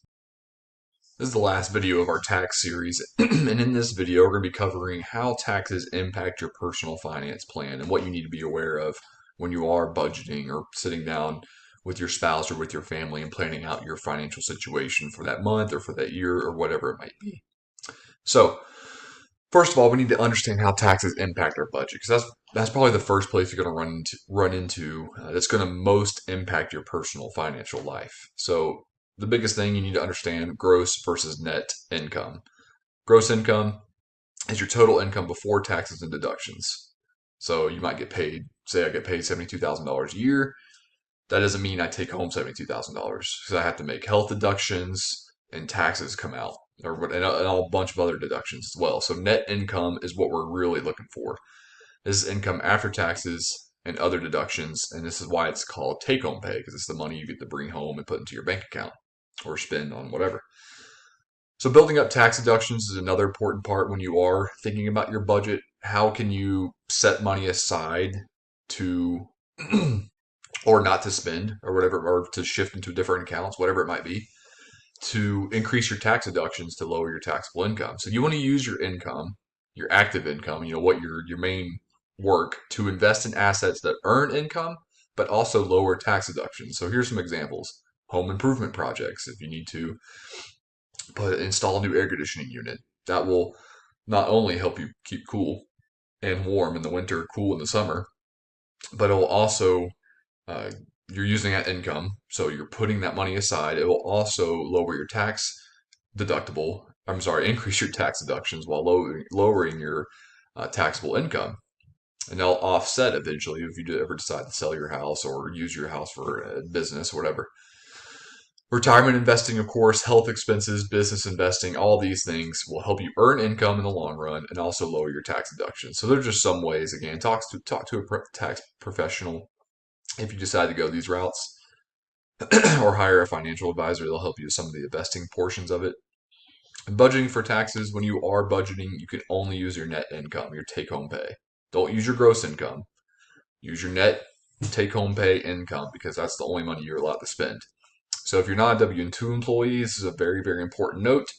Make sure you are setting money aside for taxes in a savings account somewhere. So just like you have an emergency fund and like your daily expenses fund, and then maybe you want to go on a cool trip savings goal, that's great. Also put a savings account aside. If you are a contract employee or a freelance or a business, whatever, make sure if no taxes are being withheld, you need to budget. You need to put money aside for taxes when tax time comes, because if you don't do that, the government's going to come looking for it, and you're going to get audited, especially with these 90,000 or whatever it was, 70-something thousand new IRS agents. They're going to be cracking down the next couple of years. I think they're mostly targeting the whole COVID scam, the COVID relief fund scams, but don't let that distract you. Make sure you're prepared.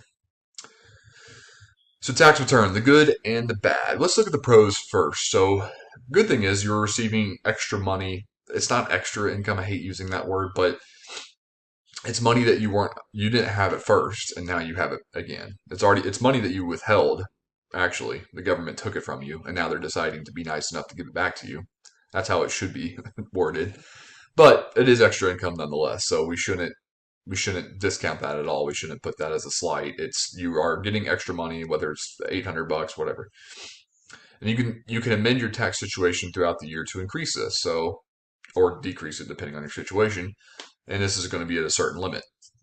So you can amend your tax situation throughout the year. Things might change, so you might need some more money back for the next year whenever you file your taxes. Or if you want to be able to pay more taxes now, like, oh, I've just got a bump in my income, then you can change your tax situation there. So that's a good thing about tax returns. And the refund can force you to save money. So even though you have to pay I think if you look at it, basically you're giving an interest-free loan to the government, but I think it's like $50 to $60 you would pay if they gave you 2% interest or whatever it was. So you're paying a small fee to the government to kind of have them save the money for you. And this is I don't like this one, but for anybody that has a really difficult time saving and they know that they are going to be spending, this might be a good option for you to just do the tax return. Let the government save the money for you, and then you can get it back later on. The cons to this: the government's taking your money. That's the biggest thing to it, right? The government, in the power of the 16th Amendment and the IRS, they are taking your money, and that's not great. And a large tax refund means that you are giving an interest-free loan to the government for over a year, and they're using that money interest-free no matter what. And this also impacts your cash flow and your income is impacted. So if you're getting a large refund at the end of the year, you could have used that money as cash flow to pay off your house or to pay off a bad credit card or to pay off a car or whatever it was.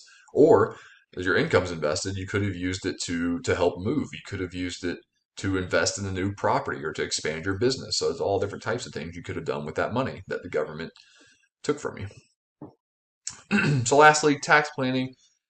The whole purpose of tax planning is to be as tax efficient as possible. It's not trying to find loopholes. It's not trying to find, those offshore accounts and move money like the Ozarks. You're not funneling any money anywhere, but you can be tax efficient and be prepared as possible. So some ways to do this, and again, I have to preface this by saying that you need to talk to a tax professional. First of all, I am not a tax professional or a CPA or anything like that or a financial advisor. So make sure that you are talking to someone who knows about this stuff. But some of the common ones that you can find for investing in tax shelters, which means you can get triple benefit taxes like income. It'll lower your income. Whenever you spend money on certain things, you might not have to pay taxes on it whenever you withdraw, things like that.